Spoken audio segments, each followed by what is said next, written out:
Let's do it. All right. Good morning, everyone, or good evening, wherever you are around the world. My name is Felix Zemdegs, and I'm joined by Lockie Stevens, and we're here for day 3 of Australian Nationals 2026 here in Melbourne at Stonington Sports Centre, just across the road from Chadstone, great shopping mall. Melbourne, let's say the birthplace of Australian speed cubing. It's our biggest nationals that we've ever had, with over 500 competitors from all across Australia and even some internationally. And yeah, we're at day 3 and we're going to get started with the main event, 3x3. Now, Lockie, 3x3 is just special, isn't it? It is. It is. I mean, we unfortunately aren't joined by our very top seed, the world record holder, Yiheng Wang, for this group, but we will have some other amazing competitors in this group and coming up in the future groups as well. So for our Station 1, we're going to have a very special appearance from Hao Do, who is not particularly fast at 3x3, but he's just filling in for Yiheng. And on Station 2, we have Andy Gong, who's a bit of an up-and-comer. Station 3, Sebastian Lee, who's best known for his insane Pyraminx skill. And on Station 4, we have James Kirshner. So, bit of a nice group to ease us into day 3 of Nationals. For sure, for sure. And you'll be seeing throughout all the morning, our top seeds will be on these stations 1 to 4. So you'll be seeing fast solving in every single group. Probably this first group, I wouldn't say these are among the contenders for the national championship, but definitely looking to get into the finals for 3x3 later tomorrow afternoon. So it'll be interesting to see how they go. But we've got, 7 groups of 3x3 this morning, so I'm sure we're going to see a lot of fireworks. Yep, absolutely. And we have 4 rounds of 3x3 at this competition. Yes. So this is the very first round. I don't think we're going to be looking at anyone who won't be making it through to the coming rounds. But we're going to get started with Sebastian Lee over on Station 3. Sebastian, the 3-time defending Pyraminx national champion, the World Championship silver medalist in Korea, and I believe the Oceanic champion for Pyraminx back in 2022. 3x3 not his main event, but he does have a sub-5 single in competition, which he got earlier this year at Melbourne Summer. Oh, I didn't know that. Some really quick turning to start off the solve there, but a lot of rotations. And an 883 to start off Sebastian's average. Our first solve of 3x3 this competition. First of many. We've got Hao Do over on Station 1, who just wrapped up his first solve with a 934. Big fist bump there. But I'm assuming there's a bit of irony to that.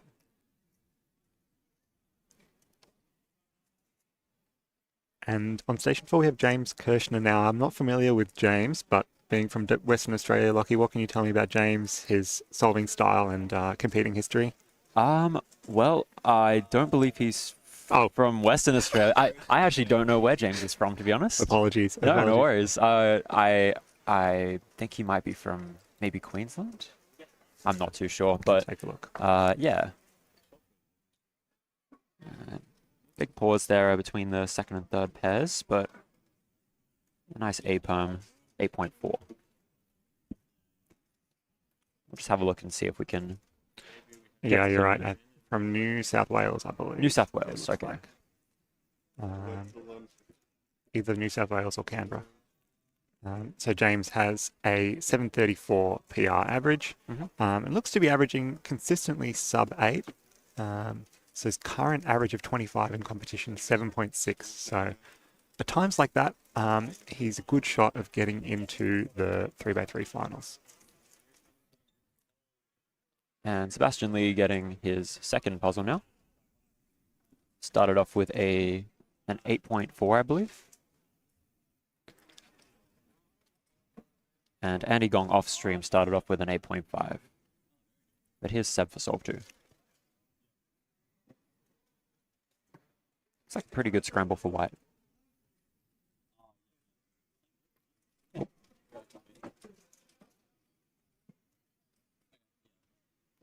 And 813 for Seb on the second solve. And here goes Hao.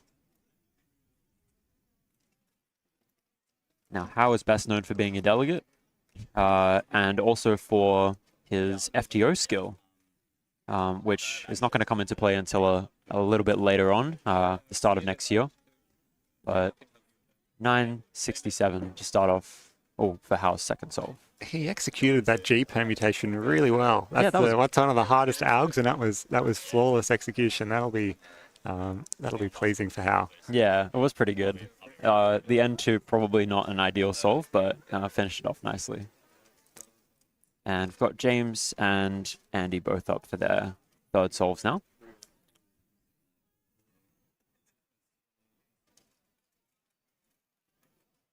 Haven't seen much of Andy solving recently. And hesitant rotation into that E-perm, 825 for Andy. And James with a 736, bit nicer than his first solve. Here's Seb for solve number 3.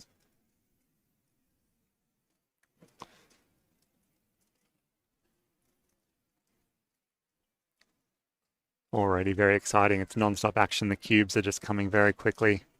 Easy to scramble. So we're seeing non-stop solving.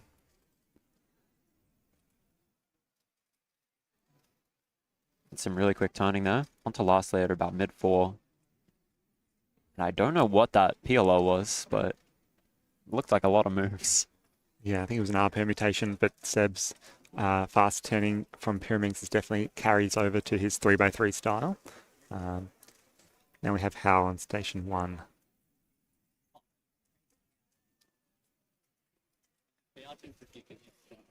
Bit of trouble on the cross to F2L transition there, but onto last layer now. And a pretty nice A-perm to finish off with a 1053. And switch over to James Kirshner on station 4. Looks to be on the best pace of all the competitors in this group so far. Started off with an 8.4 and a 7.3. As we said, he averages pretty consistently under 8 seconds. Just looking to maintain that pace. Looks like just a few too many rotations in that F2L and lockups on the ZBLL. Here's Andy in inspection now for solve number 4.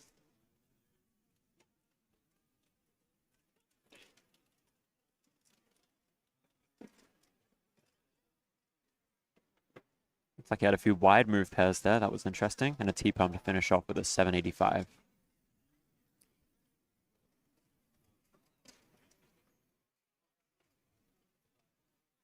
Looked like one of those, have you seen those 5 move pairs where you do like R2, wide U-prime? That's old school technique. Oh, I still pull it out sometimes. It's a little bit of fun. Yeah, no, I don't do that one anymore. I definitely used to. Yep. Here's Seb. Solve number 3.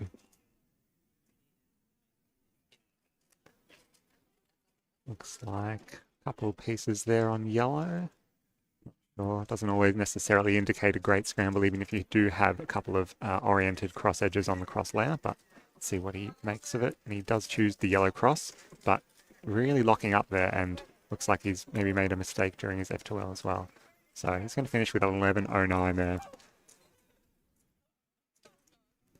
But like you said, this isn't the round the competitors in these stations are worrying about so much. That'll be much more the semi-finals tomorrow in the morning, where the top, I believe, 80 or 80, yeah, the top 80 will be vying for a spot in the final. That's really where they need to be doing their best. Today is just about warming up, building confidence, and if you're lucky enough and in the zone to get some PRs, then that's great as well. And here goes Hal. Solve number 3 now. Oh, this might be solve number 4 actually. A nice Z-perm to finish off. 9.2. We've got James in inspection now on station 4. Rotation during the cross and a lot of hesitation between the pairs. Yeah, not a good one there for James. Well below his potential. But it is early in the morning here and it is quite cold. So I think the temperature outside and inside will gradually heat up over the day. But yeah, at the moment, probably some cold hands and cold cubes Sure, for sure. We've got Andy over on station 2. I believe this is his last solve. He looks a bit inquisitive about this scramble. Yeah, it looked like a free pair in the back. It's always nice. Pretty good pace here. 7.18 to finish off the average. Can't remember who told me, but yeah, if you get a free pair into the back left, or if you're able to solve your back left pair first in your F2L, that just really sets you up for the remainder of the F2L. Such a nice way to start. Now we have Sebastian. Yep. Oh, 7:05 there for Sebastian. So that's the fastest we've seen among our competitors so far. And he's happy with that, bouncing back from the 11 on the last solve. How on station 1. Again, for those just joining us, Yihang Wang was supposed to be registered for this competition, but just confirming for everyone he's not attending. So Hao, our lovely delegate, has taken his place in this first group. Oh, looks like he got a skip. Yeah. 7.76 for Hao. Fist bump there. Pretty happy with that. Giving us a little smile over on the table.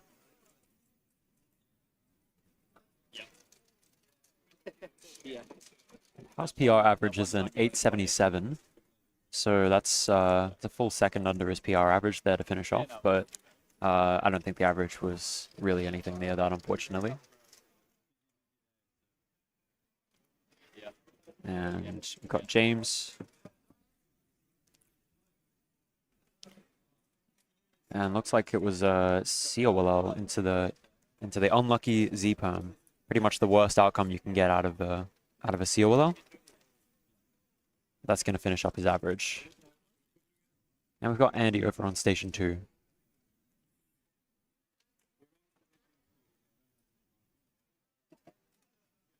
Yeah. Had that free pair, but took a while to insert it. It's like an efficient solution there from Andy. Just maybe, yeah, not quite the TPS he would be after this morning.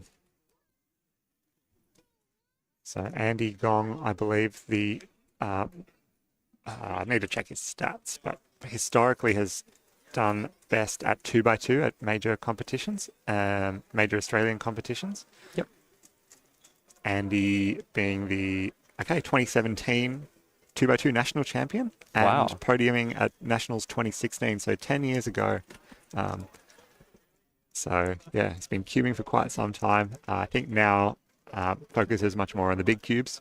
So you'll see him in 4x4 and 5x5 later on this weekend as well. I think Andy, yeah, he'll be one of the competitors looking to try and make it into a championship final, which he's done on, I think, multiple occasions before in Australian Nationals.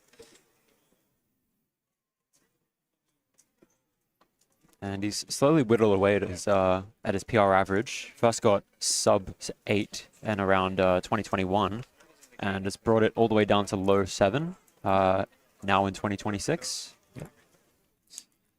So that's the end of our first group. We're just waiting on a few more solves across all the stations here. So we've got 80 stations running today. A big effort from everyone to be competing and judging at the same time, and everyone's sort of helping out, pitching in to make sure everything runs smoothly. I can see David Zemdeg's over there on station number 25 on the yellow, so we'll keep everyone posted with his time. 20 seconds in, so it might have to wait a little while. But coming up in Group 2, who do we have in Group 2, Lockie? We have a lovely little lineup. We've got Toby Seufert, who's from Queensland. Is he from Queensland? Yes. Just confirming. Yeah. He is a gun. He is always a little dark horse going into finals. He's more than capable of getting a podium, I'd say. Really, really capable solver. 623 PR average. And then over on station 2 next to him, we have Nam Nguyen with a 686 PR average. Aaron Keith, who is a big cube gun, but also has some big skill at 3x3 with a 692 PR average. And on station 4 next to him, we've got Elijah Laporte, the former one-handed NR holder, with a 706 PR average. Yeah, that was definitely the highlight round of yesterday. I would say the one-handed round 2, where we had Elijah tie his national record. David Epstein beat his national record, and Riley Dexter also getting a PR average with 964. So 3 sub-10 averages in one-handed round 2. Yeah. That was incredible to see. I didn't watch it, but I was competing at the same time. But yeah, so was I. And I once I finished my average, I think everyone else, like the main stages were wrapping up. I came behind and just checked the BPAs on the live stream and saw that David had the 926, and I lost my mind because I mean he told me earlier that he was getting times in and around the NR mark, and I was like, yeah, I believe you, but you know, competition is a whole different story. But to smash it like that in only the second round, I mean, big props to him. He's done well, and I think we'll actually be joined by him shortly. I believe David is coming to join me for Group 2. So if I can wave to him, or if I might go. Okay, you can go potentially. grab him. But I will see you guys later for groups 6 and 7. Great. So it's just it's him just standing over there. Perfect. And so coming up in Group 2, one of the other competitors to keep an eye on Station 2 is Nam Nguyen. Now, he is from Victoria, from Melbourne, I believe, and the interesting thing to watch in Nam's solves when we get started with Group 2 will be just how crazy his TPS is. I think of all the local competitors, Nam has, I would say, the fastest turning speed among any of them. Doesn't always lead to fast solves, but he has the potential to get some crazy TPS solves. Maybe not the most efficient solver, but it'll definitely be interesting to watch. And of course, Lachlan said Toby was dark horse, but Toby having podiumed or won his first nationals that he ever attended, I believe. I'll have to check if he's been to nationals before, but I'm pretty sure. And then podiuming third place at his second ever national championships. I don't think people are looking at Toby as an underdog. I know Toby. Which way do we put this? Oh, just microphone at the front. Nice. All right, we're joined by a very special guest, David. Hey. Welcome to the stream. Thank you. How's your competition going? How's your morning going? It's been good so far. Do well on one-handed, square one. So yeah, it's going good. Yeah. But the most important thing is still to come. So I can't make any conclusions yet about it. What can you tell us about yesterday's one-handed? How did everything go down? And is it something you've been really focusing on for this competition? Yeah. Probably the main event I practiced. I was just turning good, and the scrambles were pretty nice as well. So, yeah. Like it wasn't super lucky or anything. I was just I felt like I was just turning it nicely. Did you have any goals for one-handed, or you just wanted to sort of go as fast as possible? Or was the national record a goal for you? Not really. That was more of a distant thing, like sub 10 probably. Yeah, okay. Was what I was going for. But it was a nice surprise to get that. Yeah. Yeah. Did you have it after 4 solves or? Yeah, I did. Okay. That's always a nice feeling. Yeah, the last solve I was on pace for like a mid-8, and then I just choked it. So sub 9 is probably the next thing I want to get. Yeah, wow, amazing. Yeah. What made you decide to switch to Brew and focus on one-handed? Probably Elijah. I don't know. I like at nationals when I was like watching him do it, I was like, oh, I should probably start using this method. And then I don't know, I just really enjoyed it, and I started practicing it a bunch. And it was good fun. And so I just got better at it over time. And then I just practiced it more. Nice. You seem to be able to switch between events pretty easily and pick new things up from square one, 3x3, even your 2x2 PR is not bad. And big cubes as well. Now one-handed with a completely different method. So what's the next puzzle? I don't know. I probably want to after this practice more 3x3. Yeah, okay. I feel like I haven't done much of it this year yet. So I want to like get a better PR for sure, and practice more of that. Maybe learn some more ZBs. Maybe. Maybe big cubes as well. But yeah, what about you? Just trying not to get slower. Okay. That's what it's like at my age. I do want to learn the rest of ZBLL. I'm very close. And make sure that I can do it in competition. Okay. But yeah, that's probably the main thing for me. And then maybe ZBLS, but I'm not too sure. Yeah, it's a big commitment, but Yeah. yeah, You have to, really put in the effort to make sure that it pays off. Otherwise, you're better off just sticking with CFAR. yeah. We're going to get started very shortly with Group 2 here. I think we've just got a few more solves on the other stations finishing up. Obviously, we were watching the fastest solvers on stations 1 to 4, but there's, solvers of all age, all speed here, which is fantastic, and everyone's just looking to do their own best. So just, finishing up across the stages.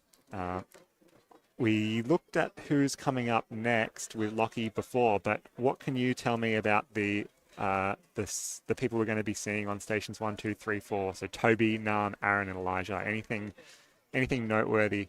I think Toby's very overdue for a PR average. Yep. Definitely. Like, I think he's a lot faster than what the PR suggests. He could easily get something like a sub 6 in any round. Yeah. Like, he's very, very good turning, very good solutions. Nam Nguyen. Yeah. I don't know. I don't know how long that PR has lasted, but usually you see him, like a mid-7, I think. Okay, pretty recent, end of last year. Yeah. So yeah, consistently like mid-7. So probably comfortably making the finals. Yeah. And then I think Station 3 is Aaron Keith. I don't know much about his 3x3, but I know he has a sub 7 average, so he must be pretty good. Yeah. Yeah. That's a pretty tough one to get. Yeah. Yeah, definitely saw Toby warming up 3x3 yesterday during one-handed. He was just sitting down and just getting 5 after 5 after 5. So I think that's been his main focus for this competition. So that'll be interesting to, be really interesting to see. Like you said, always seems to do pretty well at these competitions.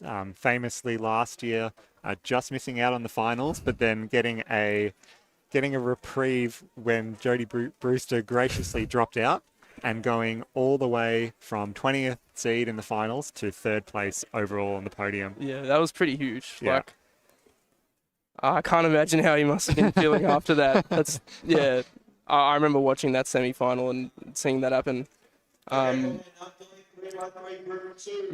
But he brought it back, 3rd place. So, and I think basically every time he's been in a national final, he's managed to get on the podium, which is pretty impressive. Yeah, I think I was sitting next to him in that round when we were competing. Yeah. And it was, obviously semi-final, you're tense, you're trying to focus. But I was sort of noticing what he was on. You can't help but notice, and it was a bit tense. Yeah, in an ideal world, you try to a bit slower in the semis so that you can compete sooner. But then there's always the risk of that happening, so probably not the best idea. The way you do it is you get 3 good solves, and then you sandbag the 4th, and then DNS the last. I've never done that, just because, like...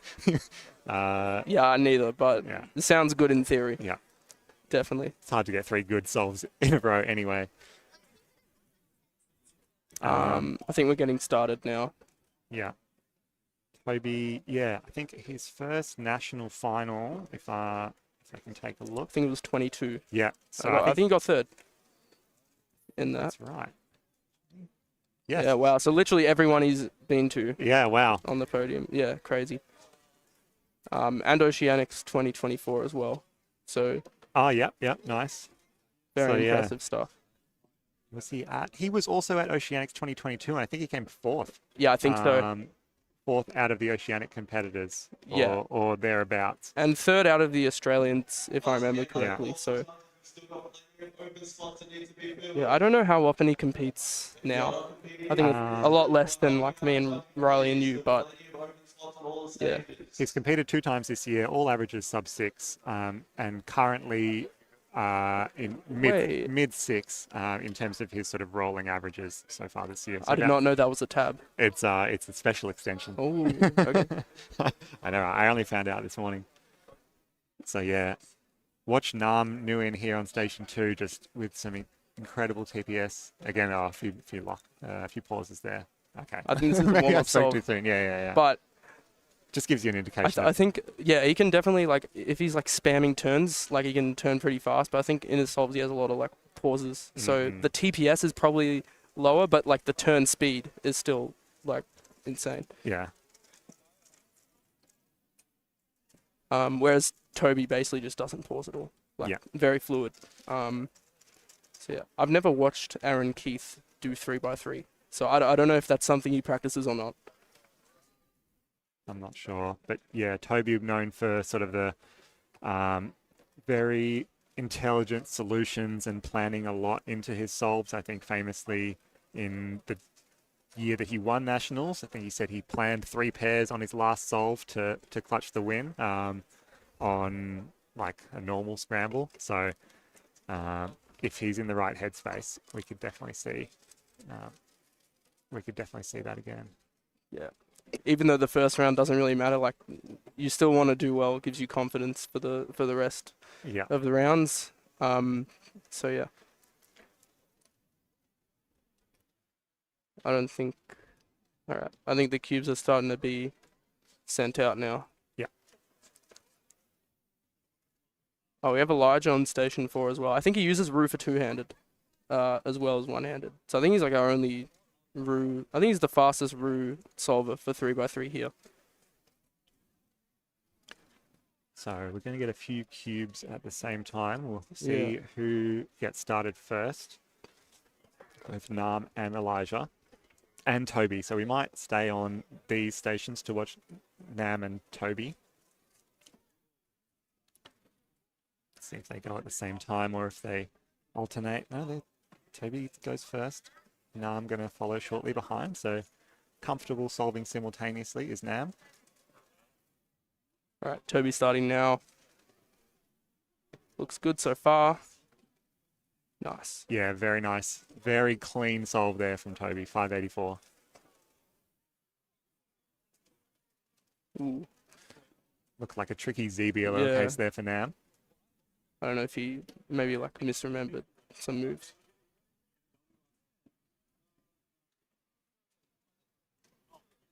Decent solve for Elijah.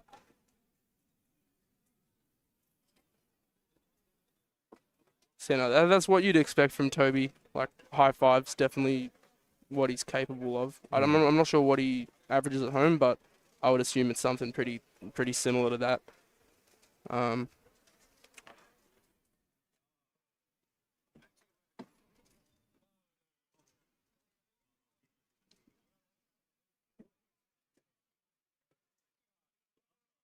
Looks like his turning is dialed in. Yeah, I think he's looking pretty comfortable, which is good. So Toby's PR average 623, but as you said, David, that is long overdue, and he's had many chances on sort of sub-6 pace. I mean, he's had a 5.3 BPA before.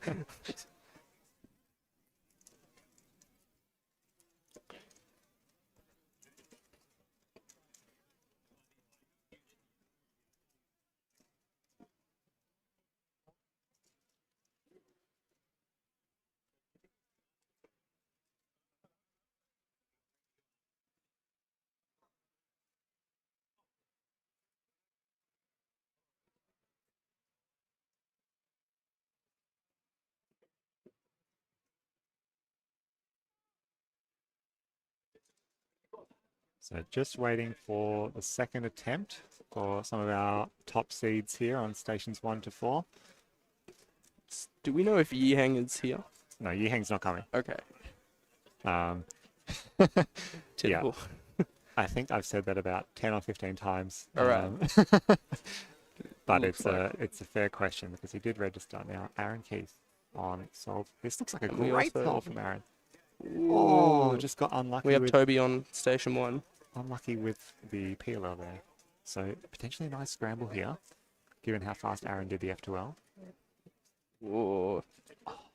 Yeah, this looks all right. Oh, but he doesn't know the ZB. Pretty shaky at the start, though. Yeah. Even though he didn't know the ZB, like he was able to like seamlessly go into the PLL. So Yeah. I don't think it really cost him much. Looked like a very low move count solve. Yeah, yeah. Must be something nice in inspection. Looked like a block or something.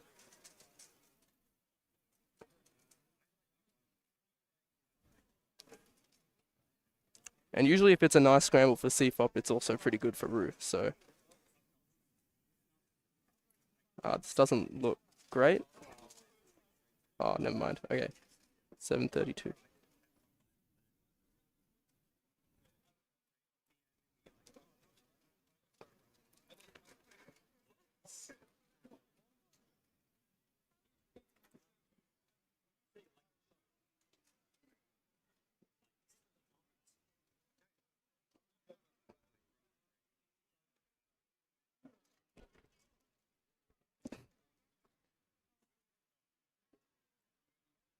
Okay, now Aaron getting his third cube.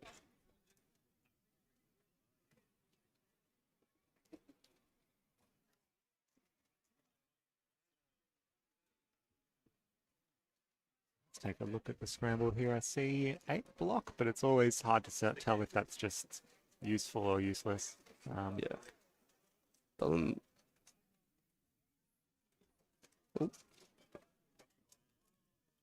Oh, I've got a display issue there, but I think that would be in the sort of low 7-second range. yeah, I think so.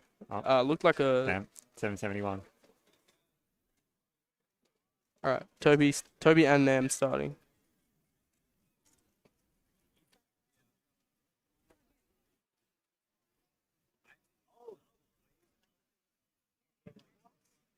Now I'm locked in on that orientation for quite a while. Oh, Yeah, it really looks fast pretty good. solve there from Nam, 630. That So was, it looks like the scramble's pretty good then, because the start looked pretty efficient. So yeah. Oh, this is good. Oh nice. no. Corner twist. Oh man. Double corner twist. Did he have a corner twist to start with, and he just twisted Elijah, twice? 582. Oh wow. In any case, 1073 there for Toby. So that's going to be, you'd think, very likely his worst time of the average. Yeah. But counting that 6.2 so far, so still I mean, a lot of potential. His PR is like 623. So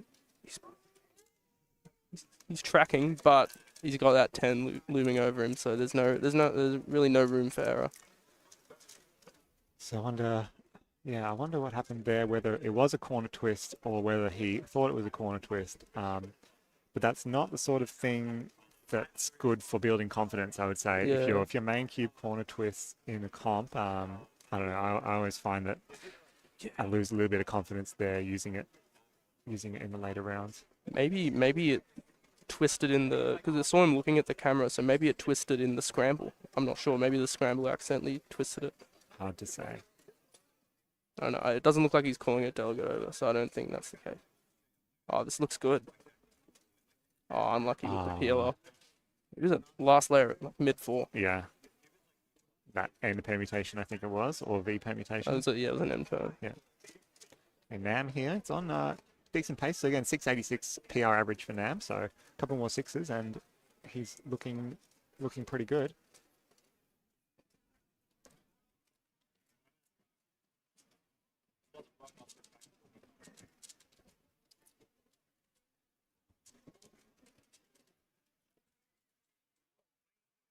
Looks like he's pretty set on his solution, not really moving the cube around a whole lot. Oh, this looks good. Just keep Oh, turning, same keep solution. turning. Ah, just with the PLL. Same, I think it was the exact same last layer as Aaron. Yeah. So there must be something like pretty obvious in terms of the start.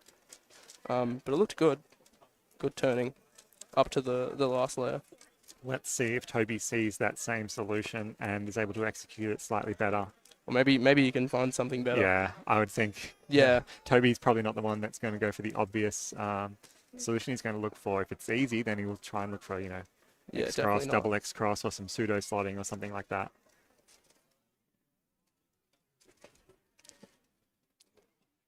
We have Elijah getting started. So this is our I don't think he has a sub 7 average, but if he can get like a low 6, he would be tracking for that. mm, Oh, this looks pretty good. Oh, little fist bump so there. I think his best possible could actually get him. Yeah, his best possible would get him a PR and a sub 7 average. Yeah. I don't know if we have any sub 7 RU averages in Australia that I can think of, so that might be the first if that happens. The only one that come to mind would be Vincent I don't think he Wong. has a sub 7. No, probably not. More known for his one hand, and that was a long time ago. Well, almost, yeah. Aaron on his final attempt now. Okay. Oh, good last layer. Yeah, nicer cases there. Good end. We're really watching Toby now. Station 1. All right. This looks good so far. Nice. Oh, wow. Okay. Strong finish. Clean A permutation there. So that'll be best possible average of 590 for Toby. That'll be pretty huge. And he'll need I think it's 588 to get a sub 6. Okay. If my calcs are correct. So, yeah, that was a slightly different solution to the other competitors on Solve 4, but finishing with a nicer PLL case there, A permutation, and yeah, pretty good execution there from Toby. Yeah. So, Like the A perm at its best is very fast, but I think it's easy to mess up on, especially with the D2s. Nam also has PR potential here. Oh yeah, he does. So this is pretty good pace from our top 2 seeds. I'm not sure what he needs, but I believe it would be something in the mid 6 range.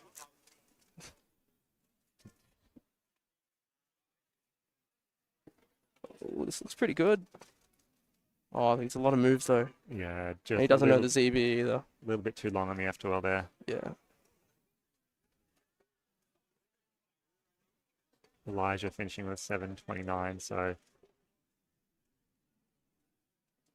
or DNF or something, I don't know. Okay. So the one we're going to keep an eye on, pay close attention to, is Toby. Yeah, so I think it's 588 for a sub 6, and then perhaps sort of in the 6-4 range. Right, he's got his for a cube PR. now, so Yeah. But the sub 6 is really what Toby will be after, I think. this will be a huge barrier for him. Yeah. Getting started now.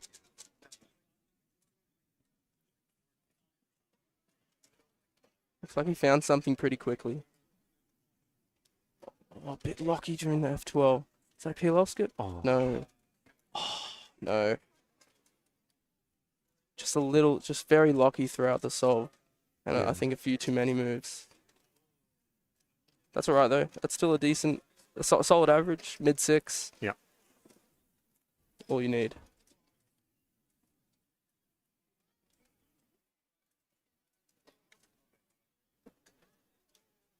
So that's the end of Group 2 for our top competitors on stations 1 to 4. We'll have to be, we'll be waiting a little while for all of the other stages to complete. And then we'll move on to Group 3. So we've got 7 groups of 3x3 this morning. Group 3. There we go. Okay. Group 3, we've got some, a bit of variety, I would say. So we have coming up, Alex Vucic from New Zealand, station number 1. Now, he's been telling me yesterday that he really wants a sub 6 average, and he's got that in him. So, excited to see what he can do. Jay McNeil, former national champion on station number 2. And 2 of our delegates, Divnor and Miles, on stations 3 and 4. So I think out of these, the fastest will definitely be Alexander. Jay, we will be looking to see all of his beautiful finger tricks and solving style and see if he remembers his ZBLLs. But Jay obviously being more of an FMC main these days. Yeah. Not spending much time on his speed solving events anymore after a long accomplished career, top sum of ranks, world records, and world championship title in Square 1 as well. I think that's me done. Me now that too. we're moving on. We'll be handing you over to our next set of commentators. Bye.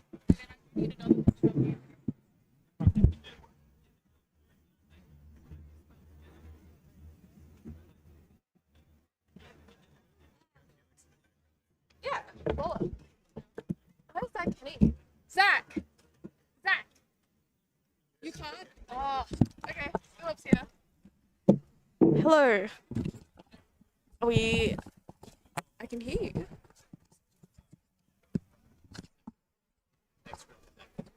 Okay. Zach will be coming next group, actually. So, it is me and you, Philip. How are you? Yes, I'm very excited to watch Alex Vujic do 3x3. He's been talking a big game. Actually, I was just talking to him like a couple minutes ago, and he was teaching me OLLs. So he's been, he's been practicing. I gave him one of my hand warmers. He seemed to like that. So doing well, doing well. How's your trip down to Australia been? It's been very nice. Melbourne is an aesthetic city.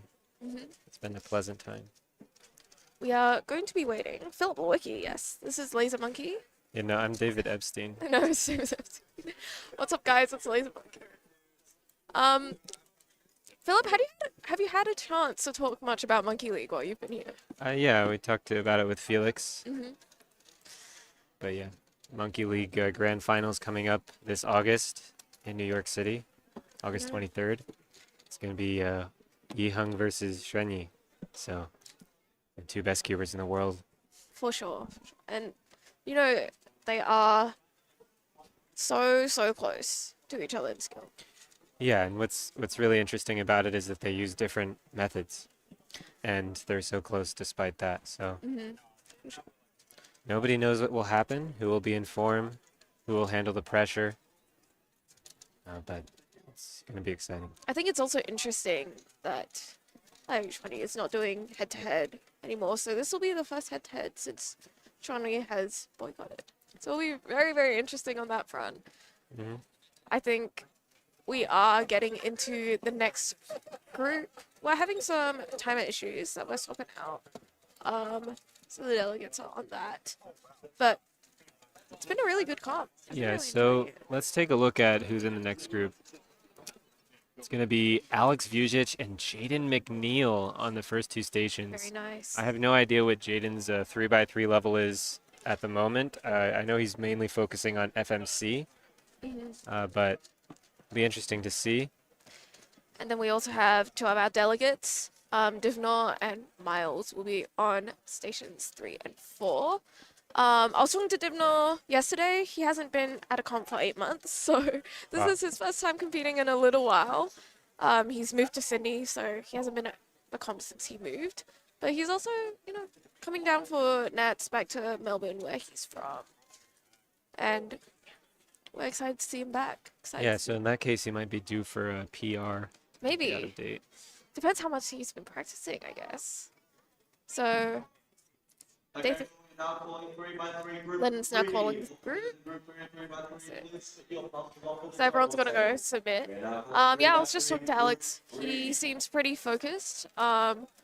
He was going through some of his CBs, comparing with some other competitors as well. So I think he's really aiming to do well today. He's been talking mad game. Yeah, he says sub 6 is what he's going for. His current PR 649 average. So that would be quite a jump, but we know that Alex is one of the best cubers in Oceania, so Fantastic all-rounder, obviously yeah, really good at Megaminx, but he does very well in most buy-ins as he's well. really good at end buy-ins as well, yeah. So it'll be interesting to see how he performs. He's walking up now. And we have, Divnor and Miles on stations 2 and 3. Divnor actually has a pretty good average. He was very happy with it, but he also said it was an overall PB when he got it. So we've also Okay. got Jaden now. They're sitting down. Jaden has a coffee. Yeah, let's Let's get switched over. switch over to Jay McNeil and Alex Vujic in the first two stations. Having a bit of conversation, a bit of a laugh. Yeah. A lot of these competitors, Australian nationals, is not only an opportunity to get some records, but also to see how far you can go compared to other people in Australia. So for these top competitors in the first four stations, their goal is to get probably past this round into maybe the finals or semi-finals. But for a lot of the other competitors, whether they're going for records or whether they're just trying to get into the next round, this is a great opportunity for them to get some practice, get some competing practice at a very large comp. For sure, and an interesting wrinkle is that Alex is actually from New Zealand, and the New Zealand Nationals are actually happening right now as well. And he decided to come to Australian Nationals instead. But that does mean that he is not in contention for the Australian podium. For sure. And, but Jay is, and Jay actually has won an Australian Nationals or two before. I think, yeah, he has won at least one, probably two Australian Nationals. The second most decorated, technically. But those two were because Felix wasn't there, I believe. Well, it still counts as a championship. Of course it still counts as a championship. Felix can't win every year. Of course. Just settling in, getting everyone situated. Seems like Alex is trying off a square one. Very cool. Phoenix Patterson, also very, very good at Bayern Solver, judging Jay right now. Waiting for the cubes to come out. But I've been enjoying my nationals so far. Long way from Perth, Melbourne, but it's been very, very fun. Getting to explore, getting to do a few other things as well.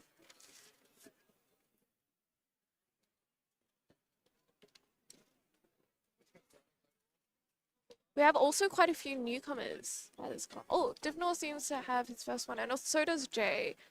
I think we'll stay on Jay for now. Miles also has his first, and now Alex is getting. They're all coming out at the same time. Inspection from Jay.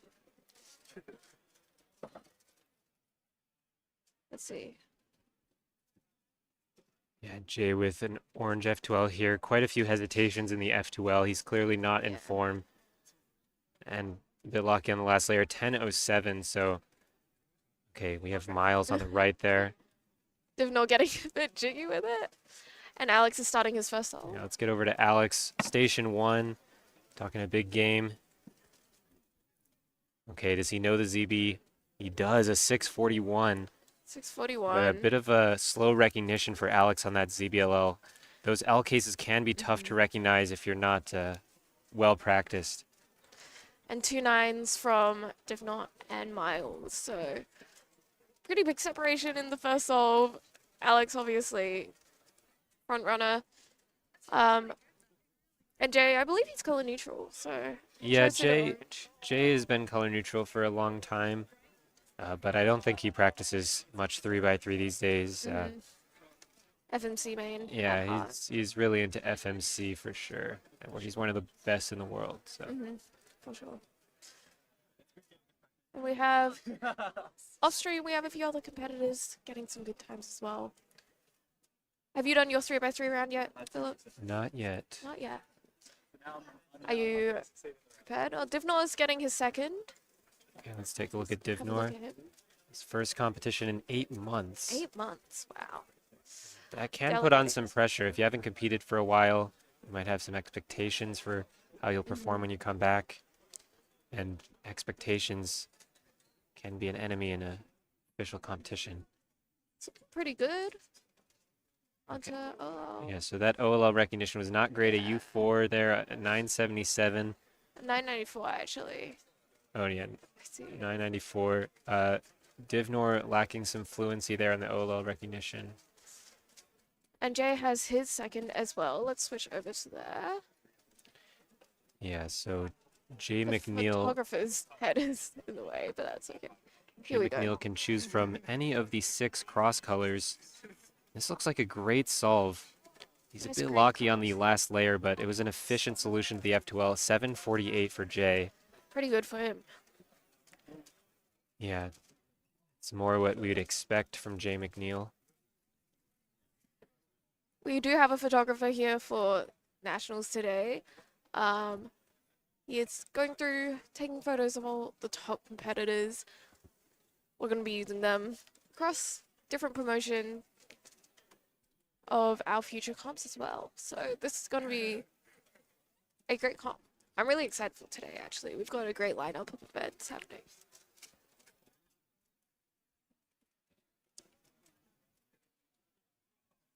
Have you been practicing much 3x3? Yes, lots of 3x3. Lots of 3x3. Here we have Alex with his second. Okay, so Alex started with a 641 with a super long recognition on an LZB. So he showed great potential there with a fast F2L. He's going for sub 6. His current PR average is 649, but he thinks that's out the door today. We'll see, we'll see. There's only been one solve. He can bring it back. Doesn't seem too happy. But then again, Alex never looks happy when he's solving cubes. Okay, so quite a few moves in that solution for Alex, and some terrible last layer cases as Jay well. got the head. 709. Yeah, Alex just couldn't find a good solution there. Must have been a tough scramble. Yeah. Tough for him. Getting some practice in though. Really, these guys are looking to get through to finals, the second round of finals, so that they can have a shot at doing really well in those finals. Fun fact about Alex is that he, in his free time, does darts. Like, plays darts.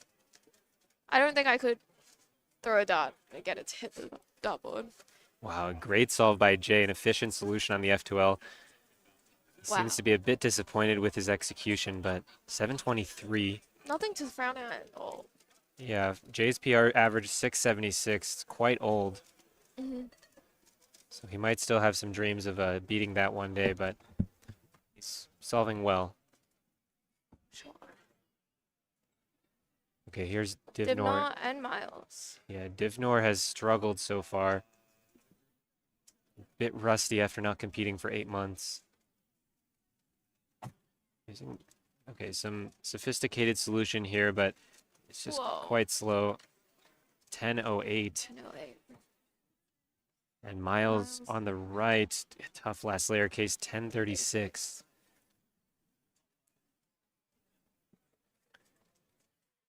Not really what they're looking for this round. But yeah, fun fact about Alex, he does darts. Have you played Yeah, darts? I have. So what else does Alex do in his free time? He also does weightlifting. Weightlifting. Like, proper Yeah, weight. he did tell me that he approaches turning a cube like powerlifting. Yeah, he Just does like power- all out aggression. Yeah, I think that's why his face makes those expressions. Yeah. He's literally fighting it. Yeah. So when you watch Alex, just think of a power lifter going for a max lift. He goes with his third. Bit of a frown.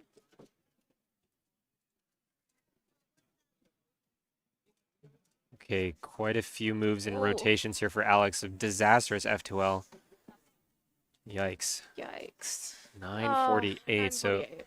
Alex's dreams slipping away here. Counting a 7 now, so probably not going to be getting a sub 6 average in this round, but he has a chance to do something.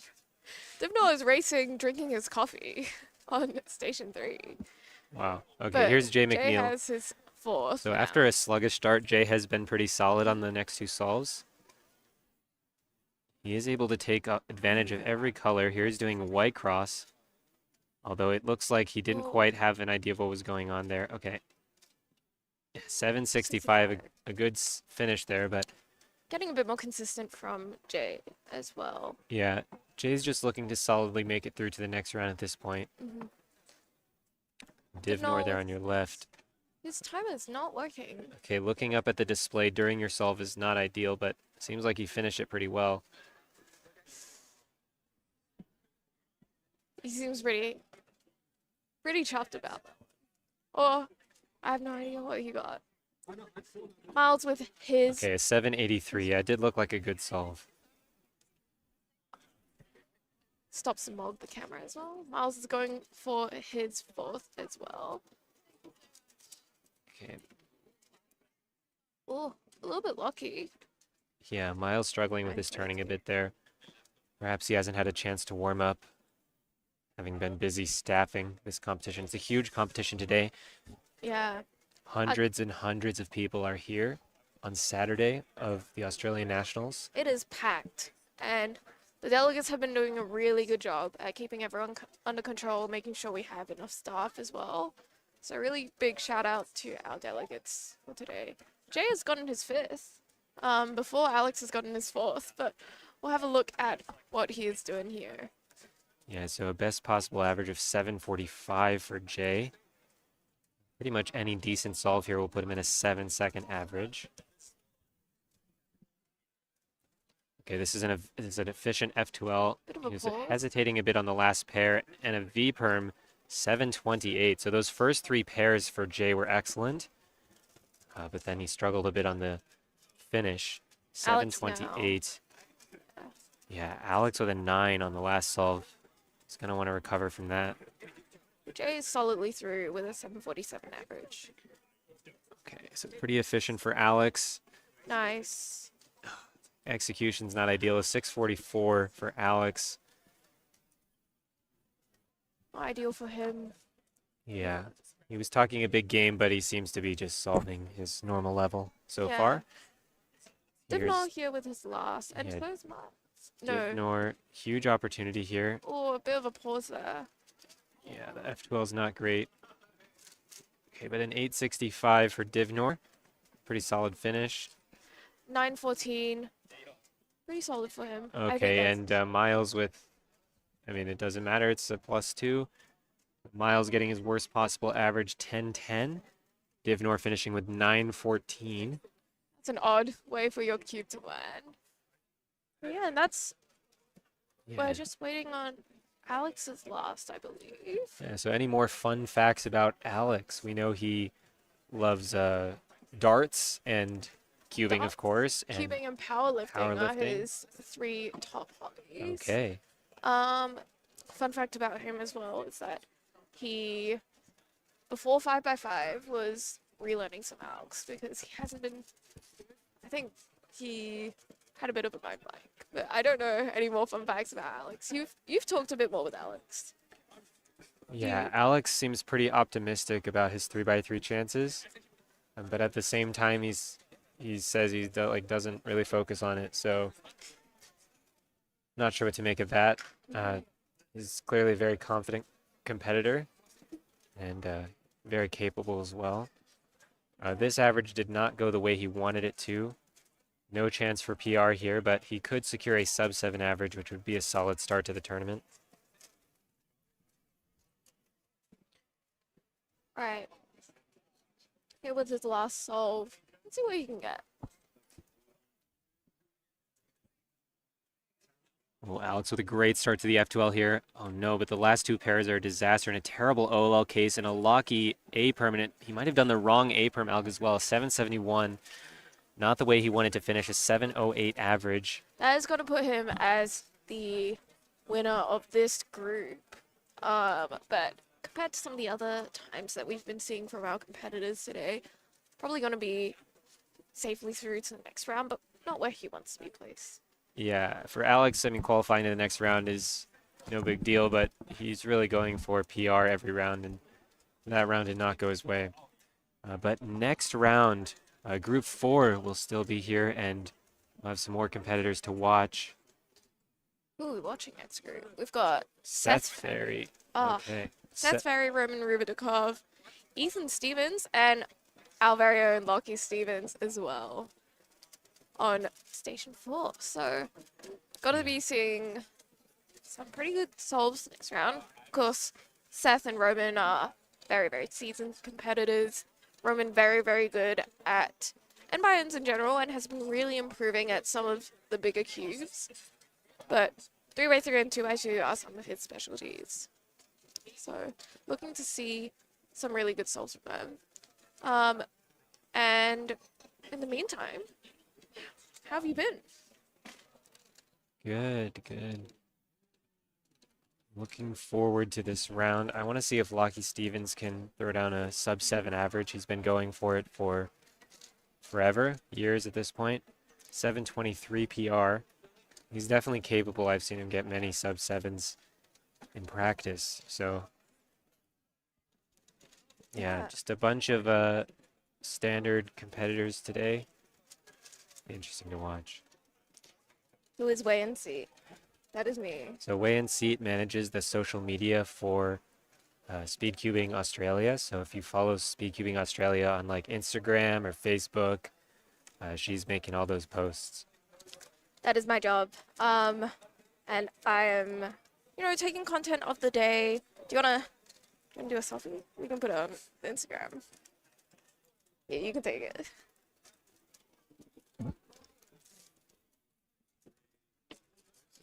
There we go. So, yeah, we're taking content throughout the whole day, covering some of the parts that we're not going to be covering on stream, including our blind rounds. It's been something that we're covering, and also having a look at some of the other people who won't appear on stream. I got to talk to our vendors Spark Cubing yesterday. They've got some really nice cubes over there. They've got even the new GAN Square one. That's something that they've been stocking, and they also have a GAN V11 that is custom made for this competition. They did a custom collaboration with GAN. So if you're at the comp and you want to get some new cubes, definitely check them out. I also got to talk to Data Entry yesterday. They're working very, very hard to get our data all in on time. Yeah, so what else is happening in terms of special events at today's competition? We have States Cup, obviously, at the end of today. Highlight of any nationals, for that matter. It's going to work a bit differently this year, but I'm going to let some people who know a bit more about that talk about that later. We're also having Four Blind in the side room soon, so that will be fun. A lot of my friends are looking to do pretty well in that one. And then, I think, anything else exciting I happening? think there's an autograph signing. Oh yes, that's right. With Riley, Charlie, and Felix. So that's at around 2 to 3 p.m. We're gonna have some autograph signing sessions to get to meet some of the local talent who are doing really cool things in the space as well. So, we are just waiting for the next round to be called. Are you staying around or are you in this one? Yeah, I'm staying around. Staying around. Yeah. Or is Zach Kenny on? Let's see. It depends whether he's delegating. Zach, obviously, one of the organizers of the comp. He wanted to hop on to talk a bit about that. Also, the president of Speedcubing Australia. But he's pretty busy. He might not be able to hop on today. Yeah, if we can get him on, we'll get him on. For sure.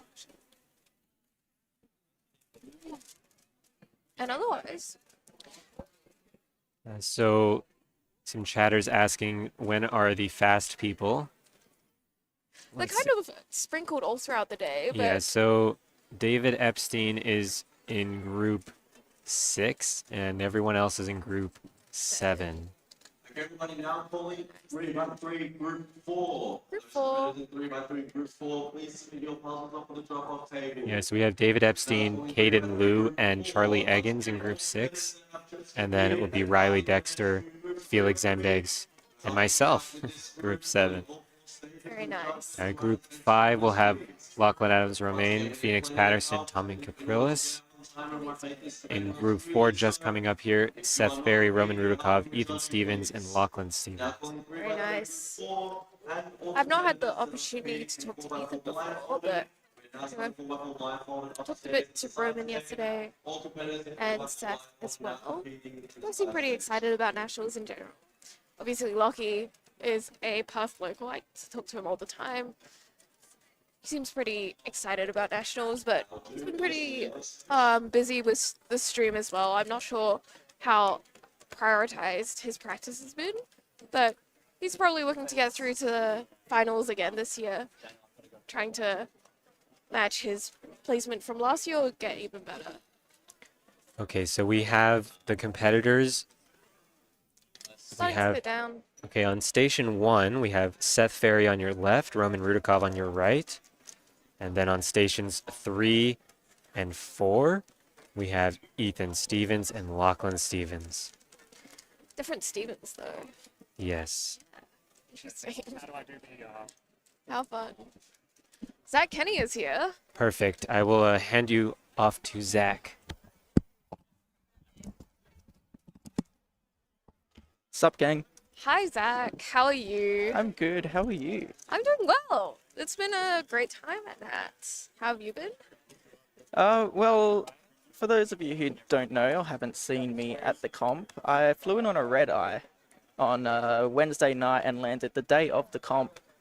So I have been exhausted the entire time and am still catching up on sleep. Yeah. I hope you. Did you get some better sleep? I have been getting some better sleep, yes, but, you know, when you have one night of only 2 hours, you can never really catch up over a weekend. That's true. That's true. Oh.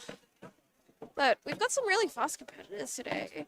Doing some really cool stuff. Believe it or not, we have some fast competitors every day. This is a Really? national competition. That's true. I guess that's true. In this group, we're just waiting for the cubes to come out. But what have you been doing this comp? I haven't seen you that much. I've just been running along any of the stages that Lennon tells me to. So I was just over on the red stage, which I seem to be left alone for a lot of the time. I don't have a delegate friend to help me Aw. out. So that's probably why I've just been running around like a headless chicken. That's all good. We are actually filling up all the stages today. There's a lot happening. 3x3, I think, is our biggest event for any competition, but there's so many people competing today. I think I'm over on red later, so you can hang out with me. That checks out. Yeah. Oh, no, I'm on green after this, Oh. unfortunately. Yeah. Which I also think I'm doing alone, which is actually probably easier. All the fast cubers know what they're doing. The red Yeah. stage is where all the problems seem to Yeah. occur. As a problem child myself, I understand. All right, we've got Roman with his first. His good friend Phoenix is judging him. You know, he's been really improving at a whole range of different cubes. Roman did very well in Pyraminx earlier this weekend. Doing a bit of inspection.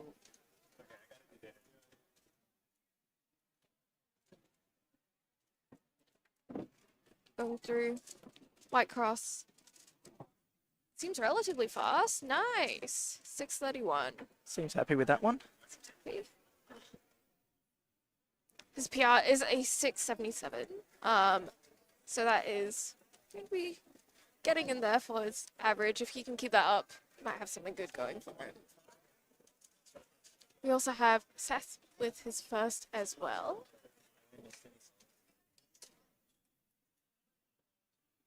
Getting in a little bit more practice, and then he's going to get started. Do you have any fun facts about Seth Ferry? About Seth Ferry, well, I met him for the first time back in 2023 at Melbourne Summer. Melbourne Summer. Another Melbourne comp.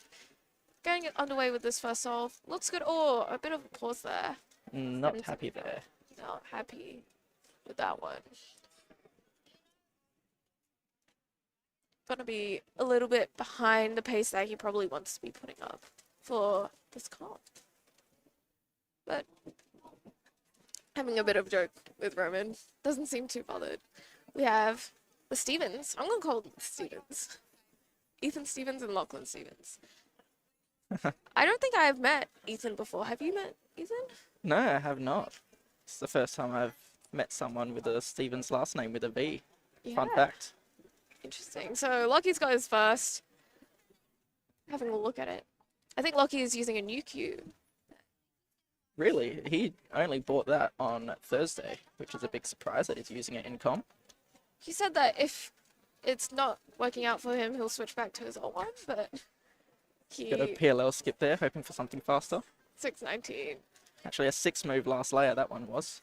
A skip is a skip. And Ethan's got his first as well. Have a look. I guess for Lockie, if there's any time to try out a new cube, it will be first round. Yeah, that's true. That's true. think he'll be hoping to make it all the way through to the finals. Posing a little bit for the camera. Ethan's looking pretty fast. Oh, a huge pause on that OLL though. Corner twist On as the well. twist, oh dear. That's probably not going to be the times that he wants to put up at all. That's okay. First solve. That was close First to thing my in the first morning. time of my average. Seth has his second as well, and so does Roman actually. Seems to be going okay for them. Now, we're talking about all these fast cubers, but what about you, Wei? What are you hoping for this comp? I'm hoping to solve the cube 4 times. 4 times? Well, if I don't solve it the 5th time, I still get an average. Ah, so you're hoping to just get out of there as quickly as possible. Yeah. Though, nice one from Seth. Doesn't seem too happy though, which is a surprise. And then Roman with a 720 as well. Well, I haven't been practicing. I've been working overtime so that I could take a week off to come to nationals. But, you know, I'm also coming into this competition with very few goals, mainly to do some nice social media. And in terms of the actual cubing, I think that's very secondary to the rest of the things that I'm trying to achieve at this comp. Do you have any goals? Well, my one and only goal was to make 4x4 finals, which I happily secured. So Very nice. I know you're 4x4 main. yes, if you've never seen me at a competition, then you won't know that at any moment I am practicing with a cube. You can put money on it being a 4x4. And Lockie has his second now. It seems like he's still using that new cube. Maybe he is liking it. Oh, a bit of a long one from him. Oh, Its turning does seem to be a bit slow for him. it is a pretty cold morning in Melbourne. He might just be warming up his fingers a little bit more. Ethan with his as well. Looking pretty good. 678. Not bad at all. Very, very good compared to the 11 that he got first. Very nice. Very nice. Roman has his third now. Warming up his hands, getting in the zone. Expecting. You know, despite it being a cold morning, as it always is in Melbourne, it hasn't been the coldest we've had this competition. Had negative degrees when I woke up on Friday morning. Bit of a hesitation on the recognition for that one from Roman. 831. Yeah. Is much colder in Melbourne than it is in Perth, I will say. Seth has his third as well. So there's a lot of people in the venue at the moment, so it is keeping it rather warm, as warm as it can be in here. Fast start from Seth, or a bit lucky on the OLO, and then an 829. His face says it all. Oh, his favorite, I don't think. Bringing up the temperature again to make matters worse. If you next time we're on 3 and 4, you might be able to see some vents behind the graphic on the top right. They're actually blowing cold air directly onto the stages. So for those people on stations 3 to 6, you'll be dealing with a breeze coming on the back of your head. And I found, especially in the afternoons, it gets rather cold sitting there. 765 for Ethan, and Lockie is underway with his next one. 755 for him. Bit of a shake of the head. I think he's hoping for something a bit faster, but this is just first round. These guys are going to be getting through to the second round with no problem at all.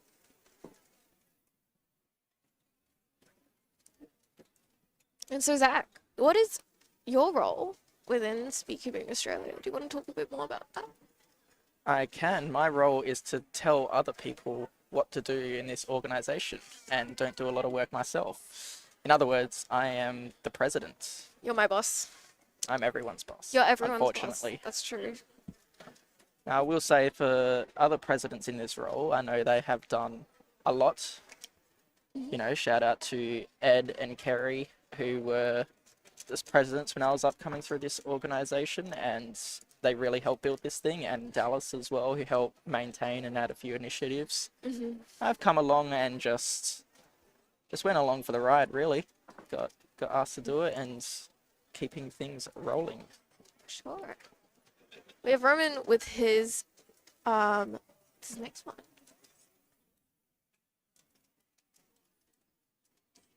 Looking a bit nice. 712. He seems happy with that one. I'll be honest. These guys are so much faster than me that I can barely tell what's going on when I watch it. These guys are also much faster than me. I mean, much less faster than me than faster than you, but they are, and I can also not tell what is going on. But that is mainly because of my old age. That's true. Ripe old mid-20s. Seth with his next one. Bit of a pause there. Bit of a Unfortunate. But Made nice up for it, recognition. 722. So Roman has a best possible average of 688, which he'll probably be happy with. Ethan had just finished his fourth off screen, a 689. Gonna be pretty happy with that one. Here comes Lockie with his fourth now. Ethan probably aiming to get around mid-7 for this one.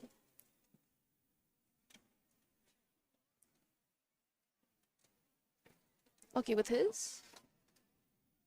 Looks fast. Does he know it? He knows it. 735.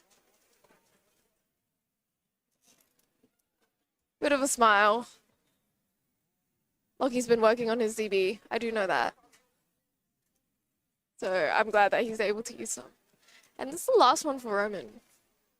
Well, Lockie's been working on his ZB, but I don't think he's ever sat down and learnt a full set. I think what he tells me is he just learns them as he goes along, as cases come up. I think He's he a bit picks one out of unorthodox. a hat. Yeah, more or less. He doesn't go through the whole set, but you know, he has go. Here we go with Roman.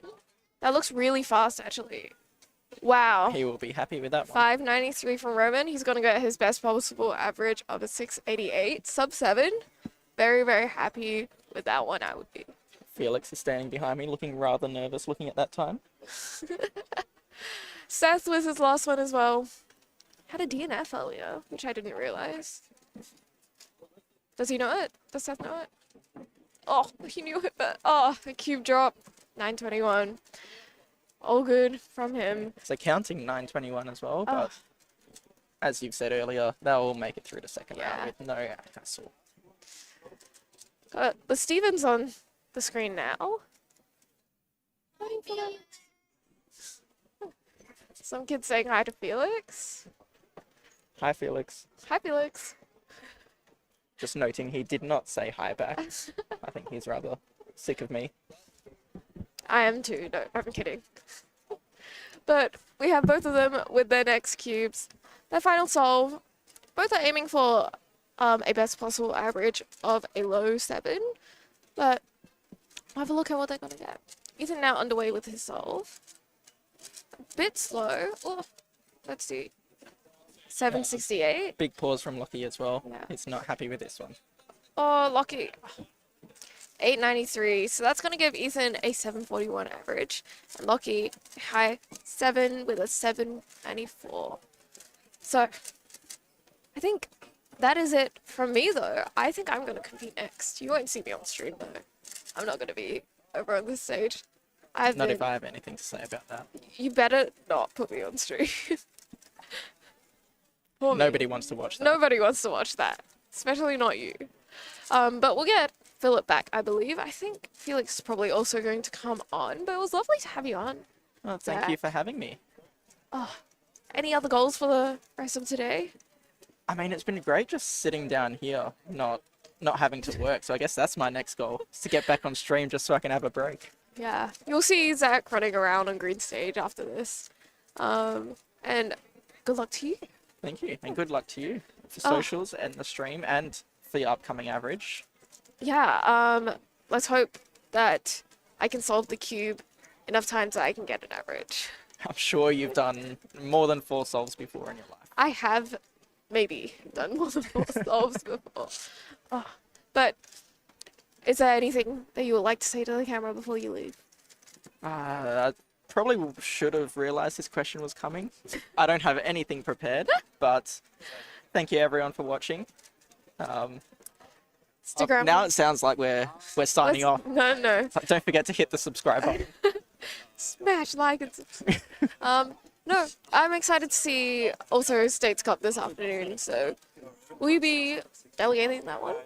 I don't think I have any roles for State Cup, although I will say I love how Lennon has switched up the format for this year. Yeah. I personally thought that, the classic 3 people solving 3x3s, it did get a little bit old. We've been doing it since Oceanics 2022, I believe. Oh, So, wow. Oh, I thought it was from Worlds.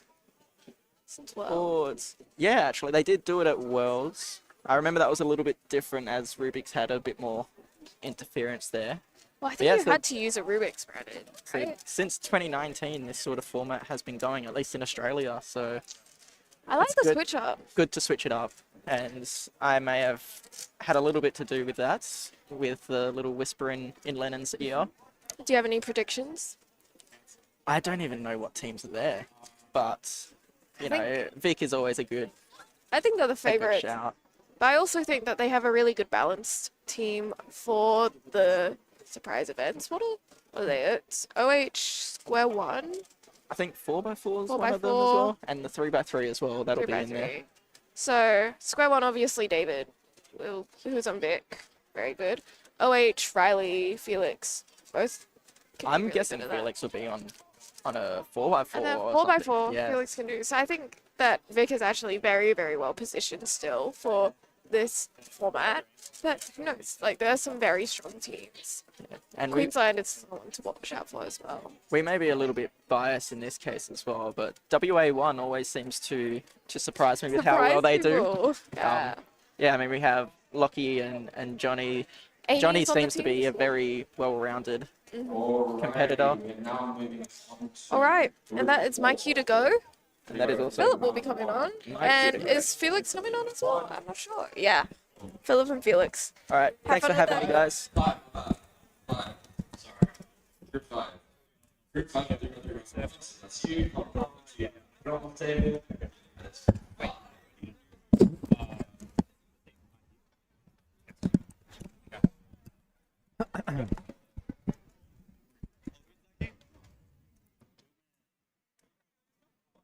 All right.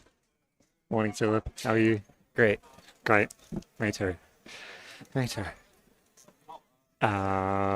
So we are moving on to Group 5.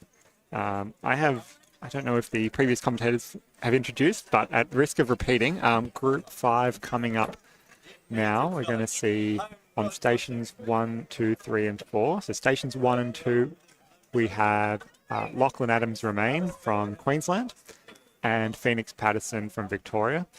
Lachlan was famously got, I think, an overall PB last Nationals in round 1 with the 604 average, placing him first in the whole round at last year's Nationals, which was, yeah, incredible performance there.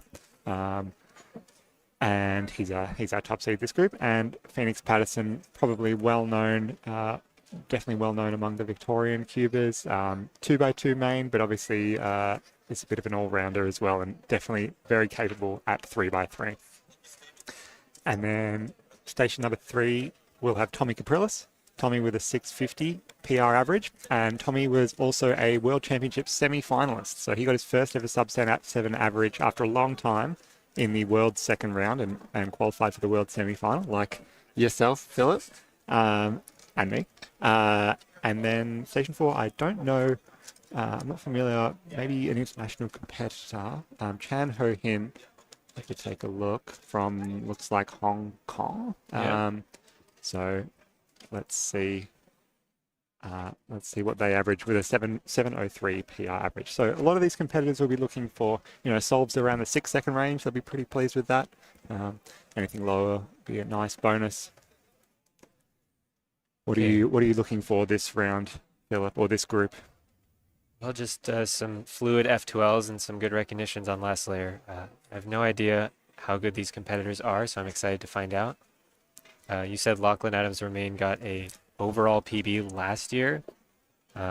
Wondering how much of an outlier was it? So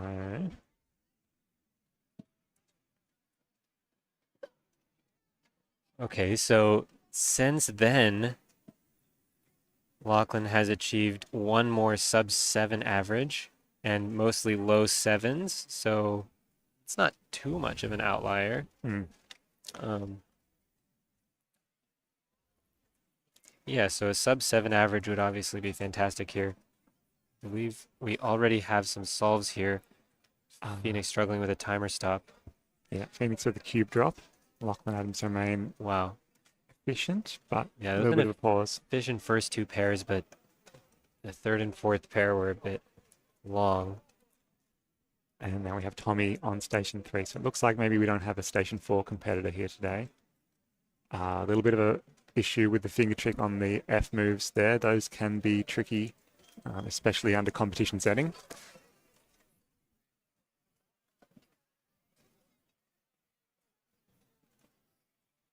Yeah, so we'll see if our 4th seed for this group is attending. Looks like he is. So there we go, Chan Ho Hin.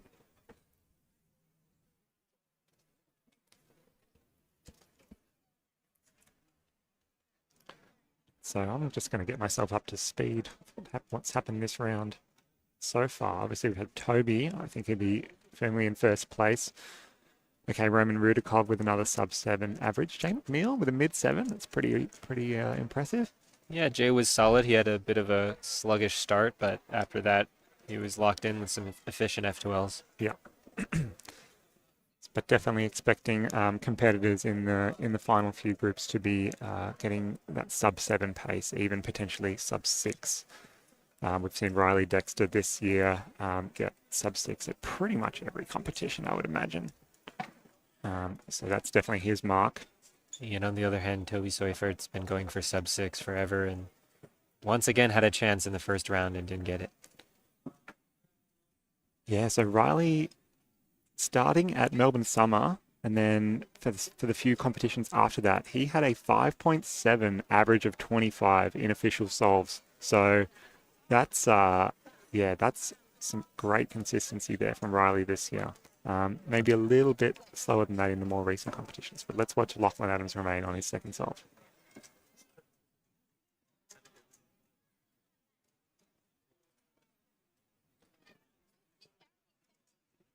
Looked clean and efficient. Normal mid-7. Yeah, very normal solve there. We have a Chan Ho Hin on the 4th station here.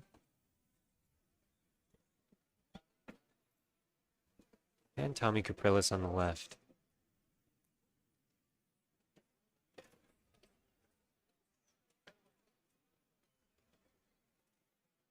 Shake of the head there from Tommy in inspection. Looks like he did a rotation during the cross and cube under the table. Looks like he's made a mistake during this solve. That's okay. 978 and Chan with 790. Chan's solve looked pretty straightforward.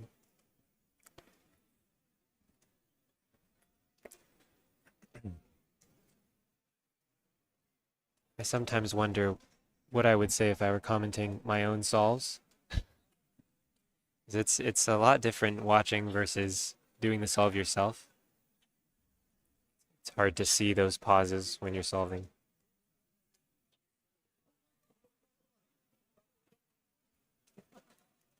Phoenix. Okay, a lot of rotations in this F2L.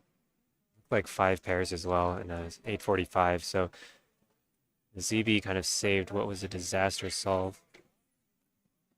And Lachlan on your left. Let's have a solid start. And this was looking good there until middle of F2L. Now a huge pause for ZB recognition. Was a success, 781.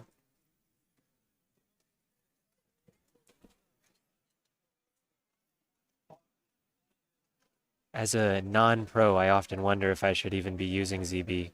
Because I'm, not recognizing it in 0.3 seconds like Shiny. So is it really beneficial to spend a second looking at a ZB case.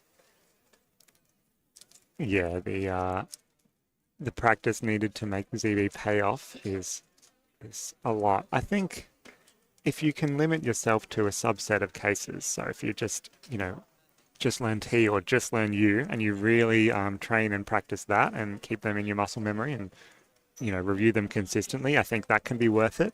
But to sort of, learn everything or learn a lot of sets and have them be shaky is probably not going to help with your average times. Tommy with a solid 7:14 there. Okay, we're jumping over to Lachlan Adams Romaine, Phoenix Patterson.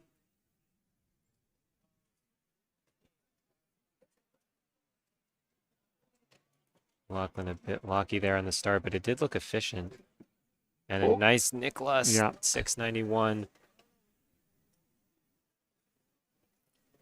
Phoenix just turning very quickly here, but quite lucky, 7:59.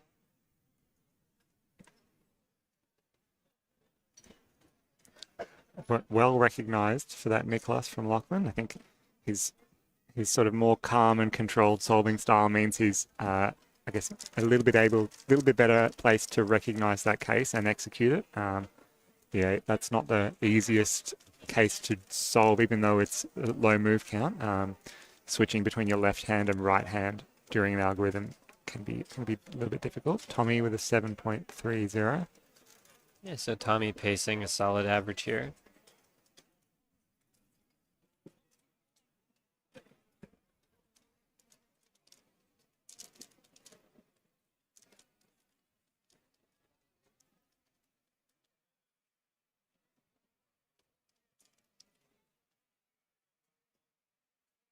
So Felix, how are you feeling going into the first round of 3x3? Yeah, feeling okay. My solving so far this weekend's been decent, and the competition setting is nice. The lighting's great. This year I haven't used my can't really use my GAN 12 in competitions. I've been switching between the 16 and the V100, but I think I decided to switch back to the GAN 12 for this competition, so we'll see how that goes. Interested to see, how that feels. This is a fantastic solve by Lachlan, a super efficient F2L, and very nicely recognized last layer there, 585. So Lachlan with the best possible average there of 742, and Phoenix also doing well, a 641. Must have been a good scramble. Both competitors finding good solutions. Tommy on his last solve now. Yeah, it looks pretty nice. He's on. Yeah, Tommy with some rough cases, still a 648. So it must have been a very efficient start.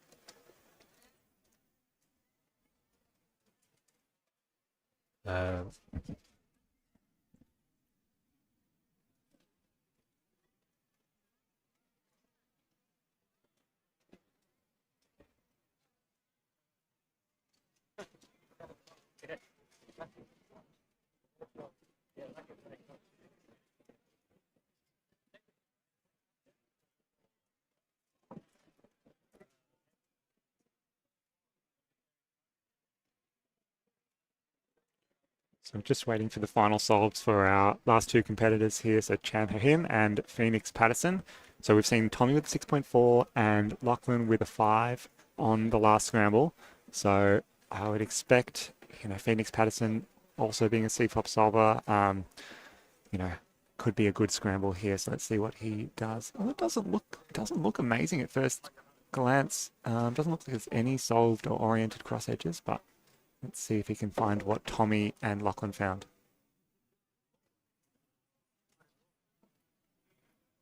There's a lot of rotations in F2L, not the most efficient. 665 making use of a nice case there on last layer.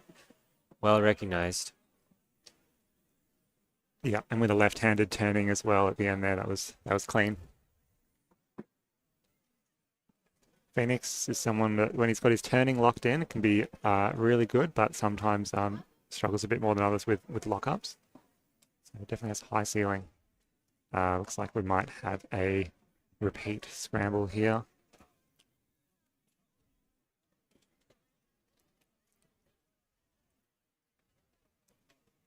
Yeah, so this group is just wrapping up. In the next group, we have some very exciting competitors to look forward to. We have David Epstein and Caden Liu on the first two stations, and then we'll have Charlie Eggins and Liam Hajduczek on the next two. And then after that, in group 7, we'll have Riley Dexter, Felix Zemdegs, myself, and Lennon Hughes, the organizer of this competition. Nice, nice. Lennon with a very respectable 6.5 PR average. So while he's spending all his time organizing the competition, he's a very quick 3x3 solver himself as well. He's in the winning States Cup team last year, famously.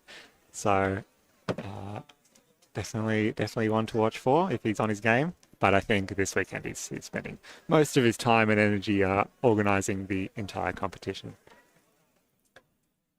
So we're just waiting for Chan Ho Hin's final solve, and then we'll pass you off to Michael Tripodi and Lachlan Stevens, who will bring you the final two groups of 3x3.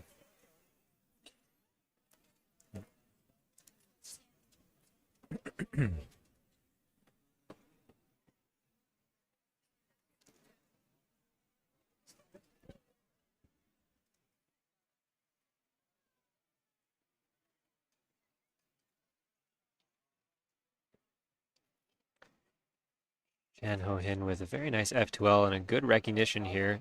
Bit sloppy on the turning, 760. That finishes off the round. Oh no. Okay, he's way behind. Yeah, I think with that missed scramble, it's put him back. I think he was already on the slowest pace of the others, but yeah, one more attempt here, but that's okay. There's still plenty of other solving stations going on, so we're gonna still be waiting a little bit for the next group. Yeah, and as we look forward to David Epstein's round here, we know he's been practicing a lot of OH, but he's been using Ru. I wonder if any of that practice transfers to 3x3. I mean, he uses a different method, but perhaps his look ahead is in good form because he's been practicing so much. Yeah, maybe. I guess with Ru and the slightly different solutions you're doing, maybe increases his creativity for the start of his C-pop solves, finding different ways to solve blocks and that sort of thing. Yeah, and creativity can be double-edged. I've seen a lot of creative solutions go very wrong, especially in my own solves.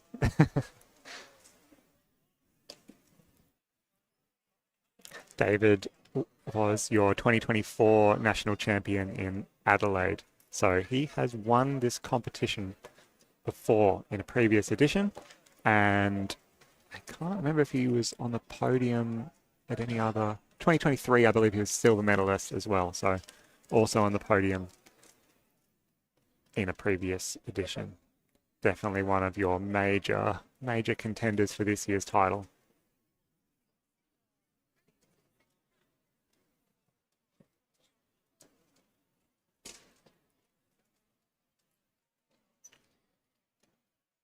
And Chan finishing with a worst possible average, 774. So that wraps up the round of the group.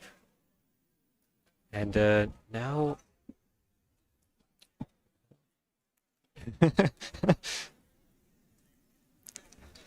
Yeah, so just wrapping up now, but yeah, moving into our top Australian seeds.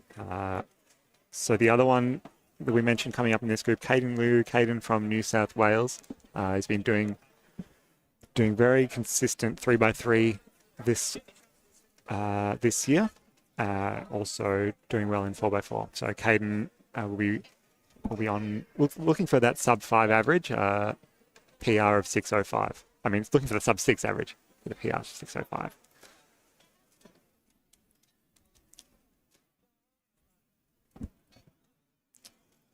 So the States Cup is later today. What do you know about the format?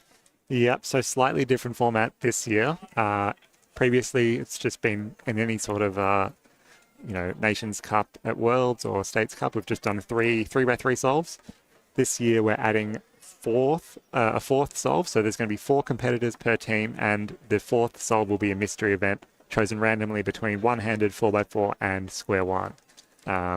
So you'll have 3 competitors doing 3x3 and then one doing an extra event, and you can't use the same competitor twice for that extra event. So let's say square one comes up multiple times and David Epstein is already gone, then it'll have to be someone else solving square one. So that extra event is chosen randomly? I believe it's just completely randomly on the Okay. spot. So a little bit of tactics involved in terms of who you send out for that event, whether it's in the early stages or if you're one of the top seeds in the final as well, you probably want to save your top competitor to the final. So it adds a little bit of strategy beyond just plain 3x3 solving. So it'll be interesting to see how this format goes. Experimental. And who are you competing with in the States Cup? So I'm with my regular teammates, David and Riley. We've been Team Vic 1 for quite some time now, and we're lucky enough to go pretty well at the World Championships last year in fourth. So it's us and then new addition of Phoenix Patterson. So I think Phoenix, we've just seen now in 3x3, but also very capable across a number of events. Square one, he'll be good. One-handed, he'll be good. So yeah, happy to have Phoenix in the team. Okay, so I believe our assigned commentator is busy with 4x4 blindfolded. Yes.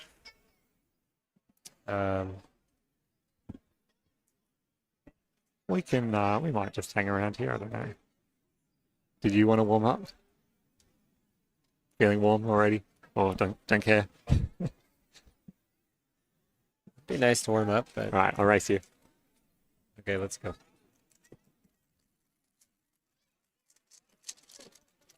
This is peak entertainment. Yep. It's cubes up high for the viewers. Right.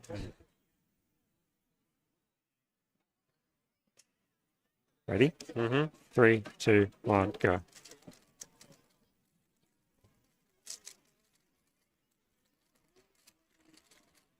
Oh, I think you got it. That was pretty close. Okay. Pulling 3x3 group 6. The group 6 of 3x3, please. Okay, well, we have David Epstein. Yep. It's exciting. Should be helping out with this group, please. The local judges involved with this. Now, One more? 3x3 group 6. Yeah, 7.5, so like 2 minutes. Alright.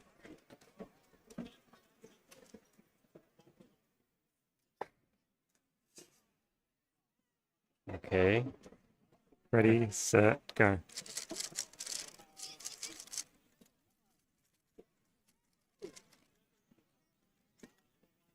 Okay. 1-1. We'll call it a draw. Okay, Lachlan. Okay. Cool, cool, cool. So I guess we'll we'll pass you off to Lockie Stevens and Michael Tripodi in a moment. I want that Michael and I are on stream.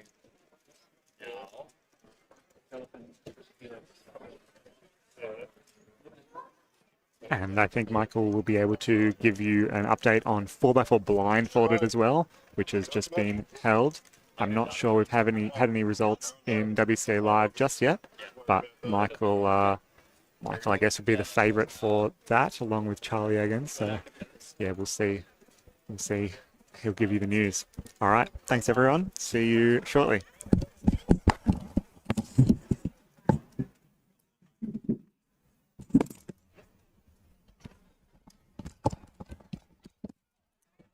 Familiar sights on the Osnats live stream. Me and the Michael. Things you love to see. Things you love to see.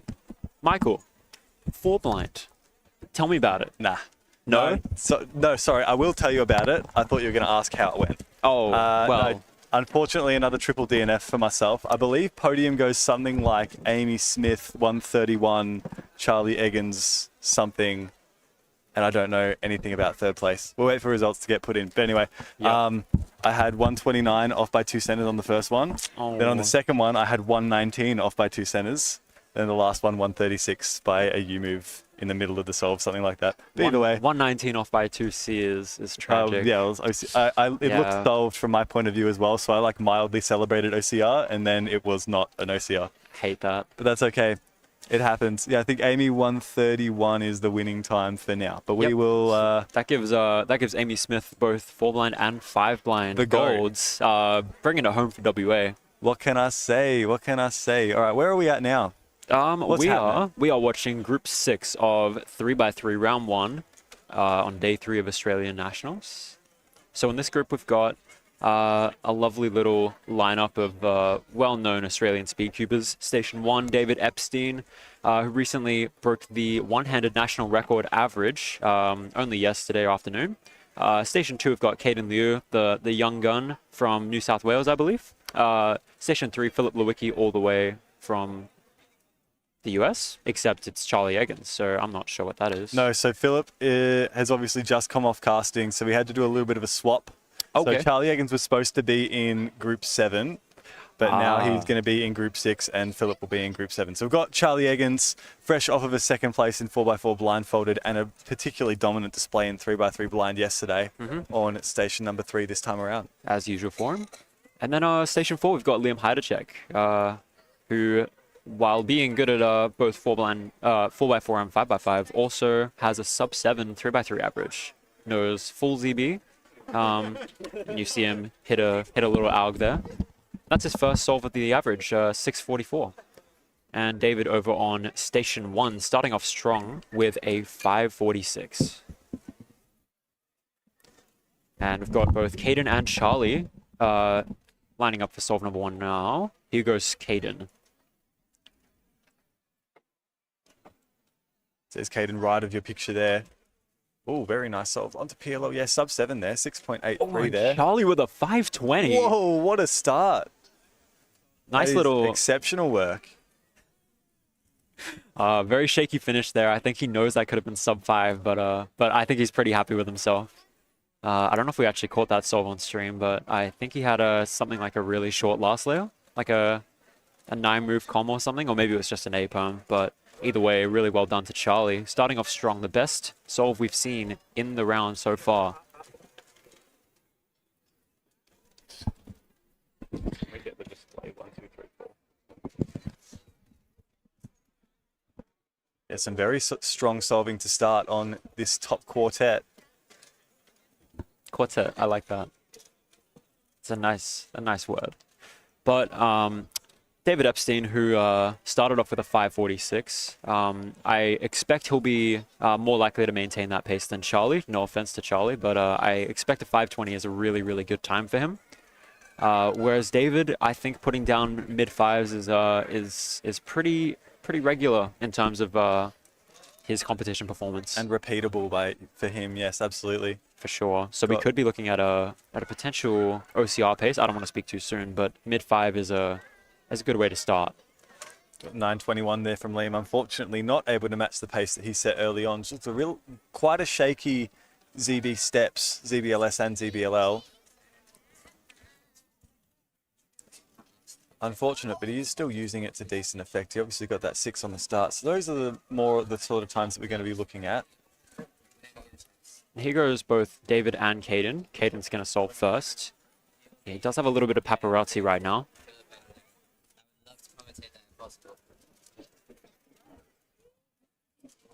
And 620 for Caden on solve 2. See David even still practicing his Roo solving. There's no Roo, there's no one-handed today, obviously. Finals will be tomorrow.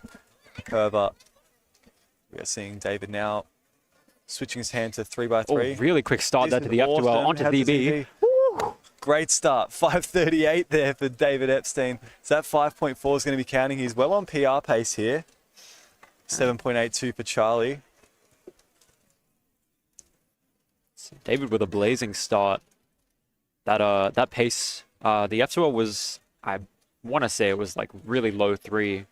And then a little bit of a hesitation on the ZB, but recovered it nicely with good execution. And like I said, mid-5s, you'll be seeing a lot of them from David, I'm sure. But obviously, getting 2 very, very good times at the start of your average is a surefire way to turn up the cortisol. So he's probably going to be feeling a bit of pressure right now. And understandably so. We know that he's one that's been capable. He was in the race for OCR for such a long time, back when that was still held by Felix. They only actually got broken earlier this year, I believe. Yep, just in March, I think. It seems so long ago that it got broken, but in reality, it was only a couple months. But that's how quickly the landscape changes. I think Felix no longer the top dog that he once was.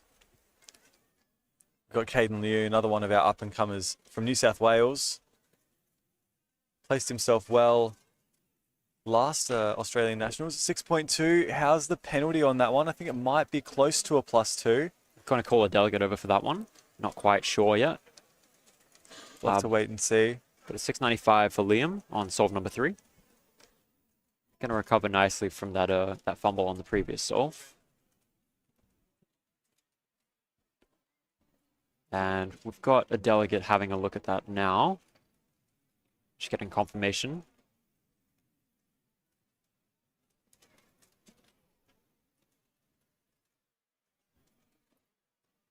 And a 681 for Charlie off stream. Still trying to work out whether it's solved or not. Almost looked like Caden was having a nap on the table while he was checking that +2. And we're still not sure.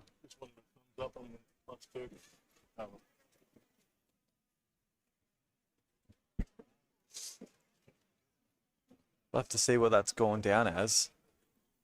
Yep, might have someone run and check the scorecard there. But here's David for solve number 3. Started off really, really well with the counting 5. And it's going to be another 5. 593. Insane pace for the start of the average. 3 sub-6s to start off. And his mean is sitting around a 5.7. He's looking to absolutely take this round by the scruff of the neck here. He's not holding up whatsoever. This is sending a message early days at Australian Nationals.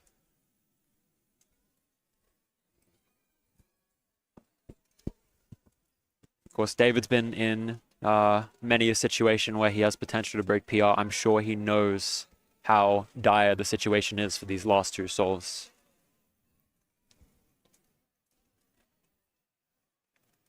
Had Liam has gone 696. So that 9 must have been a blip. Looked like a bit shaky on the ZB steps for that solve, but hoping to claw it back in the latter stages. And did some weird insert of the last cross edge there, really late into the solve. Just a bit of a convoluted solution. 8.22 for Liam. Free floppy style solution solving going on there. Alrighty, now then. Got Charlie for solve number 4 now. Started off really well and has slowly eased back into something of normality. And looks like a bit of trouble on the last layer there. 715. IUD A-perm, the classic blinders move set. Definitely. Caden with another 620. That's his, I believe his third 620, if that isn't a +2 in a row. You get another 620. I believe the +2 was also a 620, but we don't know if it's a +2 or not. So still yet to decide. David with a really rough 4th solve there, 703. It's going to put him in a good position.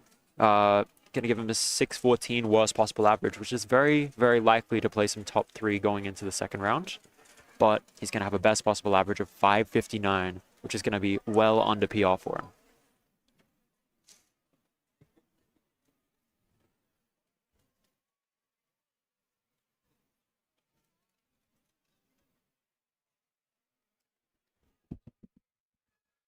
So we just got confirmation that 3rd solve from Caden was in fact a +2.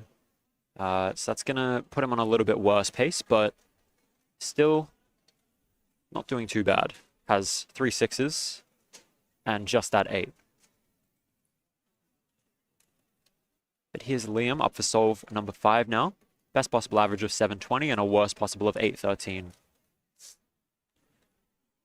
But I believe with a 644 as his current best solve, with some good cases here, he should easily be able to grab the BPA.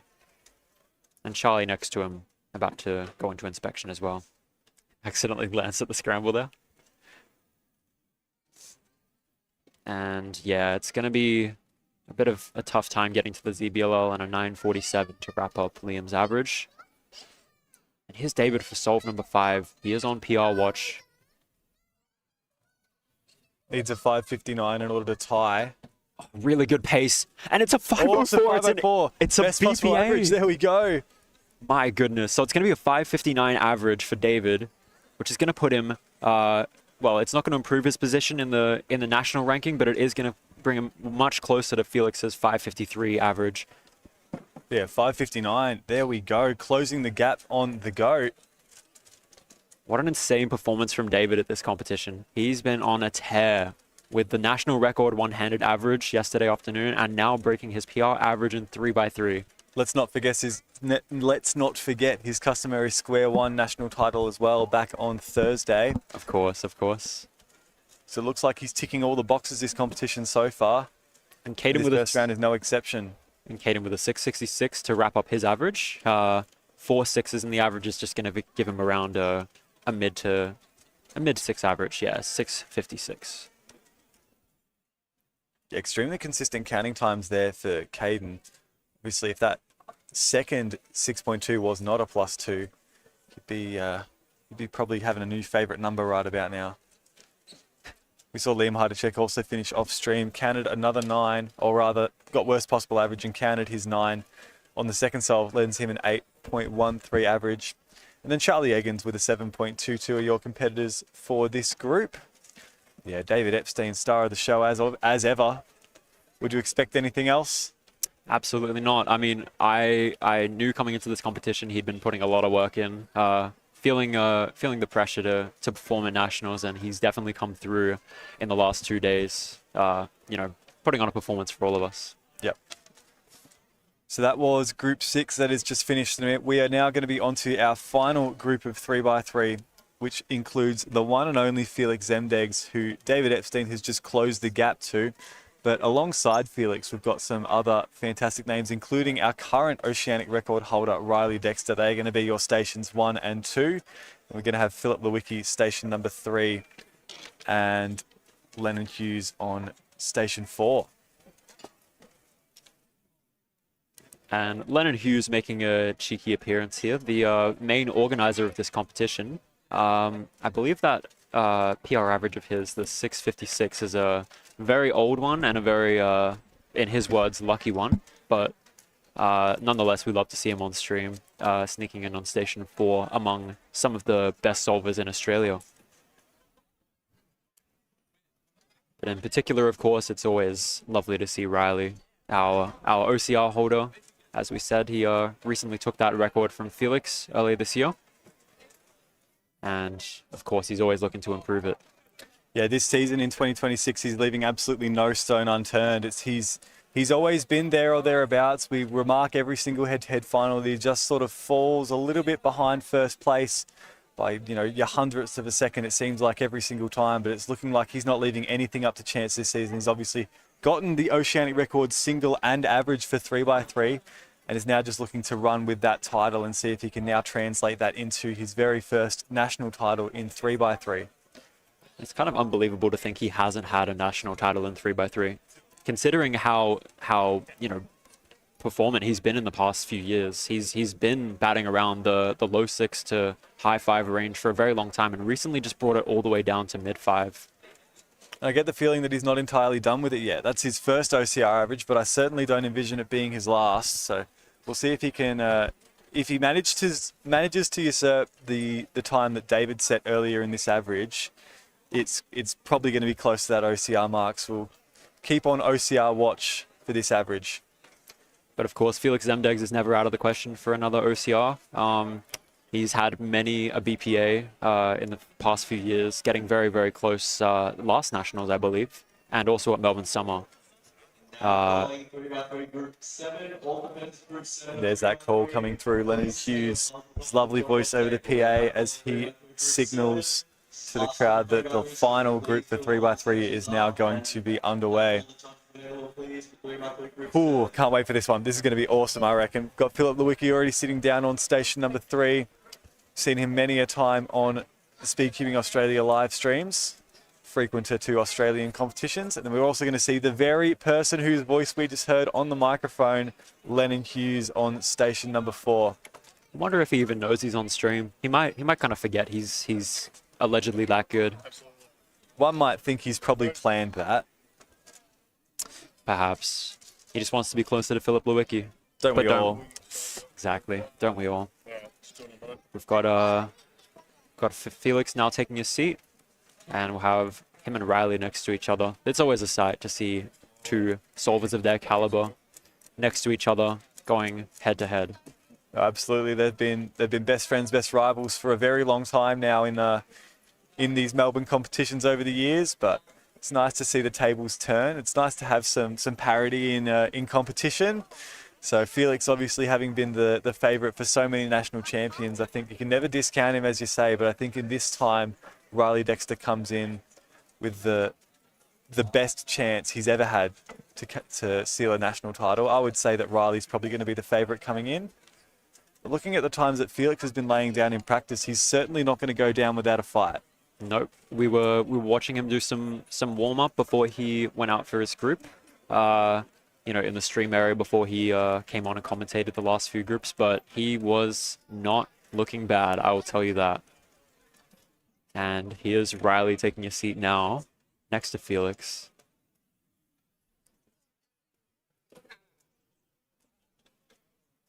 Righty, so as our competitors are taking a seat, we'll pan over to them.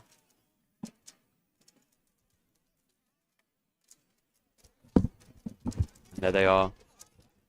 The OCR and OCR2 holders for 3x3 average and single.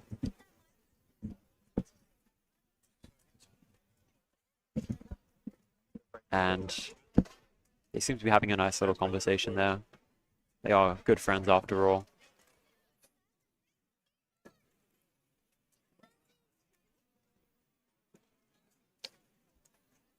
And well, we knew we were going to see a big crowd for this this final group of 3x3 rather, but I think it's really been night and day. I think everyone has just come from the bleachers to get a spot up the front. There's Cammy making sure that Riley looks good for the cameras as well. Of course. And here's Felix for solve number 1. Just got on his cube.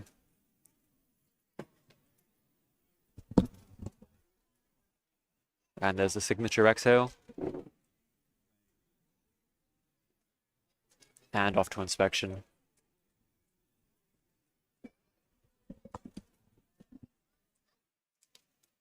Now, looks like he might be going for either yellow or red cross here. It's going to be a yellow cross. Oh, really quick into PLL there. 5:56 for Felix. Pretty solid start. It's a good start in and around that personal record average, and as he finishes, Riley Dexter has received a cube about to begin. Now Riley's going to be looking to match or beat Felix's last time. Didn't look like a particularly amazing scramble. But Riley can make something of nothing.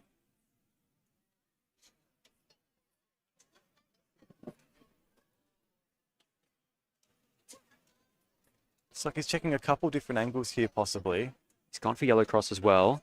Bit of a pause there, but pretty fluid. And a 5:66, it's really close to Felix, but slightly behind. Here's Philip with a 6:65. Lennon in inspection.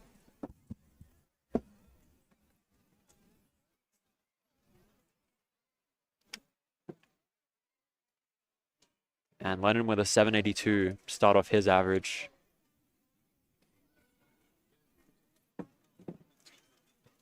So both Riley and Felix starting off with mid-5s, setting the tone for what's going to be a really exciting group of 3x3. Potentially one of the most exciting exciting lines up of people we're going to see until the finals tomorrow afternoon.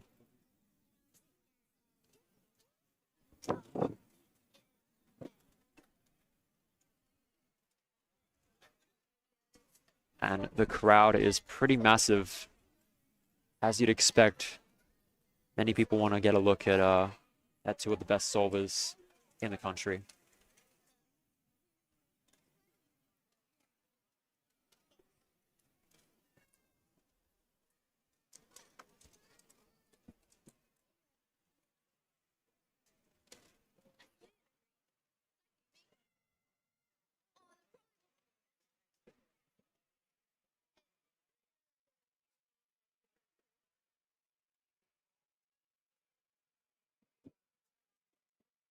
Just waiting on solve number 2 for all 4 of our top competitors now. Riley and Felix both starting off with mid 5s, and Philip starting off with a 6.6, and Lennon a 7.8.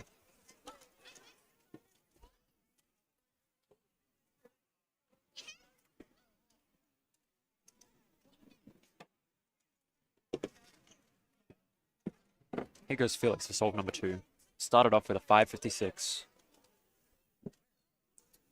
Started strong a few more times in and around that range, and he'll be knocking on the door of personal record territory.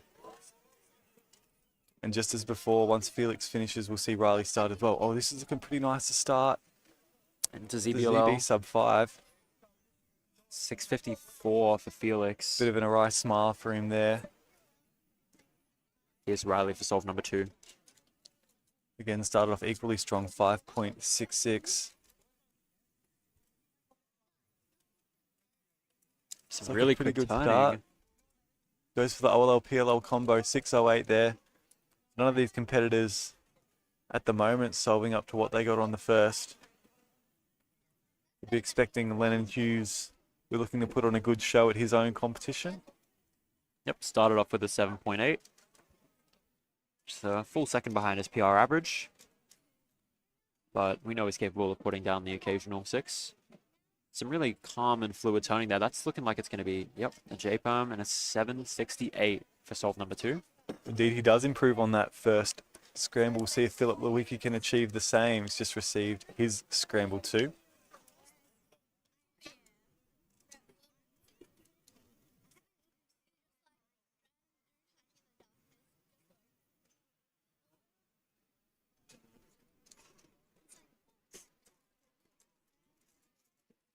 And here's Philip in inspection now for solve 2. Started off with a 6.65.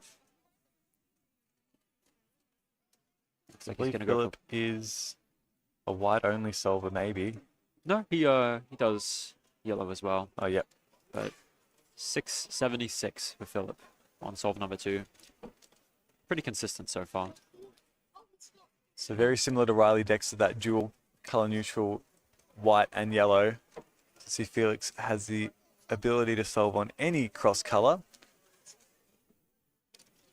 So see what he picks out here. If he happens to pick out a white or a yellow, then it could mean something good for Riley and for Philip.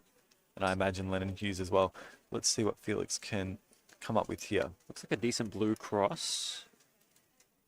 Yep, and he's gone for that. And really quick into the last slot. And Oh, this is great, yeah. Yes. Great solve from Felix. 5.29, the fastest that we've seen of this group so far.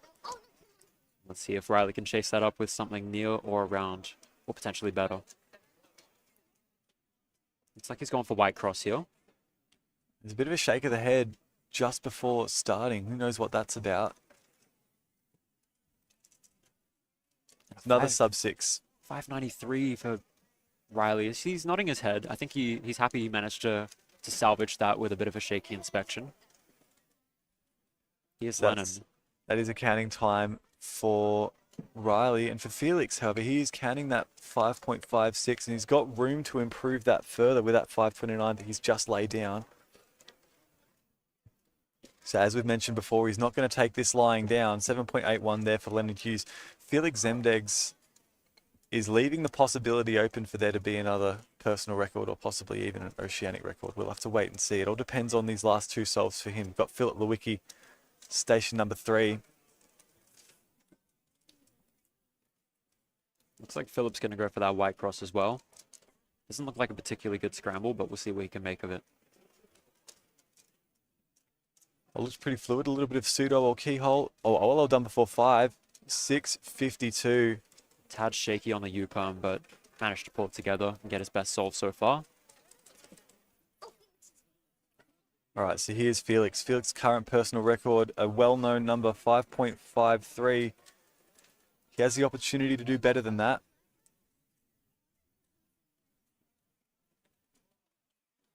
Looks like a pretty good orange cross. It's going to give him an advantage for the solve. And a really quick 583. Unfortunately, I think that means that PR is not going to be possible. He's going to end up best possible average of 556. So if he does end up with that best possible average, it's going to be his second best average ever.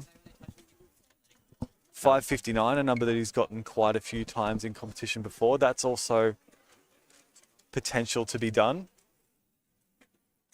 Now I've got Riley Dexter. Here we are.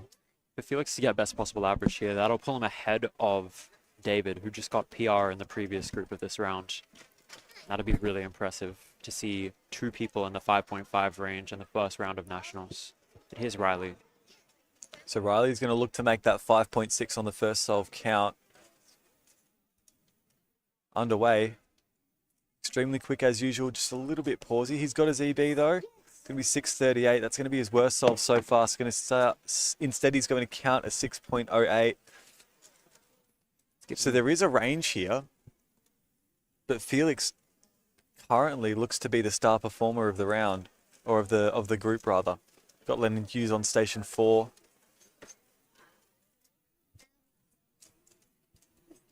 Five seconds into his solve now. And an 8.88. And here's Philip for solve number 4. Philip fairly consistent so far. 6.6, 6.7, and 6.5. One more solve around that mark would give him a very consistent range of average.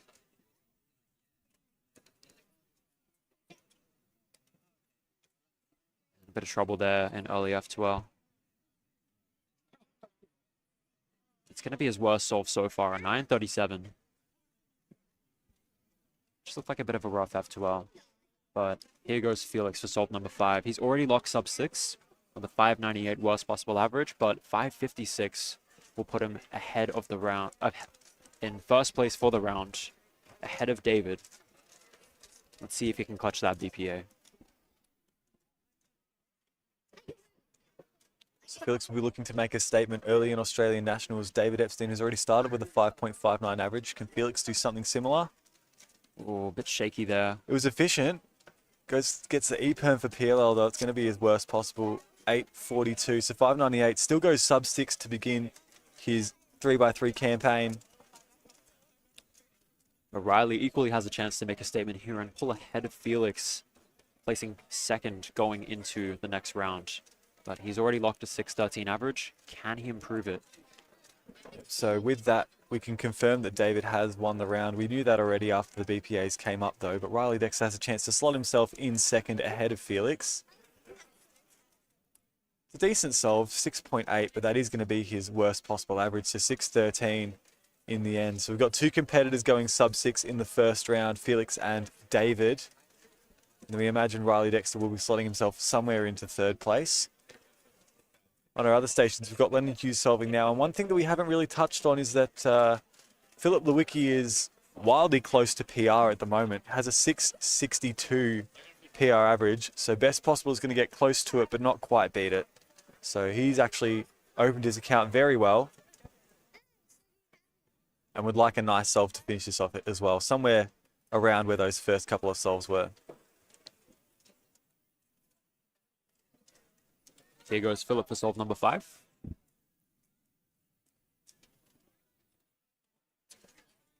Pretty wide range in terms of his possible averages. Something in the mid-6 range would be a really nice conclusion to this average. And a really nice Oh, this is finish. awesome. Yeah.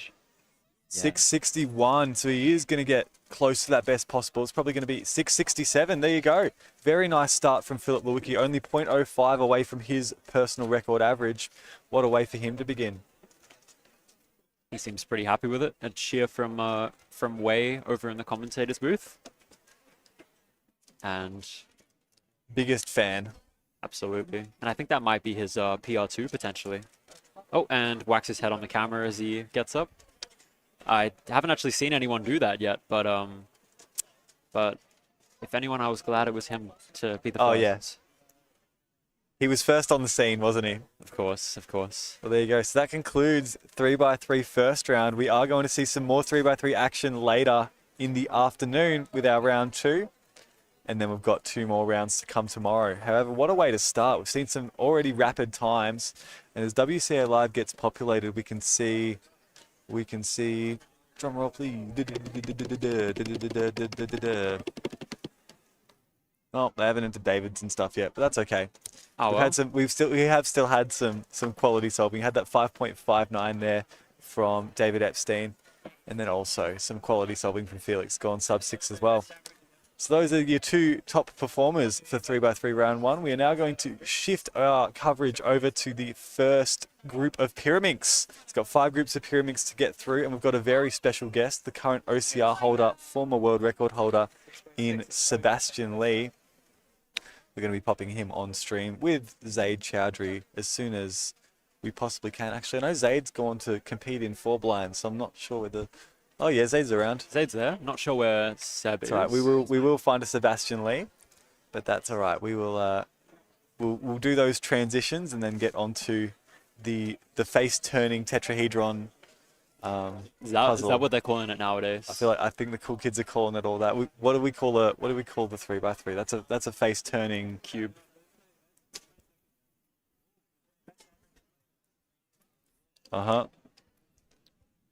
This Lockie Stevens, he deals in facts. I like this guy. Alrighty. Either way, I believe we're going to make way as soon as we have those subs. Actually, I might see if I can round up Seb and I'll get him to swap out for you. Yeah, let's go. Yeah.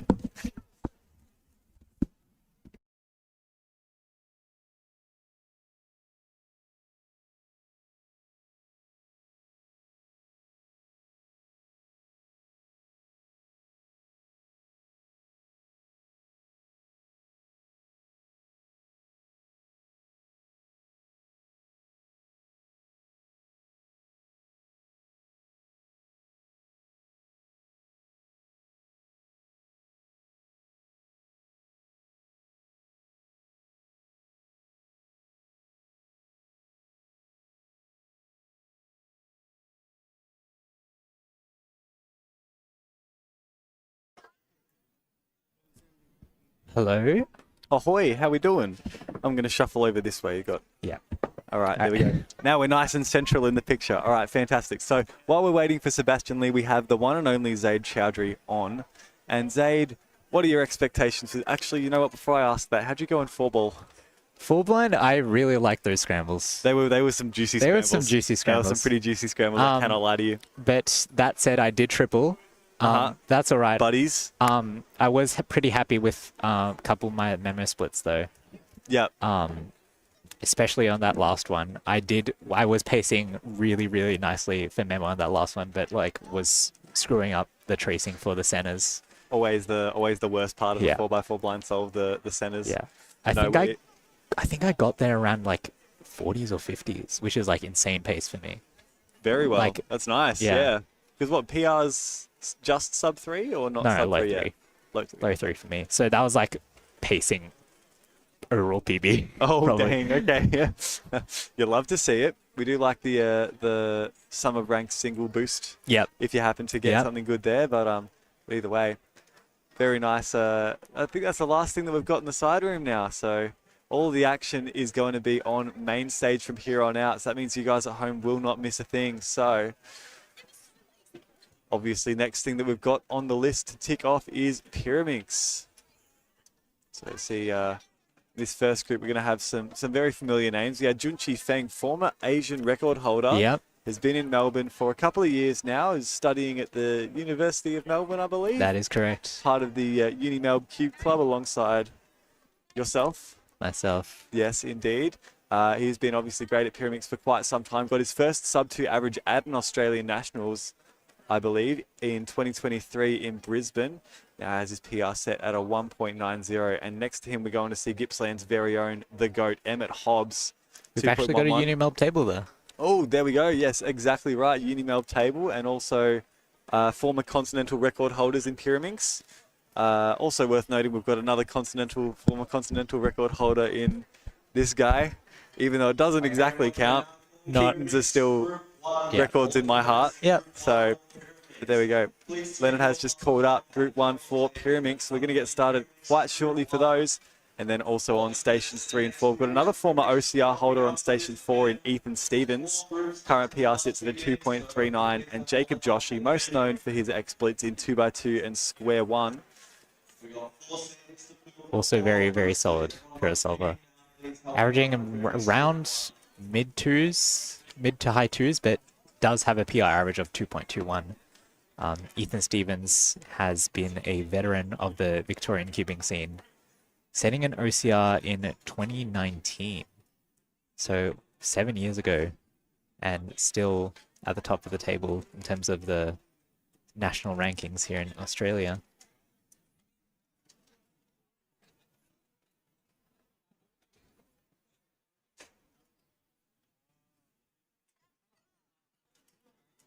Stations 1 and 2, we haven't seen Junchi and Emmett arrive just yet. I know that they are both present. I can Yeah. see Emmett dropping off his cube Here now, we go. so it won't be too much longer before we get action over there. Emmett having a very unfortunate performance at last year's Oz Nationals, not even making the final, where he was pacing a sub-2 average in the first round, I recall. And he's been chasing that for such a long time now, the sub-2. Hoping for another shot at that today and tomorrow.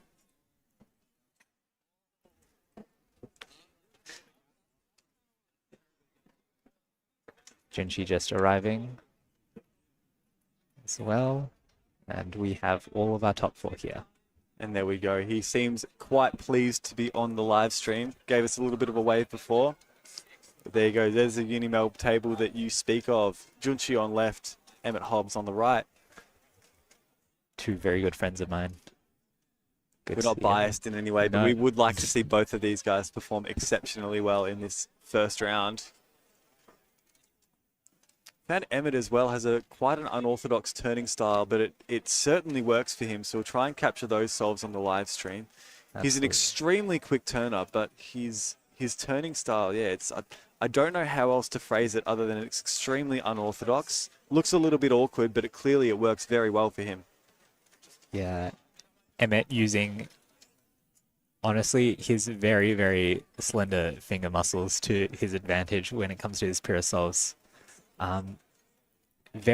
He's adapted from older hardware, as he does have a 2016 ID and has been maining this event for pretty much as long as he's been cubing.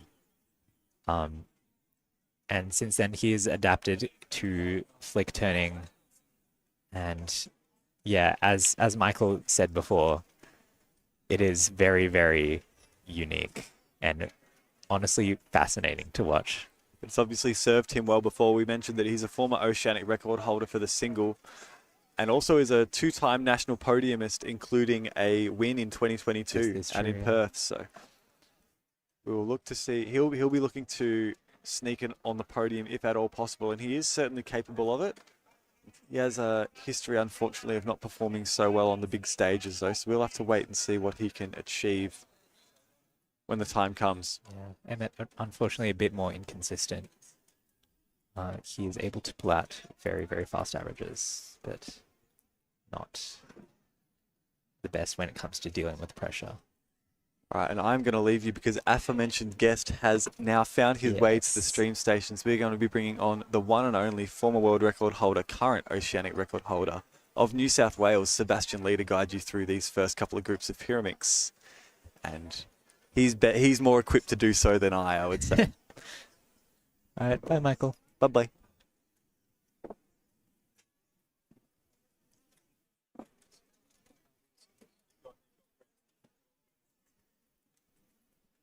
Hello, Seb. How are we? Good, not too bad. Yes. How are you going? Not bad. Nah, yeah. You ready to start off with some Pyraminx? Getting into it straight away. We see Emmett inspecting his first scramble on station 2. Off stage, we see Ethan Stevens with a 417. It seems this first scramble isn't very nice. Emmett Yeah. also getting a 4 on that one. No, I think yeah, 4 tips already is really ideal. Not many blocks. I think it looks quite confusing from what I can see. We do see those couple of line centers in the back for Junchi there. 260, not bad at all. And we'll see what Jacob Joshi can do. It's also taking a while to consider his solution there. The second scramble doesn't look too great. I have a 4 tips again. Is there much that you can see in terms of block building, anything? I think right now it's just quite. I think, yeah, honestly, already there aren't many blocks, so I think a lot of people are trying to like solve it a bit more inefficiently Yeah. than usual, just because it's quite a bad scramble. But no, Yeah. I'm sure it will get better. throughout the Something's always better than nothing when it comes to average. Yeah, inspecting. of course. Yeah. And with that 15-second limit, I mean, you have so much pressure when nothing jumps out at you straight away. Yeah, it's just not much to see sometimes, especially like in a competition environment. I don't know, maybe it's just me, but my mind always just blanks whenever I see the cube. Yeah. Yeah, just can't see anything. Ethan Stevens finishing a bit better on that second one, 3.12. That does look like a semi-forgiving scramble, seeing just that one tip there. Obviously, don't have too much of a clue in terms of easy block building solutions or the potential L4E cases that we might see. Here goes Junchi. He's shaking his head. He's grimacing at this scramble. It seems I misspoke. I only saw the one tip in the back, but it seems that's a 3-tip scramble. Yeah, again, Yeah. I think the scramble set isn't the greatest from what we've seen so far. Yeah, not very nice to these top 4 right here. We've already seen Yeah. 4s from 3 out of the 4, and Junchi counting a 2.9, which not amazing pace for him, unfortunately. Emmett inspecting right now. Seems he has considered something, but quickly switched up that angle there. Very nice, very nice. He seemed to find a very nice, efficient V into what seemed like an L3E. I think so, Yeah. yeah. It was just a sledge with a U AUF, I'm pretty sure. Yeah. And based off what our other seeds are getting, it doesn't seem to be the easiest thing to find. So let's see if Jacob is able to capitalize on that. No, Jacob's probably looking to break. I think he was top 10 in Australia for a time for Pyraminx. He had Yeah. 2.27. Very strong PR. Yeah, but hopefully we can see something like that. Oh, unfortunately, he messed up that back edge. This one looked. Yeah, missed one looked, it seems. 4.66. Still very, very okay times if your goal is just making it to the next round. Yeah, for sure. I think just, yeah, again, 100% just the priorities. Making the next round, getting those other 5 solves and probably Ethan making Stevens time. very quick on that one. It seemed like that was also another 4-tip, but Yeah. he found a very nice body and just like saved those tips at the end. It seems like he went for the flick at the end Yeah. as he dropped it. That was quite fun to watch, actually. Yeah. Quite a fun execution. Junchi is receiving his 3rd.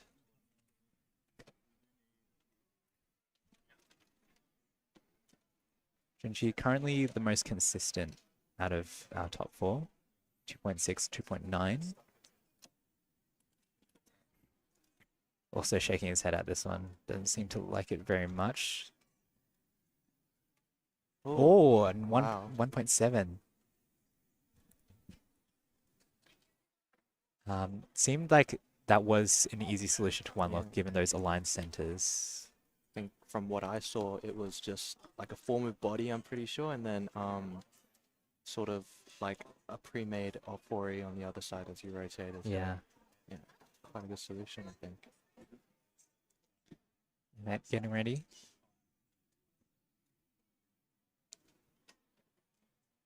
Looking around, seeing those aligned centers, thinking what he could possibly do with them. So changing his orientation at the last second there. Oh no. 2.4 with a bit of a clunky solution there, but seemed to... I think it was the same solution as Junchi's. Yeah. But just execution was a Yeah. little bit fumbly. Clunky execution, I should Yeah. have said, yeah.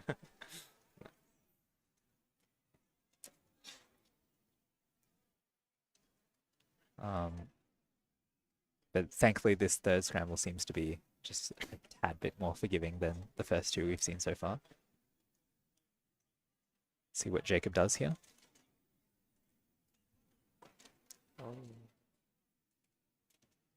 Ethan Stevens with those funky tip turns at the end again. Adapting from pre-COVID hardware. Seems like the strat. Yeah. Jacob seems to have planned out a solution. Same solution Ooh. as Junshi. And Very- Playing it safe yeah, with that, but still a bit risky with that last turn there, but all things considered, very nice. Very solid solution.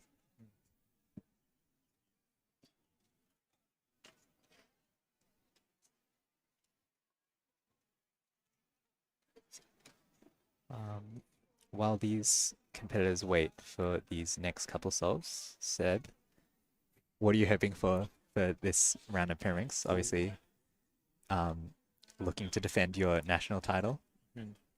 So what can you tell us that you're looking for today, at least? me personally, probably, just trying to do the best I can. I think maybe a 1.2 average here and there might be nice, but honestly, considering the amount of practice I've done so far, not really expecting anything too crazy. Yeah. Competition's gotten a lot stronger as well. I know Eli and Zichi, they've really been grinding. So, and same as Archimedes and Miles, I think they're definitely going to be quite a match this Australian Nationals. Absolutely. So yeah, even more people to look out for in this field here at Australian Nationals. We see Emmett beginning his it's his fourth, sorry. Finishing at 254. It seemed like a pretty average run-of-the-mill Pyraminx solve for him. Junshi, unfortunately, botching that execution at the end a little bit there. Also a bit more of an inefficient solution, it seemed like. But Emmett pacing pretty decently. Best possible average of 2.35 is pretty solid, considering his current personal record of 2.1.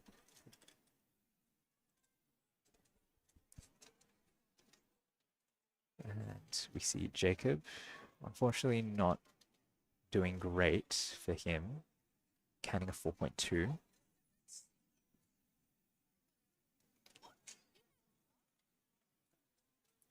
Wow, Oh, nice. taking it a bit slow on that one, but still very, very smooth. 2.25.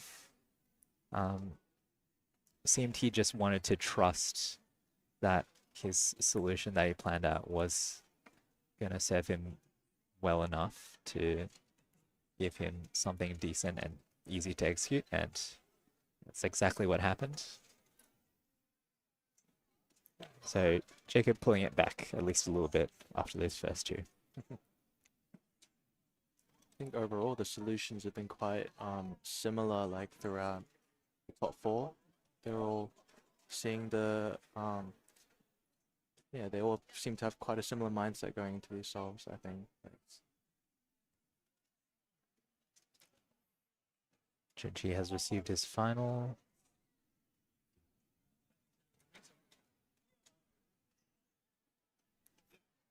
Two tips at the front for him there.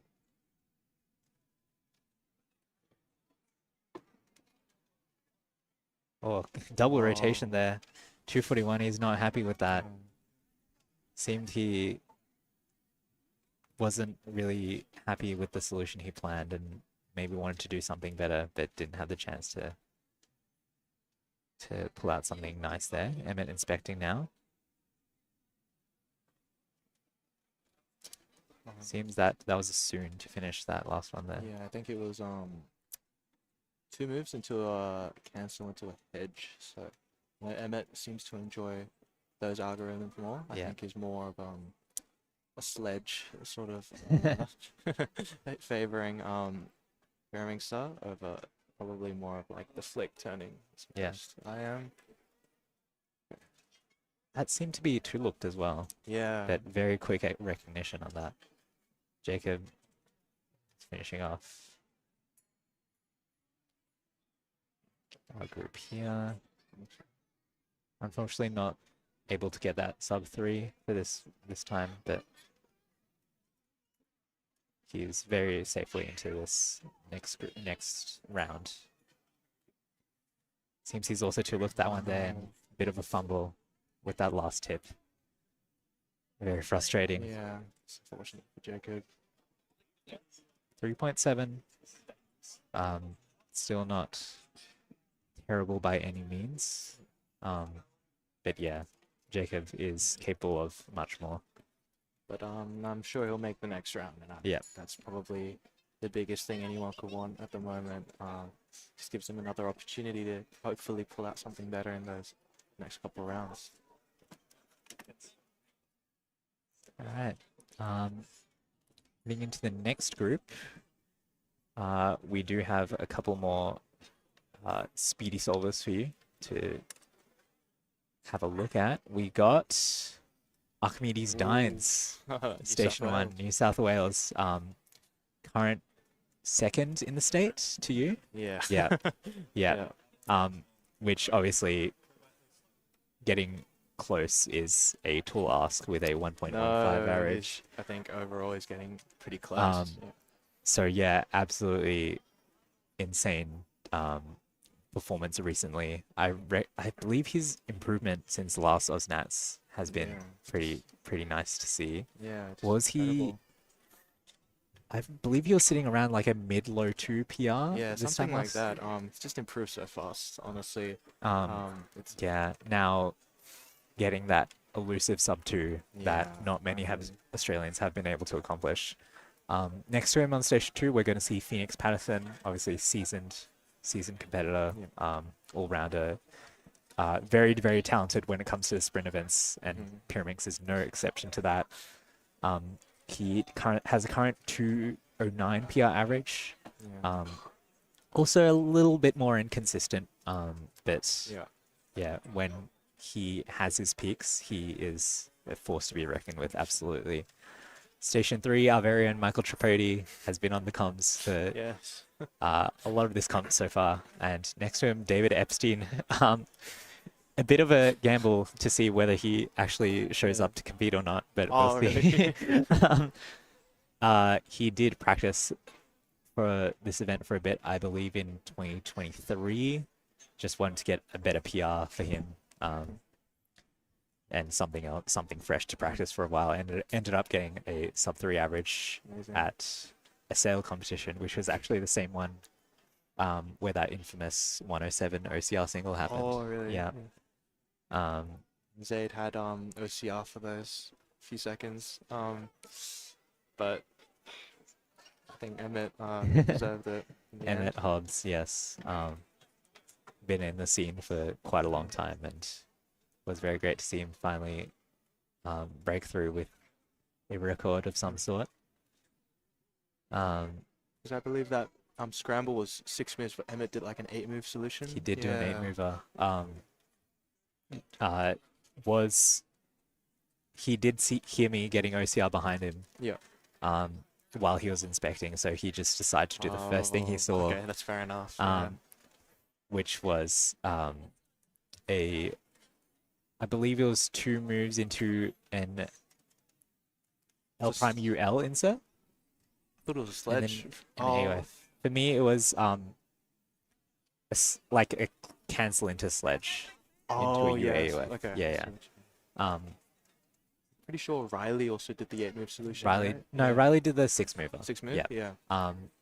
But Richard E. Heng Tao, who was also in that round, ended up tying the former OCR single. Yeah. 115. But because he represents New Zealand and Emmett represents Australia, that still tied the national record. So yeah, a very funny round. I like to revisit here and there. And yeah, one of the more famous rounds in especially Victorian cubing, one we like to giggle about here and there. But yeah, while we wait, Seb, have you been doing much in terms of cubing or any other events you've been working on? I think not cubing as much as I would like to, but I'm just glad to make the last 2 days where probably the events I'm strongest at I can compete in. So maybe hopefully Pyraminx, I do reasonably okay, and but I think 2x2 is definitely something I'd like to do a bit better in, considering Melbourne summer earlier this year. So I'm not sure how it'll go, but we'll see how it pans out. Yeah, absolutely. Because you did have an unfortunate performance at Melbourne Summer with Pyraminx, did you? Like For you. somewhat, yeah. For you, yeah. Somewhat, yeah. I always have to consider like the SEB standard for what is a bad performance See what you compared to mean. everyone else. No, I mean, I think it was quite solid, but definitely was hoping for something a little better. Yeah. Yeah, absolutely. However, you are pretty proud of your 2x2 Yeah, I was. performance at that comp. Definitely. Were you? What's your PR? 1.17. Seven. Yeah. Absolutely insane. So, are you hoping for anything in 2x2 potentially? Hopefully, I think national podium would be pretty cool, but competition's pretty stiff. Phoenix, Roman, there's Nathan, and quite a few others I probably haven't mentioned, but 2x2's gotten a lot faster, I think. Yeah. Obviously, we are finding this Osnats in Melbourne. Not the capital of Australia, but it's the capital of 2x2 competition here in Australia. Absolutely. I believe at one point it was like 10 out of the top 15 in Oceania were all Victorians. Insane. Yeah. Who did we have before Phoenix and Roman for 2x2? Phoenix and Roman For them. Yeah. would be a tight battle. Phoenix is currently defending I believe, 4-time national title since 23. Insane. Yeah, so Roman unfortunately not doing as well in that last final. I'm sure Roman will probably go into this with a bit more confidence, considering Megaminx finals, which he filled me in on today. I didn't realize it seemed like a crazy round that I missed, but It was pretty intense, yeah. but I think he'll take that confidence and then hopefully see him do well. What are you hoping for, Zay, this competition? Not too much already. Most of my expectations lied in square one, but unfortunately the pressure I put on myself got the better of me. Oh no. But we'll see if I can hopefully redeem myself later in the year, especially with Oceanics coming up. Oh yes. I'm excited for that, definitely. Apart from that, not too much I'm hoping for. Got clock finals tomorrow. Wow. We'll see how that goes. But not expecting too much from myself in that, especially given how fierce the field is now. Yeah, clock is just got Kyle, Lachlan. It's quite stiff now. Kyle, Definitely different. Lachlan, Christian, Alex. Alex, yeah. Yeah. I forget. What are your thoughts on the clock getting potentially removed? I don't think there's much I can say that hasn't already been said. Yeah. Yeah, it's a bit unfortunate to see it go. But unfortunately, it did take away some of the excitement I had for face turning octahedron being added, which was something I was looking forward to. Yeah. Alas. Yeah. We're seeing these top 4 receive their first. Michael just starting pretty early on, 3.7. Seemed he must have missed one looked the solution there, or if he did try for that.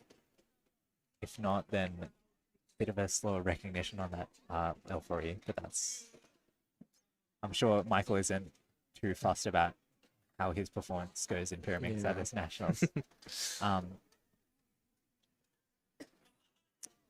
Station 2, Phoenix Patterson, inspecting his first puzzle. Seems to be a 3-tip there. Not any obvious blocks that stick out. So Opting for the red there. That seemed to be a bit of a slower L4E. It seemed he did an insert to reduce to the L3E, which he did an extra recognition for. Archimedes, we've already mentioned before, very talented solver from New South Wales. Sure. Very rapid rate of improvement. Unfortunately, he's No. didn't have a solution that he was happy with there. Bit of a annoying regret in that execution. 238. What can you tell us about Archimedes and his recent performance and solving style? I think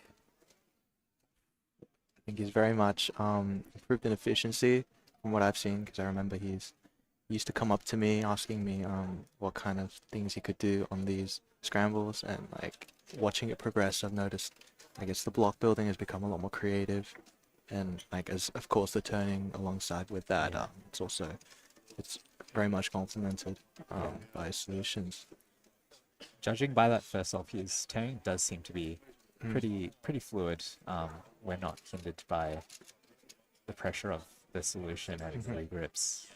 But Michael is also inspecting and it's just started 3.3. Seemed that it was he seemed to build a layer for that one. I think so. Did he get an L3 at the end? I'm not too sure. Seemed he had the recycle, the soon free cycle at the end. I'm not sure though. We'll see if Finalizing Patterson opts for a similar solution, or goes for something different. Another 3-tip here. We do see, not sure if that's a block on yellow-blue, but he did go for that yellow V there. Unfortunately, a bit of a hesitation on that L4E. Archimedes inspecting. He's opting for red. I can see there's a 3-move bar. Wow. Very nice. 1.71. Very smooth one looked.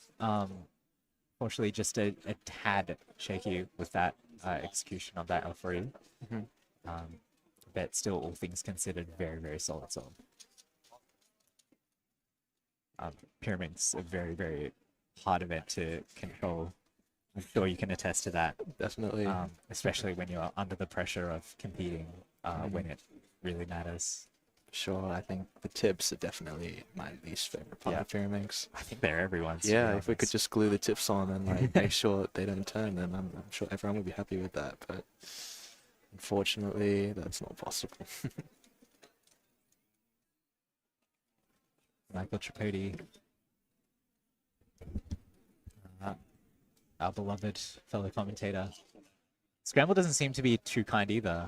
Another 4-tip. Doesn't seem to be any visible blocks or nicely oriented centers.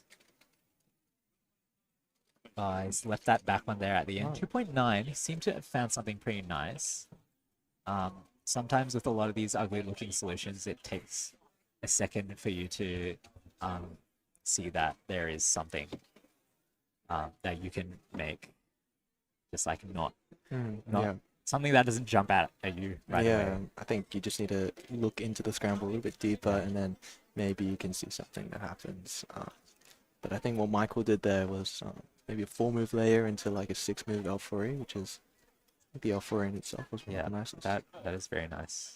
Finalizing unfortunately fumbling that back tip again, as we've seen with Michael as well. 4.88, not great at all for him. Counting, that's going to count given his 502 from the last one.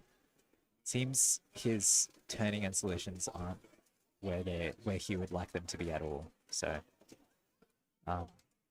once again, I'm very certain in saying that any less than stellar performance is still enough to get a place in the second round. So. For sure.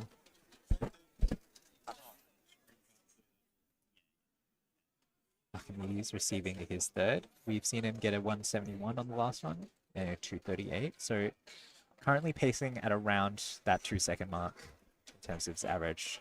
We'll see what he can do. If he can find a similar solution to what Michael did. I think he's opting for the same color as Michael. Yeah. Or unfortunately a bit locky on that V execution. Not happy with that at all in the end. 240. Seemed he knew that the solution could have been nice and executed pretty well, but just didn't happen for him there. Michael inspecting on scramble 4. Two tips on that one, but he's locked up on that the execution along with that rotation, so not very nice at all, unfortunately. Still not terrible. Not a terrible range of what he is able to get after this last one. And yeah, Michael did have a similar Pyrrha arc as we saw with David. I think earlier this year he might have practiced just a little bit just to see if he could push past that sub 3 barrier, which he ended up doing earlier this year. I think if you set your mind to it, you can really improve with Terra, but you know, I don't think people like the event enough to really push to that next level. Honestly, I don't blame them. Yeah. And Michael especially not one who relies on his quick turning too much, but rather what's in that amazing head of his. Phoenix Patterson inspecting his 4th. Another double rotation there, it seemed. 284. Phoenix, I've noticed, does rely on those quick rotations in his pure solding. He does. Just opting for a quick V solution followed by a quick recognition of a potential L4E. Whereas people at the very top of the table look at the whole solution holistically and see, okay, what's the best way to execute this entire solution that I planned out? Yeah, 100%. I think Phoenix has a bit of a unique, unorthodox turning style sometimes, but you see Archimedes and how he does in this scramble. Taking a while to consider where to start from. Seems he's going for blue. Yeah, Wow. 174. Counting 1.7. Great pace so far. 171, 174 are his true sub 2 solves. That gives him a best possible average, currently below his PR, if I'm not I mistaken. think it was 194 was his best 194, possible so average, so I'm slightly off. Yeah, No. yeah. Whoa. Oh, that seemed like a very Yeah, nice yeah, solution on yeah. that last one. Michael Tripodi, 242, getting his best possible 3.3 to finish off that average. So yeah, that seemed like a very nice scramble. Like 2 moves into a hedge for the UAUF, it seems. Yeah. So given nothing catastrophic happens for these top 2, it could also be a safe bet to say that they could also get their best possible. Phoenix Patterson inspecting that last one. That seems to be a very blocky scramble. I'll bet he has fumbled a bit on that solution there. 289. Archimedes, the last one out of our top 3, waiting on that one. Yeah. See what Archimedes can make of this.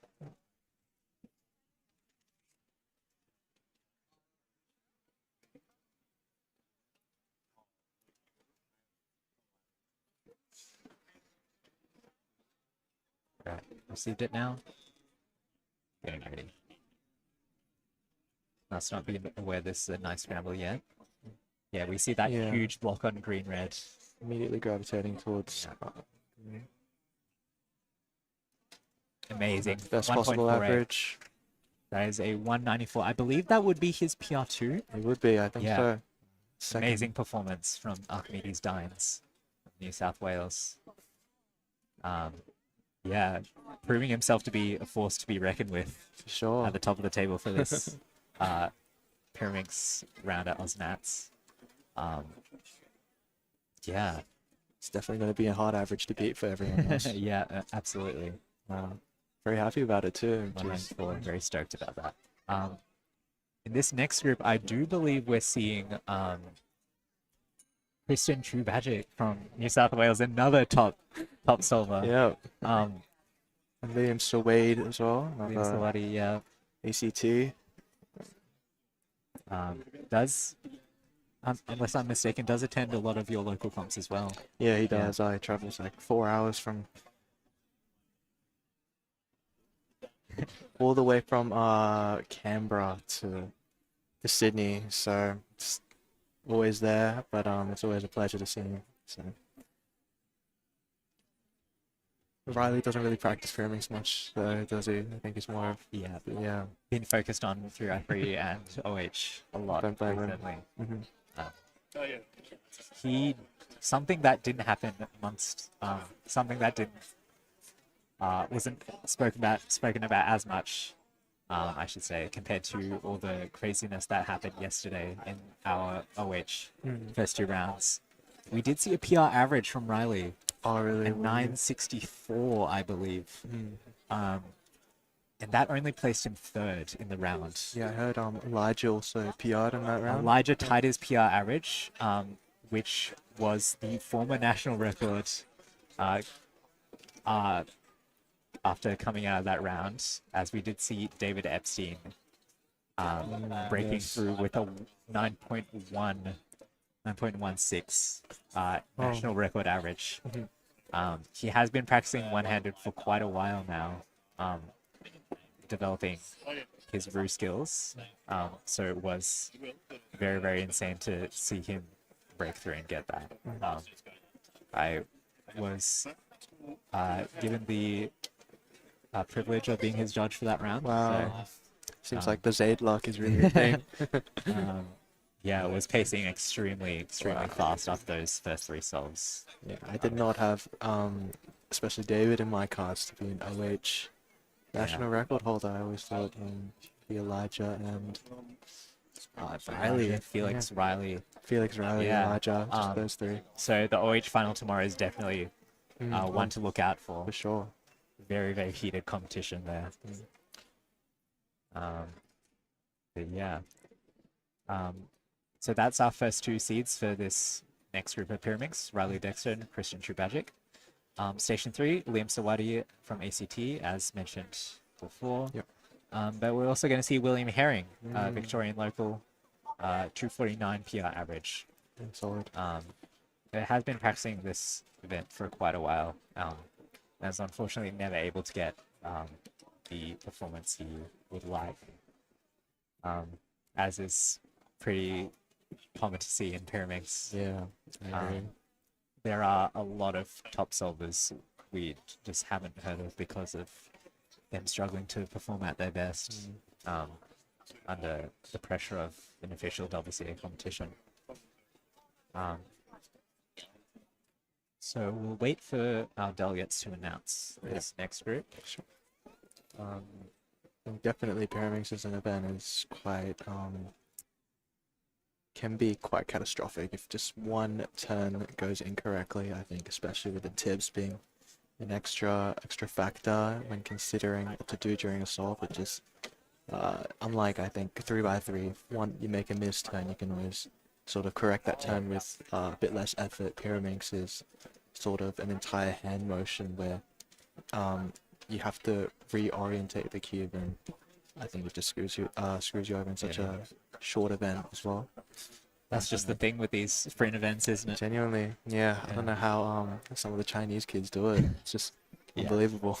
Yeah, I'm sure yourself speaking from someone who lost their WR to Lingke Jiang of China.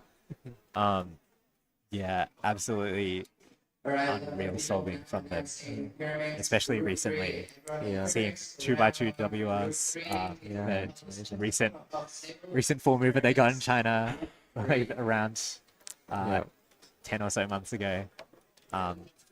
Definitely no different in Pyraminx as well. Yeah, I think definitely there's. I'm just not too sure how Lee Kun just manages to be so consistent, because I myself, like, I've had so many horrible rounds here and there. I think Archimedes nearly beat me last tournament. We tied averages in the final round, and I just barely won by singles. So yeah, it's pretty depends on the day, I'm pretty sure. Yeah. And can you tell me much about if you've been following the pyramid scene on a world scale? I think so. Anyone you have your eyes on recently? Definitely Arats from Arats, Spain. He's always been up there, and I think he struggled with comp nerves for quite a while, but you know, he's definitely made his way up there, especially with that very recent year. So he's now third in the world. He's overtaken quite a few prominent pyramidsters who've been on the scene for years, like Jasper, it's Michael Nielsen, and Parker Treasure. He's definitely got a lot of potential, and I think maybe one to really challenge Lincoln, hopefully. But aside from that, couple American people, and the recent North American Championships. I think David, Yes. he won that.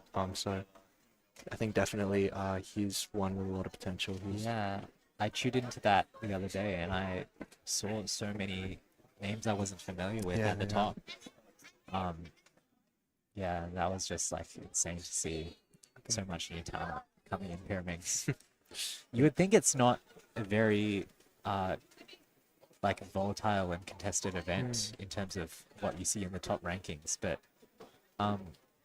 I believe it was like less than a year ago, my silly PR single of 1.12, which was 19th in the world at the time, Wow. was knocked out of the top 100. Oh, really? I didn't Yeah. realize that. Um, and I believe it's like a one. What's making top 100 for average now? Like 1.7, 1.8? I think it's like because I know Archimedes isn't in the top 100 and he has a 1.9 average, so Yeah. I assume probably 185. Absolutely Yeah. unreal. Yeah, something completely unheard of if you said this around 4 years ago when Oceania found itself at the top of the Yes. table with Jasper Murray and yourself and Eliza. I remember back in Oceanics 2022, it was a 1.7 or something. Yeah, was in it the top was. 5. 178 was I think 178. fourth in the world Yeah, for a while, which was your former NR. it was yeah. yeah. I think now that's ranked like 30th in the world, which is Really? yeah. Let's have a look at that right now, actually. Check the world rankings for Pyraminx.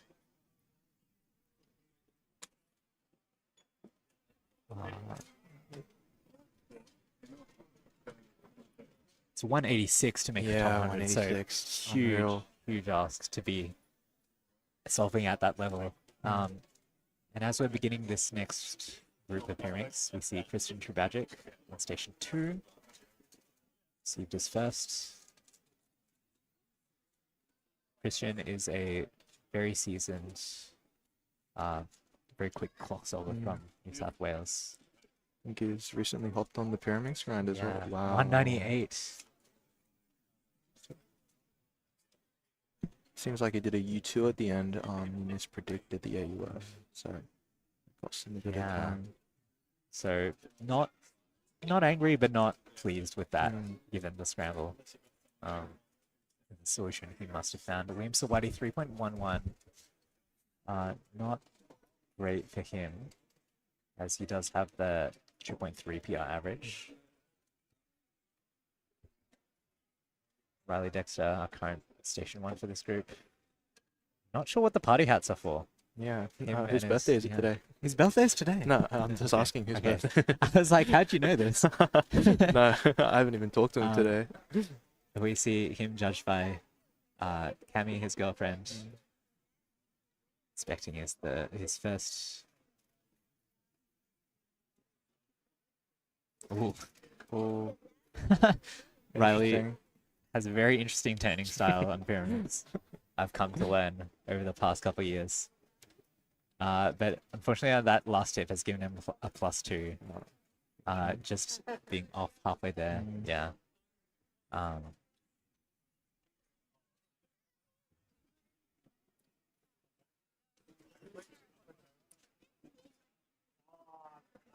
But yeah, he does have a very intriguing style of his solutions and execution. Going for a bit like a weird rotation sometimes, but he does it like so quickly. It's like not even it's fascinating to watch, but it's also I don't know how to describe it. I think it really reminds me of like the older styles of turning. Like Yeah. I know Drew Brad's he used a lot of like he used his entire hand, I think, as opposed to just like the index fingers and maybe like the thumb. Like he used his entire hand to solve the pyramid. Yeah. So Um, maybe not as extreme as Drew, but definitely quite wrist heavy. yeah. And I believe Riley's peak in Pyraminx was around the X-Man Bell era. Yes. So yeah, those wrist turning solves very, very ideal for that hardware. This first. Oh, sorry, with a second.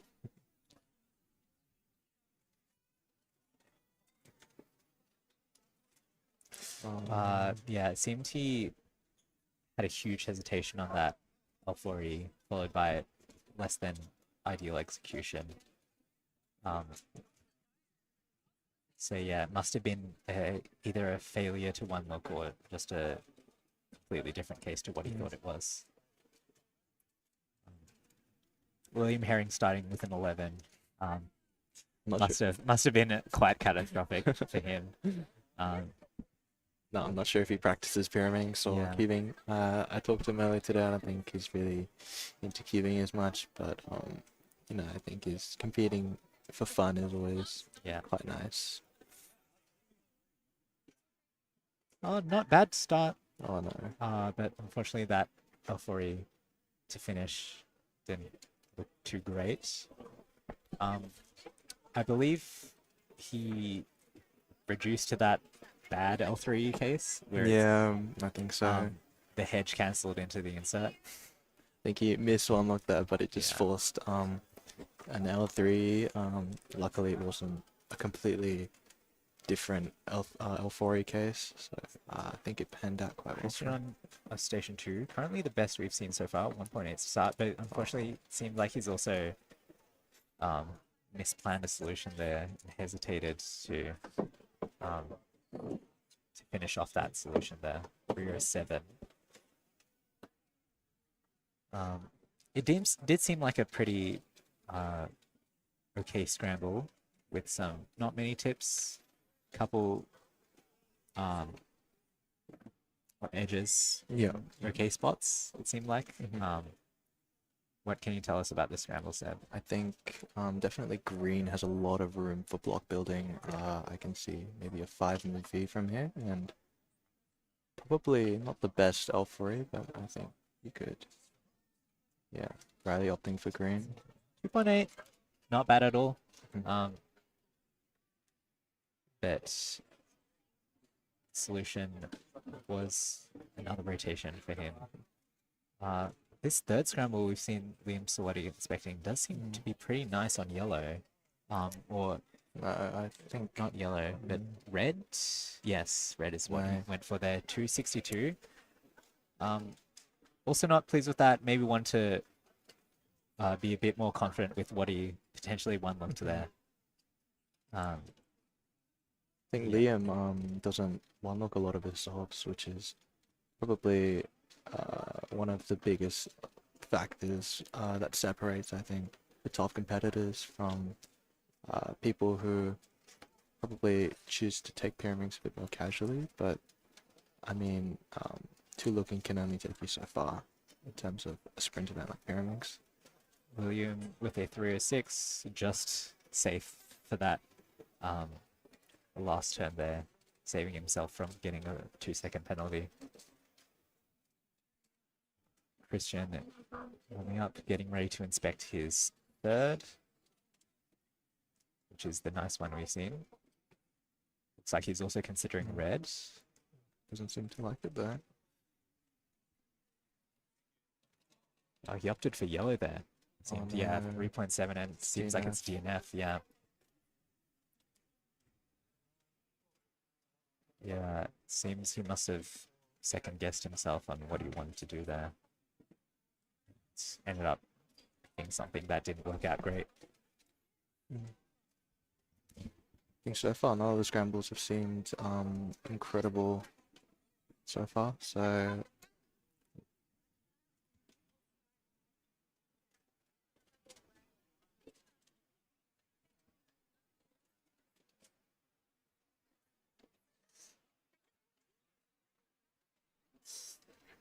Right, Riley Dexter adjusting his party hat a little bit, getting ready for this third solve. Checking a couple other angles, but he does see the the 3 oriented centers on yellow. See what he can do. He is going for yellow there, but taking a while to recognize that L4E 393.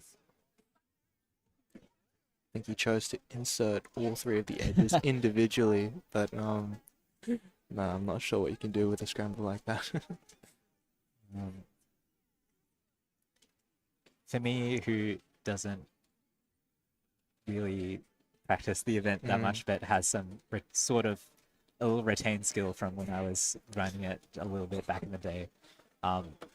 If I wanted to go for something really safe, I would have just done a 3 cycle on that yellow. Yeah, I think I half expected Riley to go for that as well. Yeah. I can't lie. Just to make one looking that solution super easy. For sure. I think always just like doing an L4E case to force another L4E case is Yeah. quite a funky way to approach Pyraminx, Yeah. but I mean it works. So it's the objective at the end of the day. Funky solutions all around. Yeah. Are you competing in Pyraminx Aid? Or I am competing. I'm in the last group with you, actually. Whoa, I do believe. that'll be Yeah. exciting. So we'll pray that the scrambles are nice. to us. Definitely. I mean, with your luck, if David got a national record yesterday, I'm sure you can carry over this luck to the Pyraminx group. Hopefully, we will see. We will see. Christian inspecting. We do see a bar on I think red that's green. That does look like a pretty nice start there. Green, mm, not bad. Not bad execution at all. 241. Yeah, it seemed that the green V did look like something nice. I think it was a large block, but it just didn't force probably one of the most ideal Yeah. offery cases, but he did execute it quite well, so worked out in his favor. Liam Sawadi on his last one. Currently the first one of our top 4 to get his last scramble. Seems to be 3 tips. Yep. And bit of a lock up on that V execution, and he's locked up again for that L3E to finish 478, far from what he wanted on that scramble, it seemed.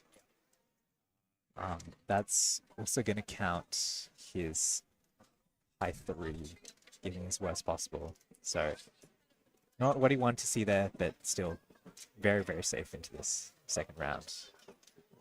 Riley inspecting this last scramble. Again, sees that red-green block. Was considering red there. Seems like that's what he's going for. Oh, that rotation did seem to contribute to a bit of a fumble. That transition to L4E. 366. That's going to count given a +2 on the first.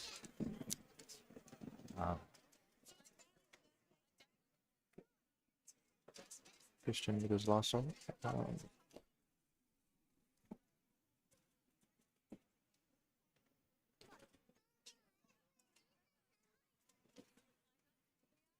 Ooh, bit of a slow start, but managed to pick up the pace with his turning. Maybe just wanted to be a little safe on that I pickup. think so. I think his finger caught on one of the edges, and I Yeah. think that's what caused the little thing at the start.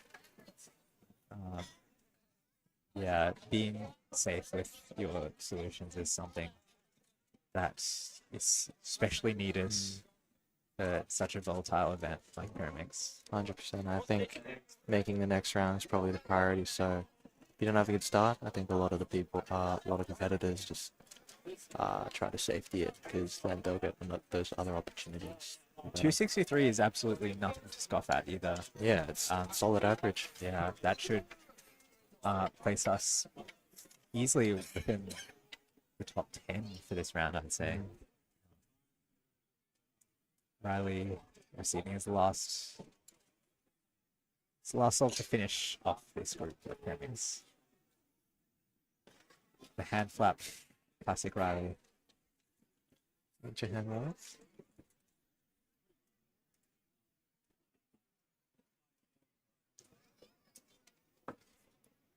In considering Ruby, it seems. Yeah. Oh no. Oh, wow. Seemed to be one of those weird rotation solves. 284. That finish was quite awkward. I think the table did half the turns for it. He did seem to have a fluid execution on that before he did it, so very nice. 348 for Riley. We'll see if that paces well in this first group. And yeah, that concludes Group 3. We're heading into our last two groups for this event before we have our lunch break. And yeah, looking forward to competing in this next group, Seb. Yeah. Bit nervous, but we'll see how it pans out. Again, just trying to not make any unforced errors. It's probably the priority, but we'll see how it goes. Absolutely. In our next group on these top stations, we are going to see Zichi Ding from Victoria, current state record holder, 178 PR average. He has been very close to a couple titles. He just barely missed the Oceanic Champion title to Lysa Yu. Yeah. I'm not too sure how he finished up last Aussie. I think he got third. Maybe he didn't make the podium because I know Eli got second, but no, I think he'll be one to look out for alongside Archimedes and Miles. Miles, another New South Wales local. Yeah. Another top For sure. solo from there. Top three Top three in New South Wales. So New South Wales all around a very strong Pyraminx state. And I'm sure you have inspired that at least a little bit, Sev. That's flattering, hopefully. 197. That sub 2 range is something he is potentially looking for in any of these Pyraminx rounds. And something he would be very, very chuffed with. So yeah, getting ready for these two. Charlie Hanley on station 3, a Victorian from Gippsland, Australia. And yeah. I think I'm gonna go practice some Pyraminx now. It's been a pleasure being on stream. Thanks, Seb. Absolutely. Appreciate Thank you, it. Seb. Yeah.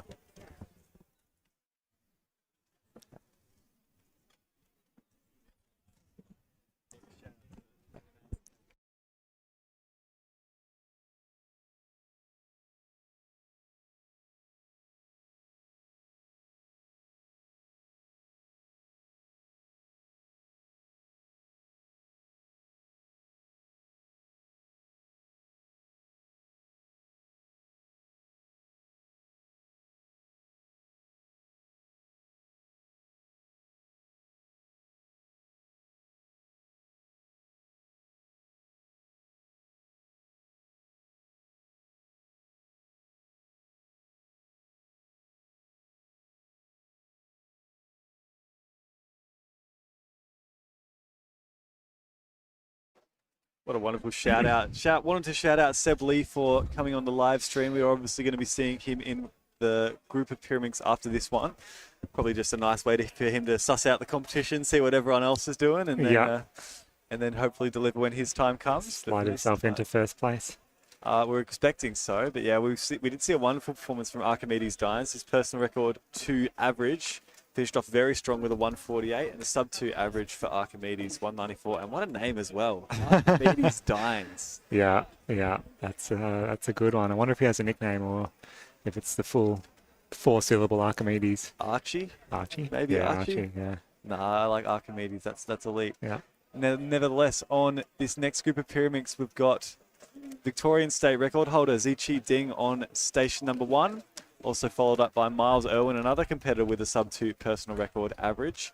1.97 is Miles's PR as it stands. I believe Miles also placed third in Pyraminx at the last Australian Championships up in Brisbane. All right. And then we've got Charlie Hanley, station number 3, another Melbourne local, along with Ryan Chen. So we're feeling the Victorian presence in this group in a big way. And yeah, these top 4 competitors, obviously far and away the class of the group. Ryan Chen, PR, is a 248.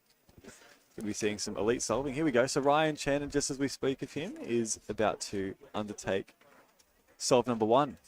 Looks like a couple of tips there and a few blocks. So let's see what Ryan can make of it. Some nice finger tricks. Oh, that's beautiful. 1.68 there for Ryan Chen. That was very well executed, I must say. Yeah, exactly. By the Extremely time clean. we were looking at tips, and by the time they were done, the rest of it wasn't far behind.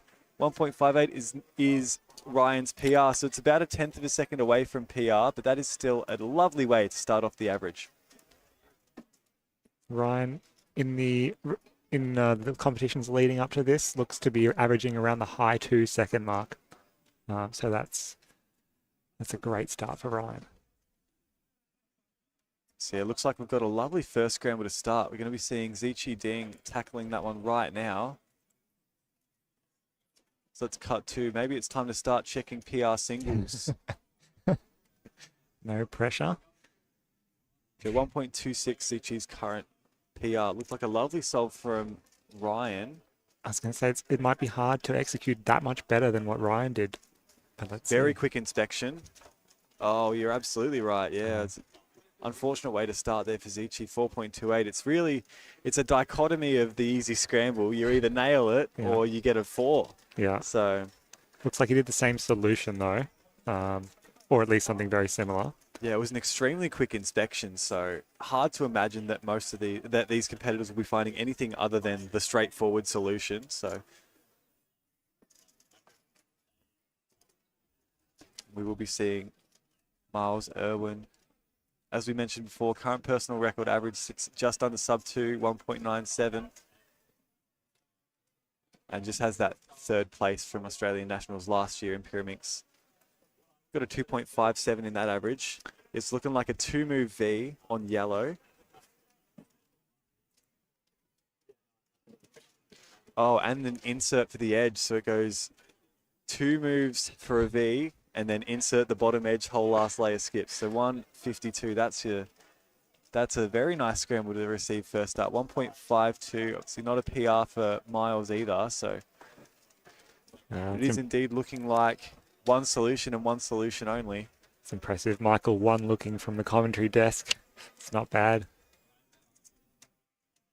It's interesting because in Pyraminx, you typically would solve your layer with 2 bottom edges solved. But you would usually put those in the back so that you have the front slot to play around with. Yep. But it looks like the best way to execute that whole solution is to have the open slot on the right. So you can do the insert to solve that last layer. So let's see if Charlie Handley can execute. So we've had 2 of our competitors with strong executions, each with a few lockups. Looks like Charlie's taking his time in inspection, but not changing orientation. 1.61 there for Charlie. Yeah. So yeah, some great starts from our competitors here on these first 4 stations. Minus, unfortunately, Zichi Ding with that 4-second solve. Going to see Ryan on his second solve here. 296 for Ryan.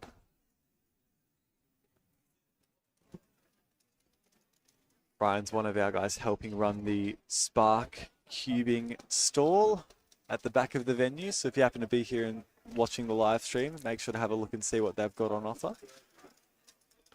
Spark Cubing, one of our lovely sponsors for this competition, has been extremely supportive of Victorian speed cubing in particular. Absolutely. We've got a lot of merch available. I'm not sure if we've sold out yet. It's normally pretty quick to sell out, but if you haven't got a t-shirt yet or a hoodie or a bucket hat, make sure you check out the merch in the venue. I haven't had a chance to have a look. I won't lie. I might see if I can duck out there at some point soon. Beautiful logo for this year's Osnats. exceptionally done. Who do we have to thank for that? I'm not sure. Um, I don't know. Anyway, we've got Zichi on station number 1.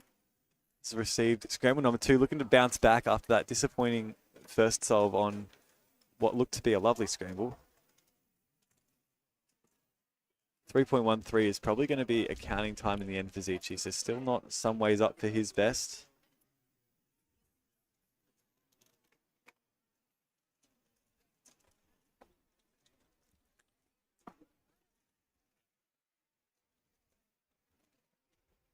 We do have a couple of lovely sponsors for this competition. We also wanted to thank Fletcher's, courtesy of Lennon Hughes' dad, I believe.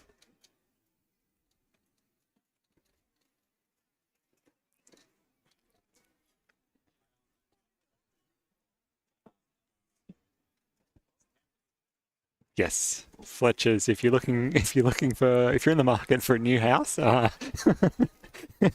in in the Melbourne in a Melbourne region, Fletcher's is your go-to. Yeah. They Certainly, deliver. yeah. They shout out Nelson Hughes for that one. We appreciate all the support. Especially cool to see, some non-cubing sponsors. That's it. We've got Miles Irwin. Started strong with that 1.52. Some ways under his PR average. He's looking to capitalize on that. Rip a start. It's like a 2-tip scramble. Yeah, wipe of the hands. Very calm turning. 3.11 in the end there for Miles. So our top 2, quite similar times on that second scramble, but not similar in the way that, or rather centered around a time that they might like. Okay. Ryan on station number 4 in inspection. I believe this is his 3rd, and we're going to be seeing Charlie's 2nd. +2, unfortunately. There looked like a sledge or a hedge to finish, and just really locky on there, and unfortunately not able to finish the AUF either. It's going to be a 4.31. Now I've got Charlie Hanley.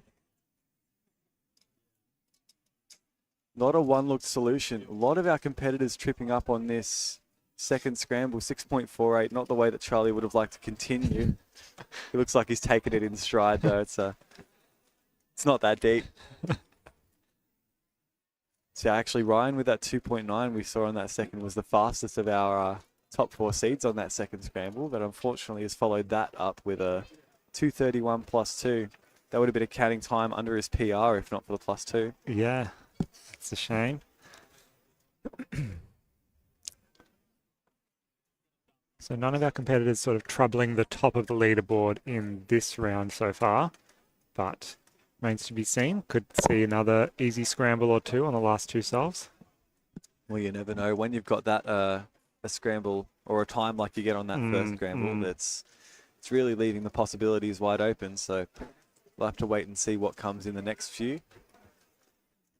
Looked like there might have been a decent solution on that that third scramble. Obviously, Ryan with that 2.31, and it was a little bit of a locky 2.31 as well. So some ways under his PR, even with the small execution mishaps. We'll have to see if anyone else can capitalize on whatever might be present on that scramble.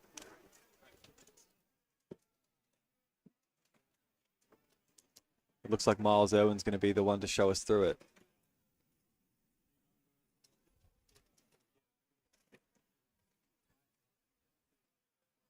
We'll be looking for blocks. Small number of tips might be useful as well. It's going to be 3 tips on this scramble. I'm not sure. I'm not sure if I can see any blocks on that one either, but maybe there's a short V solution that involves a couple of inserts or something easy to one look. 373 there for Miles. I'm not sure what Ryan saw on that scramble that Miles didn't, but see if Zichi can come up with something similar.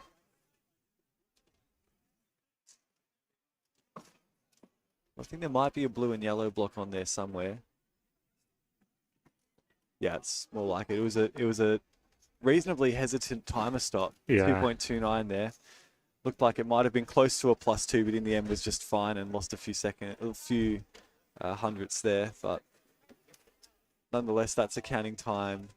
Oh, sorry, no, my apologies. That's the fastest time. See that 3.1 that we said might count, obviously, is now a counting time. Did Ryan just get a 198 on solve number 4? So that is quite promising. Pacing very well for PR. We're looking at Charlie on his third solve, so I don't think he's or maybe fourth potentially. 173 there. If that's a 173 on the third scramble, then that's very impressive. And Charlie found a great solution. Counting comfortably sub-2. Yeah. I've only seen one competitor go sub-2, and looks like Charlie might be PRing by a lot if he keeps this pace up. But we'll see what he can find on that fourth scramble, because Ryan's already got a sub-2 on that scramble. So let's see what we can find. Without the +2, Ryan would have PR'd already, I think. Oh yeah. With a 248. Yeah, he would have been already have locked a PR, but still has a strong chance, very strong chance on the last solve. PR currently stands at a 248. In order to beat that PR, he only needs a 248. So there's a common number here, common thread. 2.48's the mark. Yeah, Charlie Hanley, current PR is a 215, and he's counting that 1.7 on the third scramble. This is looking exceptionally well right now for him. Could be shaping up for a particularly speedy average. Would be nice to see him break that 2-second barrier on the live stream. Again, he's got that 6-second solve that's looming over the whole average, so one mistake could see that slip away. Got Miles Irwin. Solved pretty right on the first scramble, I would say. I'd say 152 is pretty okay. And unfortunately on the next two, hasn't been able to continue that same trend. This fourth scramble, we did see Ryan get a sub-2. Yeah, with 4 tips, that's impressive. Oh, just looked like, some lockups again there for Miles. So 355, counting the couple of threes now. So, Ryan must have done really well there, or found something quite nice, because 4 tips and a sub-2, so that's pretty locked in. I didn't see the solve, but I did see him looking a little bit bewildered. Yeah. After getting that 1.9. But let's see Charlie Hanley now. Won't be able to lock personal record on this solve, but can certainly put himself with a chance to do so if he's able to lay down something nice here. We're hoping so. Looks like a little bit of a shake of the head. Oh, it's so lucky to start. The unfortunate 5.4 is counting. That is gone. 2.94 is the best that he can do, and it would be even a tough task to get close to that. Zichi, what can he manage? Oh. 2 flat. Yeah, very nice. That was beautiful. Clean solve, smooth turning. Must have found something, either what Ryan did or something similar. 3.13 plus 2 for Ryan as well. 2 plus 2's in the average. Yeah, just clean those up for Ryan, and he'll definitely put himself in the mix with some of our other top solvers. Even with those 2 plus 2's, still a 308 average. But it is unfortunate for Ryan that even without the +2, he probably wasn't, or he wasn't getting PR average anyway, but he had a really good chance to do so. That 1.98 counting is probably something that he'll look to replicate in coming rounds. We imagine with a 308, he should at least be comfortably making the next round. Yep, for sure. That'll be tomorrow morning with the top 80 competitors, so these 4 will comfortably be there. Charlie Hanley might find himself a little bit further down than usual, but I still believe that he's quite comfortably going to make it into that top 80 that make it through the next round.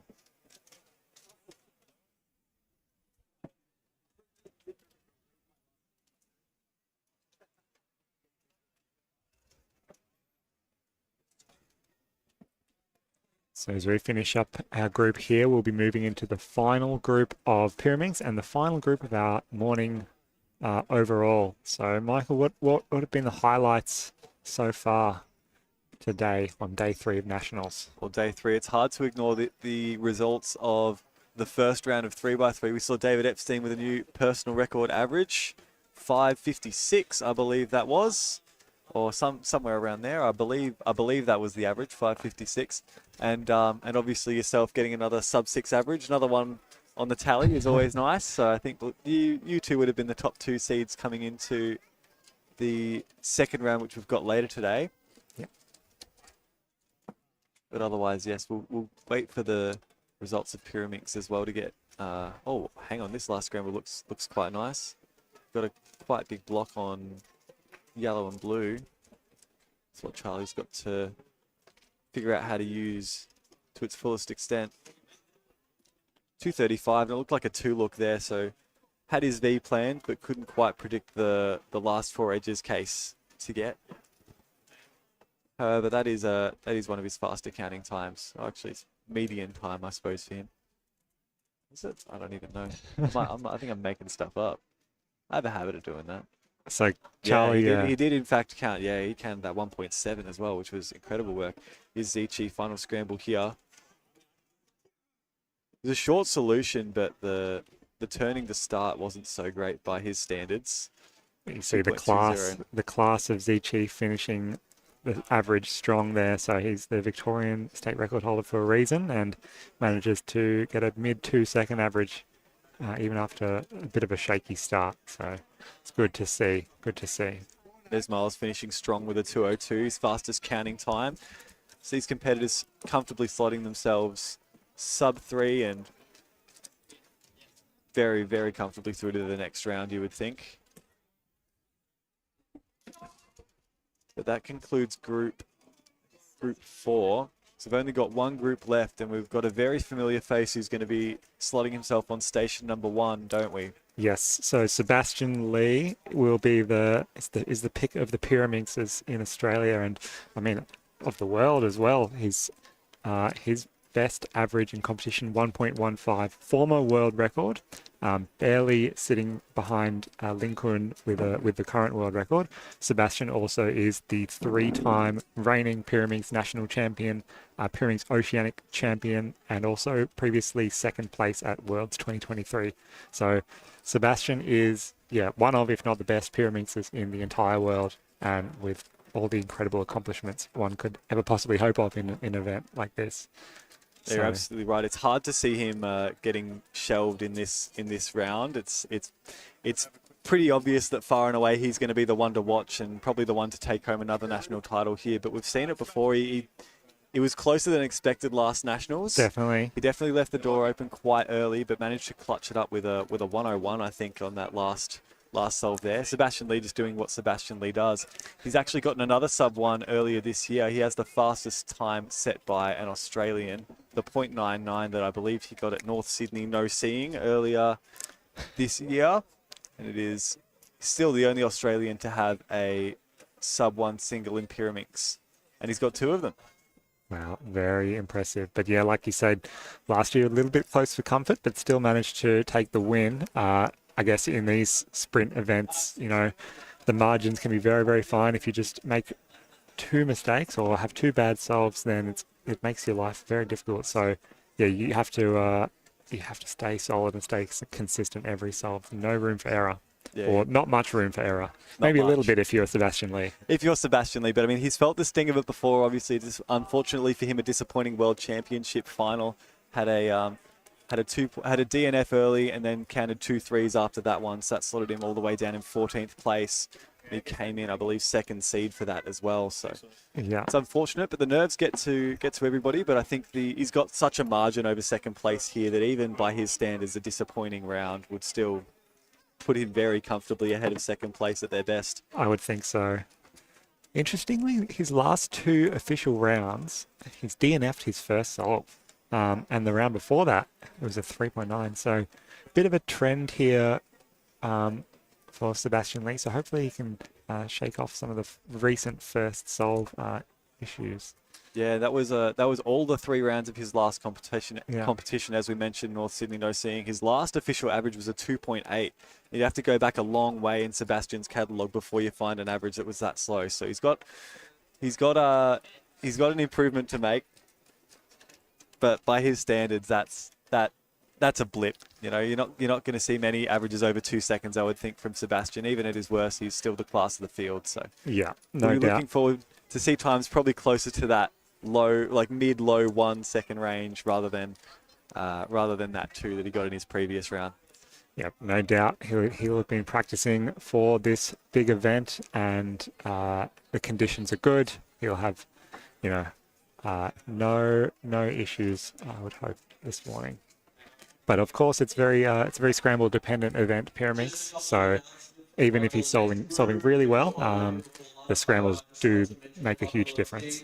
Yeah, exactly. You'd think it's probably not possible for him to beat that WR or OCR on every single round, just because, you know, you might not get the same quality of scramble, and it can make such a big difference in such a fast event. All of the sprint events are similar in the fact that a bad scramble set can just mean from the get-go you're behind the 8 ball. You're probably not going to be able to PR even in the best of times, but nonetheless, we should still hope to see him lay down some good times. His fastest average this year sits at a 1.30, so by no means is he in bad shape. That was earlier this year in January at cubing at the Cube. So he set that mark pretty early on, his first competition of the year. It'd be nice to see if he can improve the 2026 national record, as we put it. Yeah, that would be very exciting. So just getting set up here for our final group of the morning. Alongside Sebastian, it looks like we're going to have Eli Panetta, who's most notably known as a Scube solver, the former Scube Oceanic record holder. Recently, it looks like he's been turning his hand to Pyraminx a little bit. I think last year he got his first sub-2 average in Pyraminx, so 1.92 is his current personal record average. And then on station number 3, we've got one of the competitors who I think has the coolest name in all of the WCA.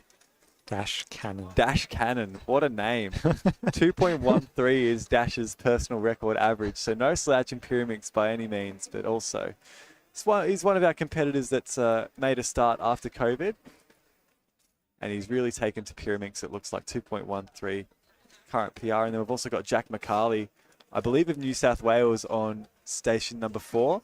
Current PR sits at a 2.48.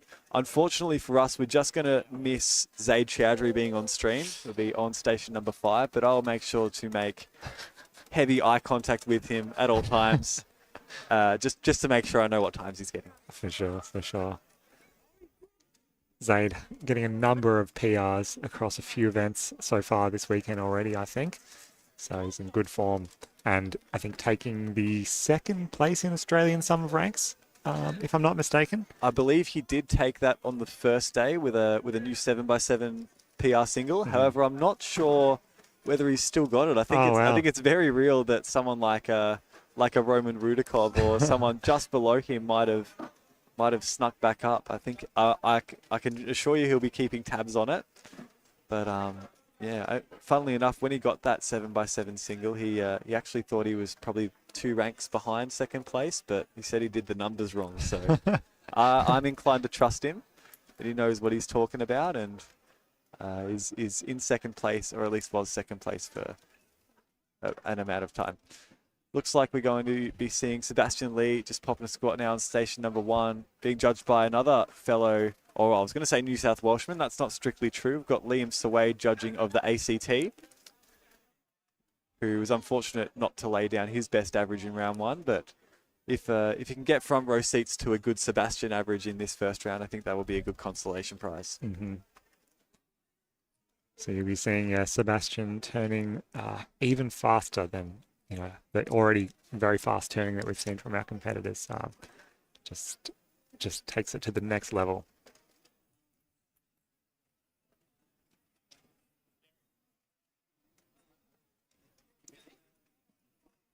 I like using the phrase "video game turning." It's almost like it's not real. The times that he's laying down seem like video game times. Like if you're in the playing a game where you're like running the 100 meters or something, and you're doing it in like 8 seconds. It's like yeah, that's just video game times. It'll catch on. Yeah, he makes it look easy. Pyraminx is not an easy puzzle to turn at that speed, and he just has that skill. Speaking from your experience as a former OCR holder, or exactly.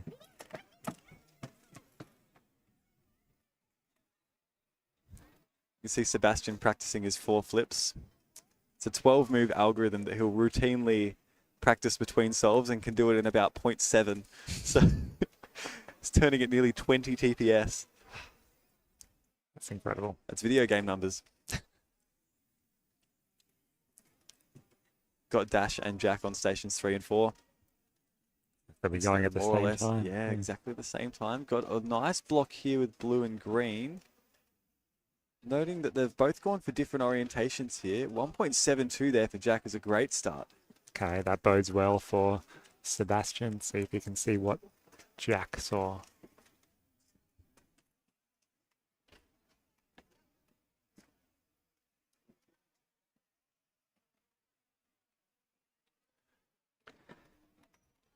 Here we go. Sebastian Lee, 3-time defending Australian national champion for Pyraminx, round 1.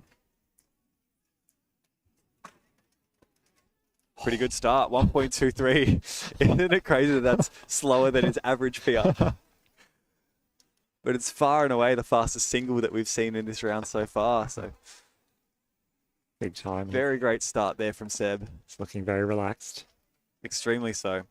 So relaxed that he's forgotten to put his GoPro and film his solves. Yeah. Or maybe he's like, oh, well, now I got a good one. I got to film the rest. If I can see if I get a nice average. It's okay, Seb. You can always tune into the stream or take the footage. I'll give you great permission.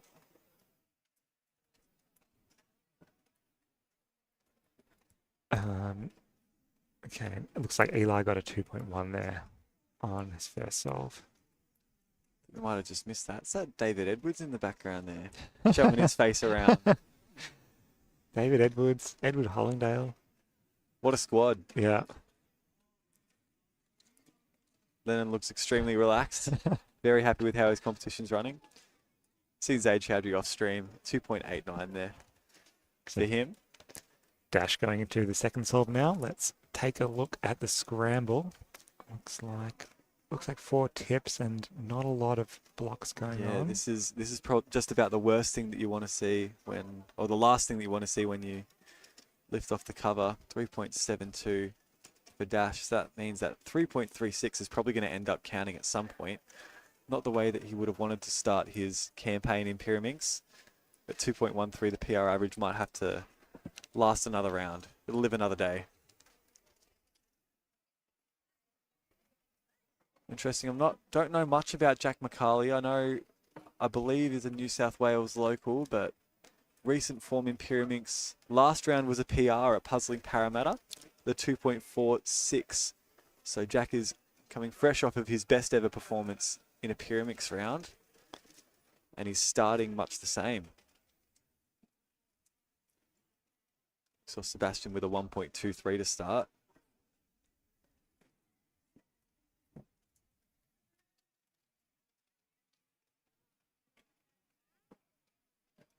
And this will be a true test of skill, this one. We haven't seen any blocks. It's a 4-tip scramble. It'll be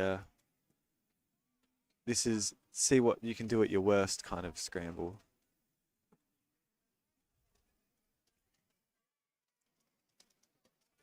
Yeah, 2.16, even a slow solve by his standards. It looked pretty locky as well, but in between those lockups, the turning was just extremely smooth and fluid.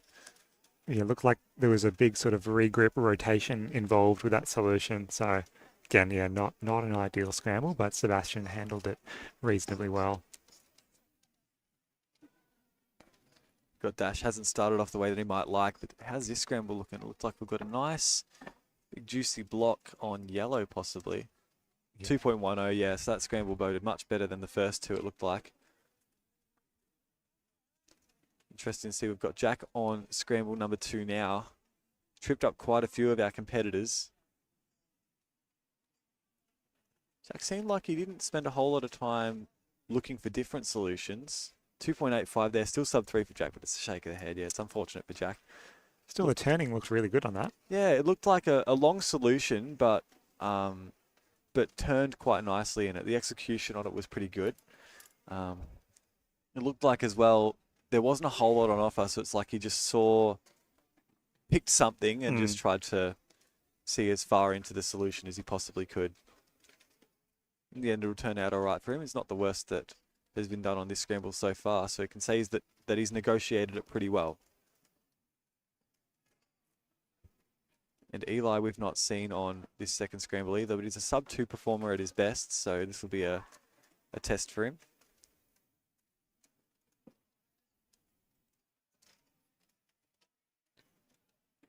Oh, what's happened there? I think that's going to be a DNF. Yeah, a tip, a body move, another tip somewhere else. It's just so much going on there, I think. 2.39, he would have loved to take on that scramble, but looked like the turning was pretty good for Eli for the majority of that solve as well. Just couldn't quite finish it off. Yeah, just rushed the finish, hoping for a good time there because, like I said, it was decent, but didn't quite pay off. Obviously, that's something that these competitors will be thinking about, especially going into the final rounds. You know, there's that trade-off risk-reward when you're trying to rush a finish and get those hands down on the timer as soon as possible. That sometimes introduces the potential for +2s and DNFs. Whereas if you go more safely, I mean, you'll get the solve, but you give up a few tenths, and that can make all the difference. It's risk-reward balance, really. You summed it up pretty well. Especially considering a +2 penalty on an event like Pyraminx is such a harsh penalty. It almost may as well be a DNF if it's on a semi-decent solve. So we saw Jack get a good solve on this scramble. Let's see what Sebastian can do with it. Already has that 1.2, so another good solve here would put him in great spot.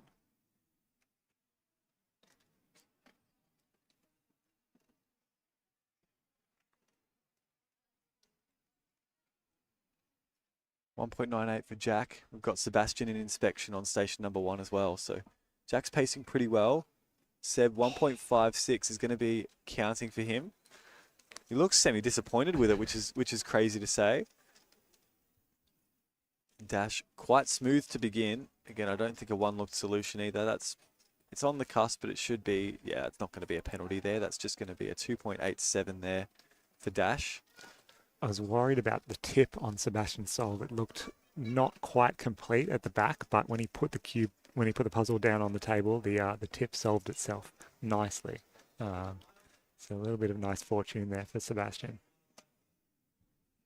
But yeah, Jack McCarley counting that sub-2 and well on PR pace. Yeah, worth noting, doesn't have a sub-2 solve currently, and he might not even need a solve faster than his current PR to lock it. Currently sitting at a 2.46 as we've mentioned earlier.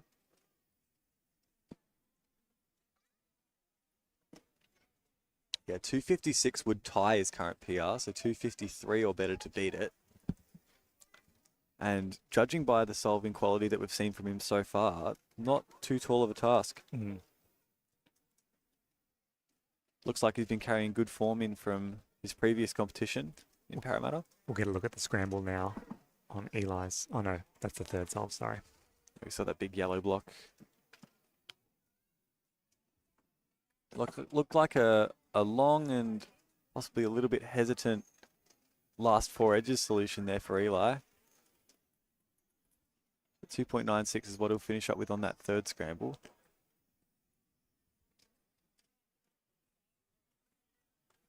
So currently Dash, the only competitor to have done scramble number 4, gives him a range of around about half a second from best to worst possible average.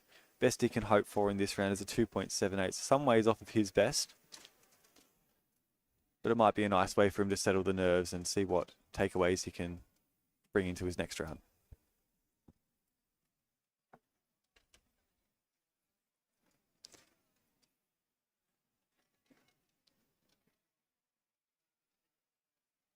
Alrighty, and we've got Sebastian Lee.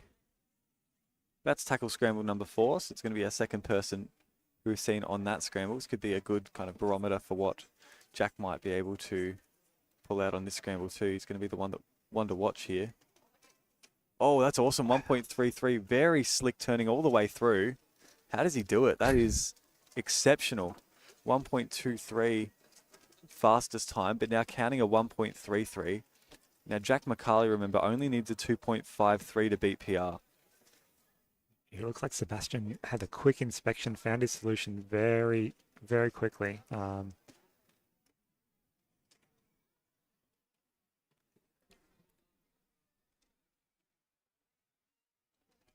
So Jack. Oh, 2.92 on that four scramble. Maybe nerves just getting to him a little bit, and understandably so. This is possibly the best pace he's ever been on before. Still, the potential for the best, or for his best average is still there. So, worst case scenario, he's only going 2.58. And of course, Sebastian has a range of 1.37 to 1.68. So again, well ahead of the field on round one.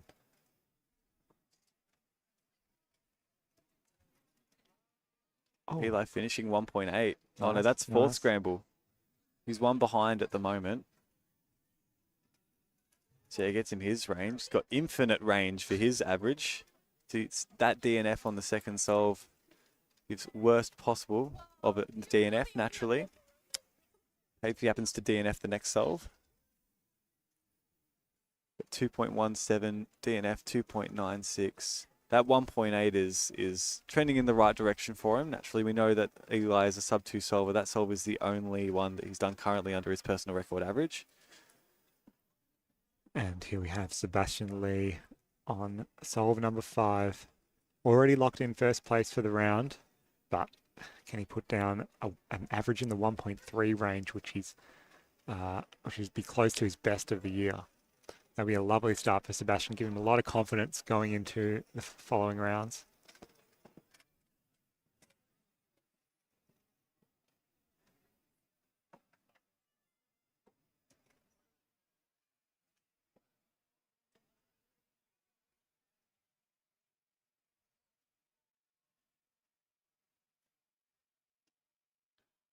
Not his best to finish at all. 2.57 is going to get that worst possible average. Still quite a bit clear of the rest of the field. So second place is still Archimedes Dines with a 1.97 average. Sebastian Lee is going to be about 0.3 of a second clear of that. Jack finished with a 253. That's exactly what he needed in order to beat his personal record average by 0.01. He's calculating on his phone. So it is going to be PR. Looks up. We're trying to signal to him. We were keeping tabs on him. It's a great way to start. It's always nice to start with a personal record. I'm sure Jack will try and carry that momentum into semis and then finals tomorrow for Pira. Eli finishing 2.11, giving him an average of 2.41. These four should still comfortably be through to the next round. Even Dash Cannon with a 309, you'd still 80th place on the psych sheet is over 5 seconds, so there's no real risk. But maybe just not the placing that you would have wanted. Not the way you want to start your competition on, but it can always get better from there. That's the takeaway, isn't it? Absolutely. It can always get better. Absolutely. You don't win on day 1. Actual factuals. Or even day 3. Well, yes. For you certainly don't win on day 1 if you're a Pyraminx. There you go. Well, that is all that we have for you before lunchtime. So I believe we're going to go get some food into us, maybe get a photo with all of our staff, and we will see you in around about an hour's time for the commencement of our 2x2 coverage. Oh, so very exciting. Until then, take care of yourselves, and we will see you after this little mini break. Bye. Bye-bye.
Hello and welcome back to OzNats 2026, day 3. We're going to get straight into the start of 2x2, round 1, Yeah. with group 1. So in this group, we have Nicholas Moratides on station 2, Harry Forbes on station 3, and Marco Campitelli on station 4. And I'm also joined with Roman Rudikov, the Yes. 2x2 Hello there. OCR holder. Hello, everyone. I think, yeah, there was a couple souls that might have happened off stream. I think there was Marco got 1.6.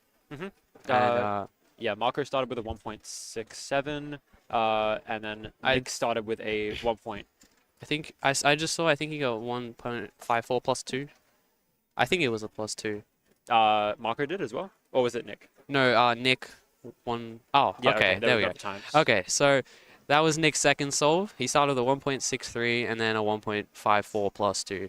Yep. And here's Marco for solve number 2. Started off with a 167 Ah, and plus 2 to 161. plus 2. He's not very happy with that.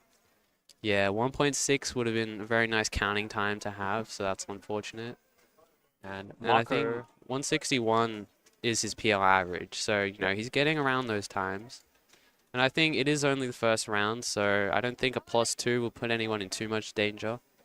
You know, as long as they can just get some other solid times, they'll be fine. yep, definitely. And here we've got Harry going for his second solve, or about to start, sorry. And Harry started off with a bit of a rough one, 418. 418, unfortunately. So looking to Yeah, hopefully he can pull it back a little bit.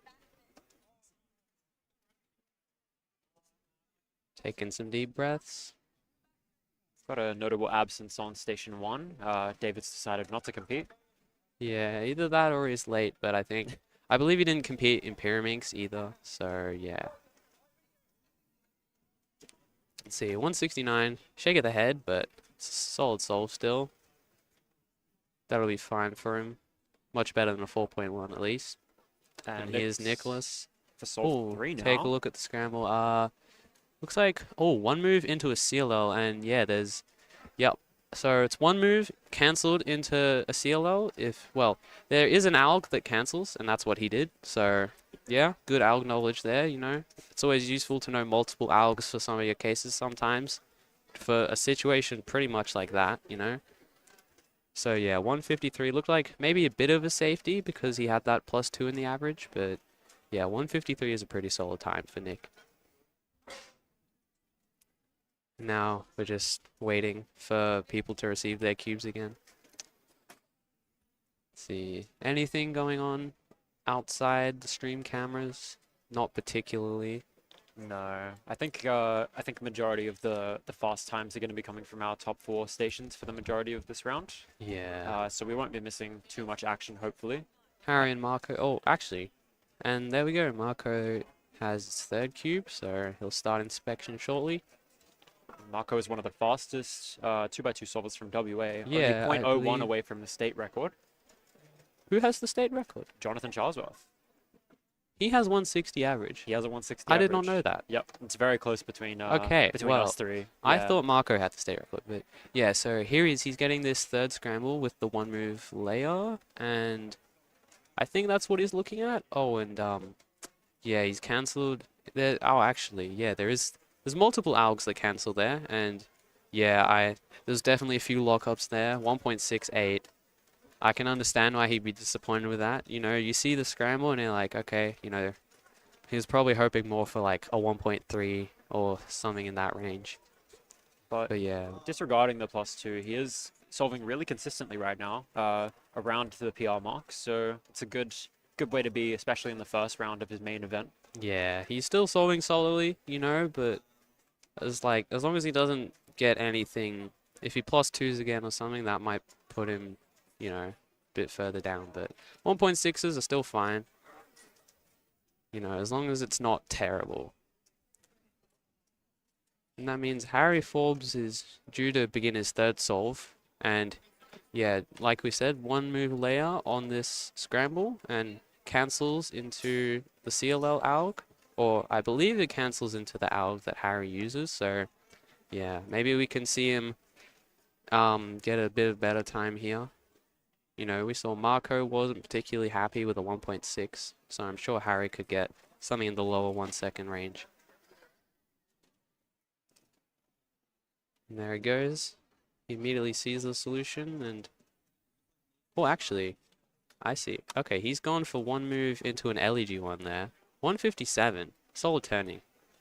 So, but yeah, there was a few lockups there still. Not the worst. Oh, and we've actually missed Nick Marititis there with a 1.75 on his fourth solve.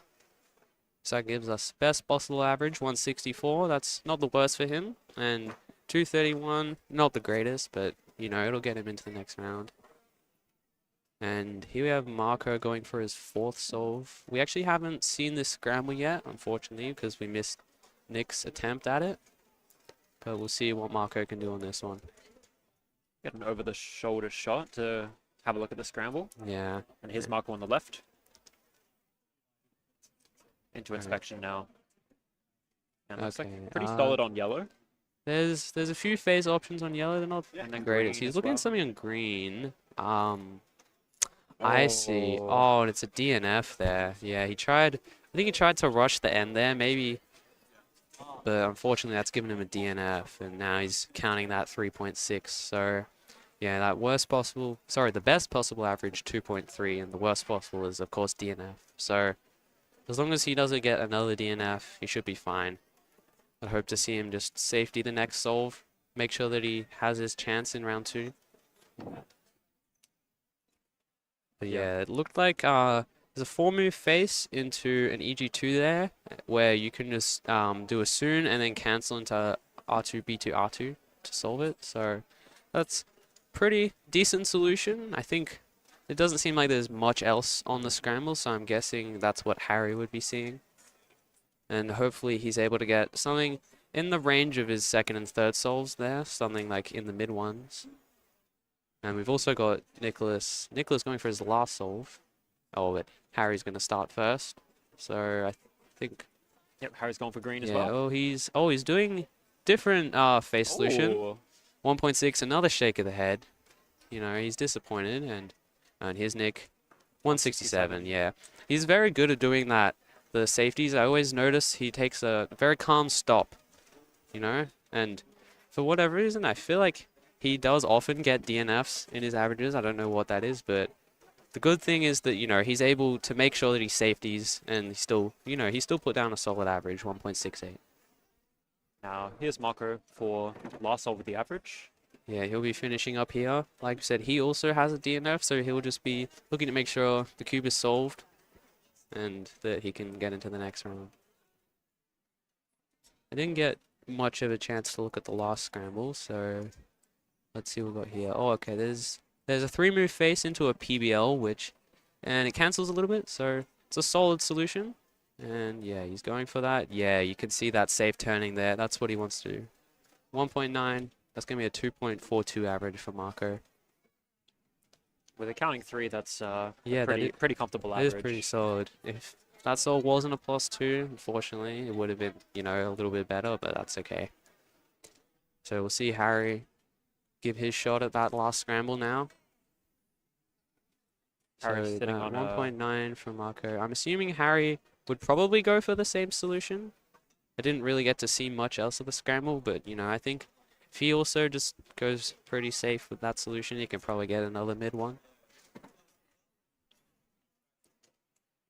Yeah, Harry's sitting on a 1.63 best possible average. And 2.50 worst possible. So yeah, he's seen that PBL solution. That's what he's going to go for. And he hasn't opted to cancel, which I think is just more of a safety thing, which is understandable. Sometimes it can be tricky to figure out how to cancel the moves together. But 1.60, that's 1.64 average. So, you know, he may not be the happiest with it, but that's still, you know, one of his better official averages. And I think the best one that we've seen from this group. So, yeah. Solid start to the comp for Harry. But I know his PR is 1.56, so he did get pretty close to that, you know. I think he was just hoping he did a little bit better. Maybe he could break that PR, because I think it is very overdue for him. And an incredibly awkward handshake there between Nick and Harry, but Yeah. Harry's pulled slightly ahead by 0.04 of Nick. Yeah, it looks putting him- like they're discussing solutions now. Yep. Oh, I see. Yeah, I think Nick's... talking about the cancel into the PBO? No, it looks like the third scramble, I believe, was the one move layer. Because Harry actually didn't go for it. I think he saw it, but I don't know, maybe he doesn't use the alg that Nick used or that Marco used because he turned away from it. He did a different solution, which I think it's still pretty good solution. So yeah, we'll see. Yeah, Nick's having a look at that there. All right, well, we'll be starting Group 2 soon. Let's have a look at who we're going to be seeing in that group. Ooh, okay. Yeah, we got OG top 4 here for our stream stations. Felix Zendag, Station 1 with a 1.45. And Riley Dexter, Station 2 with a 1.51 PR average. We've also got Andy Gong on Station 3 with a 1.51 PR average, and Jaden McNeil with a 1.55 PR average. Yeah, I know Jay's PR is quite an old one. Yep. I believe that 1.55 was OCR back when he said it many, many years ago. I think it was. And yeah, Felix, his PR, I remember he had a 1.54 for quite a while, and that was OCR until Phoenix came up and took that. Yep. But yeah, 1.45, he'll be a top seed for this group. And then Riley Dexter and Andy Gong both have 1.51 PR averages. I believe Andy's was on the OCR scramble set that I had, where I got my 1.02 average, and there were many other PRs as well. So yeah, competitors been called up for Group 2, so we should see them be seeded soon enough. And like you said, this is a bit of a veteran lineup here. Yeah. Probably the youngest being Riley, who is, I believe, 20 years old. Yeah, Maybe 19. not exactly sure. That sounds about right there. Yep. And other than that, Felix and Jay are both old heads. And yeah, you could call them that. Yep. And Andy's been around for quite a while as well. Yeah. But I don't think any of these guys are particularly too passionate about 2x2. I think Andy, in his heyday, was... yeah, I was going to say, I think Andy definitely used to focus quite a bit on 2x2. Yep. Not so much anymore, but I think he did have, from memory, he had a average somewhat recently where he had a chance of that PR. So, you know, if there is some nice scrambles, I think he's definitely in the form to break a 1.51 average. And is this a complete Vic lineup for the top 4 here? Or is Andy... No, Andy's big, Jay isn't. Jay. Oh, Jay isn't. Yeah, Jay. No, I've heard. I think Jay's been in Queensland for a while, but I've heard he's moving back to Canberra. Oh, is he? But either way, neither of those are Victoria. So yeah, he's not from Victoria. But we do have a Victorian top 3. Yep. So yes.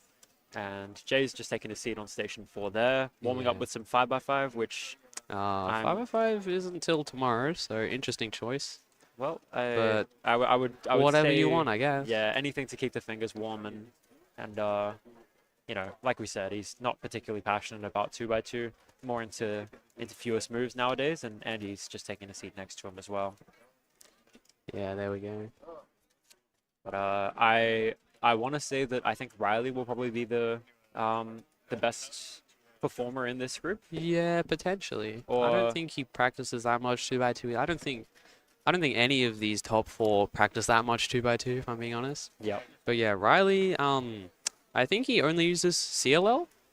But there are, you know, there's a few people, they don't know many algs, but if they can find a decent enough solution, get some fast turning in there, they can still capable of some 1-second solves. Jay giving us a nice wave there, and blowing us a kiss. Just waiting on, not blowing us a kiss, just Michael apparently. We've got stations 1 and 2 still yet to take their seats. Maybe they're taking a stand against 2x2. Maybe. I don't think Felix always competes in 2x2. You know, I mean, it's not his main focus usually, but we'll see. And neither is Riley sitting down quite yet. But we'll have a look at the next group in the meantime. Looks like a bit of a faster group coming up after this. So yeah, Group 3 I think will be an exciting one. We have top 2 seeds, Jacob Joshi and Benjamin Cow. Both some very fast Victorian solvers. Yep. And then stations 3 and 4 we have Vialu Dogra. And on station 4 we have Cameron Stollery, who's actually a former world champion of 2x2. Yeah. A very, very long time ago. 2013, but you know, he still has a 1.59 PR average. Here goes Jay for solve 1. Yeah, have a look at this scramble. Looks like he's found it's a 5-move face into an EG1, or actually he's made it EG2 and then after beat after for CLL. 389. I think Jay's just here for some fun this competition. I don't think he's taking any of his events that seriously. Yep, sounds about right. So yeah, 3.89. I guess it works, you know. He solved it. Doesn't look like the best scramble from what I can see. Take a look at Andy Gong, see what he can do here. Yeah, looks like there's a couple bars there, but no solutions. Nothing particularly noteworthy on the scramble. See what Andy can do. I think he's looking at that 5-move face and EG1. Oh, he's done it from the wrong angle, but yeah, so 4.51. That's unfortunate. He did a pretty cool CLL alg though, but to bring it back, I guess. Yeah, I didn't recognize that one actually. Yeah, I can show you. yeah, I'm curious. Take a look at this. Yeah, so we're gonna show this on the stream. This is the CLL that Andy had after he did the EG1 from the wrong angle, and this is gonna be hard to show the alg, but so it goes F R F prime R U R prime U R prime U prime R U prime R prime. I've never seen that. This is a pretty cool alg, you know. I'm impressed you managed to flip that around for the Yeah, for that the front was as well. that was a bit of a struggle. I managed there. That was pretty good. So yeah, hopefully you guys were able to tell what I was doing there. Yep. Yeah, But that wasn't his first attempt at the AUG. It was he did mess up one algorithm and have to do that to recover. Yeah, unfortunately, yeah.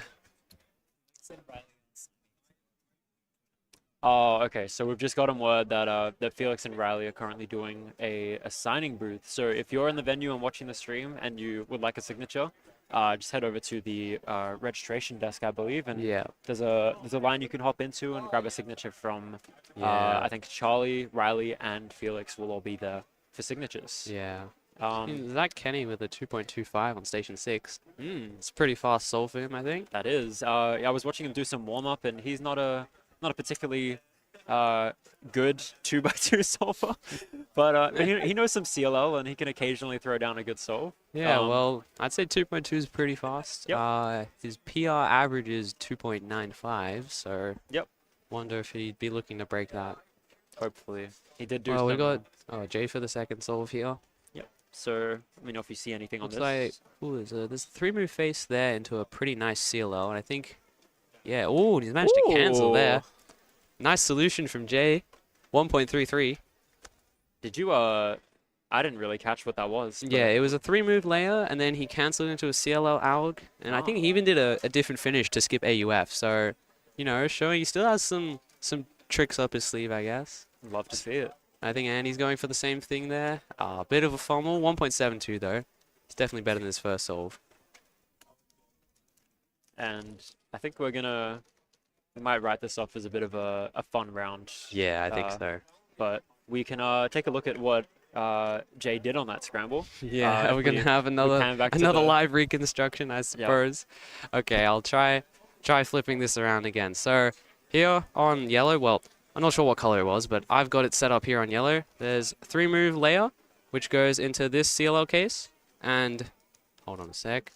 It's a pretty decent one. So what Jay did here, F prime U, and then from here canceling into the alg, he does R U prime R prime U, F prime R prime F R, and that's a pretty short solution, 1.33. Nice. So that gets it done. And Here we go for his third solve. Yep. Let's see. I wonder how we'll go with this one. From what I can see on the scramble, doesn't look the greatest. But here he goes. Yeah, it looks like a 2-look solution there. Oh, we did a funny CLL alg. Weird alg, yeah. Yeah, it looks like the kind of thing that you wouldn't really want to do unless you've got one or two moves into it and you can kind of figure out how to do it without rotating. But yeah. Yep. And I would say with as long as Jay's been around, he's probably got some really old algs in the bag that he just hasn't gotten around to replacing. So I'm guessing that one is just an old one that you won't see many top solvers using ever. Yeah. Unless, like you said, it cancels a few moves. Yeah. I mean, he made it work, sort of. 2.9 isn't the worst time, especially considering he didn't one-look it. Yep. Looks like he's going for a bit of a rainbow average. Got 3-1-2 so far. Oh, yeah. So you could see a sub 1 and We're then going to see a 4. 0, a Yep, 0 I and a hope 4. so. I hope so. That would be pretty exciting. And we've got Andy going for that third scramble now. See what he can do with this one. Having a chat to Jade before he gets started. Here we go. Okay. So, yeah, doesn't look like many great options. There's, 5 or 6 moves into an EG2, and I think that's what Andy's having a look at. Yeah, and he's turned into CLL layer there. Lefty soon, 2.3. Pretty solid. He made it work. So... And it looks like that might not have even been one-looked. He might have just... Yeah, I don't think just seen that the long layer. was... Yeah, it was pretty long. I don't blame him for not one-looking that one. I don't think... Oh, actually, this is Jay on his 4th solve, and... Oh, that looked like a short solution, but the turning was a bit rough there. Oh, and the tongues come out. Yeah. 2.44. Didn't quite catch the solution, but it looks pretty nice. Yeah, looked like he did something on orange, maybe to turn it into... I don't know. Yeah. It looked like he finished with some kind of TCLL on the back, but... Yeah, it did look like that. I Yeah. don't know exactly what solution was. I think maybe when Andy goes up for the 4th solve, I can get a better look at the scramble, but... Yep. It did look like there was a few more bars there, The first couple scrambles didn't look the best, but looks like this one is a little bit better. But that's going to leave Jay with a 224 best possible average and a 310 worst possible. Yeah. Um, I'm not sure what makes the second round. I think... Should we have a look at that? you Yeah, reckon? it's top 120 to the next round. Top 120, okay. In terms of the psych sheet... Yeah, based off the psych sheet, I'd think we're probably looking at something in the 3 to 4 second range for second round. Okay, so 120th place is a 3.33 average, but obviously that is based off people's PR averages, and you don't always get a PR average, so I think we'd be looking probably in like the low 4 second range maybe to make the second round. So I think, yeah, Jay should be well into that, he'll get another round of 2x2. If he wants to. Yeah, alright, here's Andy going for the 4th scramble. Let's see, what have we got here? Yeah, so there's a 3-move insert into an EG1. It's not the best case, but I think that's what Andy's going to go for. Interested to see what alg he uses. Yep. Ooh. 1.64, he made it work. Not the best alg for the case, but... Oh, and there's Jay with the 2.34 plus 2. Laughing it off, I think. So that's going to give him his worst possible average of 310, and Yeah. Andy's going to... Andy had... 212. I thought he had one more... Oh, solve. that was 2.34 was for Jay. Oh, yeah. So... Yeah, okay. There we go. Oh, it was a 2.34 plus 2. So... His average was 310. I Yeah, believe. we're getting... I think we should get it fixed up. But Andy now has a best possible average of 189, which... Yeah, top 189 two- would be pretty solid for him. Yeah, considering he had a bit of a rough start, it's a good way to pull it together. And then Yeah. 285 worst possible because of that 4.5 he started with. Gives him a pretty wide range, but hopefully you can keep it to the low 2s or sub 2s. Yeah. That I'm just having a look at the scramble. Yeah, so kind of I see the 3-move insert to EG1. I don't think we need a live reconstruction on this one, but yeah. yeah, can't work out exactly what Jay did here. Looked like he had something with a back sexy at the end, so If you set up to the TCLO, what does it turn into? this. No, like on yellow. Oh, yeah, this one's not, it's not the Yeah. best. Okay, here's Andy for solve number 5. Alright, let's see. If he gets another solid solve here, he might get a sub 2 average.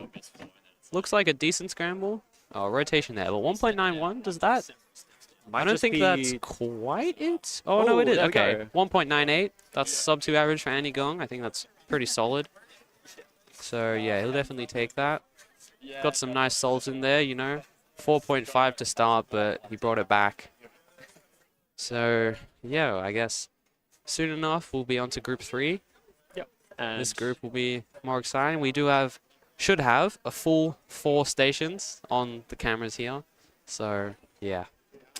Jacob Joshi 1.30, Benjamin Cow 1.38, Vialu Dogra 1.49, and Cameron Stollery 1.59. So that'll be a fun group to watch. Yep. And Jacob Joshi is particularly one to watch. He's always one of my favorite people to watch in 2x2. Like, Yeah. his averages are always exciting, and there's a lot of drama usually. Yeah, I but think, Jacob, I think he's often pretty consistent. You know, he doesn't have the fastest turning maybe, so, you know, I guess that helps him just stay in the 1 second times usually. yeah. And then Benjamin Cowell, also a pretty consistent solver, you know. I think he could be looking to beat that PR. I think Jacob, I think 1.30 is a very good time for him, but I think he has gotten close, you know. So if there's some nice scrambles, maybe. But 1.38 for Benjamin Cow, that was pretty recent, a couple months ago. It was a big PR for him. He jumped from a 1.59, which I know he was looking to beat for quite a while, so 1.38, yeah.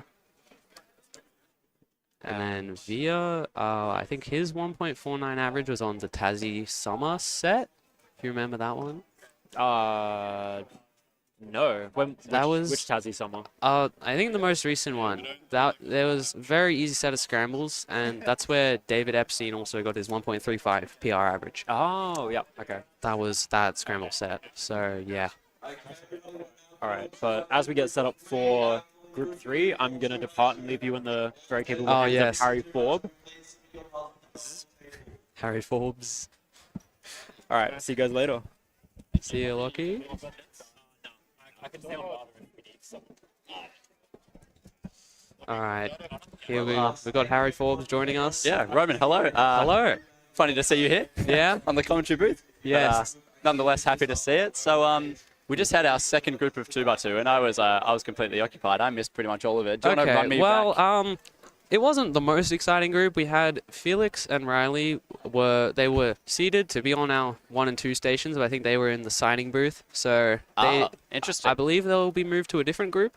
So yeah, we only got to have a look at Andy Gong and Jay McNeil. Yep. And Jay threw down some pretty good solves. He got a 1.3 with a pretty fancy solution actually. Interesting. And, yeah, Andy got some sub 2s as well. He got a sub 2 average. Yep. So yeah, Oh, there's some fantastic. decent times, but Pretty safe to say we'll see both of those solvers through to our next round. yes, we will. So, but now we're going to segue into the third group of 2x2. And in this third group of 2x2, we have some extremely strong names. Yeah. We have stations 1 and 2, Jacob Joshi and Benjamin Cow, both Victorian locals, good friends of ours. Yes. So, yeah, Jacob's been throwing down some awesome times recently. Yeah. Getting a handful of 1.4 and 1.3 averages in competition, and just overall improved his consistency this year. Yes, So- Jacob, you know, I think it's pretty uncommon to see him get any average above 2 seconds, you know? Yeah. He's usually in that 1.7 range, I'd say.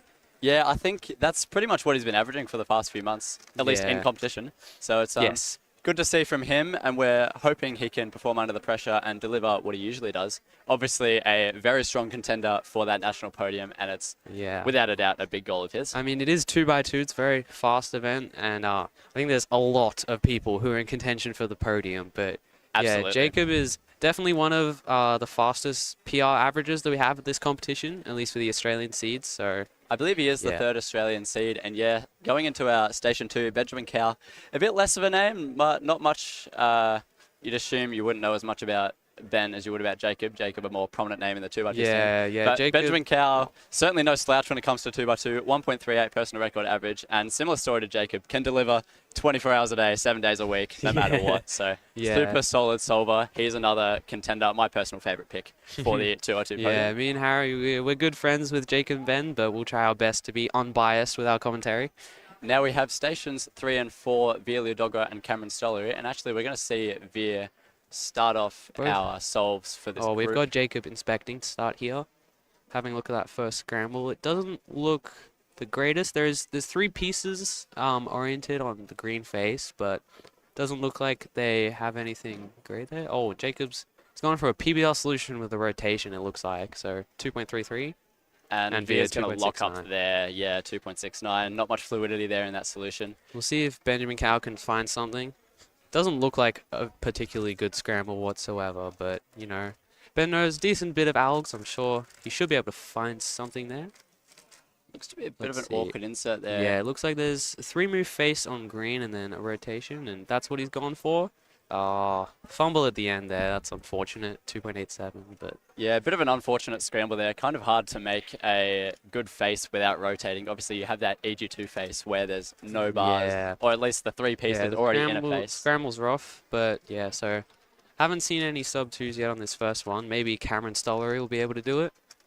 Well, let's see what he can do. He's going to gear up here for his first solve. Just received that cube. That 1.34 is not what he got on that first solve. Yeah, the unfortunately. 1.34 was the one that solved it. Yep. Cameron's using cup of coffee or some cup of drink to stand up his phone here.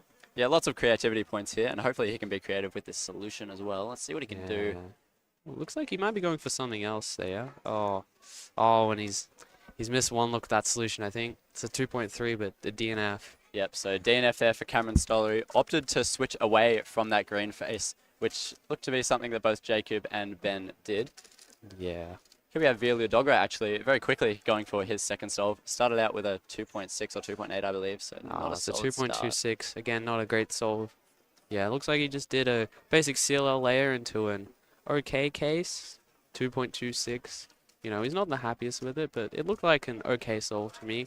Quite a fair way off his personal record average, but Vilio Dogra just over the past probably 6 months, honestly, has had a bit of a skyrocket in improvement in 2x2, coming up to Melbourne from Tasmania, looking to be another one of our top seeds. But yeah, just putting down some solid times at his home competitions and looking to deliver similar. However, this round so far, it's not looking to be the case. Yeah.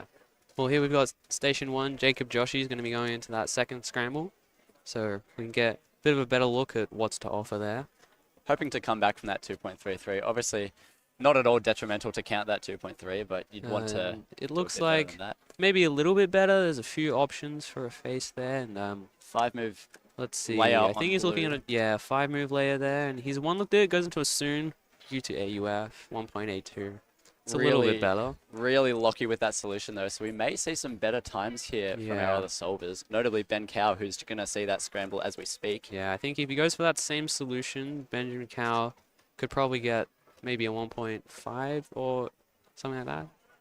Let's see how he goes here. We go. Oh, he's going for a different solution, but that was a clean solve. 1.42. Extremely smooth there from what we could see. Didn't quite see what he went for, but whatever he did, it worked. 1.42. Absolutely did. He will love to have that in his average. That's going to give him a lot more room to count some solid times and potentially even count that time as well. Great to bring it back after the first solve, the 2.8. You know, he's gone about half of the time of that first solve. Absolutely, yes, he's done that. Here's Cameron on his second solve. Yes. Wanting to come back from that DNF. Yeah, 2.24. Not the greatest, but, you know, as long as he solves that cube and makes sure he's into the next round. It's certainly a game of survival for Cameron here. The third solve for VR, and yeah, it looks like EG1 solution with a rotation. Not the greatest turning, 2.36, but another low 2 there. Potentially a 2 look. It looked a bit pausey from my perspective. Yeah. It is a pretty solid solution there. So I think, you know, Ben and Jacob should probably be able to get some sub 2s, if not faster. Absolutely, yes. So we're going to see Cameron's in a little bit of a different situation compared to our other 3 solvers now. Obviously, having that DNF on the first, it is a game of survival. It is a game about getting through to the next round. So his intention will just be to solve the cubes as opposed to getting fast times. Yeah. It's always unfortunate when you have to do that because, you know, if you get a good scramble, you're stuck between thinking, oh, you know, I could go for it, but then I've got that DNF and you don't want to risk not making the next round. Absolutely. It's a bit of a complicated mindset to be in. Former world champion, actually, Cameron Stollery, a bit of his claim to fame back in the day. Obviously been in the 2x2 Victorian scene for a very long time. Here goes Jacob. Jacob and Cameron both have their third puzzles here. And I believe Jacob's going to be starting first. You see him on the right of your screen there. Looking to clean up his turning a little bit. Obviously, had a few major lockups in his last 2 solves. Yeah, there's a few options there. I think he might be struggling a bit. Looks like he's going to go for the same solution as Via with that rotation. And it's a big fumble there. That's unfortunate. 2.59. That is going to count the 2.33, unfortunately. So We're most likely not going to see an amazing average from Jacob Joshi here. Yeah, Cameron, he's done it a little bit better, 2.30 there. He has solved the cube, and that's the main thing. Benjamin Cow doesn't look very happy with the scramble. Oh, it's a, wow, very big lockups there. 3.2, that's unfortunate. So that's going to count a 2.8 for Ben Cow, so he's not going to be pleased at all with this average. Yeah. But as we said before, our first 3 seeds here, no DNFs yet or tragic times, so yeah, we can fairly confidently say that they are going to be moving through to the next round. Yeah. Pending disaster, of course. We can't speak too soon. Yeah. You never know what might happen, but I think these competitors, you know, they know that if they find themselves in a situation where they have a DNF, I think they're prepared to deal with that and just make sure that they advance to the further rounds. Absolutely. Jacob's a name that's been in so many competitions and major finals. Been in so much pressure, to say. Yeah. So, very experienced competitor. Yeah, experience with nerves and experience with the mindset aspect of 2x2. So he's a strong force in the 2x2 scene. Yeah. And partially, I'd say majorly because of his mental game in 2x2. Yeah, and here we've got Via. He's going to be the first person to do this 4th scramble. And we've got 2 moves into an EG1 face. It's a pretty decent solution. And that's what he's going to go for. Solid turning, 1.42. Not the nicest EG1 case there, but yeah, having the short face there does make it a little bit of a more acceptable solution. Yeah, so, you know, I think as long as Jacob, Ben, and Cameron, I think if they have solid turning, you know, we should definitely see some sub 2s, hopefully. And I think Cameron looks like he's looking at a few other things. And seems yeah, there's that 2-move face. He's going to go for it. Just, yeah. 1.80. It's a pretty good solve considering he has that DNF, and I don't think he's, you know, going particularly fast. You wouldn't want to in this situation, but yeah, 1.80, another solid time for Cameron. It's going to put him at a BPA of 2.11, so obviously he has plenty of potential to beat that. A 1.8 is very beatable for Cameron, but yeah, I think due to the circumstances, it's not going to be his priority here. His priority is going to be to solve his cube and get an average. Benjamin Cow, I don't think he likes that he's seeing that EG1 on his cube, but he's still going to go for it. Oh, yeah, big lockups there, 201. He used a different alg, actually, so... I was going to say, it looked like a B move in there, so it looked a little bit more awkward there from Ben Cow. Yeah. Yeah, 2.01. It's unfortunate for him. I think we don't have it on the graphic, but his... oh, there we go. Best possible average, 2.10, and worst possible, 2.70. Yeah, so looking to be fairly displeased with how this average has turned out for him, but... we know he's capable of much more, and we are certainly going to see him in this next round with a worst possible average of 2.7. He will comfortably see it through to our next round of 2x2 tomorrow morning. And here's Jacob Joshi going for that 4th scramble that we just saw Ben do. And I think he's seen that solution, maybe looking for something else, but yeah, he's going to go for that 2-move face. Very safe turning there, but 1.65, it's not the worst time. And in fact, it is the best time that he's gone so far. So we're going to see a best possible average here for Jacob, 1.93. Worst possible average of 2.25. Another one of our solvers that's comfortably going to see it through to our next round. But we'll see. I'm sure Jacob's just looking to improve that average here. So we'll see what he can do. Yeah, like I was saying, he is usually pretty consistent solver. So I think, I don't know if he has, you know, a sub 2 average streak or anything like that, but he's on a pretty solid streak at the moment, so he'll definitely be looking to keep that streak up. Well, here goes Via for his final solve of the average. Looks like 3 moves into a CLL. Oh, actually, sorry, I didn't see that correctly, but it's 4 moves into lefty sexy sledge. But Ben went for a different solution, it looks like, but 1.44. That was very solid for him. That will be a counting time towards the average, and will give him an average close to his best possible. Yeah, and I think Cameron Stoller got a 1.37 there. Sorry, we kind of had all 3 of them solving at the same time. You know, that's how 2x2 goes. It's very fast-paced. Yeah, the nature of the event just means we have so many solves going all at the same time, and it's hard to keep track. Doing the best that we can, but we're only human, unfortunately. Yeah, so Benjamin Cow got that close enough to that best possible average. He got a 2.11, so yeah, I think he had some solid solves in there. And then, actually, Cameron Stoller also a 2.11 average. That's going to tie them up. Jacob. Oh, sorry, I thought that was his official solve there. No, 1.14 DNF, that was just a practice solve. And now we will see him do the final solve. not BPA just yet.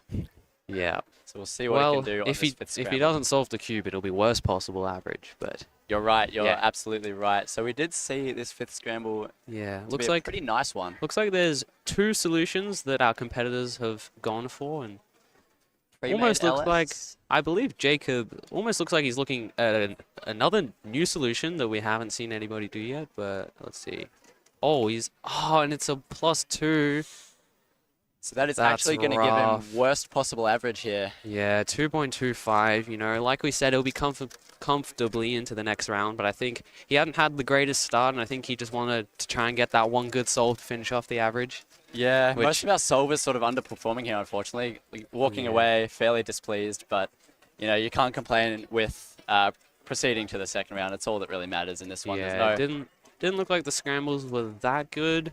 I think some of them were pretty nice, and some of them also weren't particularly nice. lots of awkward solutions. I feel like there were a few blocks on a lot of the scrambles, but just some awkward cases that had Yeah. some pretty finicky finger tricks. So we Yeah. can't blame these competitors for experiencing the lockups and struggles that they have this round.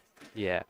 Well, anyway, that's going to wrap up Group 3, and we'll be heading into Group 4 soon. Should we get Yeah, a preview of who we're looking at? That was a very quick group, actually, Group 3. Yes. So moving into Group 4, are you staying on?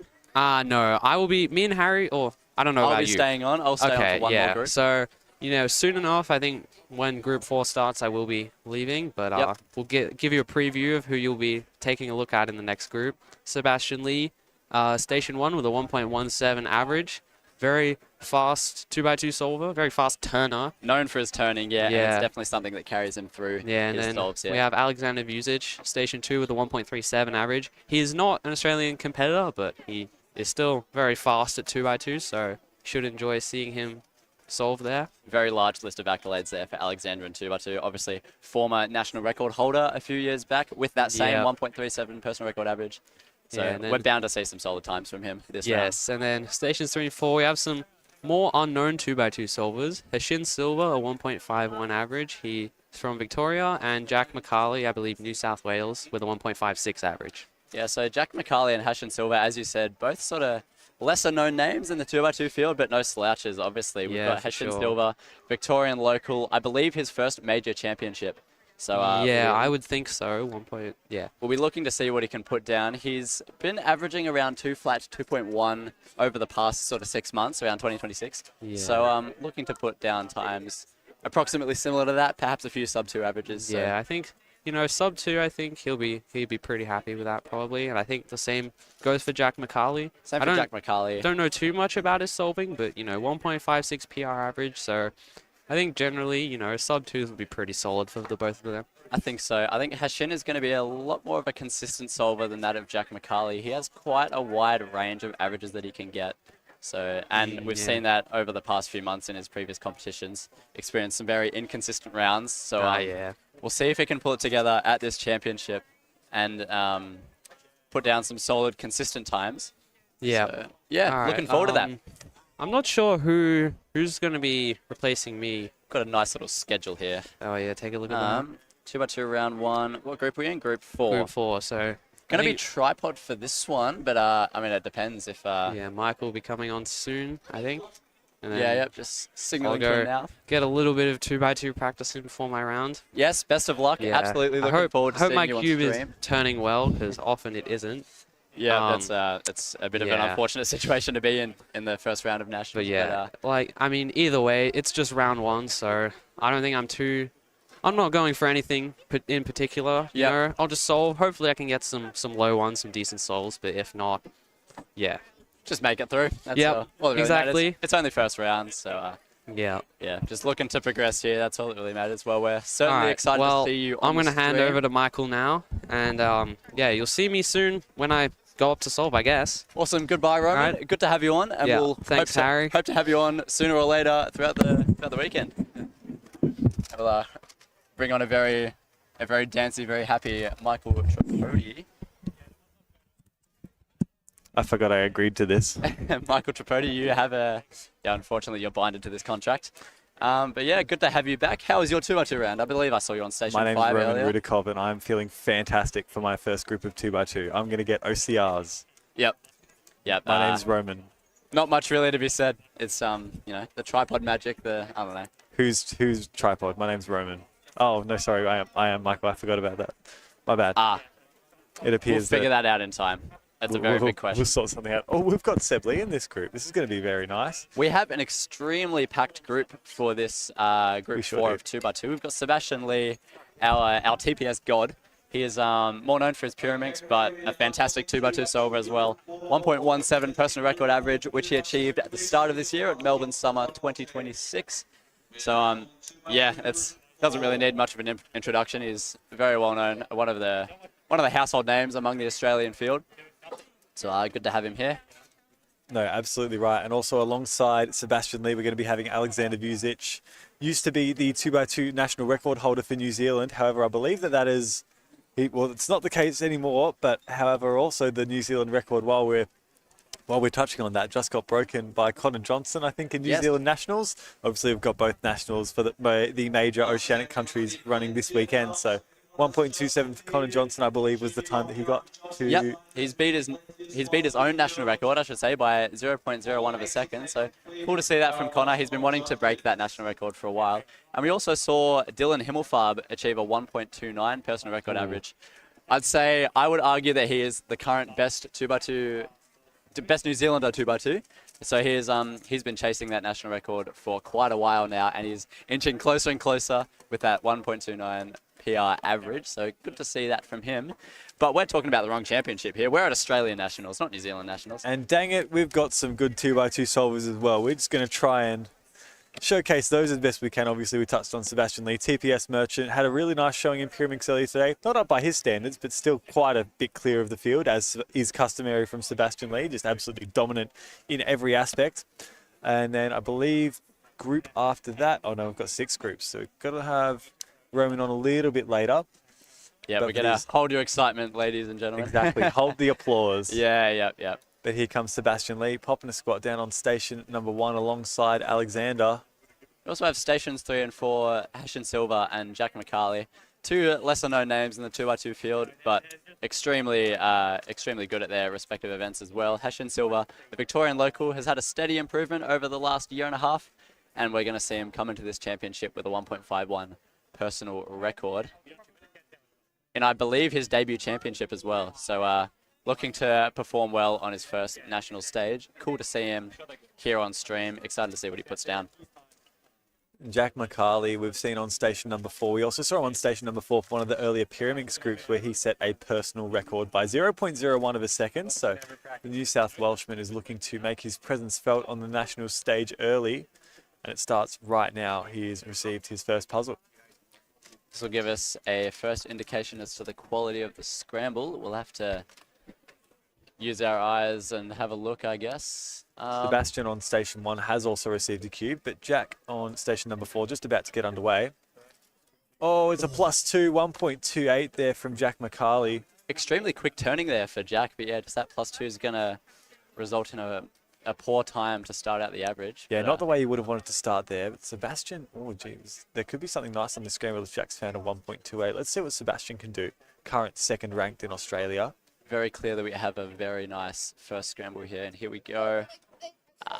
He's not going to find that same solution as Jack, unfortunately. Look to do a few awkward B moves in there, but 1.61, not going to be too bad of a start here for Sebastian Lee. We've talked about Hashan Silva, not a name that many might have known coming into this competition, but he is your 3rd seed in this group at the moment. The Victorian local has a personal record of 1.51, so knocking on the door of that sub 1.5 mark. Let's see what Hashan can do on this first scramble. Oh, just looks a little bit locky towards the end stage there. Maybe that L not quite flowing so well for him. Goes a 2.00 there for Hashan. Look to do the same solution there as Jack McCarley, but just lack the fluidity and consistency that Jack did in his solution there. And we're going to see Alexander Vucic finish up that same first scramble with a 2.17. Going to be a little bit short of the mark for Alex's standards here.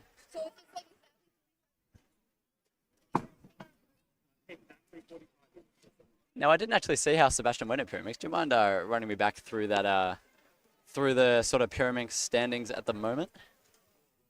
Yep, so if we bring up the Pyraminx results from this first round, he did take the first round quite comfortably. His average started quite well, 1.23 he got, and then just kind of went from strength to strength. Unfortunate by his standards, he did lay down a 216 on a really subpar scramble. It was 4 tips, no blocks, and then unfortunately on solves 5 got worst possible average. So here's Jack McCarley, station number 4. That's another +2, 1.28. A duplicate time, 1.28 +2 again. It's a 3.28 in exactly the same way. Goodness me, it's not going to be the start we want at all from Jack McCarley. Obviously has the turning, but just isn't making sure that he's got the cube solved at the end. Another +2 for him. Looked to be another really nice scramble there. Looked to be a big yellow block on this scramble. 3/4 of a face made. So we'll see how our other 3 stations make use of that. Yeah, without those +2s, Jack would be storming ahead of the rest of the field in this group for the time being. But let's see what Sebastian Lee can conjure up on station number 1. First solution, just like a little bit of the fluidity and the turning that we're used to seeing from him. So let's see if he can bounce back. Obviously, he does have second best time in Oceania currently, the 1.17 average. Looks to be an insert to EG2 there on that yellow face. So can sometimes be ideal, but most of the times doesn't result in the greatest cases. Oh. He's going to go into the same solution there as Jack, but yeah, just again, lacking the accuracy. So it's going to be a 1.85 there for Sebastian Lee. A few lockups there. Not going to be what we're used to seeing from Sebastian Lee, unfortunately. Hoping to see him pull it back as the average progresses. However, this group and this round specifically, it doesn't hold too much weight. There's not much pressure on these top solvers, as long as they're solving their cubes and not +2ing too much. Here we're going to see Alexander Vucic go underway with his second scramble, looking to come back from that 2.17 from that first. Ooh. Express from Alexander Vucic, 0.93. Same solution as both Jack and Seb there, but has just managed to smash that execution out of the park, to be brutally honest. Now, I'm not sure what's going on with Hashin here, but it looks like something's going on here, whether it's a cube mix-up or a duplicate scramble or something's going on. He looks to be a bit confused as to the turning of the puzzle, so I would say that a cube mix-up is likely. That's going to be no fun there for Hashin.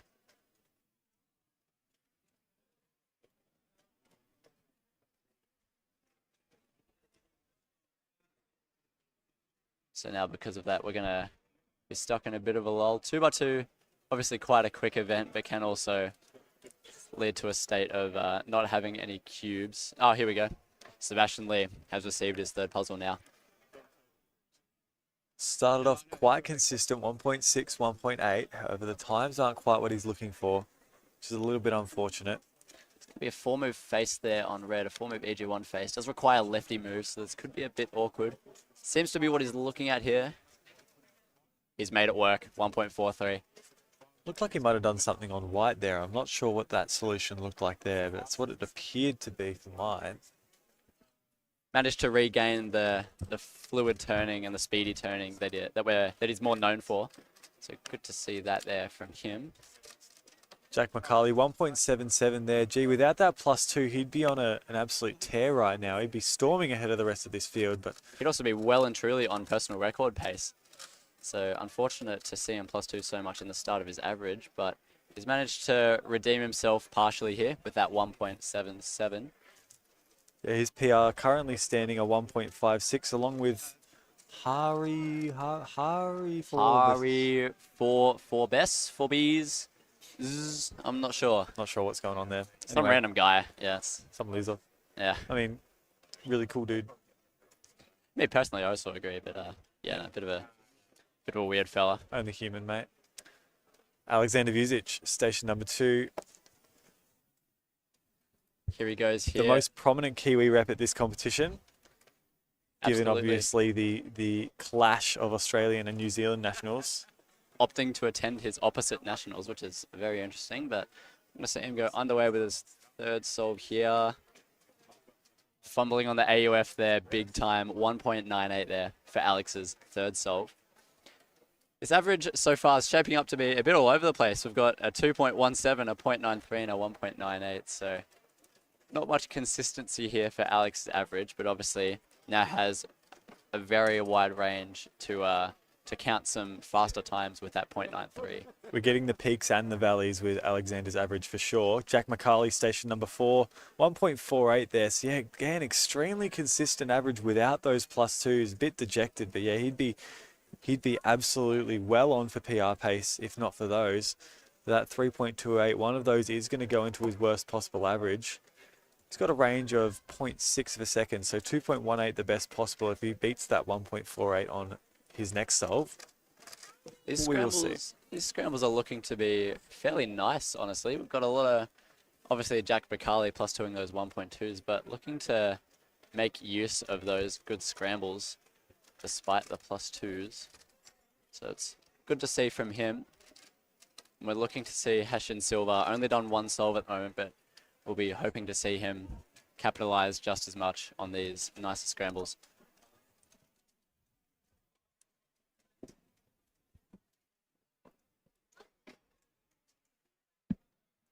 However, unfortunately, it might be a bit of a wait for Heshin. If we have indeed had a cube mix-up, then this could spell a bit of doom here.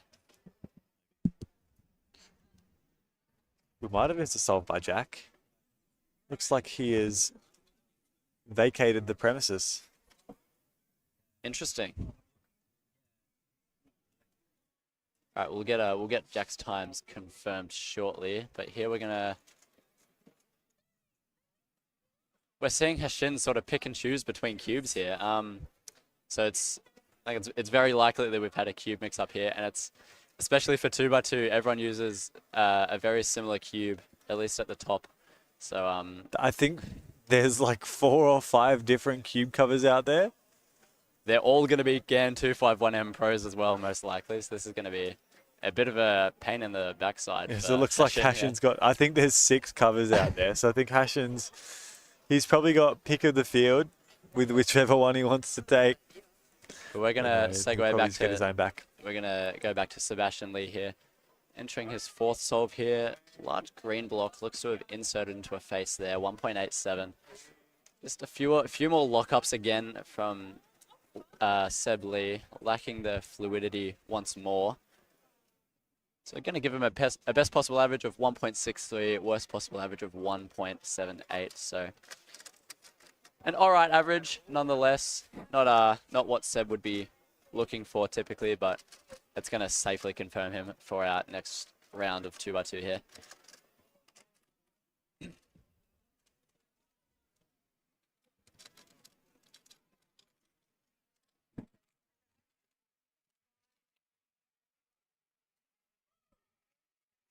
Yeah, we're still waiting on Jack McCarley's last solve to get entered. We've got Daniel on a stroll, on a mission, on an investigation into that missing time there. Walking with extreme intention back to report to us, entering the live with data. a purpose.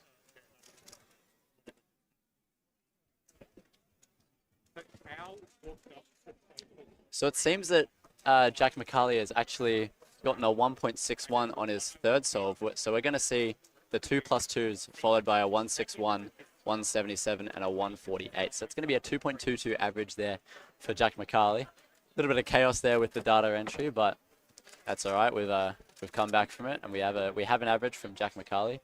That's harsh. Yeah, those 2+2s definitely cost him PR in that case.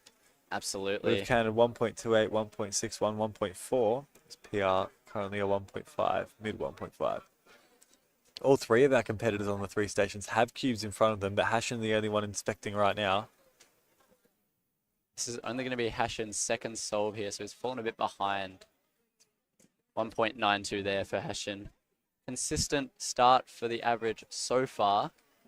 Look to be a little bit hesitant in the solution, and that's going to be the same here with Alexander Vucic for his 5th solve, 2.39. So it's going to finish him up with a 2.18 average. Sebastian Lee going to jump into his 5th solve as well. All of our solvers finishing off their averages here. Sebastian's going to mess up his solution. So that will be worst possible average there for Sebastian Lee, 1.78. Closing off with a 5 is not the way you would want to finish your average, that's for sure. But that will for sure secure him a place in our next round of 2x2. As with all of these competitors, you'd expect so. I mean, Hash and Silver's only done the 2 solves at the moment, so he's the only one that we can't say for sure is going to get into the next round. But for that to even be a possibility, you have to really, really stuff up these next 2. So I would imagine that. Imagine that not he's able going to to hold it happen. together, yeah. So, but truly anything can happen here. So we've still got a lot of solves to go here for Hashin. So he's going to be our center of focus for now among one of the last competitors to still be solving. You see in the background of our shot here, this cube mix-up might have gone a couple layers deep. I think Howe has got Alexander alongside. There's a couple of people gathering around the back stations. Maybe it's more than just the 1 cube gone awry, which would explain the 6 cube covers. 181 there for Hashin. It's going to be another solid time there for Hashin, trending towards the high 1 range. But yeah, it just looks like this round's going to descend into a little bit of chaos here. We've got a lot of cubes that need to be sent back to their original owners, unfortunately. That's what happens when you get Howdo to run a station. Homeboy, what is he doing? Silly How. Silly How. How have you done this, How? Just how? It's really funny to blame How for things, I've found. Yeah, he's such a nice guy, you know. It's not. Yeah, he's such an upbeat personality, but unfortunately just cops a bit of flack from time to time. Oh yeah, yeah. He's such a pleasant person, and in the true Australian fashion, we can't let anyone who's that nice get away with not getting a little bit of stick thrown at them. Absolutely, it's the Australian way after all. So stiff How.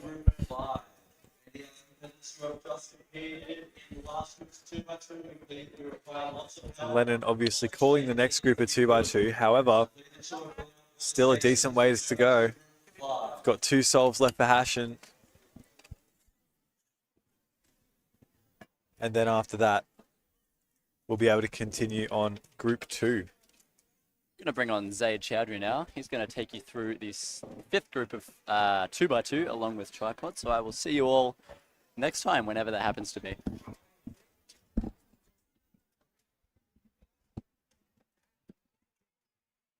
Ahoy, boys. Hello. He's indeed back. We are just waiting on our last 2 solves from Hash and Silver. There was a big cube mix-up. About 6 cubes or so Howdo bought out to Hash and 2 to confirm which one is his. The usual suspect. See, that's what I'm saying. He's such a nice guy, but that means that you cop the most stick from everybody because that's just how Australians work. But anyway, we are waiting on Hash and who knows what's going on right now. As competitors have already started flooding in for the next stations. Got Phoenix Patterson on station 1 and Nathan Fairs on station 2. We'll wait to see who's on station 3, but Hashin's still got 2 solves to go.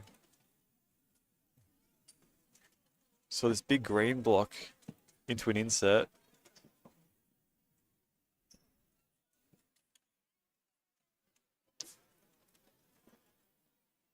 .53 there for Hashin. So in this next group, we'll be expecting to see Thomas Atkins on station 3, next to Lachlan Stevens.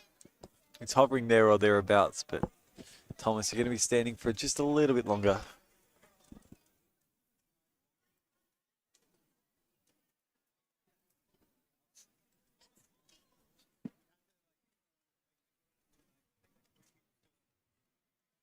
We're almost there. Hashin's got sub 2 average guaranteed. Only the 1 solve, 2 flat being his worst.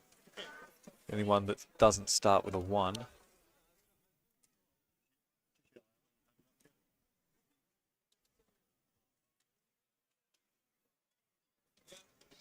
I'd expect that in amongst those we might see a couple of scrambles from our next group. In fact, here we go. Here's Lachlan Stevens, station number 4.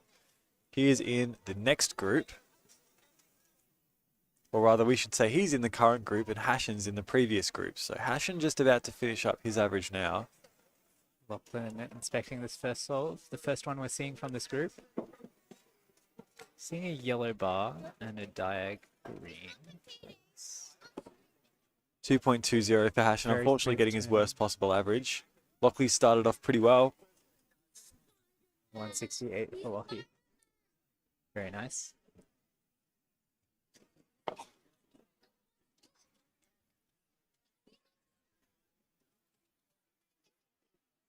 All right, now we've seen Thomas Atkins take his seat after Hashan's finished his average. Stations 1 and 2, Phoenix Patterson and Nathan Fairs, two very highly ranked Victorian 2x2 solvers, representing their home state here at the Australian Nationals. 2 looked solved there, it looked like, from Nathan. A little bit of a pause to recognise whatever case he left. Nathan with a PR average of 137, so some ways off the mark to start, unfortunately, for him.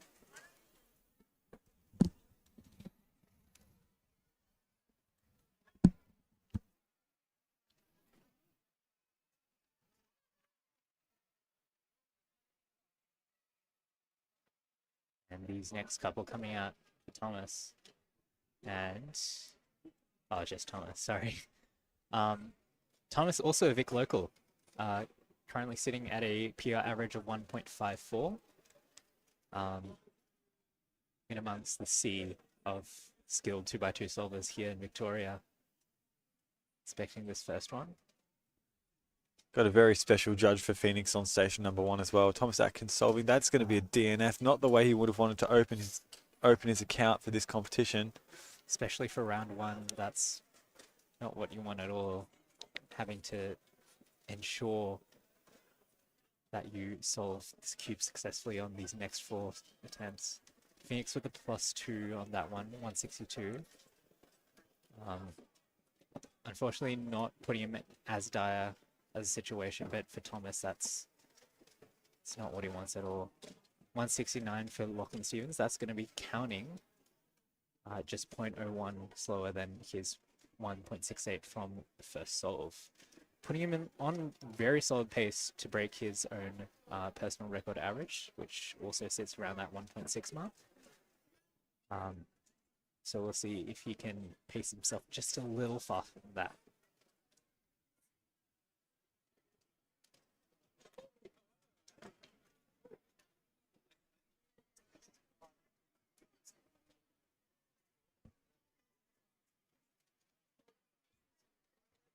Phoenix looking to dive himself in a little bit after that +2. He's looking to... I don't think it was a +2. I think he was just maybe a bit disappointed with the result.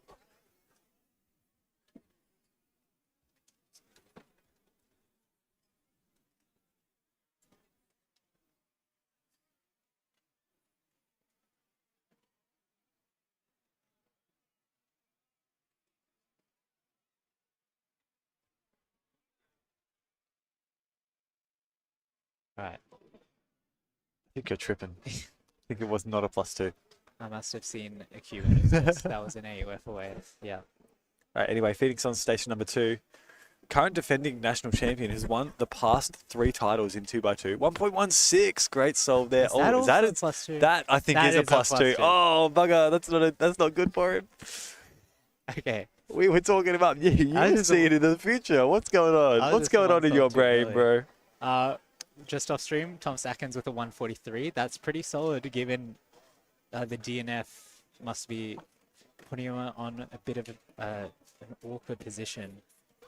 Nathan Fairs 146, also very solid. So Lachlan, the first to get this 3rd scramble.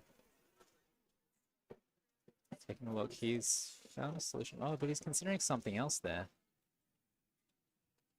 Oh, he's 2-looked that one. Unfortunately, 2.11. He didn't fully trust that he had enough time to be able to fully 1-look that solution that he decided to go with at the last second.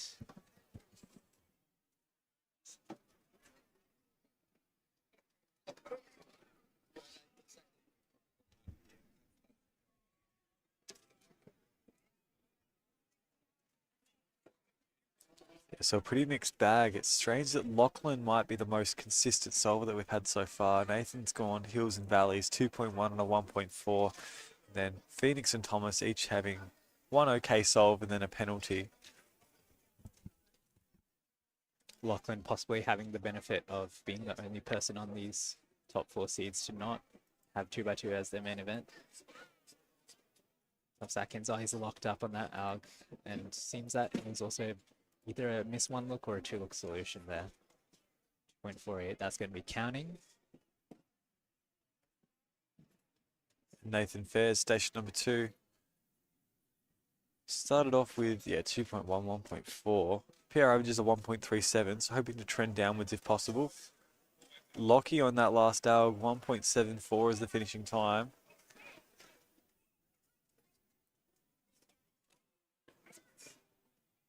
Phoenix looking to see what he can possibly pull out here. A bit of a lock up with the setup to that AUG, but fortunately clawed it back with very solid exec on the whatever AUG he had going on there. Phoenix's personal record average stands at a 1.14, was the former Oceanic record and actually second in the world when he achieved it as well. And that is stood for far too long by his standards. So expecting, hopefully, that at some point this competition, that he'll beat that one. It'd be nice for it to happen at a home nationals, really. It would. I'm sure that's the mindset he's going into the competition with. 1.41 from Lockie Stevens. Amazing pace for him. 159 best possible. I believe that puts him ahead of the current WA state record. If he manages to achieve that. Currently held by Jonathan Charlesworth, I believe, of a 1.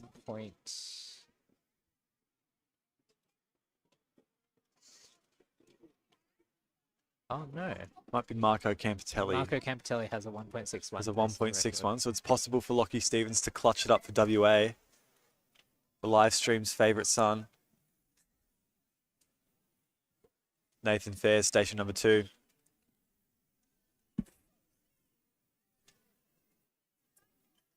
Has that counting 1.7. 1.4 is the direction he's looking to go in. Times in and around that 1.3 is his PR. It seems that he also missed one like that, but Phoenix with a 0.85. Great solve from Phoenix. It seems like Nathan did not inspect into the correct solution there. It's exceptional work there from Phoenix, so.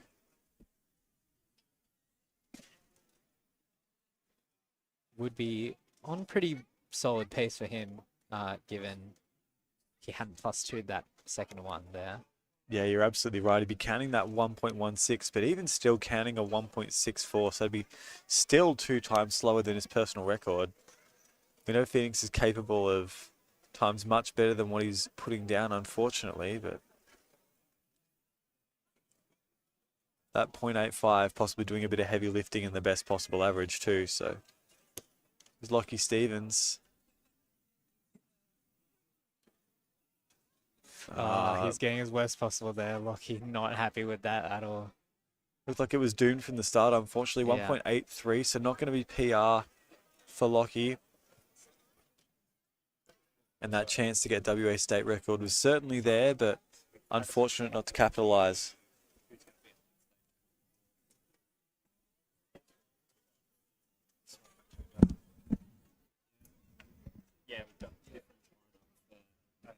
So far, we've seen no major upsets or anything catastrophic happen in this 2x2 round so far, thankfully. It being such a short and volatile event, it's bound to have any risk of DNFs and possibly counting anyone out of the following rounds. This is going to group 6. Yep. Yep. 3 locked on cannabis remain, which I think should be the same. Right. Nathan Fairs, Phoenix starting this. Oh, Phoenix DNFs. Counting a +2, that's not what he wants at all. So I think it really is just 107 would have been counting. 124 for Nathan getting his best possible average of 178. Sorry, that's how it's spelled. But for Phoenix, given he is looking to defend a 4-time consecutive national champion title in this event. Not the start he would have been after, Yeah. absolutely not. Yeah. Especially with Roman in recent rounds being able to further prove his consistent performance officially. Phoenix wants at least a solid reminder that he is a top contender to disrupt Roman in this field. So Thomas Atkins finishing his average off with the 1.67 there. So counting those 3 slowest times, obviously with the DNF to start, but he knew that pressure was going to be there from the get-go. A little bit unfortunate there for Thomas. He's going to finish with a 208 average. But the worst of the lot, unfortunately, the competitor who's unfortunately come out of that very second best was Phoenix. That +2 and the DNF. So 2 penalties in the 1 average. And it reflects in the result. 2.14 is the slowest out of the top 4 from this group. We're hoping a rebound tomorrow when I believe we've got 2x2 second round, very first thing.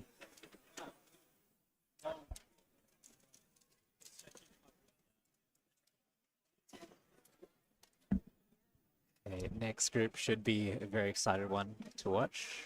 Now, we've had a little bit of a shuffle around with our next group, so we are still going to be having Roman Rudakov on station number 2. Station number 1 was supposed to be Yiheng Wang. However, you might have noticed a notable absence in one of the previous groups of David Epstein.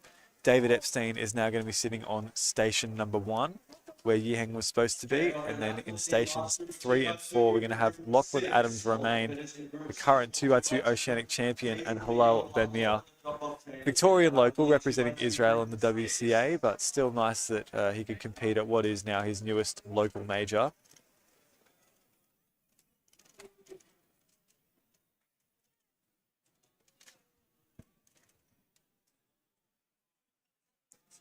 And that is going to be your top 4 for this group. So again, that change, if you're looking at competition groups or checking out WCA Live and you're wondering where people's results are, David Epstein was supposed to be in one of the earlier groups, but now there's been a shuffle around. Dallas McNeil did just inform us that David's going to be sitting in station number 1,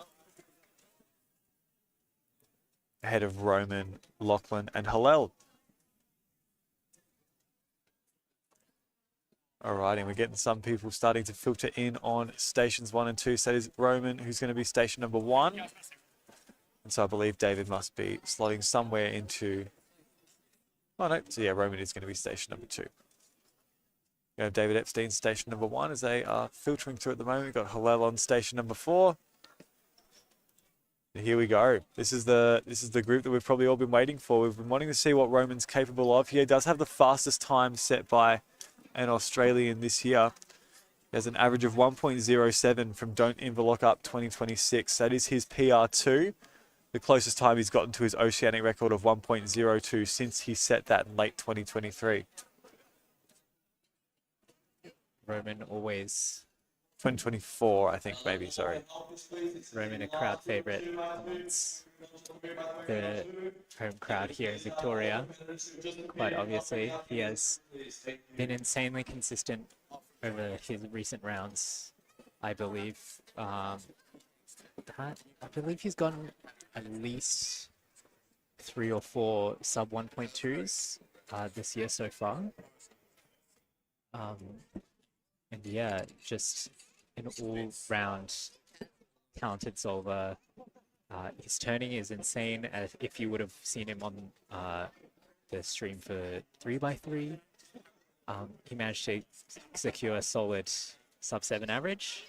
And I believe he is also highly ranked in the all-rounder stats, being I believe 2nd or 3rd in Australia for summer ranks average. So yeah, Roman definitely already a lot of eyes on him going into this first round of 2x2. Especially feeling good after a solid performance in Thursday's mega final. coming second to Jamie Otsu with a 32 average, which is absolutely absurd, given how close that would have been to a potential national record this time a few months ago or something. All right, it's got Roman on station number 2. I guess Now, one thing we've noted is that David hasn't really competed in any of the events other than 3x3s today. So we might be Roman on station number 2 with an empty station 1, but we'll have to wait and see. So Roman Rudakov, station number 2, the current oceanic record holder for 2x2. Bit of a lock up on that out there, 1.42.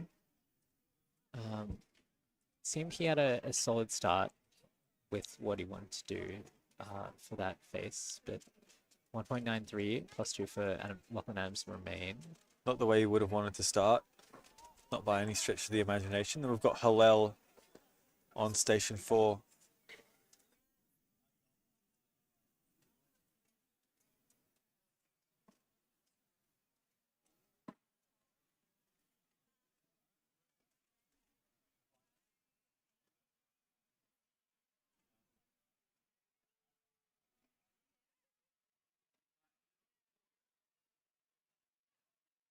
Like he opted for green on that one, 168. That seemed like, I'm not sure if that was a 2-gen CLL or not.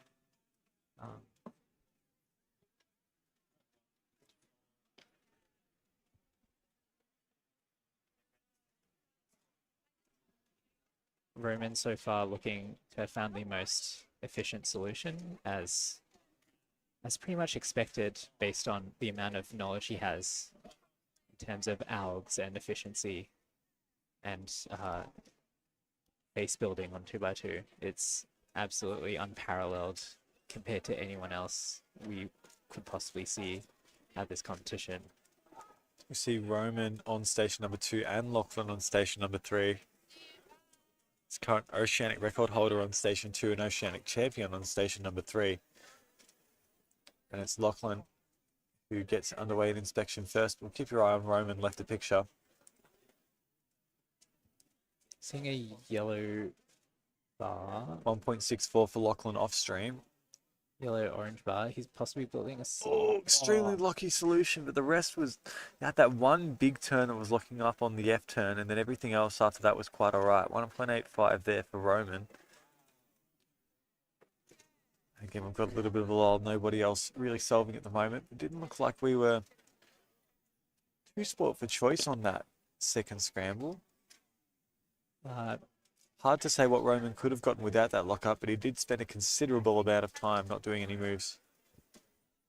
Based off my limited knowledge of 2x2, it seemed that there would be a few options for some easy CLLs to possibly one look in and consider for these other guys who may not be as well versed in 2x2 alg knowledge. So we'll see what Hello ends up doing for this second one. Again, that orange-yellow bar. Is possibly considering doing orange, it seems like. Yep. And he's got not a great CLL there. I believe that was one of the bad pie cases. 3.63.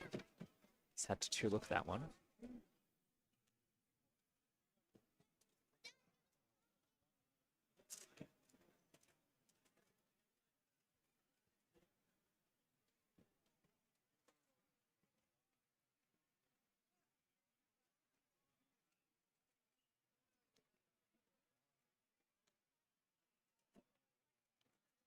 I've got Lachlan and Roman once again going.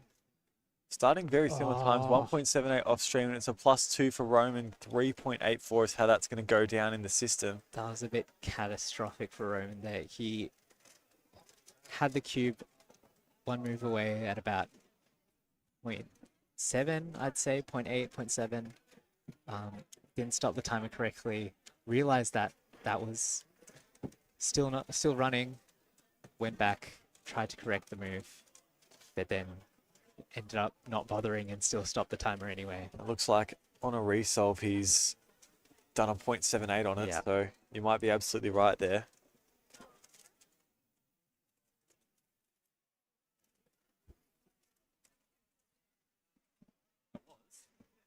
Haven't seen that third scramble from Hillel yet.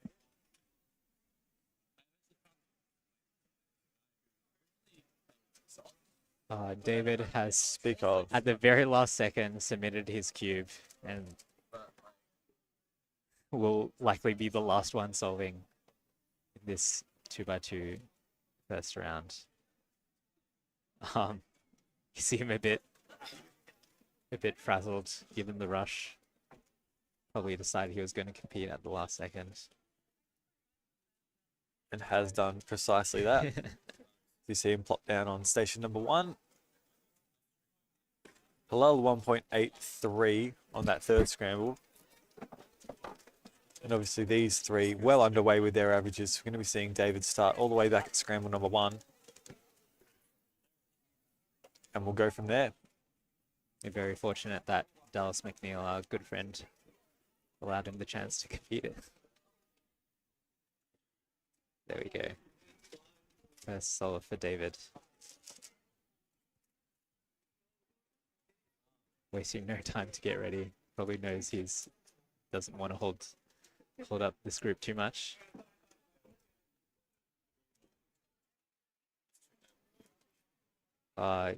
Solid EG1, but it seems like he two looked that one. 208. 166. The 202 lock one. for 202 for Roman. Seems And that's to going to be be counting as well. a bit of a frenzy of a round for Roman.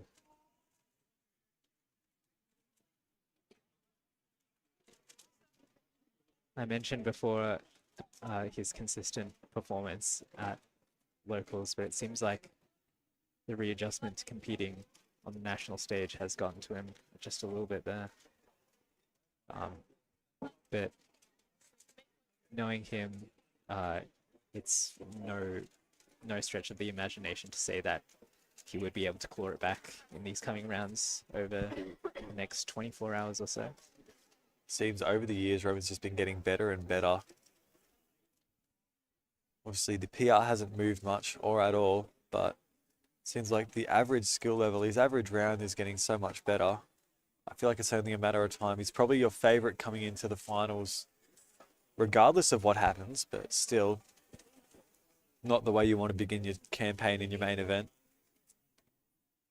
And regardless, a catastrophic average for Roman is another competitor's dream average, especially mine. I can see Roman completely fumbling these solves and still getting solves well below that sub 2 barrier, something I've been personally chasing for quite a while now, as I have also managed to get an 2.0 average in this round. Hillel finishing with a 2.04. Speaking of 2.0s,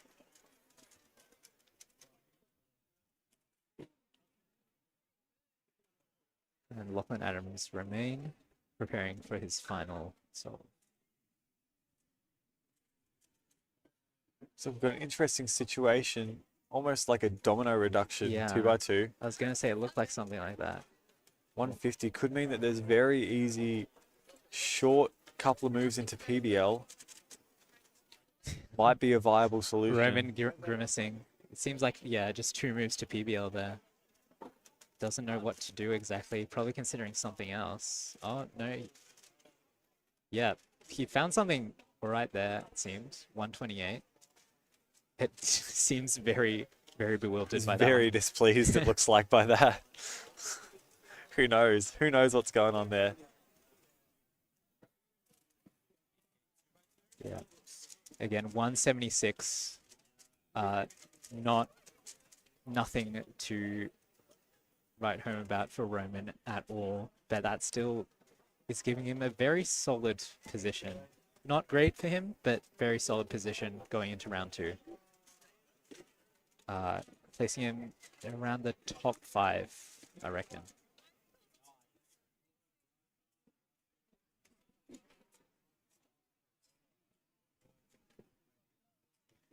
David Epstein, as mentioned before, very, very late to submit, but still was allowed the chance to compete this round anyway. Gonna speed through these last 3 attempts as Hillel finishes up with this last scramble here. I see, right. 2 moves to the PBL there. 2 moves into what looks like an edge. Yeah, that's exactly what he's going for. He just was considering the best angle to try that one from, but seems like he's pleased with a solid average that will get him very easily through to the next round. So 204 average.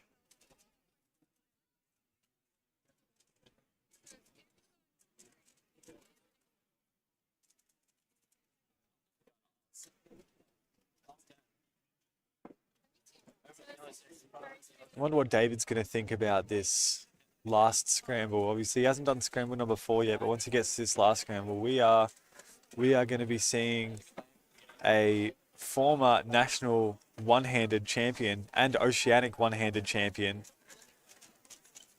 Oh, sorry, fewest moves champion, I should say, is the point I'm trying to make. A national fewest moves champion. I believe he's won nationals once, or an oceanic fewest moves champion. Yes. He's definitely won once. That was last Oceanics just gone. It's hard to tell what events he's scored accolades in, this guy. He's had national records across 3 events, and looks like champion across. By the end of this weekend, it might be champion across 3 different events as well. Yeah.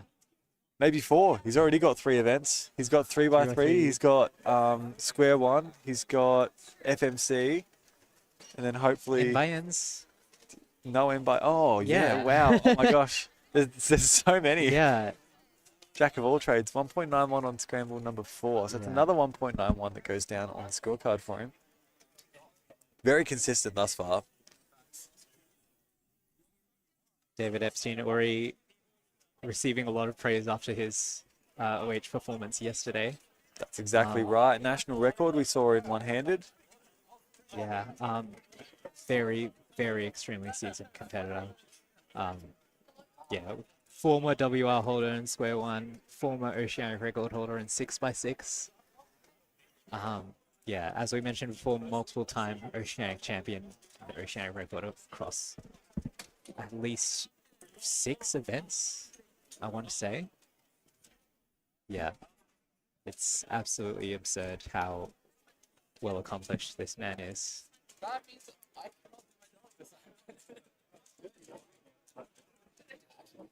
Right, and we're about to see the FMC national champion, FMC Oceanic champion receive a 2x2 DR scramble.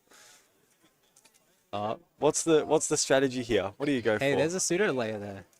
You could do that.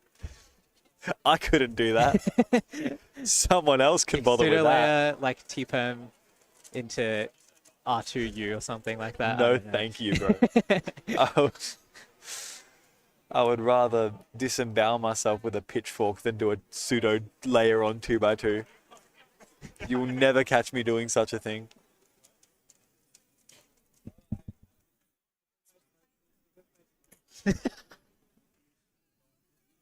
What is going on? Welcome to 2x2 cube. This man is not turning a 2x2 cube. In fact, he's turning a cube, which is later what's today. one of those? Later today. Not next, but later today. We're going to have our 3x3 second round come up next. But after that, after all that's gone, then we can get to our cube. All right. But for now, that concludes us for 2x2 round 1. In the next group of 3x3, you're going to be seeing seeds number 81 to 160. So you're going to be seeing a couple of relatively speedy people on your first 4 stations. But perhaps more importantly, you're going to be joined by 2 of the delegates from this competition, including the main organizer, that being, of course, Lennon Hughes, whose voice you hear on the microphone. And soon his voice is going to be coming through these lovely microphones that we've got right here. So don't you go anywhere. You're gonna love this.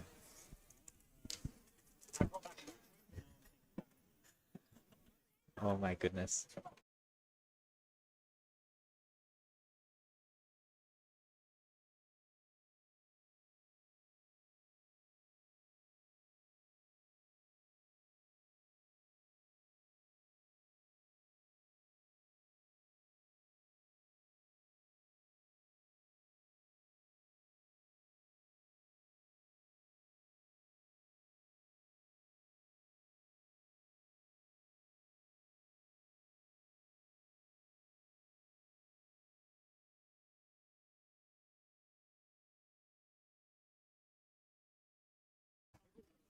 Welcome back to the stream, all you lovely people. Oh, the camera's there. Sorry, I'm not used to the setup. This is my first time on stream this comp, but I love being on stream. My name's Divnor. I'm one of the delegates here. Right now, we're going into 3x3 second round, so we're going to be seeing some exciting things now. I'm also going to have Lennon Hughes, big man himself. I'll let him introduce himself, or rather reintroduce himself. Nobody doesn't know who Lennon is. He's the brains behind everything. But yeah, as we can see, getting ready now. What's in front of me here? Oh, it looks like 2x2 results. David Epstein currently in first with a 186. What's up? Here's the big man himself. Grab that one. Oh. We made it. We officially made it. Welcome, welcome. How are we going, Divnor? Going so good. I was looking. Oh, the times disappeared. Oh, there's a chat as well. Yes, sir. I love looking at the chat. David Edwards, Lemon Hughes. Good to hear from you, David. I did not see you all day today. Where have you been? No, we did see him. We saw him. David made a good appearance. Man's busy being a dutiful parent instead of delegating, which, respect. David is an OG Victorian delegate. He's been here since 2010, and he was on the up-and-coming rise during the big... up and coming. Up-and-coming. I think he up and came. He up and... He yeah, was up part and of went. it? Nah, yeah. Yeah, fair enough. I mean, he was the reason to, like, up and rise, so... Yeah. He did his time, he's done his job, and now he's a parent basically. So it's time to call. I mean, he's been a parent for a minute. It's not a new thing. It's time to It's not like, time to call it wraps. congratulations, Time to call it wraps. No. So how are we Dude. feeling, Div? How's the day been? Talk to It's me. been good. Today has been so busy, obviously, but it's been tiring. But we've seen some hype moments. I think I'm pretty sure. We're more focused out back there, making sure it's running. Damn straight, as a delegate's job. Okay, wait. So this is 3x3 round 2. This is the first half. So this will be ranks 81 through 160. Yes, that's correct. Yeah. Yep, that's correct. Who is on the camera? So we have Xavier, and I'm not sure what his last name is. Avery. I'm blanking, and Auric. Yeah. Okay. Correct, Hopefully yes. it shows in front as well. Yeah, so we got the names up soon. But yes, we got the lower group for the 3x3 round 2, and then we got the second group, which will be places 1 through to 80. We'll obviously have our top 4 seeds up for the next group as well. And those people all fighting for top 40 for the semi-finals. So it's going to be very competitive. It's competitive. I came 41st. Oh, you didn't come 40th. Yeah. What I got a happened? message from Dash Cannon's mum. Not about Dash Cannon himself. Okay. Dash Cannon's mum, who's not here, saying, good job, you came 41st in 3x3. And I'm like, oh, I hope I So can one off improve that." semis, one off semis. Dude, that's not good. It's actually hard to get into semifinals. Needing a 9.2 to get into semis is I'm kind of washed. crazy. It makes me feel so washed. No, that's all right. We got other things to do. We got Tam Kwan, True. Lennon Hughes, Divnor Badger. I'm your biggest fan. Thank you so much, Tam Kwan. I hope to meet you, You one day. look like twins. Okay. I hope don't to- think. I think I've actually gotten that before from a parent. I'm like, oh, so people have asked me, is that your brother, or something like that. Dead serious, which blows my mind as well. I can't wait to meet our fans, Tam Kwan, one day. That would be awesome. Lennon for Prime Minister, absolutely. But yeah, we should be getting started soon. I'm keen. I'm excited to see what's going to happen in this round 2. Actually, I believe we just missed one from Xavier. The timer says 694. However, it's been entered as a 994. Did you get a 6 casually and we just missed it? No, but oh yeah, He we got did a 6. 6 Wow, Xavier. Xavier, okay. Yeah, yes, he's late. yes, he's late. sir. Yes, go Xavier. It's weird because the camera's there, the screen's there, Yeah, but yeah. he's actually there. Good thing we got the screen so I can see. All right, Sick. Auric is starting. So now we can have a look at Auric and see Okay, what I he's think on. We're Auric locked in. and Avery going at the same time. Actually, There 1, we 2, go. 3, and 4 all at the same time.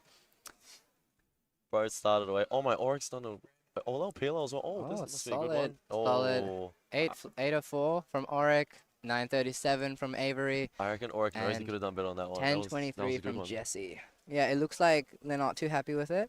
But these are some crazy times, not gonna lie, for being the first group of round 2. Like, yeah, come on. Like the fact that we finished, they've come 81st through to This- 84th, and getting This these is what times middle is of the crazy. pack looks like in Melbourne now.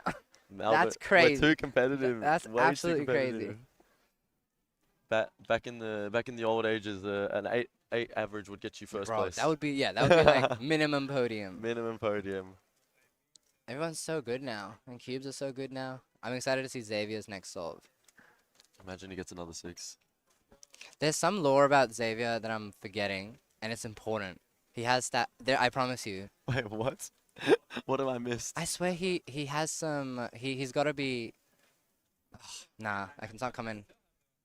Unfortunately, it's not coming. That's but alright. Maybe it'll come eventually. But other than that, after 3x3 today, we've got Scube remaining, so all the first rounds for Scube, and then we've got States Cup at the end of the day. That'll be a very exciting event. We've got a different format this year, so it'll be something new to watch. It's been a very big day, very long day, so hopefully we stay on time. But we're now on Xavier's number 2. Can he live up to the expectation he had from the first solve? 694 is a crazy start. I'm not sure what his PR is. However, a bit of a slow start from him, but he's catching up a bit. Nice. I saw some S slices. Solid. Oh, solid. Bit of a slow recognition. Yeah. 10:04. That's alright from him. I wonder, are we able to switch to 3 and 4? Thanks. We got big man Daniel Patton, the brains behind everything you're watching today, and the entire stream team. Thank you so much. Like, this event could be as great as you can make it, and it could be amazing, but no one would see anything if it wasn't for this team. All the behind the scenes, the true warriors, the ones that we don't know about. 986 from Jesse, and Auric looks like he's not happy with that. A 1051. That's a counting 10 from Auric. Must be a rough second scramble, because no one looks like they're having fun on it.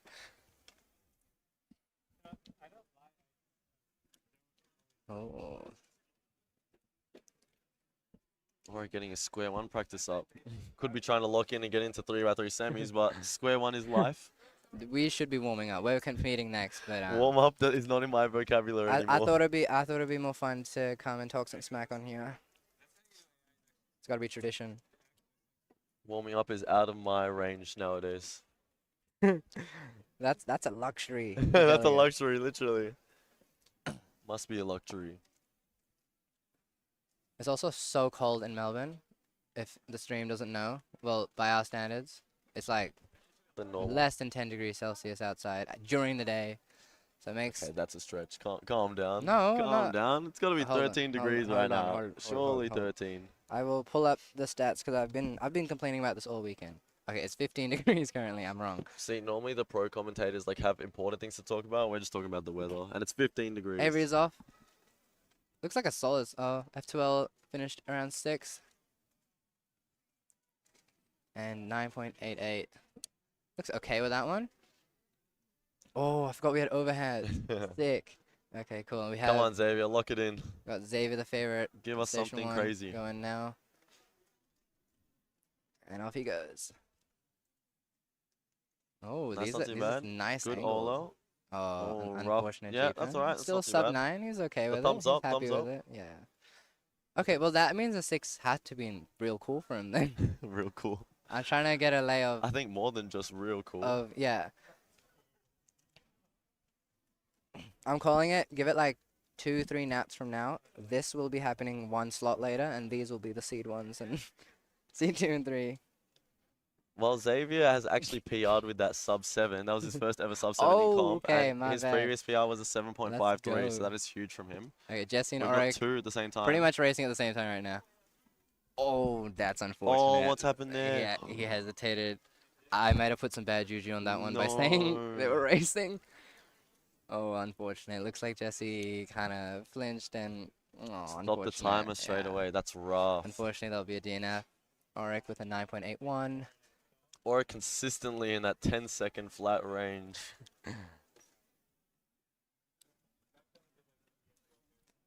Rough from Jesse. No, that used to happen to me all the time as soon as Gen 5 came in. Oh, actually, even when Gen 4 stack mats came in, the timing. Remember the rings? Remember the rings around the Gen 4 times? When you would have to add them, yeah. Yeah. So many resets. The whole Worlds 2017 Paris. How they introduced? Did they introduce it then? I wouldn't know when O-rings came. I think O-rings have been a thing from the start with Gen 3s and before as Really? well. Oh damn! Wow. But after World 17, they were like, "This is a big problem." I'm pretty sure that's what pushed the Gen 5's design. To have the reset change. Yeah, because previous to Gen 5, we were just using stack mat and speed stacking equipment. Gen 5 is actually specifically designed for WCA competitions, hence the 2-pad and 4-pad, which pretty cool. We're at that level. Actually, we're at that level. Where speed stacks is making it all for us. Yeah. Oh, Xavier, rough. I reckon he did 5 F2L pairs there. And a Dotto 11. Avery on a 9.4 as well. Not much you can do there. Doesn't look to be like the nicest scramble set here, but they're making do. How do? Shout out How Do. He's putting on an absolute performance as a delegate today on yellow. The king, so the funny, legend, I can't find him right the now. second in charge. As I've labeled him, he's second in charge from Absolutely. me. Xavier finished with an 8.60 average. That's solid. That's very solid.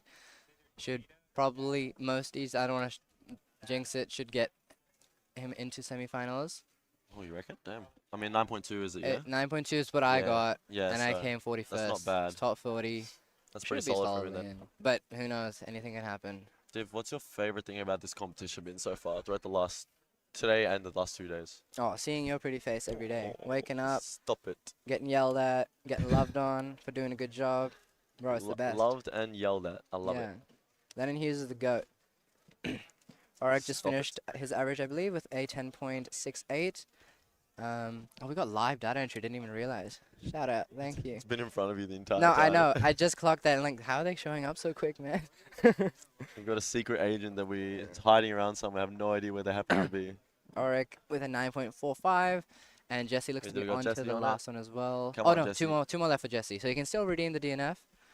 Come on, what we Looks got? to be safetying a little bit more, you know. Oh, It been a still lot looks of like pauses, I can't Oh, lie. Olo Skip Yeah. looks to have saved the salt. Not Well, I don't know bad. if it was planned. Not It bad. looked like a nice Olo He's Skip. giving he's giving like the side eye. He's giving the side eyes like, what's going on here? Avery's on. Okay, what we got? What we got? Avery's going. Not bad. Pretty good flow state. Ooh, Oh, another, UPAM? Yeah, nice. another Good. EPLL. Good solve. Finish off. Oh, wait, there's still one more left for both. My bad, I keep forgetting. Very nice. And one more left for Xavier as well, our crowd favorite, I would say, right now. And he will be starting inspection shortly. Come on, Xavier. You're supposed to count that 6. I'm sure he's thinking that as well. This is what dreams are made of. Yeah. I mean, yeah, so he currently has counting 10 and 8.8. Do you remember what his, he needs do a you big remember what one. his PR average was? Is it I any can closer? load it up, but the solve is underway. Oh, solid. Gets to last Ooh, layer. little pause. Oh, Bit of lockups on the last. Oh, rough. There goes semis. Quite a rough Yeah. last layer for that one. I think it's still undecided. Maybe but maybe the we'll good see. solve at the start might have thrown You him off never a know. bit. 9.53 from Xavier. It's a bit far off the first round, but you never know what happens. Got a lot of people get nervous under the pressure. Yeah, it's also like almost 4 p.m. We've been going for 3 days now. Like Yeah, it's been tiring. it's not hard. It's not easy. Sorry, to perform non-stop. Good thing Div and I have been getting lots of good night sleeps and resting early and being well prepared for this competition. I feel like we did pretty okay last night. Of course, For a always. Nats. We're here on time every day. But yeah, I do feel it. Just a little bit, just a little bit. Okay, Xavier's finished. What was the average? Yeah, 9.53. Everyone is finishing up on the green stage. Couple left. It looks on like the other it looks stages. like we're about to have pretty much all last competitors at the same time. So, yeah, Oryx just gotten his cube. And the last one, yeah, looks for Jesse as well. Oh, cool. Hopefully not a repeat of what happened on Solve 3. I'm not gonna say anything.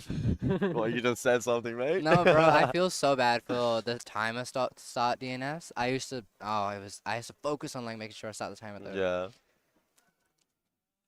Looks like they're both kind of playing it safe, you know, just trying to get a solid solve to, you know, minimize damage. No, Okay, it's not bad. That's good. Nah, that's You know, great. but like that was a really chill turning solve Yeah, as well. Like no, that it was a didn't good feel it was fast. best solve yet. Yeah, and it didn't even feel fast, which is kind of crazy. BPA. Oh, a lot of yeah. Okay, so a lot of Mid 9 averages. Yeah. Mid 9 9.68. again, yeah. We got 9.6, 9.5, 9.6 from all of these front 4 competitors. And we just have Avery left. Not One sure more to where her go. cube is. I just saw for a split second a competitor wearing a shirt full of Divnor's face on it. We got a super fan in the venue. Oh, I wish you would come over here. Yeah. We got a super fan with. Amira like, Kaleen, my absolute wondrous partner, is wearing a. I wish you could see it. It would be way funnier if you could see it. It was. It's a I shirt- saw it on the stream for about 1 second. A it's shirt full of shirt Divnor's with face. my WCA profile results printed out on the back.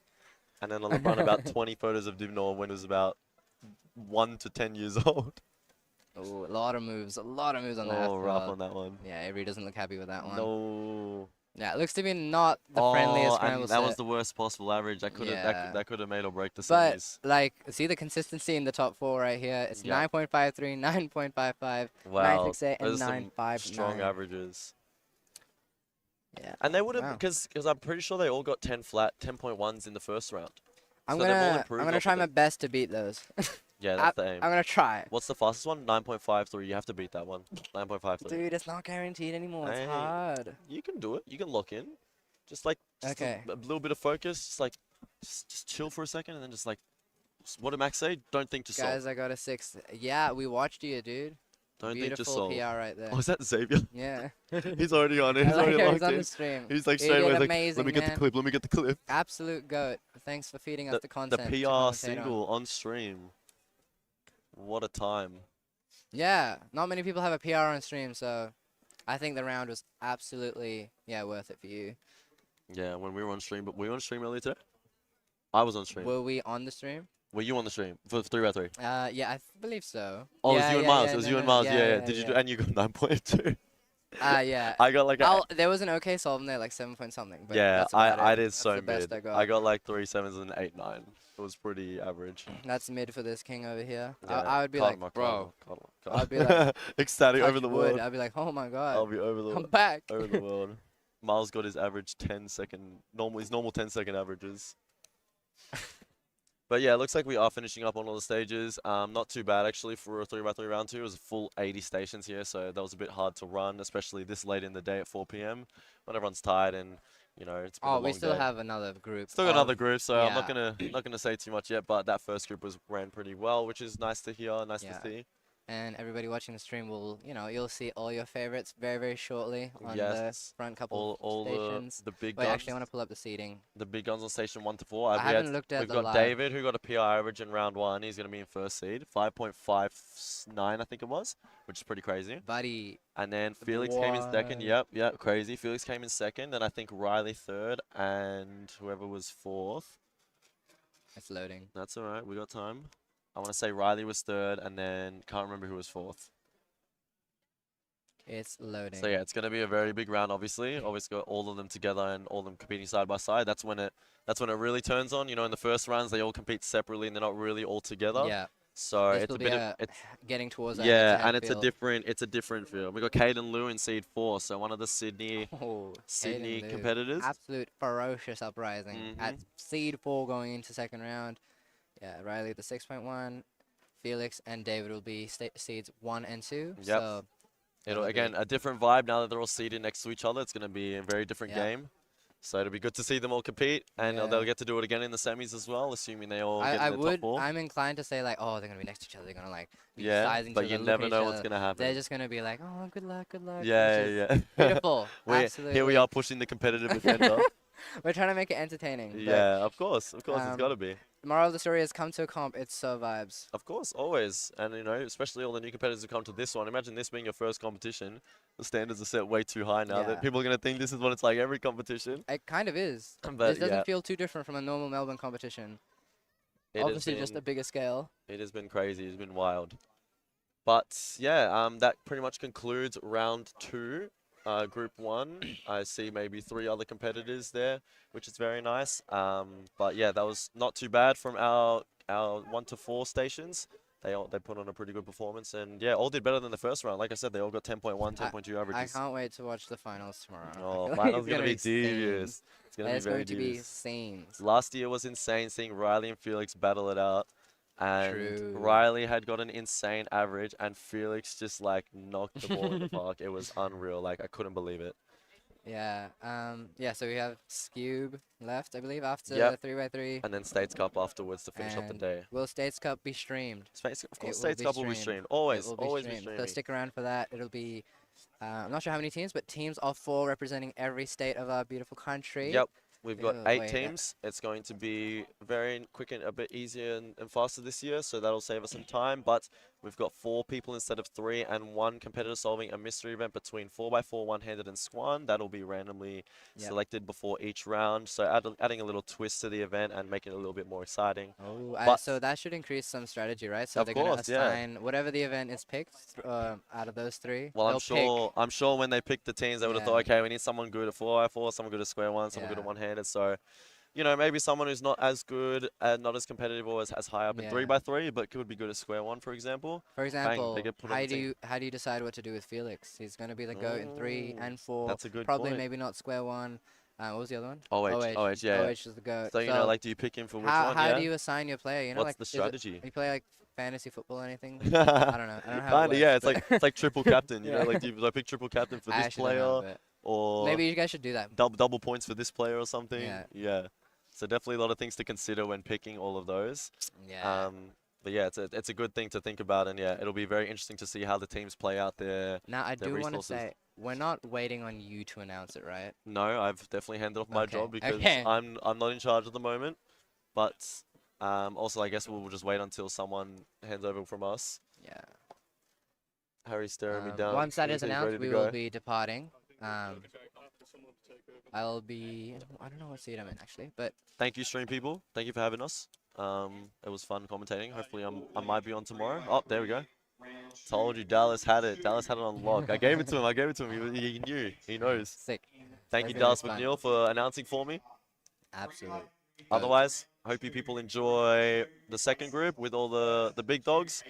But we got to go compete now. We got to go fill up spots. We're not going to do too well, so we're just going to fill up some spots. I'm looking at the sheet. Your next host will be, of course, Michael Tripodi himself and the beautiful Harry. Harry Do Forbes. you wanna come in? The boys. the Thanks for boys. having us. We had fun. Thank you very much, stream, for having us. Love you, stream. Love We're you, gonna stream. keep doing this for you.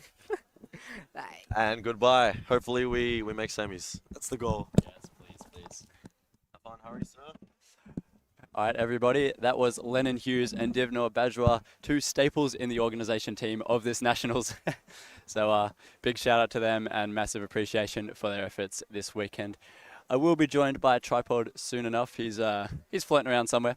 We'll get him back. In fact, he's here now.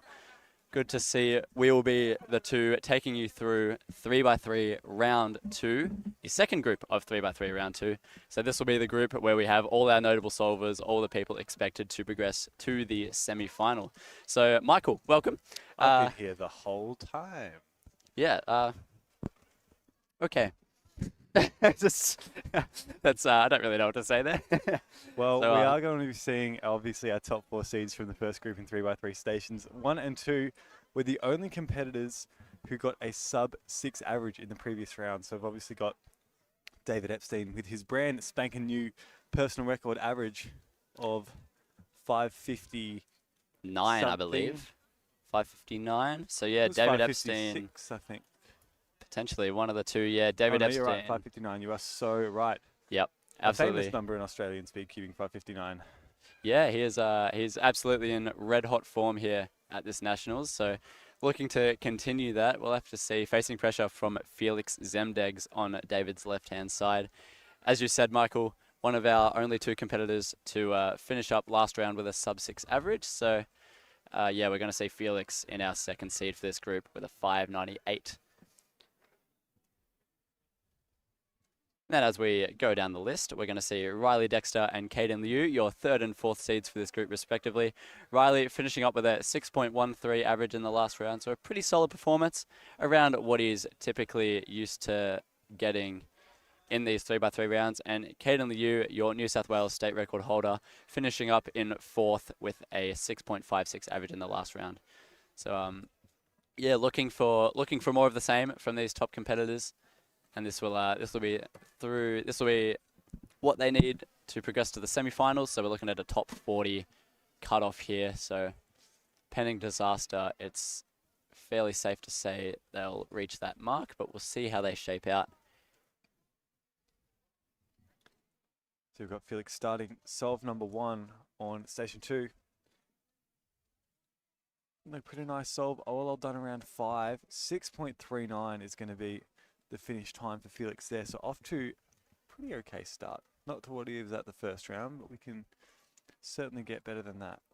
opting for an orange cross there. Looked to be fairly smooth throughout the F2L, so solid time there for Felix. Fairly middle of the road start to this average in our second round here. We're going to see Caden Liu as well finish up with a 6.45 on that first solve.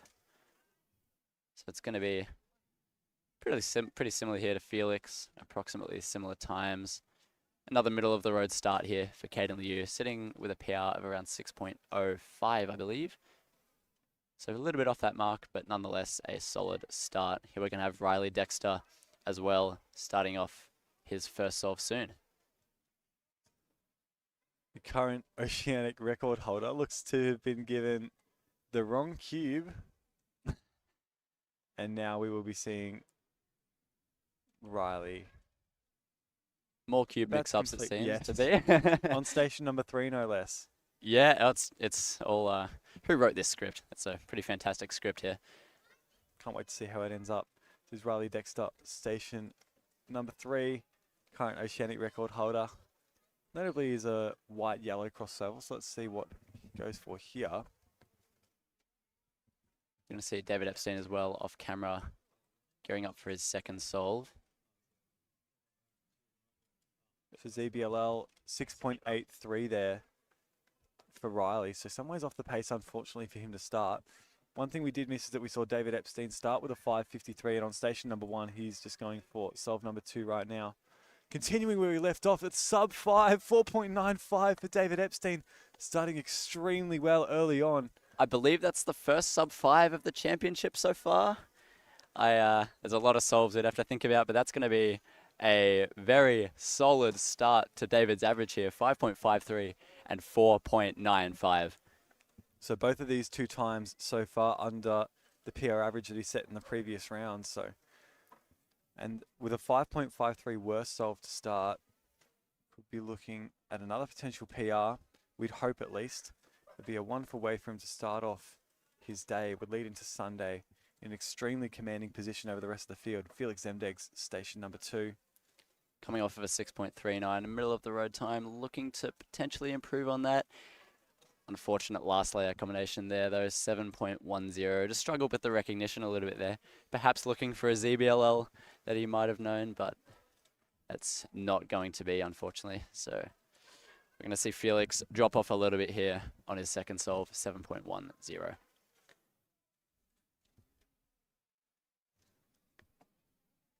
Caden Liu now for station 4, starting off with a 6.45.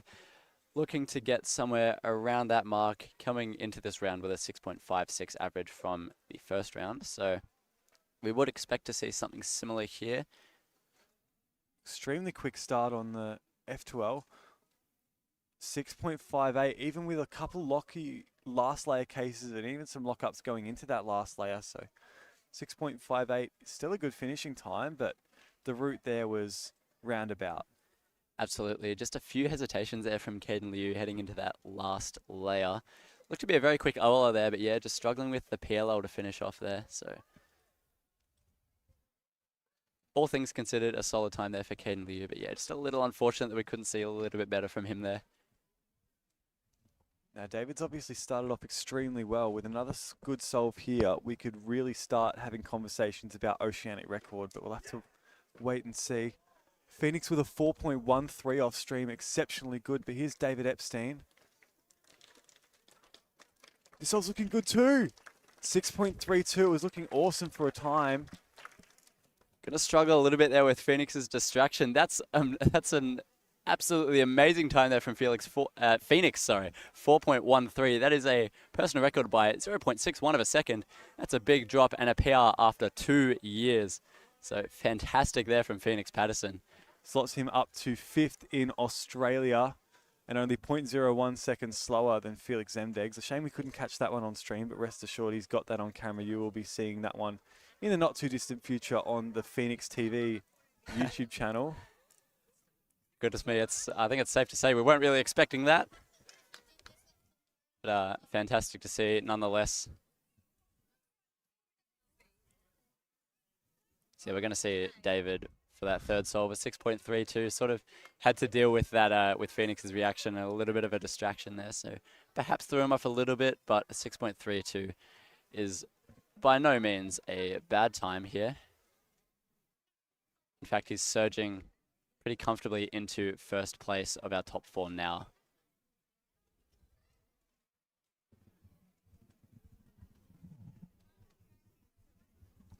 No one really solving at the moment, but David Epstein looks to be the class of the field still right now. Counting a 5.53, even that 6.3 is probably still securing him somewhere close to a 6-second average or possibly even sub. So we'll have to see how he progresses. But right now we've got Caden Liu on station 4. Gearing up for his third solve here. Been fairly consistent. These first few solves here, a 6.45 and a 6.58 is what he has currently. Looking to achieve something similar to that again, but we'll see how he goes here.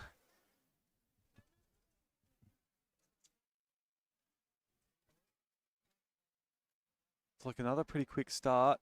Or quick recognition for that PLL. 5.35 from Caden. Exceptionally well.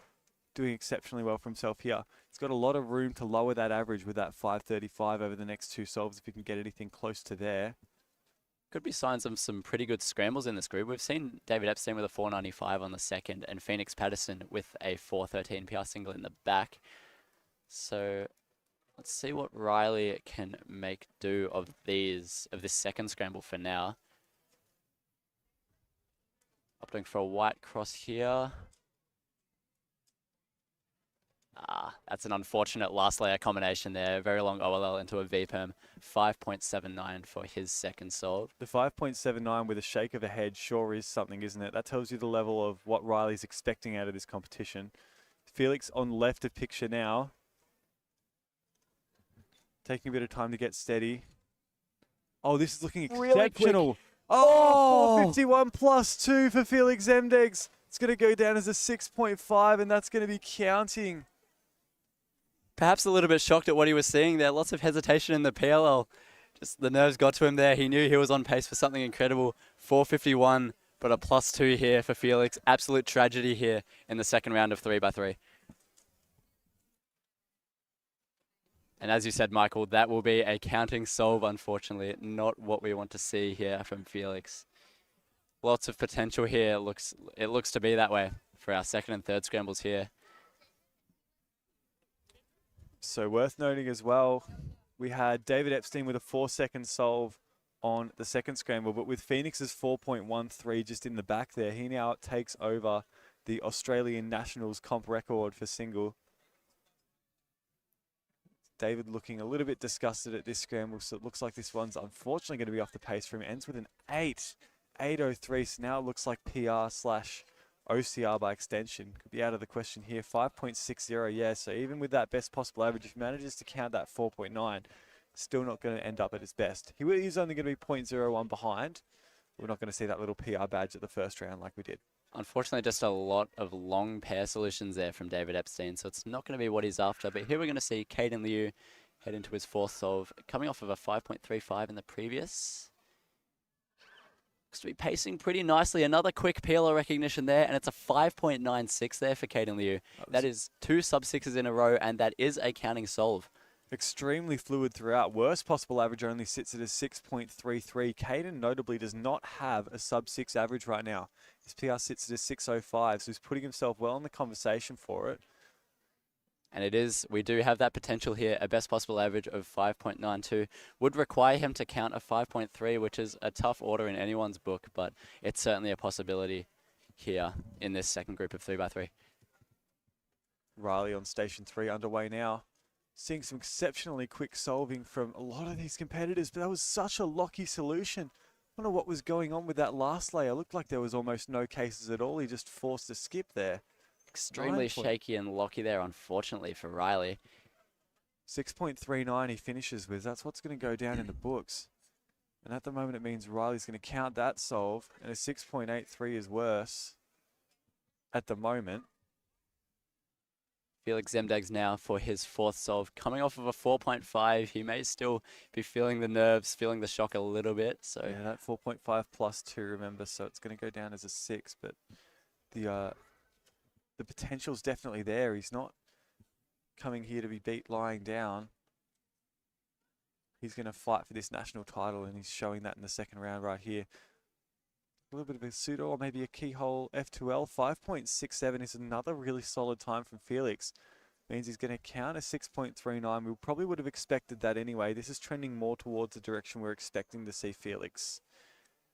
Yes, unfortunately unfortunately not going to be a counting time there for Felix at 5.67 with that +2 on the third scramble, but nonetheless pacing fairly nicely for this round 2 average. It's going to put him comfortably into semis, that's for sure. Nice solve from David. Quick recognition on the ZB. Lands it with a 6.05. He stuck the landing there, and that's going to get him an average of 5.97. So his second sub-6 average of the competition. Got Caden Liu on station 4. This will be his last. Has potential for personal record here. Here we this go. Is looking great. 4.82 there. We've seen 3 sub-4s in the round. One from David, one from Phoenix, and now one from Caden on that last scramble. 5.92, its best possible average. He's Canada 5.35. What a way to finish that round for Caden. Absolute scenes here in the second round of 3x3. He's going to overtake David Epstein as your top seed going into our semi-final here. 5.92 personal record average here for Caden. His first sub-6, clutching up with a 4.82. You couldn't ask for much more of Caden Liu here, Michael. This is fantastic to watch. These competitors on the lower seeded stations are showing that this Australian title is definitely up for grabs for just about everybody. Riley giving Caden a high five, just rewards, but now he's got to lock in. This is only his 4th solve, so still got some solving left to go for Riley. Worth noting that the crowd is thickening up very quick here at Nationals here. We've got so many people getting in on the action, seeing what's going on, so many 4s. It's truly one of the more exciting rounds of this championship so far. Good from Riley here into a ZBLL. 6.48, unfortunately. Yeah, it looked like a very fluid F2L, but maybe just a little bit long. He did end up with the ZBLL, which he obviously knows. I feel like he would know all of TUL by now. But sorry, my apologies. Felix Zemdeg's station number 2. About to close out the average. Can only do a 6.19 at best. Should hopefully be around that mark. But it's really lucky on that last couple of pairs. This is not looking good for him. 6.77 there for Felix Zemdegs. Had a really lovely close to that solve there. Not many pauses in the OLL to PLL, but yeah, just that F2L, that shaky F2L at the start is going to cost him there. 6.77, that's going to finish him with a 6.56 average there for Felix. So, solid showing here, but there's going to be... Oh, we have another reaction. Toby Seufert at station 5 off stream. We haven't kept track of his times, but that's going to be something solid as well. Closing out with a 5.93. What are we going to see here? We'll have to get word as soon as we can. What a round, what though. In the world is happening right now? We've got extraordinary times coming from all sides here at the second round of the Australian Championships. Looks like everyone's getting their 15 minutes in this group. An absolutely electric second round here of 3x3. We love to see it. Everyone seeming to make use of the good scrambles here. We're yet to see... He's getting adulation all round from David Epstein, Felix, from Lockie Stevens. There's a chance we could have seen a 3rd sub-6 average in this very round. I believe it to be so. Toby's PR sits at the low 6 range, so perhaps the mental barrier has been broken here. And as you've said, Michael, a 3rd sub-6 average here in your second round of 3x3 would be incredible. We are going to see Riley Dexter soon begin his 5th solve here to finish up the average. Best possible average of 6.22. So he's not going to have that sub-6 BPA, unfortunately, but... Commotion in the crowd. We've already seen a 4.8 from Caden, who's sitting directly next to Riley Dexter.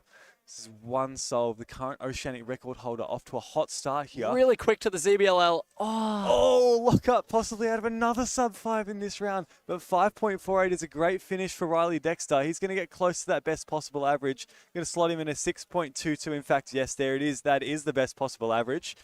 Had the ZBLL there for him to take, but unfortunately is not going to make use of it. Looked to be a 2-look last layer there for Riley. We've had word that Toby Seufert has gotten a 5.92 average. That is going to be tied top seed, I believe.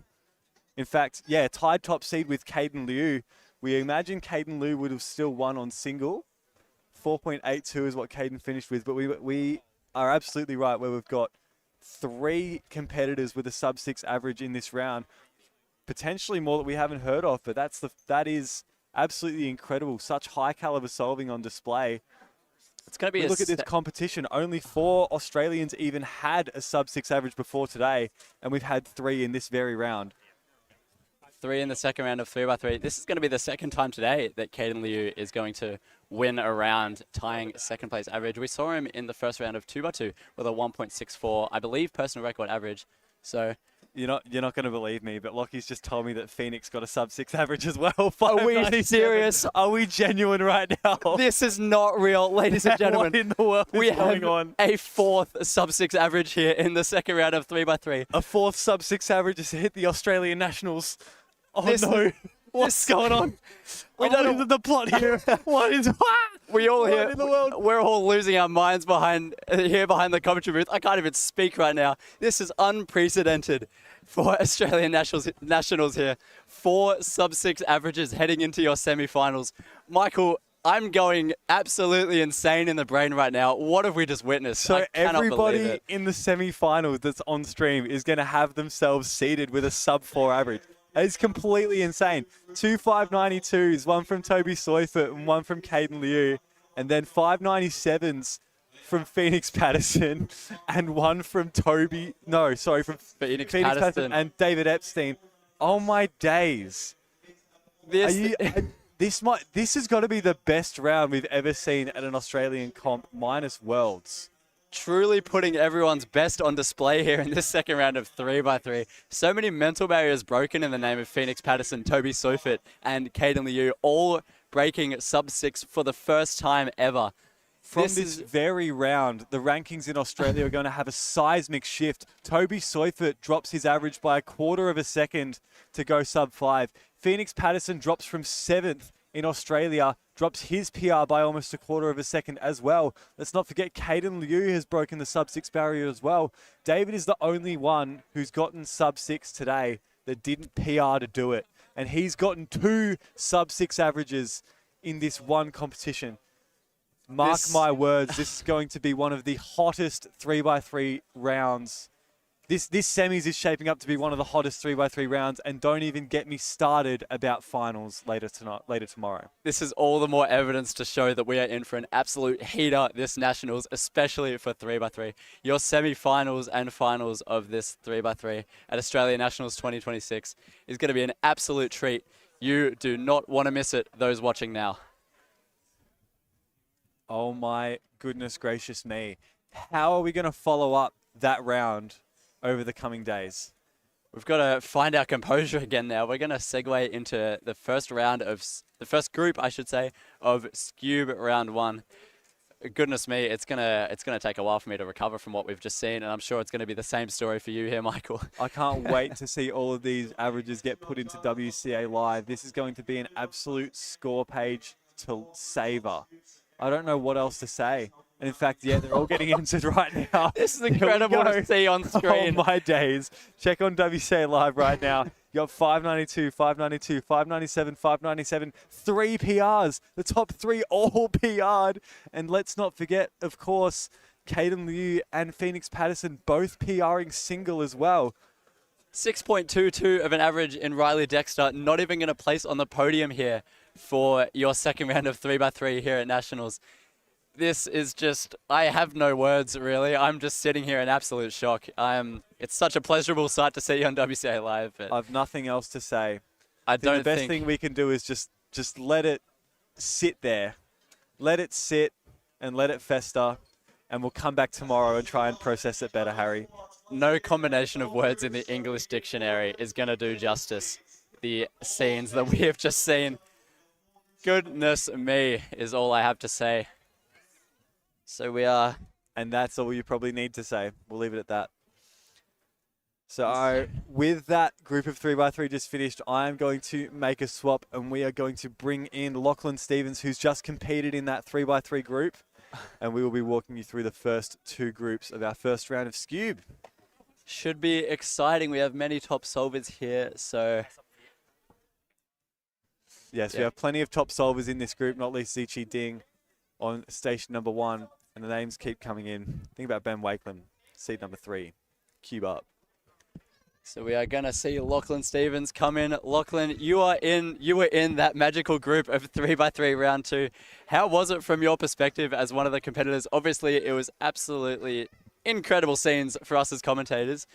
Yeah, tell us about your experience, I suppose. My gosh, the energy was pretty crazy. I mean, I was hearing celebration after celebration. There was Phoenix's pop up after the 4.1. There was some celebration from Felix after he got a good single. I don't even know what that was. That wasn't even in the top 5 moments that transpired after that. But 3 new sub-6 averages from Toby, Caden, and Phoenix is like unbelievable. Absolutely unbelievable. Huge mental barriers for all these competitors as well that have been broken, I should say. They've all achieved sub-6 for the first time. So extremely happy for our competitors here. And I mean, the scrambles were something pretty insane. I knew it was by the 3rd solve. I was like, okay, like I'm starting to get why I'm hearing some celebrations. And then I mean, the last few scrambles were really good as well. So the whole great set overall. And but we gotta focus up. It was an exciting round, but we got some Scube to watch. So here's Ben Wakeland for solve number 1. Ben Wakeland, a Victorian local, had a extremely long history in Scube. Sits at a 1.23 PR single from Worlds 2019, formerly 3rd in the world, I think I want to say. So, yeah, no slouch when it comes to Scube. A bit of a household name here in Victorian Scube, to say the least. Yep. And a long-time Cuba, and previously quite a long head of hair. Yeah. But he's shaving it off halfway through this competition to give us the Mr. Clean look. Perhaps an ambition of improved aerodynamics or a bit of weight loss. I'm not sure, but yeah, we're seeing a shaven Ben Wakeland here. Bit of a shocking sight for me. Me too. Yeah, very used to the long-haired Ben Wakeland at my locals, but no more. But we are going to see Elijah Laporte, your second seed for this group, start off with a 3.43. I believe his personal record sits at around the high 2 range, so it's not going to be too terrible of a start here for Elijah.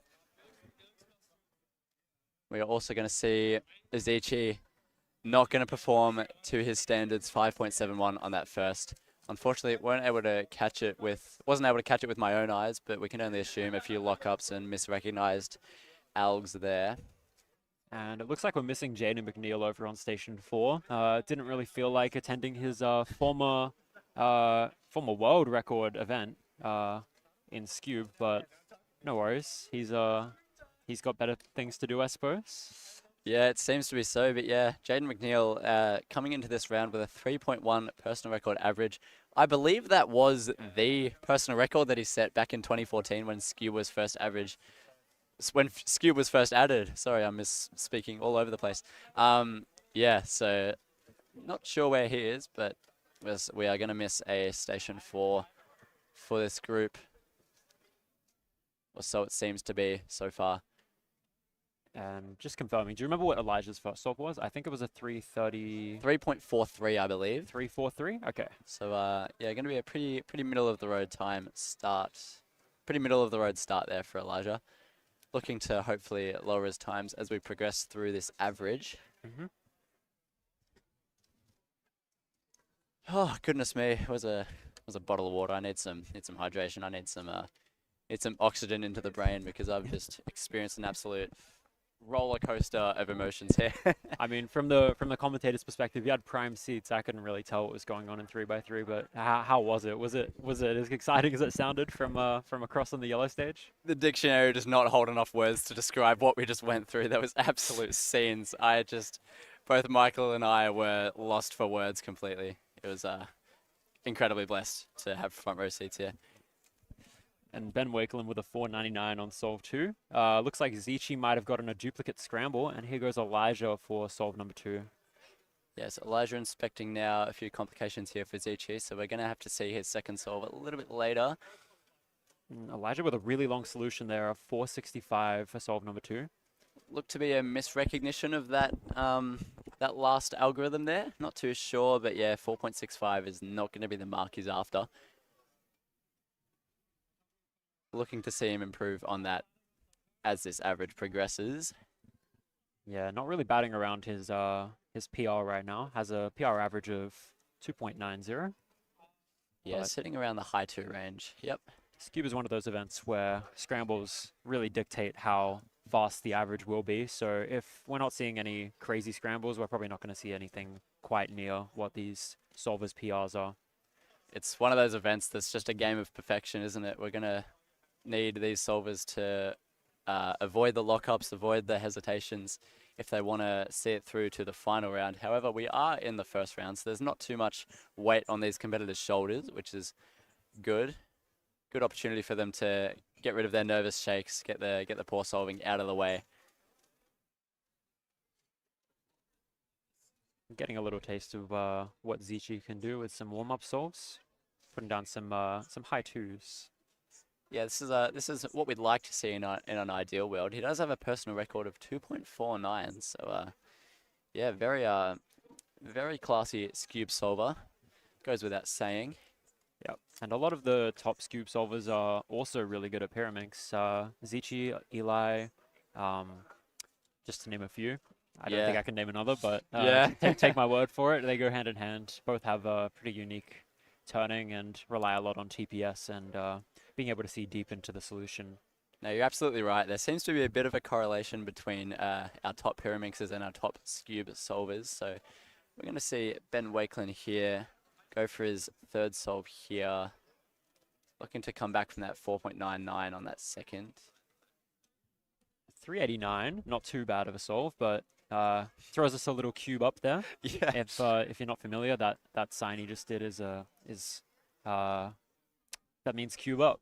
Yeah, it means cube up. It's pretty customary action of Ben Wakelin there. It's tied very closely to his personality, and we love to see a cube up every once in a while, where they're looking to be plentiful here in this first round of Scube.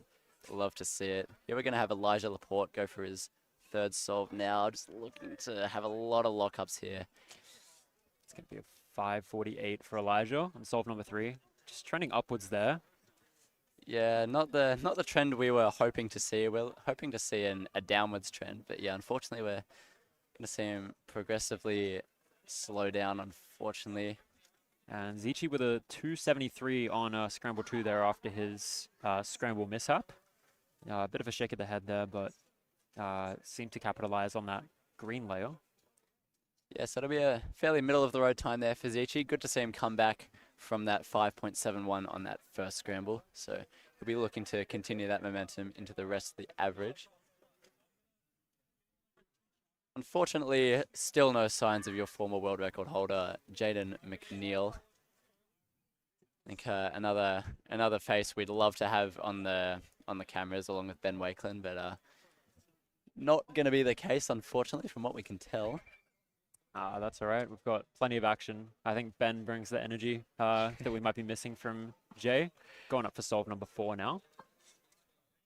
We'll started see off what with he can do here. I believe he started off with a 412. I'll have to confirm that later, but yes, we are. So looking around the low 4 range for now. So see what he can do here on solve number 4. Here he goes now. Looks like a 3 sledge case to finish off there. 412 and cube up once again. Lots of cube ups here. Very, very happy. And he's doing them double-handed as well. It's a sight to behold, but like we said, floating around that low 4 range. Here's Elijah for solve number 4. Bit of a rough start with a 4 and a 5, but looking to grab another 3 in the bag. Hoping to not continue the upwards trend that he's looking to put down here. Absolutely. Here he goes. And 297. Bit of a fist pump there. I think he's happy with that. Looked like a bit of a rough scramble, so looks like he managed to find something decent, despite a bit of a rough start potentially. It's going to be more or less what we're used to seeing from Elijah as well, so good to see him come back partially from his poorer times in the start of the average. So that will mean that 3.43 and that 4.65 will be counting times toward the average so far. That's going to be a +2. Plus doing a 240 there for Zichi Ding on his third solve here. It's going to be unfortunate. That will be a counting solve, unfortunately. So that's going to bring his average up a lot more than we would like to see. Yeah, and that's gonna shift the soul from being the best of his average so far to now the worst counting time with that 5-7 looming.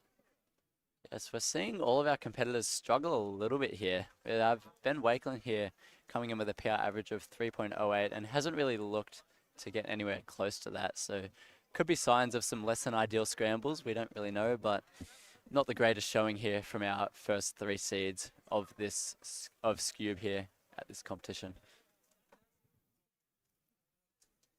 And of course, given the energy we're coming down from in 3x3 first round, I think, or second round, I should say, I think this is a nice relaxing round to watch. Oh, and we're getting a pre-cube up from Ben Wakeland here over on station 3. Let's hope that manifests itself in a good time here. It looks to be a pretty blocky white face here. Perhaps an easy layer, and there we go. 2.65 there from Ben Wakeland. Cube up, absolutely. We're going to see 2 cube ups here from Ben Wakeland. Very, very happy. That's a stronger time here from him. He's chuckling to himself. So that's going to give him his best possible average. I still missing his first solve. I believe it was a 412 as well. So if we do expect to see a 412 there, we can only assume that's around a low 4 to mid 4 average there for him. But we'll get confirmation on that as soon as we can. Here we have Elijah Laporte closing up his last solve here. It's going to be another 5. So it's going to be very close to his worst possible average here. Not what we want to see at all from Elijah Laporte. It's going to be around the low 4 range there for average. Should be pretty comfortably into the next round regardless. And Zichi. Big pause there before the NS algorithm. 522. That is also going to be a counting time for Zichi, unfortunately. So we're going to see our top solvers falling off by a significant amount in this first group here. So we actually have Ben Wakeland, who's guaranteed to be the fastest of this group so far, with a 404 average. And we've got Zichi with the best possible of 412, who likely will get that, if I'm not too soon to say that. But I think he's more than capable of capitalizing on that scramble, given how well Ben did on it. We do hope to see that. He only requires a 2.73, which is still around a 0.3 second mark off of his personal record. So it's very possible that we will see that BPA. But yeah, I think just those cube ups that Ben Wakeland was dishing out has manifested itself in a dominant average here for this first group. I think he used his trump card there. Knew that the pre-cube up was going to give him a good chance of the BPA. Clearly knows something that we don't. Yep, absolutely. But unfortunately, I don't think Zichi is going to be using the cube up method. So might have some trouble on the last scramble relative to Ben, but we'll see how he goes. Might need a few words of advice to be shared here for Zichi. Obviously, we've seen cube up work for Ben and potentially may work in Zichi's favor if he were to use it. And here we're going to see him receive his 5th puzzle here to close out his average. He's got a pretty wide range of best possible versus worst possible average here at around a second gap between them in inspection now. It does look like a pretty good scramble on the white layer. And some trouble in execution there, but still manages to clutch out the best possible average of 4.12 with a 253 to finish off. So yeah, just a little bit unfortunate there for Zichi. Had a solid few singles there throughout the average, but yeah, just plus 2ing that third solve, that 2.4 on the third solve resulted, and having that 5.71 on the first means he's gonna have a subpar average here for his first round. So that's gonna conclude the averages for our top 3 competitors for this group. But we're waiting on our next group, which we do have some very exciting competitors coming in. So we've got Jonathan Charlesworth, who'll be on station 1 for this group. Local from my hometown, WA. Well, it's a big town, but nonetheless, he comes from the same place I do. Has a 223 average. So the fastest we've seen yet in Scube. I believe you set that PR fairly recently as well at one of the recent competitions, if I'm not mistaken. This year, I believe, yes. Yes. Yep, so he's fourth in the country. Yep. Just behind, I couldn't even say, I don't remember. But it'll be behind Elijah, sorry, not Elijah, goodness me, Eli Panetta and Max Paris. So I believe he would sit at NR3. Oh, yeah. It's unfortunately, have to say my Scube knowledge is not up to snuff whatsoever. But yeah, Jonathan Charlesworth is going to be your first seed here for this second group of Scube. 2.23 personal record. Station number 2, we are going to see Victorian local Phoenix Patterson coming into this round with a personal record of 2.73. He's not a very consistent solver in Scube, unfortunately. His averages over the past pretty much forever, honestly, have been a bit all over the place. So. But nonetheless, a 2.73 is going to render him a pretty classy Scube solver when he wants to be. So he'll be looking to put down something similar here in this round. We've got Jacob Joshi on Station 3, most notably a 2x2 main. Pretty good at Pyraminx and Scube as well. So he'll be making an appearance on Station 3 with a 305 PR average. Is your third place finisher for Square One in the past for this competition? So, yeah, very good showings for him so far in this championship and looking to continue that dominance in Scube here. Then we have Levi Benjamin Matara Ung, another Victorian local, not as well known, I would say, but nonetheless a solid Scube solver coming in with 3.26 personal record. Hasn't been practicing a whole lot. He's sort of distanced from queuing a little bit, but we'll see what he can put down here in this group alongside our other top solvers here. Should be exciting. Very excited. And most notably for Jonathan, I have to say, I have a little bit of bias because we do come from the same place, but I know he's put a lot of work into both Scube and Megaminx for this competition. Hasn't seen much of a payoff in terms of Megaminx results, but I'm hoping that Scube can be his surge for this Nationals. Absolutely. He's been on top of the Scube game for quite a while. And am I wrong in saying he's had a record in Scube in the past? He had the OCR single before Yes. the notorious Andrew Huang world record at Worlds 2019. So he did have an OCR, that's correct. Yes. So that goes to show he's been on top of the game for quite a while and it still looks to be the case. We're going to have Phoenix Patterson cube dropping his first solve here. 3.66 here to finish up. Yeah, So, he's laughing about it a bit, so hopefully not feeling too much pressure to do well in this round. I know after doing really well in 3x3 there, he's probably still coming down from that high. Absolutely, yeah. I don't believe he takes Scube too seriously anymore, so he's just looking to make it through the rounds and be a contender for our finals. But yeah, we're going to see him start out with a 3.66. And we have Levi in inspection now over on Station 4. We'll see what he can put down. A little bit out of practice for a while, but it's going to be a solid start for him actually. A 3.14. Solid execution there of that last NS algorithm, or that Ceres Advanced algorithm. So yeah, happy to see Levi Benjamin Matara-Ung has still definitely got it. He's got a long name. Very long name and hard to pronounce, I must say, especially after experiencing such a roller coaster in that 3x3 round 2. Yep. Still struggling to put together the syllables. Goodness me. Yeah. The adrenaline's still pumping, I'm guessing. Oh yeah, it's no words really, and just continuing to have no words in this in these preceding rounds. But it looks like we're about to get Jonathan's first attempt of the round. Seems pretty locked in, has the headphones on. This is probably one of the only events he actually bothers to put headphones on for. Typically a pretty laid-back solver, but let's get a look at this scramble. Looks like there's a few different bars, but looks like he might be going for the blue one. It looks to be so, and here he goes, really locky in that last algorithm there, 3.35. He has Eli Pinetto, who's notably pretty good at Scube as well, the OCR2 holder, who's just laughing at him, laughing with him, I should say, about the Lockie execution there. But good to see they're both in pretty good spirits. Yeah, they're both to be taking that first solve pretty lighthearted.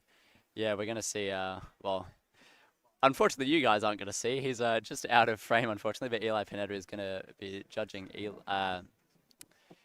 Judging Jono here. Yep. Yes, goodness me. Here's Jacob for solve number 1. And looks to be having the same kind of trouble as Johnny in terms of execution, but a 318. I believe that's good from here. I don't think it's a +2. No, looks good to me. So it's going to be a pretty solid start here for Jacob. His PR sits at 3.05. He's been putting a lot of practice into Scube as of recently, and it's been really looking to break that 3-second barrier. Been very unfortunate, has had lots of sub-3 BPAs in the past, but just hasn't converted. So looking to potentially do so this championship. And Levi with a 4.5 off stream, but we'll turn our eyes to Phoenix Patterson for solve number 2 now. Coming off of a 3.66, looking to hopefully get something a little bit better from that, a little bit better than that, but we'll see what he makes of this second scramble.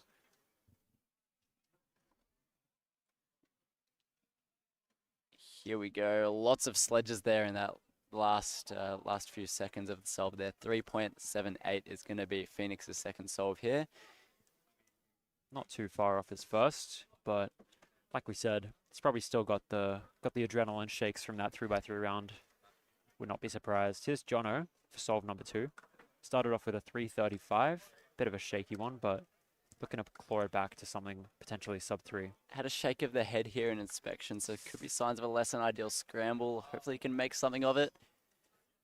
3.33, very consistent so far for Jono Charlesworth, but yeah, just didn't look very pleased with that second scramble there. Yeah, potentially not the easiest one. We've got Levi on solve number 3 now over on station 4.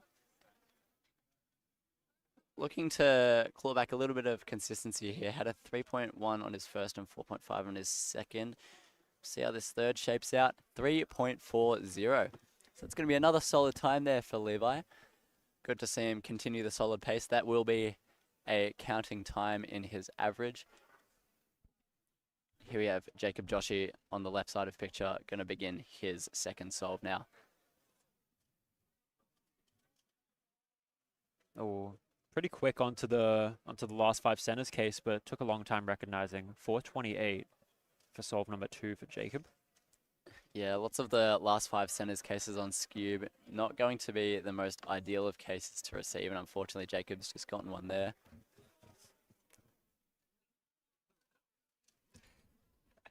So, but yeah, yet to see. I believe Levi is the only solver of our top 4 to have received the third scramble. So we'll have to see how our other solvers make do of it. Didn't look to be too terrible of a scramble, and we did see Levi with a 3.4, which is a fairly standard time for him. So could be signs of a fairly middle of the road scramble.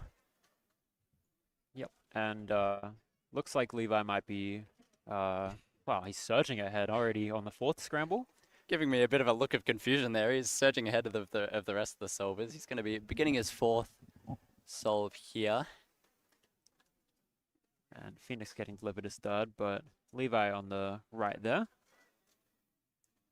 And some execution trouble there, but not of the head. He seems pretty happy with it despite the few little lockups. 318, and Phoenix in inspection for solve number 3 now.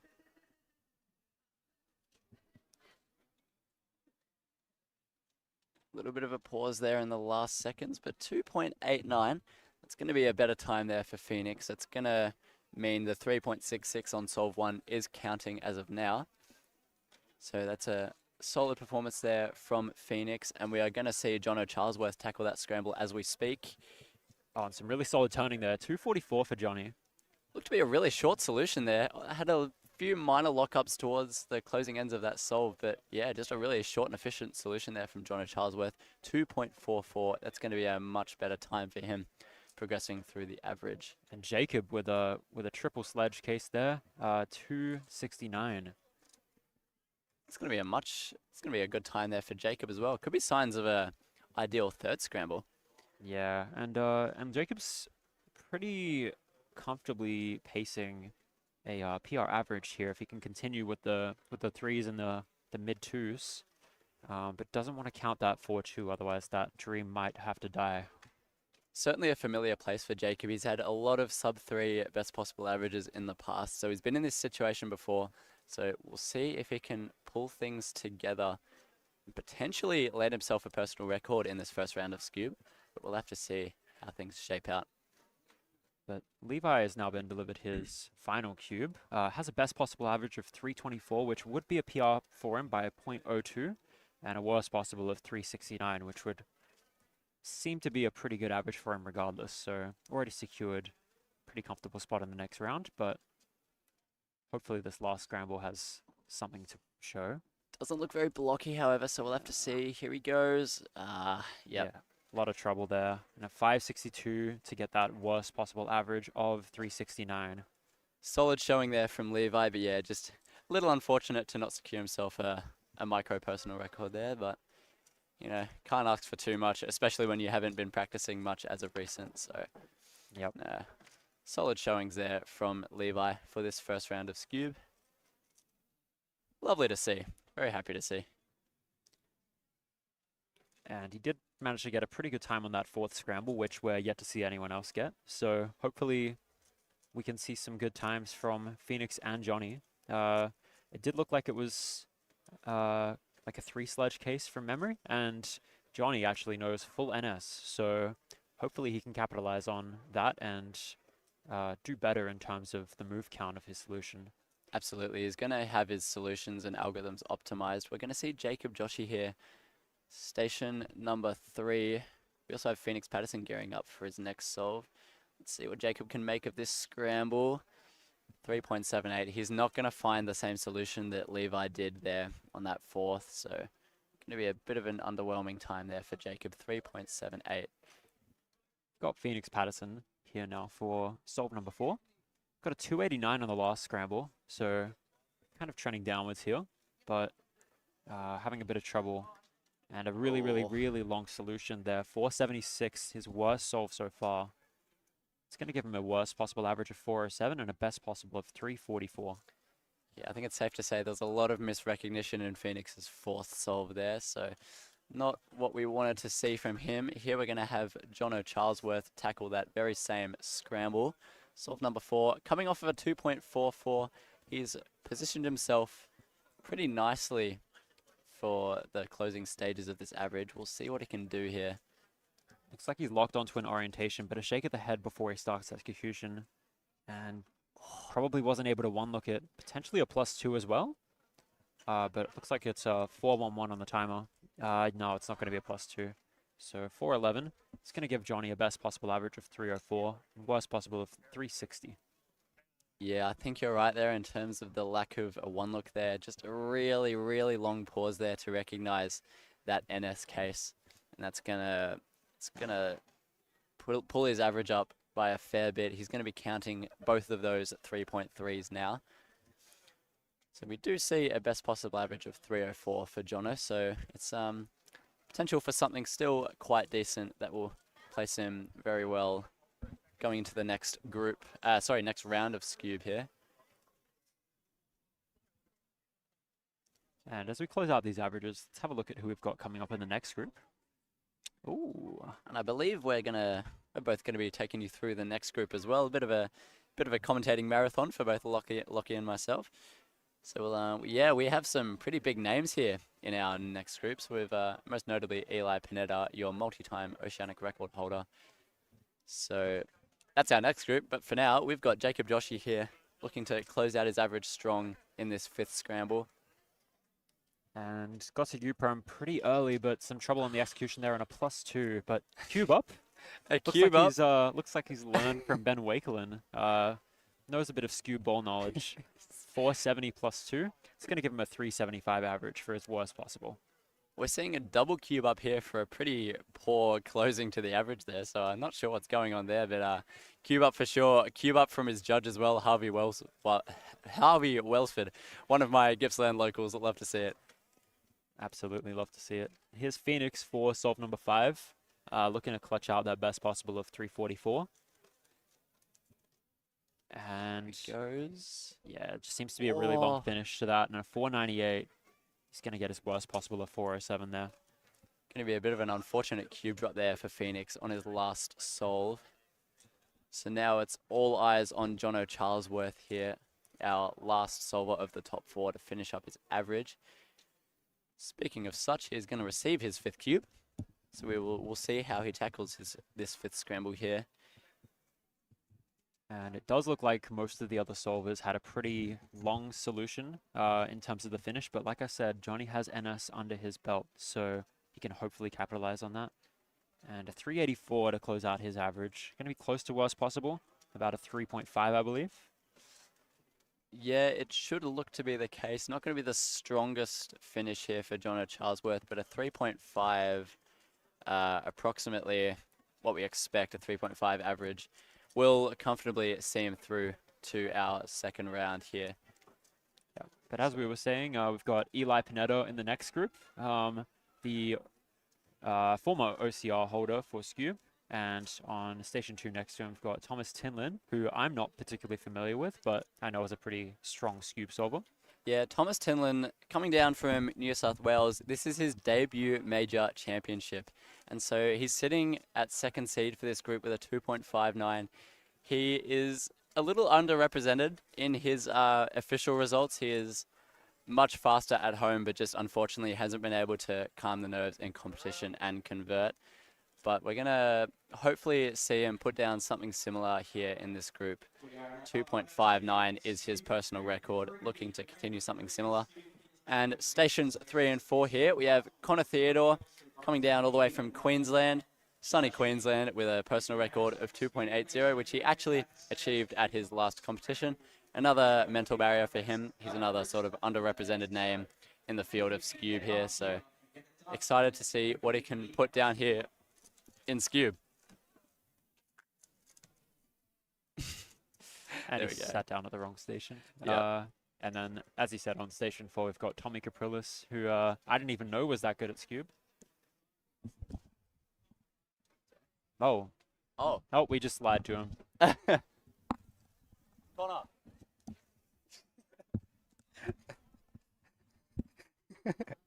So we've had a bit of a switch up in arrangements here for the stations, but so Connor Theodore is going to be sat at Station 4 here, but Station 3 we are going to see Tommy Caprilis, Victorian local, bit of an OG name in the Victorian scene.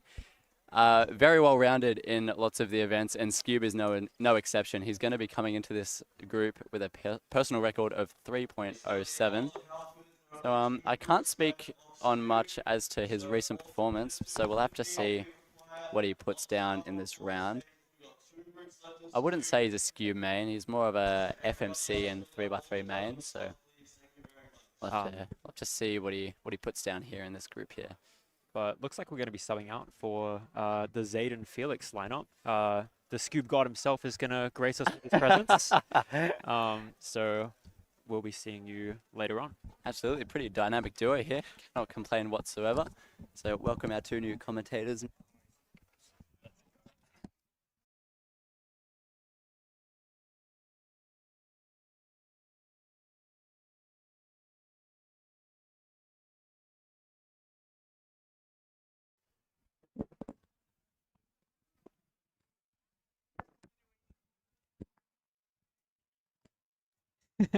Just reading from instructions, yeah. Yeah. There we go. How are you going, Zaid?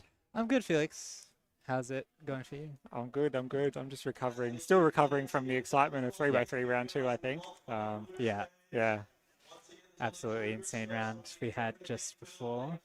But I'm sure a few of those who are tuning in now are already familiar with what transpired. So yeah, we're heading into the 3rd group of Scube into this second half of the round.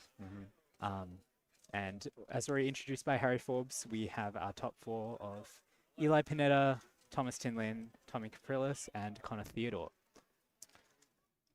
Eli Pineda, multiple Oceanic record holder and current Oceanic champion. I recall him setting an OCR in the finals, but only recently losing that to Max Paris, who has shown absolute dominance in the Scube area and looking to continue that, especially at this competition. So that's something to look forward to next group. But for now, we'll see what Eli can pull out. A few other notable solvers who we want to keep an eye on as well, especially Thomas Tinlin, as we see him getting ready on station 2. Connor also starting with a 2.92 there on station 4. Looks pleased with that. I believe his PR sits at around 3, low 3. Give that a check. He does have a sub 3. I was not familiar with that. 2.8 is his PR.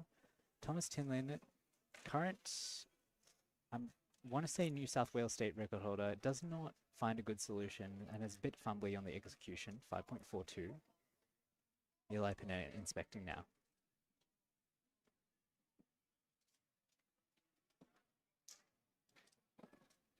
Seems these two looked at. Found a good solution. Did seem like a nice alg to finish there. 2.84.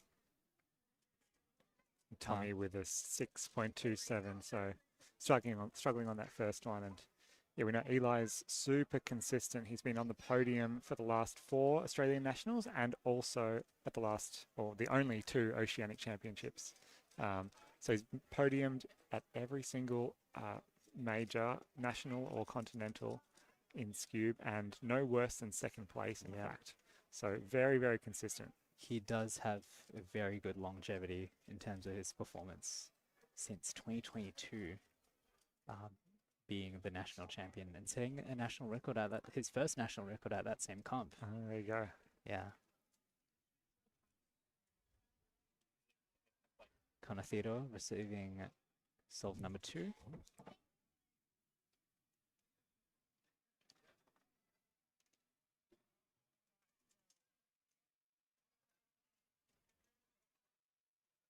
Seems he does not like what he's seeing.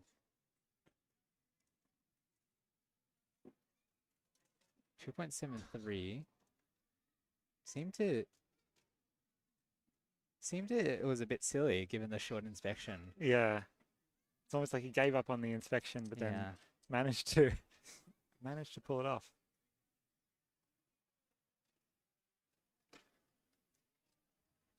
So that's a nice start for Connor. Already counting a 2.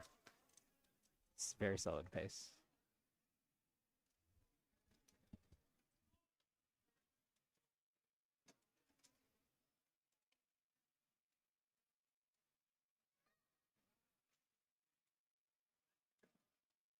Currently waiting on the same second solve for the rest of our top 3 competitors here.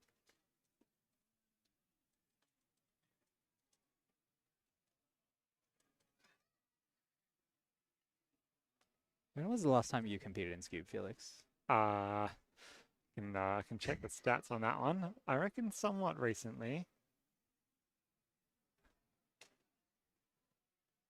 It's within recent memory. Just wait for this to load. I generally try and compete in Pyraminx at solving in Sail each year.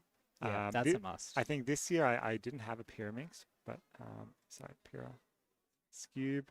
Okay, I've competed in Scube twice this year, actually. So in Tassie Summer and solving in Sail. I wonder why I did that. I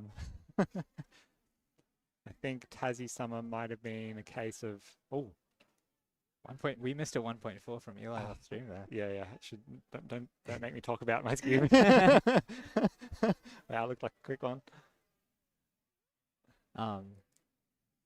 But yeah, as we see, the Scube God, of course, has to come back to his roots. Tassie Summer, I think the venue was not near anything much. Just a few shops around, so it may as well just stay and compete. Right, Thomas on solve number 2 now. Hopefully he can find whatever Eli did on that solve. Must have been... If it was... Oh, 1.3. Wow. Okay, so... 1.30. Judging by Connor's previous reaction, it must have been a pretty obvious layer into something really trivial. Not sure what we're looking for there in terms of cases, but whatever it is, it must be pretty nice. We saw Tommy with a 4.66. It seemed like he was doing a bunch of sledges as per the norm for Sarah's advanced, but I think that's maybe good reason to assume it should be like a good solution for NS solvers.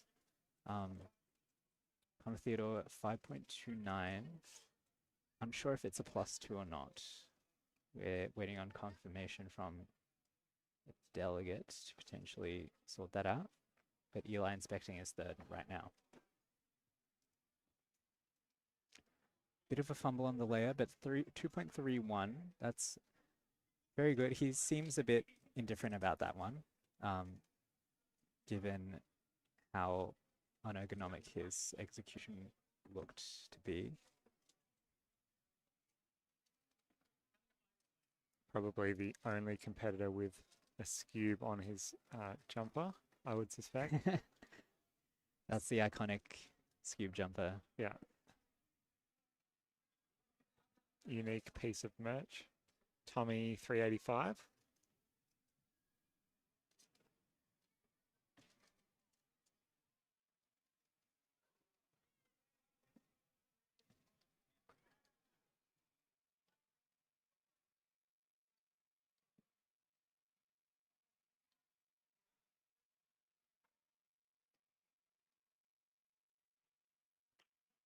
Okay, Thomas Tinlin receiving his third.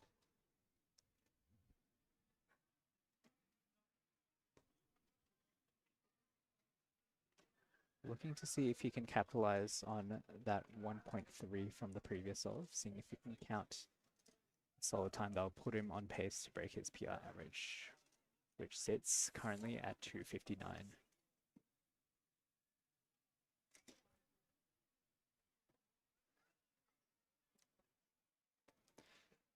Yeah, a bit of a shake of the head in there in inspection for Thomas, but seems to be taking his time, looking for something and locked in on an orientation. Oh, it's pretty smooth execution there. Looked like an efficient solution, whatever it was. 251. So counting that 251 below PR pace. Now Eli on solve number 4.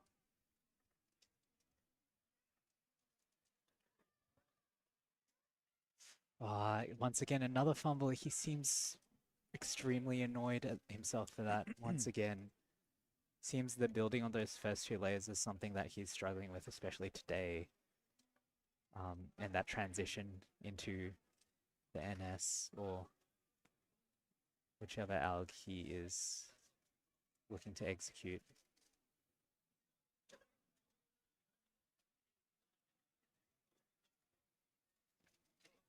Seems he did a judge exchange with Joanna Charlesworth after the previous group, discussing what transpired in the past 30 seconds.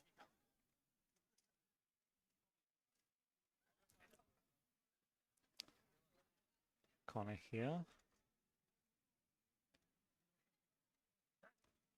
371, playing it safe given the 2+2s that he currently has. Give him an average of 4.13. Definitely not what he wanted. And Tommy counting a 343. Obviously expect him to be pretty indifferent to his current skewed performance at this competition. Don't expect that to be something he's put in too much work for in the lead up to this competition. Yeah, I wonder what Tommy has been practicing for this comp, if he's been practicing. Yeah. Tommy, obviously. You never really know. Yeah, been cubing a long time. Think was ranked as high as in the 20s, I believe, in 3x3 average, and very high ranked for fewest moves as well. See Thomas inspecting the fourth. Counting it to 51, so currently on solid pace to break that PR. Oh, a bit of a fumbly execution on that NS, but it seemed to be not horrible in the end. 309, but still not the most pleased with it. Eli currently has a PR BPA of 202. Looking to see if he can get that. Obviously, not the easiest currently, with the 1.4 doing a lot of heavy lifting there. But let's see if he can capitalize on that. He'll of course recognize 248, and that's going to miss it by quite a bit. 238 still pretty solid, falling short by around 0.1.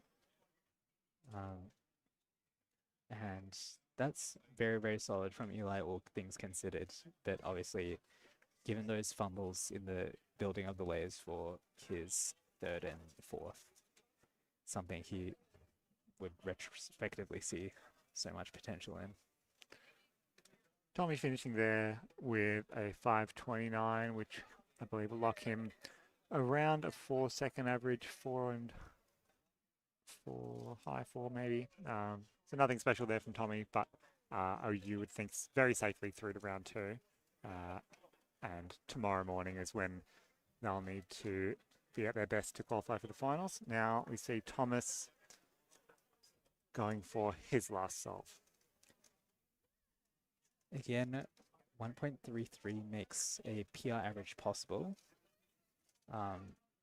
However, it is a big ask to count something that would get him, especially what we've seen from other top seeds on this last scramble.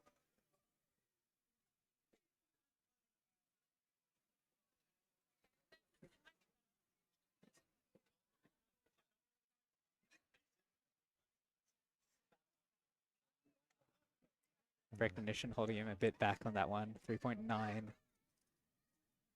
And yeah.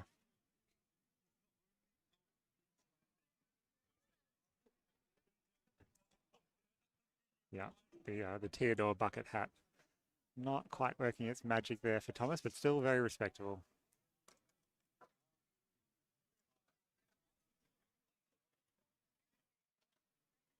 There we go. Okay. That pretty much wraps up this group. We're heading into the final one now. And our last official group of the day before we head into the States Cup. Yeah, so in this group we're seeing our #1 seed and overwhelming favorite, I'd say, for the national champion title, Max Paris, showing absolute domination in Australians Cube, especially recently breaking the oceanic record at Melbourne Summer. I believe he counted a PR single for that to happen. Wow. Which was absolutely just insane to watch. I believe I was commentating that alongside Philip. And that I thought especially OCR was out of the question, despite it being the BPA, but then he just pulls out like a 1.1 on his final. Oh my gosh. So yeah, Max Paris, absolutely the one to look out for to take the national champion title, if everything goes well for him. So what is it about Max's solving, whether it's his solutions or turning, that makes him so much better than the field on average? Well, I believe Max Paris is one of the very few Australians to know full EG2 alongside NS. EG2 is with the two corners swapped on the first layer? Okay. Yeah. Okay. So Yep. that allows him to take advantage of a lot more efficient faces to be made, and therefore other solutions to consider, and potential shorter cases, and therefore much more shorter solutions that other people won't be able to capitalize on. Yeah. Which is crucial when it comes to competing with the same scrambles against a lot of other top competitors. For sure. And I believe he did have a recent video explaining his progress in learning another set. If I can help recall that. TCLL, that was it. Is that with the twisted corner? Yeah. Yeah. Oh my He gosh. learnt full TCLL, and that pretty much makes him one of only few people in the world to know as many algs as he does on Scube. Yeah, wow. So yeah, Max Paris, just extremely knowledgeable and talented solver. And yeah, there is a reason we find him on top. Let's see. And is he, I mean, at this level, is he one looking every solve? Yeah. Or, yeah. Yeah. Okay. Pretty Makes much sense. no question. Yeah. Yeah. Yeah. Earlier, when he was looking to put himself in contention for the OCI, it was a bit here and there in terms of his performance. But now that he's found what works for him and gotten himself the experience of competing under so many high pressure situations, especially Worlds Finals in particular, yeah, he is no stranger to do or die solving in Scube.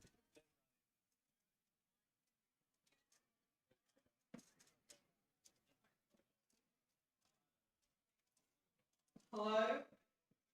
And we just need a lot more judges. So if you are still in the also, if you add to put scramblers It's been a long day, and we're in the final group, so yeah, just finishing things off. We've spoken a lot about Max, but on Station 2, we also see Roman Rudakov. We saw him early in 2x2, pulling out not the greatest performance for him, but still comfortably seating a very good position going into the next round. But something that people around the world wouldn't necessarily think of Roman for is his Scube expertise. He does know full NS, I believe, and he is currently 2.5 in his PR average, if I'm not mistaken. Yeah. Yeah, 252 is his current PR average. So yeah, another solver at the top. Obviously, the one-looking skills of 2x2 transferring pretty well to other sprint events like Scube. Yeah, I'm not surprised though. I think Roman could pick up any puzzle and be, you know, national, high ranked nationally in it. He's got a lot of natural ability. Yeah, that's something you yourself has already said in the past. Roman is a very, very scary solver. No matter what event he decides to practice, he's just good. Yeah, has a good knack for being able to perform well in competition also. Yeah, absolutely. See Max Paris, our current Oceanic record holder, inspecting this first one.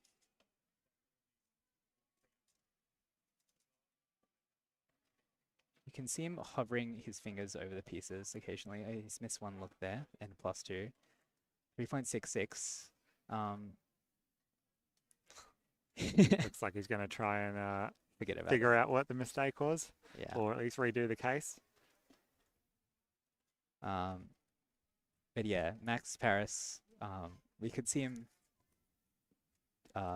visibly tracing where the pieces are going, as is required for one-looking solutions on Scube.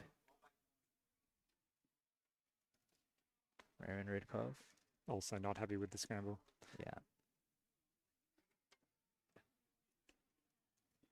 Roman also is a very strong two-looker.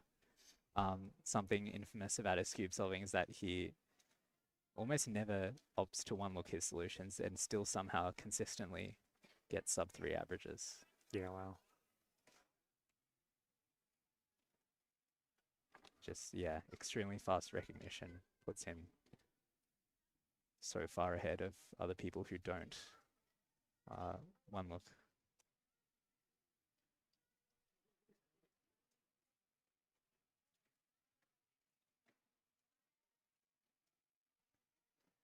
On station 4, we have South Australian record holder Jonah Blakely, who actually came third at the Oceanic Championships. Oh, really? Serving There from you go. memory. Yeah. Big upset, beating the likes of Jono Charlesworth and Dwayne Ramos. So yeah, hoping for potentially maybe another solid performance here at Australian Nationals here in Melbourne.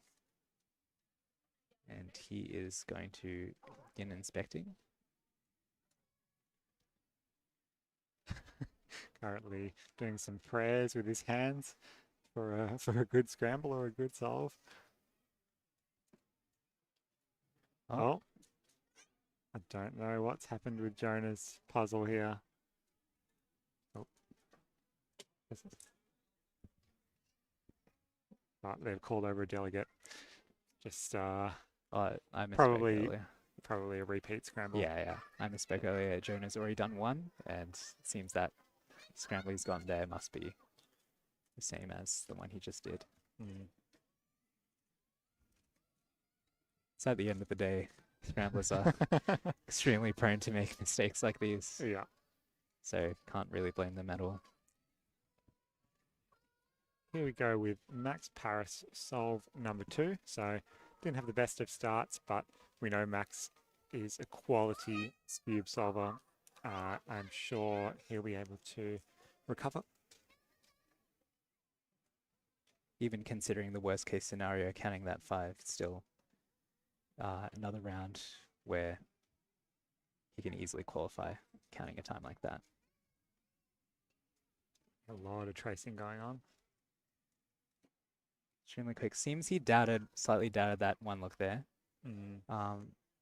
And he popped a center as well, it seemed. Oh, wow. Yeah. Oh, corner. Wait. Oh, no, that's his Oh, no, that's practice his cube. warm-up. Yeah, okay. I got scared for a second. Roman now on station 2. Second solve.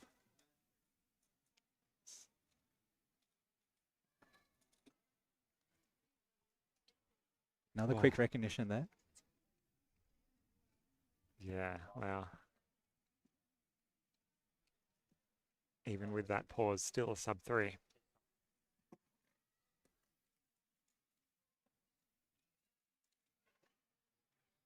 Now we have Riley.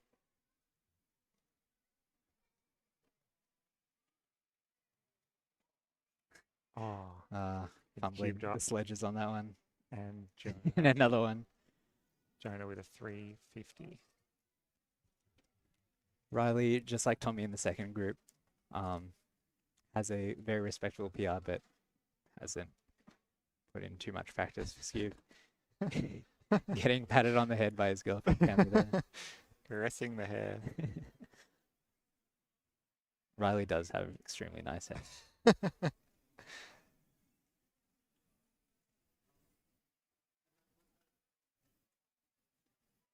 Yeah, I'm so curious. I think he would look like a different person now if he shaved, or if he had a shorter haircut. I do remember the era of yeah, short hair. I do. Riley, Yeah.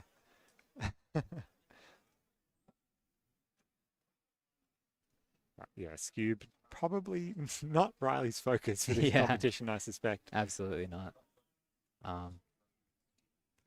Mainly putting in the work for 3x3 and one-handed.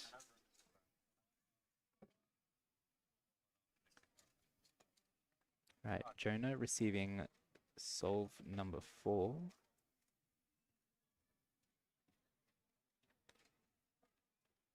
A pretty consistent start to the average from Jonah.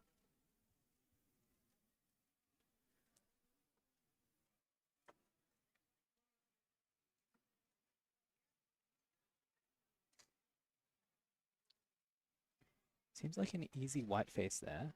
3-0.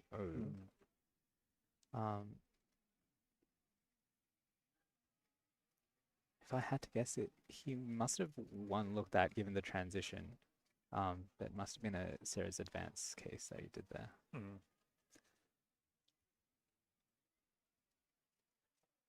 Roman and Max both have received their third.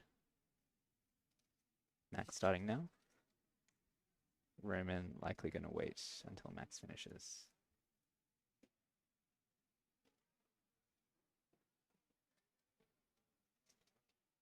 Reese, well, a bit of a clunky execution, but still smooth, all things considered. 1.94. Roman, yeah, we see that 2-move white face, if I'm not mistaken. Yeah, but the corners aren't solved. Oh, the corners aren't solved. So that's a 2-move EG2 for Max. 378.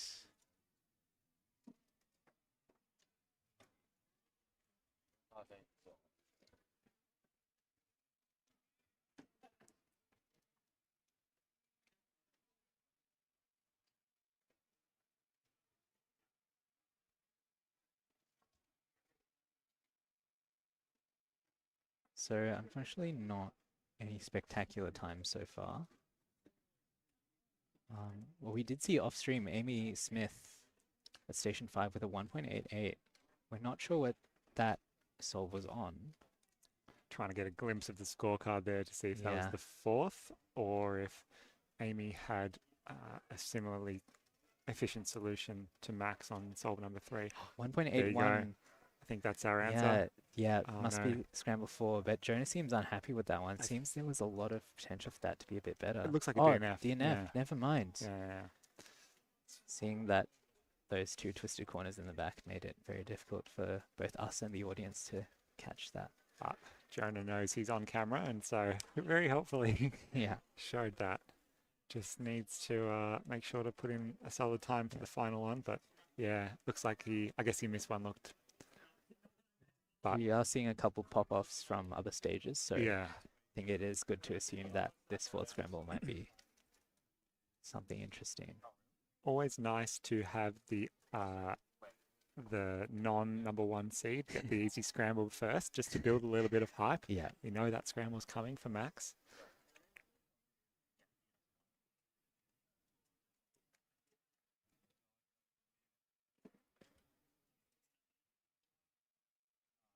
See what Riley can do on this one.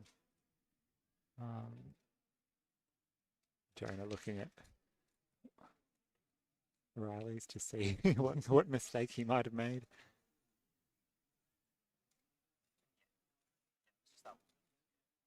Seems like Riley didn't go for the solution that everyone else was going for. 3.22. Okay, now we have Roman on station 2.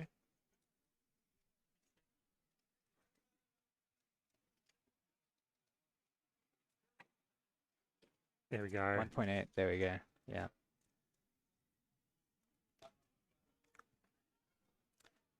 So Max has probably seen that, or at least heard that it was a quick time, and raised the eyebrows. Boom, 165. Nice. That is a solve below his current PR and OCR average of 178.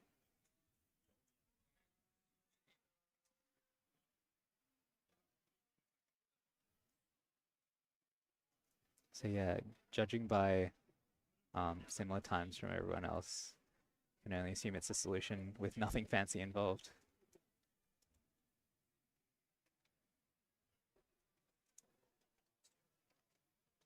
Yeah.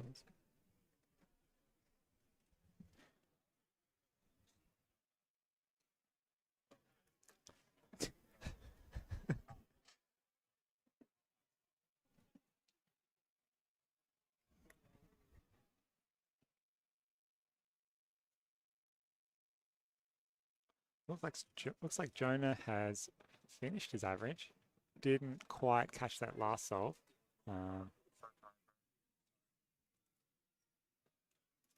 And now we'll see Roman on station 2.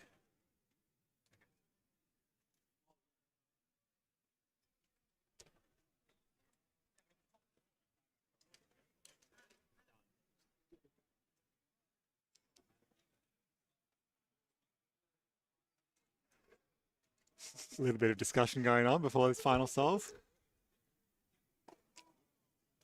And now Roman takes a deep breath, locks in.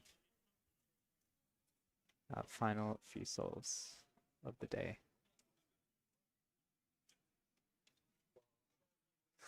Another pause to recognize that. 296. I don't know how he does it. It seems like you see the pause, you're like, oh, this doesn't seem like it's going to be good. Then I he know, just right? like instantly goes into it. Flawless execution.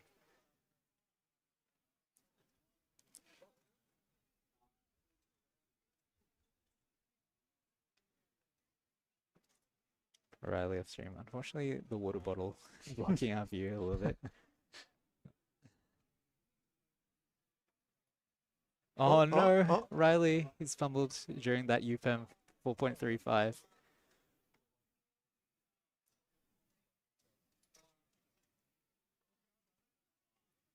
That gives him around a mid-4 average, I believe. Yep. Mid-low 4, yeah. We're going to see Max Paris receive this last one. Not on pace for anything too amazing. 2.1 still pretty solid to have as a BPA, but obviously with a 170 HPI average, nothing that he is going to write home about in particular. A bit of a scoff at the scramble there, doesn't know what to do. 267 doesn't. Oh my god. Max Paris, 267 to finish that one off. So that's a 248 average for Max, slightly behind the pace of Eli Panetta from the previous group, but again, just round one. Yep. Very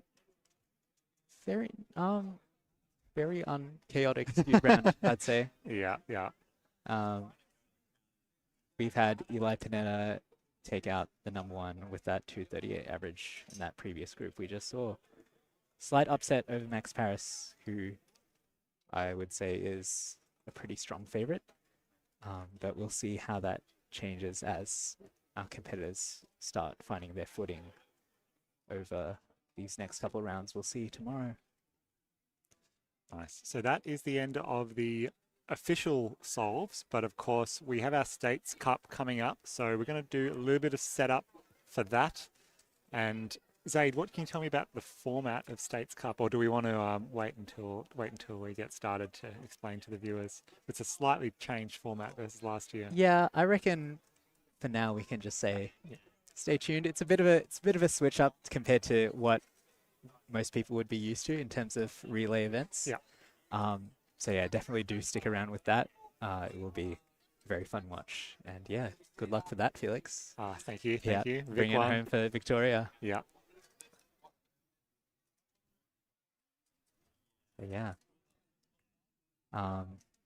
Yeah, short break for that while we set up.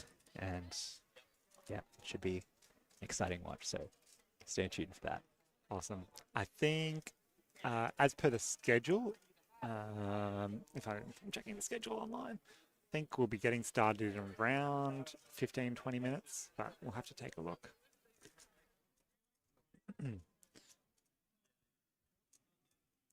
Yeah, so finished perfectly on time today, 5:29, and scheduled to finish at 5:30, and yeah, 20-minute break for States Cup. But I'm sure you and Mike will be, getting the chat hyped, and I'm very excited. Yeah. Nice. All right, I might go and find my teammates and maybe run to the toilet and start preparing for the States Cup. So I'll see you later, Zaid. See you, Felix.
We'll start commentary, and then we'll give you the thumbs up.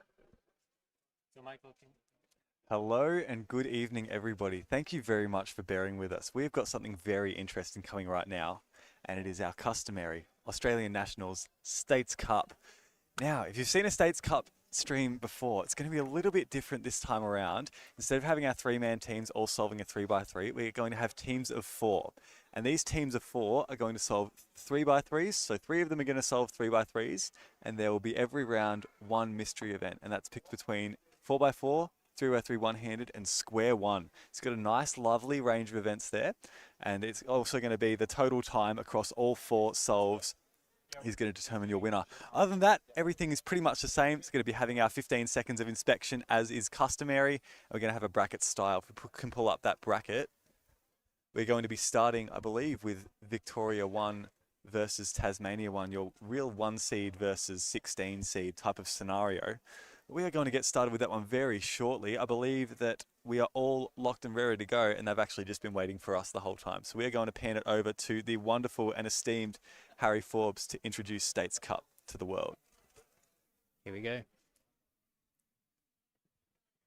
And I'm joined here by Zaid Chowdhury. Sorry, my name is Michael. I'm joined with Zaid. Let's do States Cup.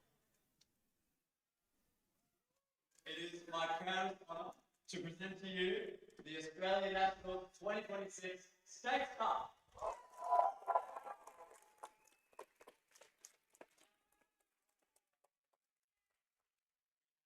Teams this year full of the fastest solvers across our nation, fiercely competing to become our state's Cup champions. But before we get into it, I think we've got some few things. So this year, we have a little bit of a twist. Instead of the normal 3 competitor teams, we have 4 competitors. 3 of them will be solving the 3x3 as normal. The 4th person will be solving a mystery event. So these are 3 events in the WTA, and they're going to be chosen by one of you guys. So, I've got a lovely little hat here. And this hat contains the events that will be solved by our 4th competitor. So, without further ado, who wants to pick it? I'm going to go. One by one here.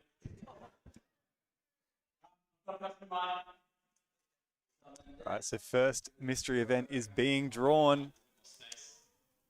Harry has found a willing participant.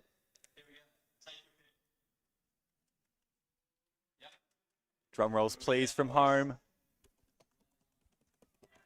Square one. Square one is going to be the first mystery event. So we're going to have 3 3x3s and a square one. This could throw a spanner in the works. So the teams, you'd have to submit your own team before we started. So they must have had to put some thought into who's going to solve what event should any particular combination come up. So Victoria 1 versus Tasmania 1 is going to be our first matchup. Victoria 1 having the one and only David Epstein at their disposal. Riley Dexter and Felix Patterson. And in Tasmania 1, we have Louis Dogra, Joey Cabana, Louis Kershaw, and Brad Deacon.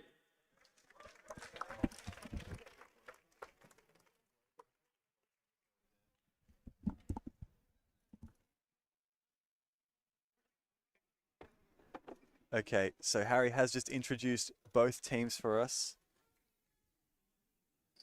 And Victoria 1 is going to have the big 4. They have all had some incredible results so far this competition. Felix Zemdegs, David Epstein, Riley Dexter, and Phoenix Patterson. And they are going to be joined by Tasmania 1, who have got Vilu Dogra, Joey Kavanagh, Louis Kershaw, and Brad Deegan. A bit of a coughing baby versus hydrogen bomb situation, I'd say. We've got multiple-time WR holder David Epstein, who I would say is the safest pick for square one here. I think absolutely. I know that Victoria 1 was scheming about what happens if square one gets picked in 3 consecutive rounds, and I think across all of the possible scenarios, that's the worst one that could possibly happen for Victoria, because you can't reuse the same person to do the same event. So even if David Epstein does it this time, Riley Dexter or Phoenix Patterson can do it in the subsequent rounds. Yeah. As the teams get introduced, here is Victoria 1 at their home Australian Nationals. And they are ready to take on Tasmania 1. It was conjectured for some time that there might not even be a Tasmanian team in this. However, we did manage to find 4 Tasmanians who've signed up. 4 brave soldiers who have been willing to step up for this.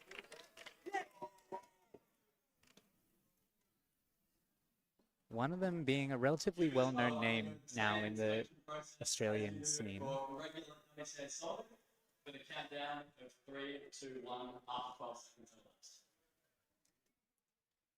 Unfortunately, Tasmania's top 2, Arisandra Sue and Jodie Brewster, haven't quite been able to make it to Melbourne for this competition.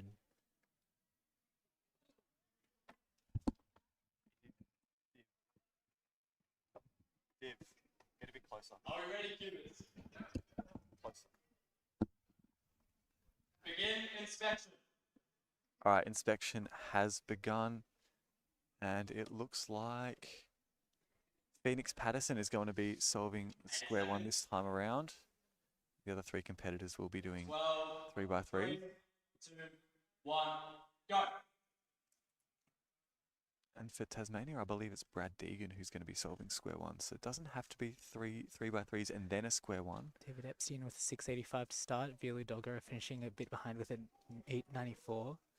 Felix getting a sub 5, 4.99, and Riley trailing just behind, 7:26. Unfortunately, not one of Riley's best times, but I'm sure Phoenix Patterson can clean it up before Brad manages to close up that square 1 solve of his. There we go, 11.43. Victoria 1 progressing through to our semi-final. Come on, Brad, you got it. The crowd cheering on Brad as he finds... Oh, Brad's got a lock up on the square 1. No. This is the worst case scenario.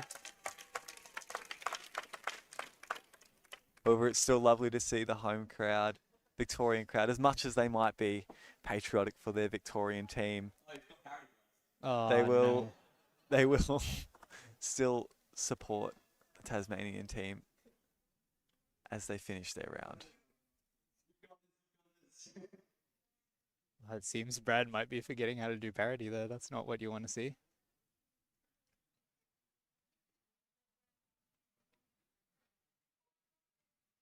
Oh dear, he's going in circles now. Oh, there we go. He's doing his parody elg now. He's getting through it. Has he done it? Parody is Cancelled complete. into the... Yes, There we go. Huge Brad has news. completed the square 1, 131.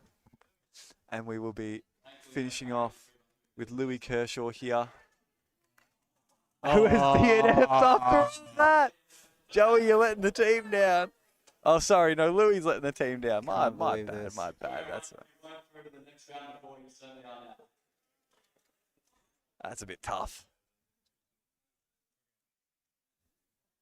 But no, I've got Joey Kavanagh finishing up with a +2. 22.90 is going to be the finishing time.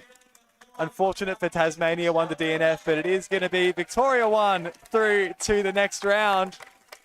A very loud and proud send-off from the audience for the Tasmanians there. Valiant effort.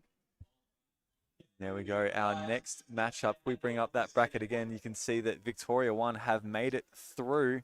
We're going to have Victoria 2 versus Queensland 2. So interesting that we've got 2 Queensland teams here today. And the second Victorian team will also be facing off with them.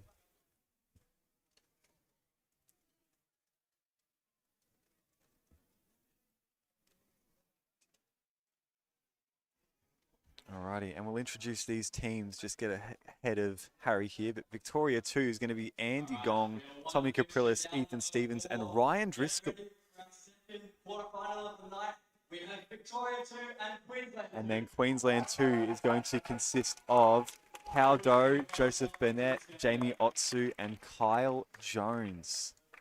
Yeah, I mean, hard hard to say who's going to be the favorite in this match in particular. All right, introducing Victoria 2, Andy Gong, Tommy Caprillis, Ethan Stevens, and Ryan Driscoll. Worth noting that if Victoria 2 also have to contend with a square one solve, you've got Tommy Caprillis, a former Oceanic record holder in that event. Queensland 2, you've got Jamie Otsu, a very strong all-rounder. We imagine that he might be used at disposal for the other mystery events in the coming groups.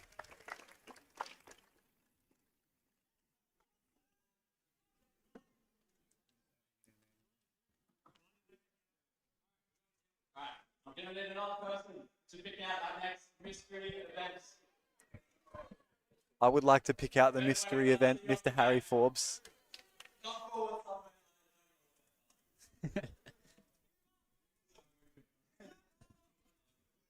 And he's chosen Ben Wakelin, the one and only. And Ben Wakelin is drawing. Oh. Oh. Solvers are also solving square one. Oh, okay.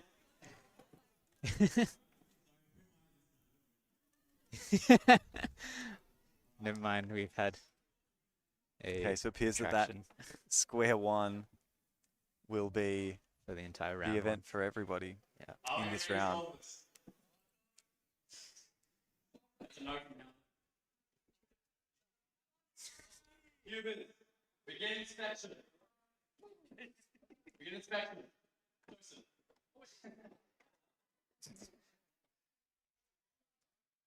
So who's gotten the mystery events this time around? Looks like, yeah, they have. Seems given... like Ethan Stevens and Andy Gong switch cubes midway through inspection. Seems like they got each other's.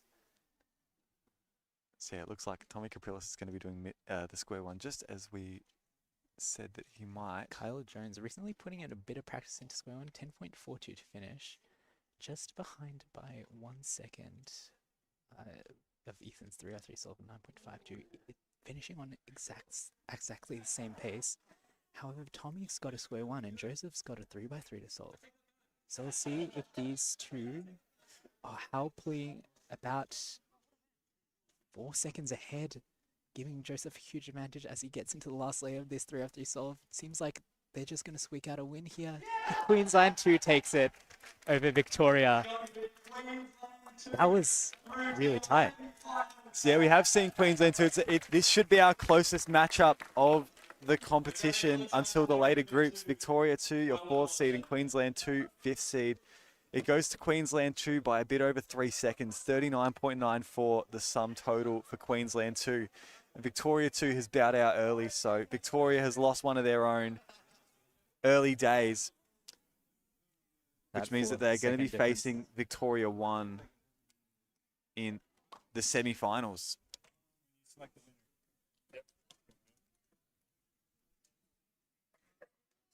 And we also get a massive cheer for the many volunteers making this States Cup happen this year.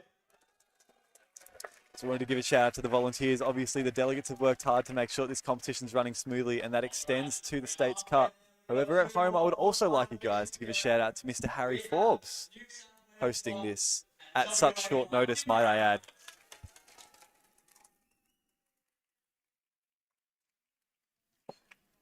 Alrighty, so we've got New South Wales 1, consisting of Caden Liu, got his first sub-5 3x3 average earlier today. Also with Liam Heidechek, the current 4x4 Oceanic champion, Daniel Wang, current 5-blind Oceanic champion, and also Aaron Keith, who had a really strong showing at Nationals this year after a wonderful debut Nationals last year in Brisbane.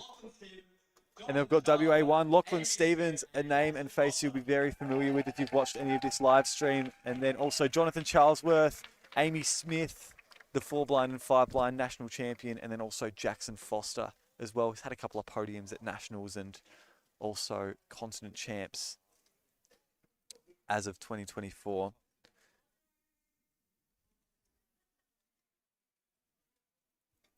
And now remember, one of these competitors will have to solve a square one. I know of WA, Johnny Charlesworth knows CSP, and I'm pretty sure Daniel Wang will be tasked with the square one on the WA, on the New South Wales side, and that is absolutely right. Right. 12, I believe. 3, 2, One, go. Will be both Squanas on both sides finishing off. Daniel Wang finishing EO, getting onto that final step there. I think Daniel has mistraced and extremely lucky. 11.97 from Johnny puts WA up, and Danny's still going. He's got parry second time. Oh no. 21.5. Disaster for New South Wales here. Most unfortunate. You've got Caden who gives WA a slight, gives New South Wales a slight advantage. Amy finishes 9.35. Lockie Stevens, the strongest solver, looking to finish it off. Just wants to solve the cube as it gets to Peeler. There we go. And does exactly that. There it is. WA1. Lachlan Stevens seals it with a 7.44. Liam Heidercheck finished strong for New South Wales too, but it just wasn't enough. It's going to be WA1 that advances through to our second round. 38.92 the sum total for WA. So beat Queensland 2 on time. That is unfortunate for New South Wales, as it's Danny Wang whose unfortunate performance in square one has probably cost his team there. WA were only 5 seconds in front roughly, but 10 seconds of that lead came from Daniel Wang's 20 on square one. And the final fixture of our quarterfinals, as Harry Forbes has put it, is Queensland 1 versus South Australia 1. Queensland 1 is Charlie Eggins, Toby Seufert, two names that need no introduction. Lachlan Adams-Romaine, former clock OCR holder and also former clock national champion, and then also Elijah Laporte. He had one-handed national record up until very recently. He could be a good asset in the coming rounds for this team. However, they have to get there first. This is very true.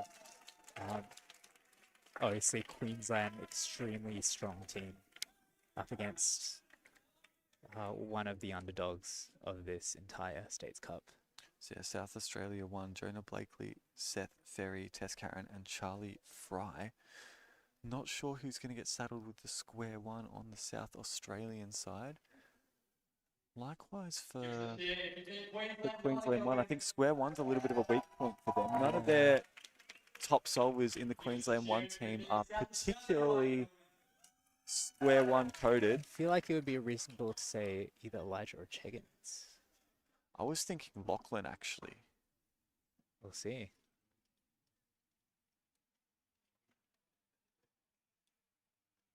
But let's see how it shakes up. Again, Queensland 1 are the favourites on the seed sheet. They're the second favourite for the entire competition. They're the Sharks that are going up against Domino, it has to be said, here in South Australia 1, but we will see how they compare.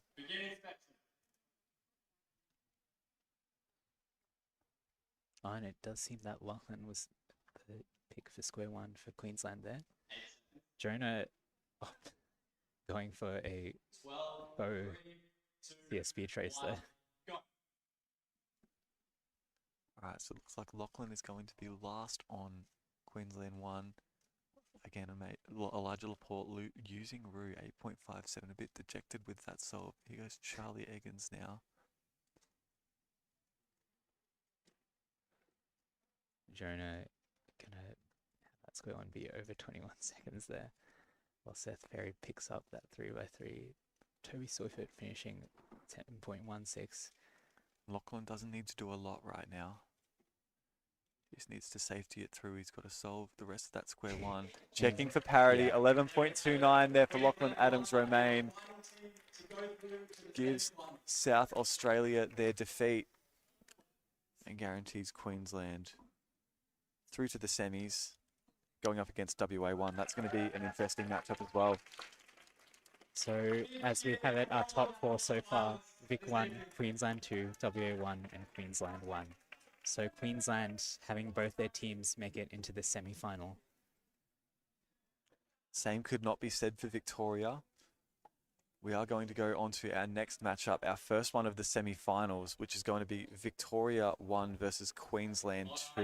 This is another match where the Victorians should come out victorious here, but we've got the X factor of Okay. We've got the X Factor of Jamie Otsu, one of the nation's strongest all-rounders. Got Ben Wakeland picking the second mystery event, which is going to be 3x3 one-handed. All right, so yeah, we've got a couple of really strong picks for this. I would imagine Queensland 2. Who do you reckon they're going to pick? I reckon they would have Joseph Burnett as their one-handed solver. Yeah, I reckon that's a strong pick. And I think that's not so bad, because even if they do happen to make it through to the next round and the mystery event is not, actually no, I'm completely wrong, because the mystery event can be a repeat. It can. Yes. So the mystery event for next round is not necessarily going to be 4x4. Cannot be the same person to do it in the semi-final. Okay, so that's Harry Forbes just reiterating what we've been saying on stream, that the person who solved the mystery event in the previous round cannot be the one to solve it in this round. So that means for Victoria 1, Phoenix Patterson, who solved the square one in the previous round, will not be able to do one-handed here. Fortunately for them, Phoenix is their weakest OH solver. So that rules out him and puts in the question of it will be Felix, David, or Riley, which are all sub 10 officially. So. And I think worst case scenario you should be preparing for. So I think you should put Felix in probably here. Because if you have square one in the finals, that limits your options as to who it could be. Obviously, you'd take David regardless, but it's interesting to see what the strategy is going to be here. There's not a whole lot of wrong options for Victoria 1 to choose one-handed.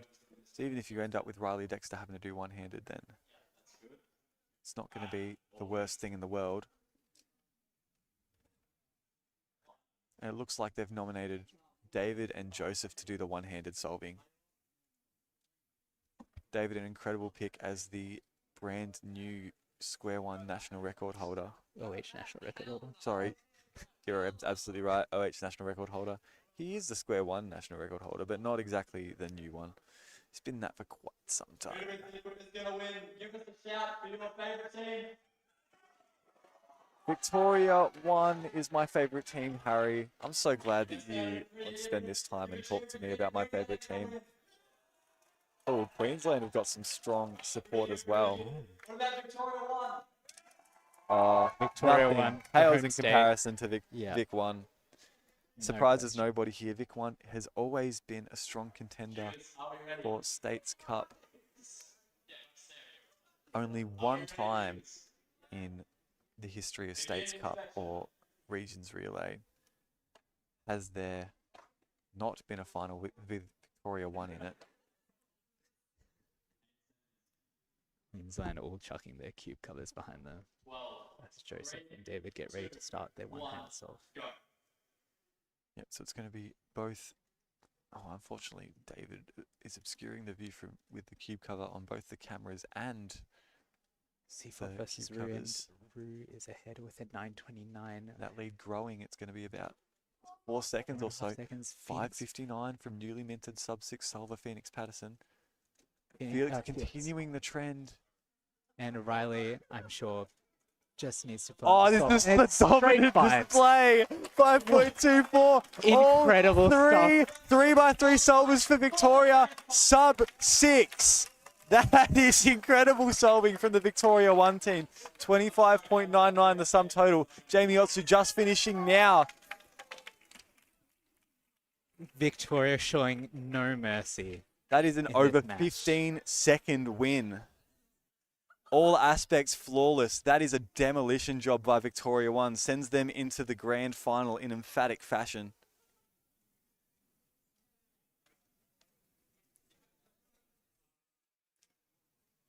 Also means Queensland 2 will go through to our third place matchup.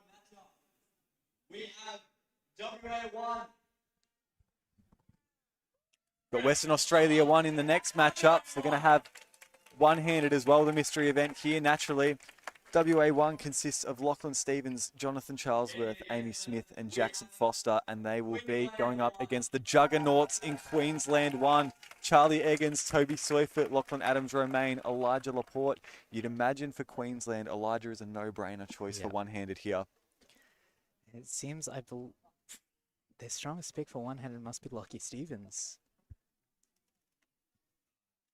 I mean, It's either Lockie or Johnny, I would think, but I think they must have to go with Lockie Stevens. Yeah. And either way, it's going to take a lot for WA1 to come off anything other than second place here. Lockie averaging 3 or 4 seconds slower than Elijah, so this might be an uphill battle for them.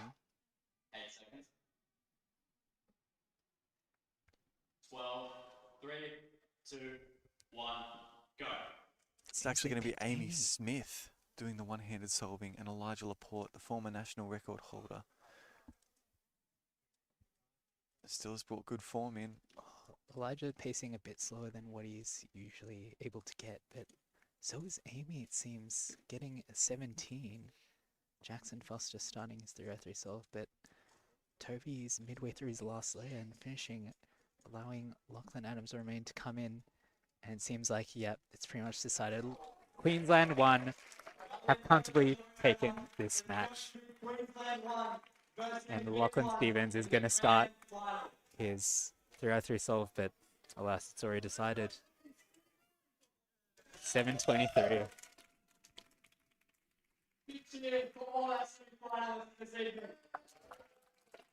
All right, so yes, the final matchup is going to be one that's awfully familiar to us. Victoria 1 versus Queensland 1, the two biggest states in Australian speed cubing, duking it out head-to-head yet again in the States Cup. We've seen it time and time again. However, this third place matchup, I reckon, is going to be much closer than we give it credit for. Queensland 2 versus WA 1. Funnily enough, on the seeding sheet, Queensland 2 have it just a little bit better than WA 1. However, this bronze medal matchup is one that you can't win on paper.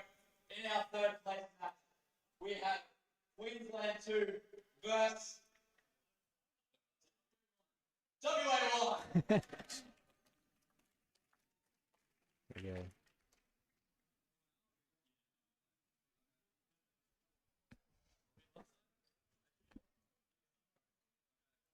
Who do we think's going to be third place at our next Mother's Day? All right, so it's a much closer matchup than we could possibly hope. It just depends what the mystery event's going to be.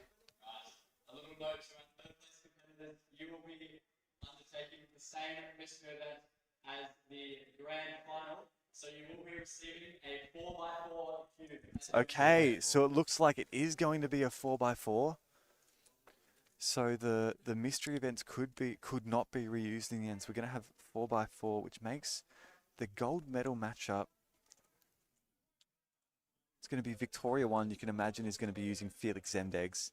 And Queensland 1, you could have, see, Queensland 1 doesn't have a standout 4x4 solver. And 4x4 being the longest out of the mystery events, that margin is going to grow. So it puts Queensland behind that 8 ball. However, that is our next matchup. Queensland 2, you've got Howdo, Joseph Burnett, Jamie Otsu, and Carl Jones.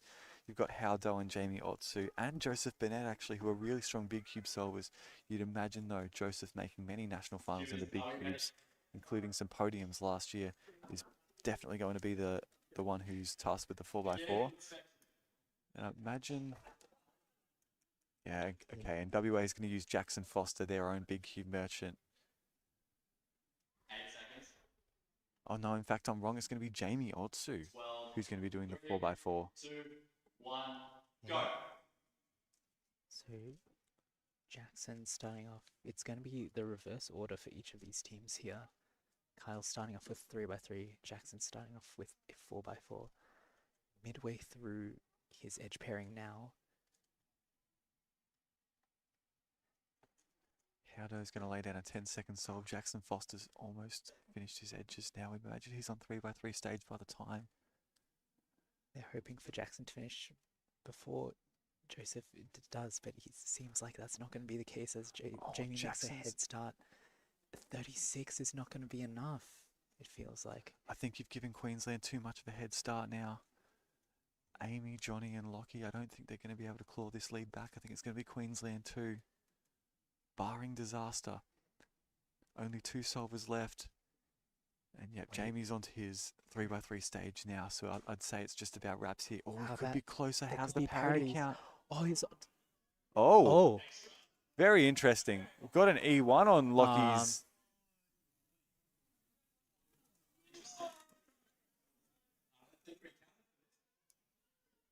Now, hang on a minute. Something similar Run it back. happened Check the footage. in 2024, did it not? This exact thing did happen in 2024. It came down to a sudden death solve for Lachlan Stevens. I'll leave the decision to my fellow organizer.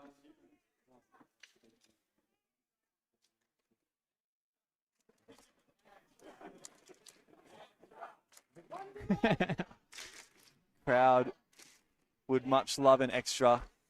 There's no harm in a little bit more speed solving seen this afternoon.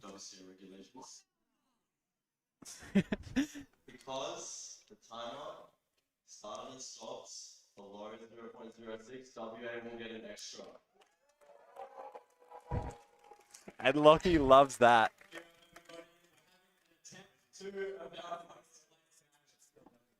Now, the question here is, does Queensland's time stand, or are they going to do... They're doing the whole I think they're attempt. doing the whole thing again. Second chance. Now then, this could make it interesting. I don't know if this time from Queensland is going to stand, and in fact, there it is, confirmation. We are going to redo both sides of this matchup. Bronze medal matchup is going to extend just a little bit farther.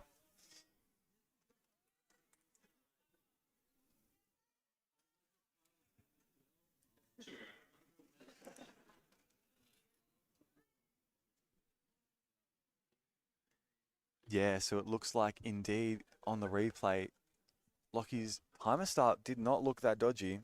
It might have been to do with the bump on the table from Johnny finishing next door.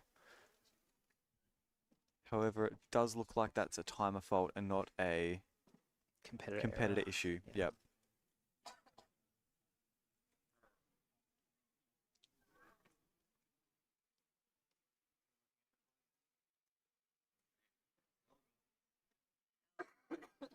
Cubes are coming in now.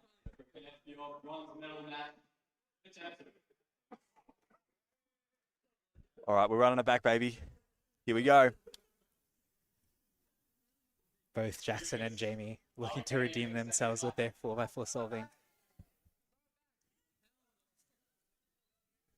Cubers, begin inspection. I was waiting for that to happen. Kyle is absolutely decked out with a cube cover. That's not a way to treat your local delegate. That's a scream of agony if I've ever heard one. 2, 1. How deserved better than that? Right, so it's going to be very similar again. I think Jackson last time laid down a subpar 4x4 solve to his standards. Oh, it's a pop. Kyle's popped. Oh my goodness. What is This happening? E1 is not the... This is not... This is the worst case scenario for Queensland. Oh no. It's going to be over. It is over before it's even started. Kyle getting a 26 3x3 solve. Oh, pacing almost close to what would be like a 4x4 solve. Yeah, so that's... Jackson getting a That 32. means that... Oh! It is anyway! Silly delegate! Oh He's got... my goodness. And it's over. Kyle's given him brain damage from the... As long as WA can solve their cubes right, WA has taken home the bronze medal for this year's States Cup. Unbelievable. Lockie Stevens just needs to solve this cube. And yeah, and... oh! There we go. Well, he almost didn't solve the cube there.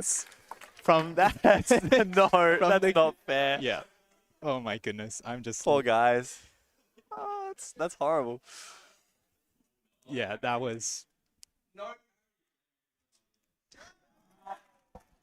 That might have been the bronze medal match of all time. That is the bronze medal match of all time. You've never seen anything quite like this, have you? We've had extras, we've had timer faults, we've had pops, we've had DNFs, we've had corner twists, and that was all in the. Most of that was just in the rematch. So how are you going to top that? I don't think as a bronze medalist you can top that in a future matchup. And I bid everyone the best of luck in doing just that. However, that is an aside. WA claims the bronze here. However, we are here for our gold medal matchup, and it's a matchup that we've seen so many times before. A tale as old as time. Victoria 1 versus Queensland 1. And how often have we seen it play out this way, Zaid? It's Victoria 1 versus Queensland 1, and almost every single time it's Victoria 1 that comes out on top. And with this new twist, 4 people plus a mystery event, I don't think you can call it anything other than Victoria in the driver's seat right now. You've got Felix Zemdegs, the greatest speedkeeper of all time, solving a 4x4. And who's even going to be close to that for Queensland 1? I don't think you have anyone that can do it. Never mind now that you've got Phoenix, David, and Riley solving 3x3s.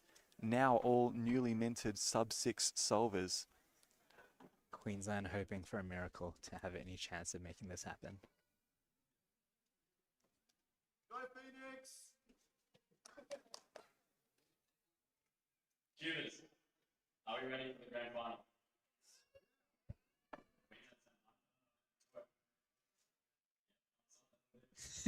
Cubans, begin inspection.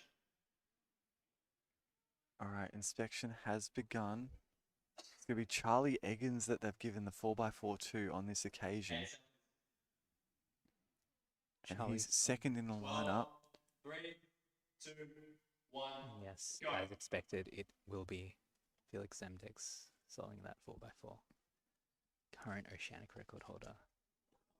And it's already over. It's already over before it's even begun. Elijah Laporte has DNF'd. We've had 2 DNFs in the bronze and the gold medal match. What a buzzkill. It's ended before it's begun. David getting a 10, but it doesn't really matter for them. Elijah Laporte would have placed their team 3 seconds ahead, but Charlotte... No way. What? Is there maybe another extra? There's no way. Toby is claiming that the timer has started before he's done anything. Let's watch the footage back. It did! It did! It did! It's a malfunction. It's a malfunction. What is going on? Okay. Lennon. We've watched the footage back. Lennon, we've got the footage. It just started. Absolutely did. Yeah. No, Harry. It's the footage. It just started. He did nothing. It literally just started. You can't make this You up. can't script this You can't at all. What is going on in the States Cup? No extra? The crowd wants an extra! We will see an extra. Queensland 1 versus Victoria 1. We're running it back. Do it again!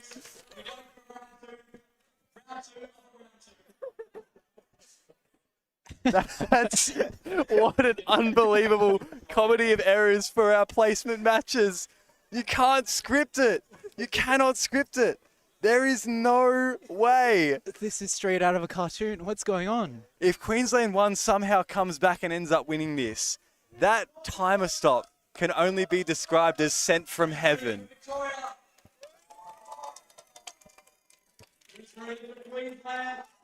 That is unbelievable. How is that sorted out in that manner? I've never seen anything like that before. No, genuinely never. I've never seen that, especially in a States Cup format. I've never seen the timer start on its early. own. Just started on its own. Completely on its own. That's unbelievable. I'm running out of words. I'm running out of superlatives. States Cup was not supposed to last this long. But is it fate? Is it destined that Queensland 1 was supposed to get this extra and then clutch up? Who knows? Who knows, Zaid? It remains to be seen. Pressure is on even more for Vic 1. They don't want to throw this at all. Not a second time. It can't happen a second time.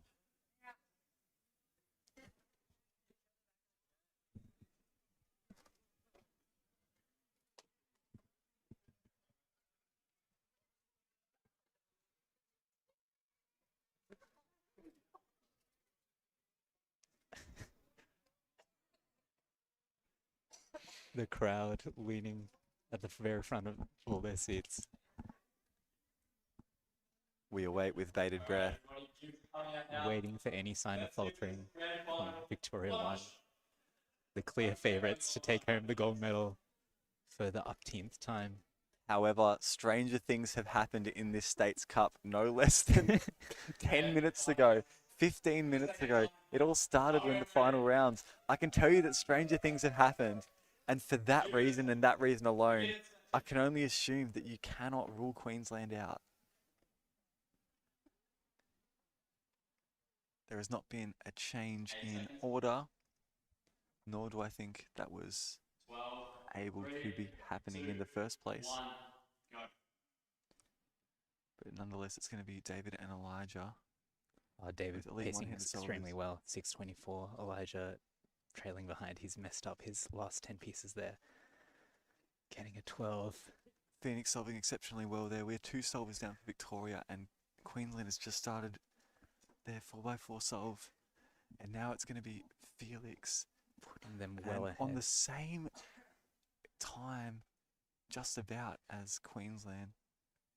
They're both on their edge pairing stage, and that does not bode well for Queensland. They're going to need something drastic to happen to Seems win he's this on matchup. pace to finish this Wordle solve before Cheggins does, and it seems that's going to be the case as he does a little parody. And Pilo as Charlie finishes, And there and it is! he's finished before Charlie gets a chance. That is unbelievable. And just like that, it is decided. Victoria 1 cleanly takes the gold medal, despite whatever shenanigans transpired. Somewhat of an anticlimactic end, but it ends exactly how that you thought it would. It's going to be Victoria 1 taking home top spot once again in a States Cup. They bring home another gold medal to the tally, put it on the shelf. What else can you say? Victoria 1 clinical in victory, and Queensland 1 humble in defeat.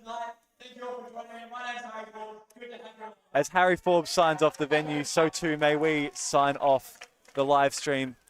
And with Mr. Little Kookaburra here, we will say thank you very much for tuning in to day 3 of Australian Nationals. We will see you bright and early tomorrow morning for the finals. It is going to go off. You do not want to miss this one. Take care, everybody. We'll see you tomorrow.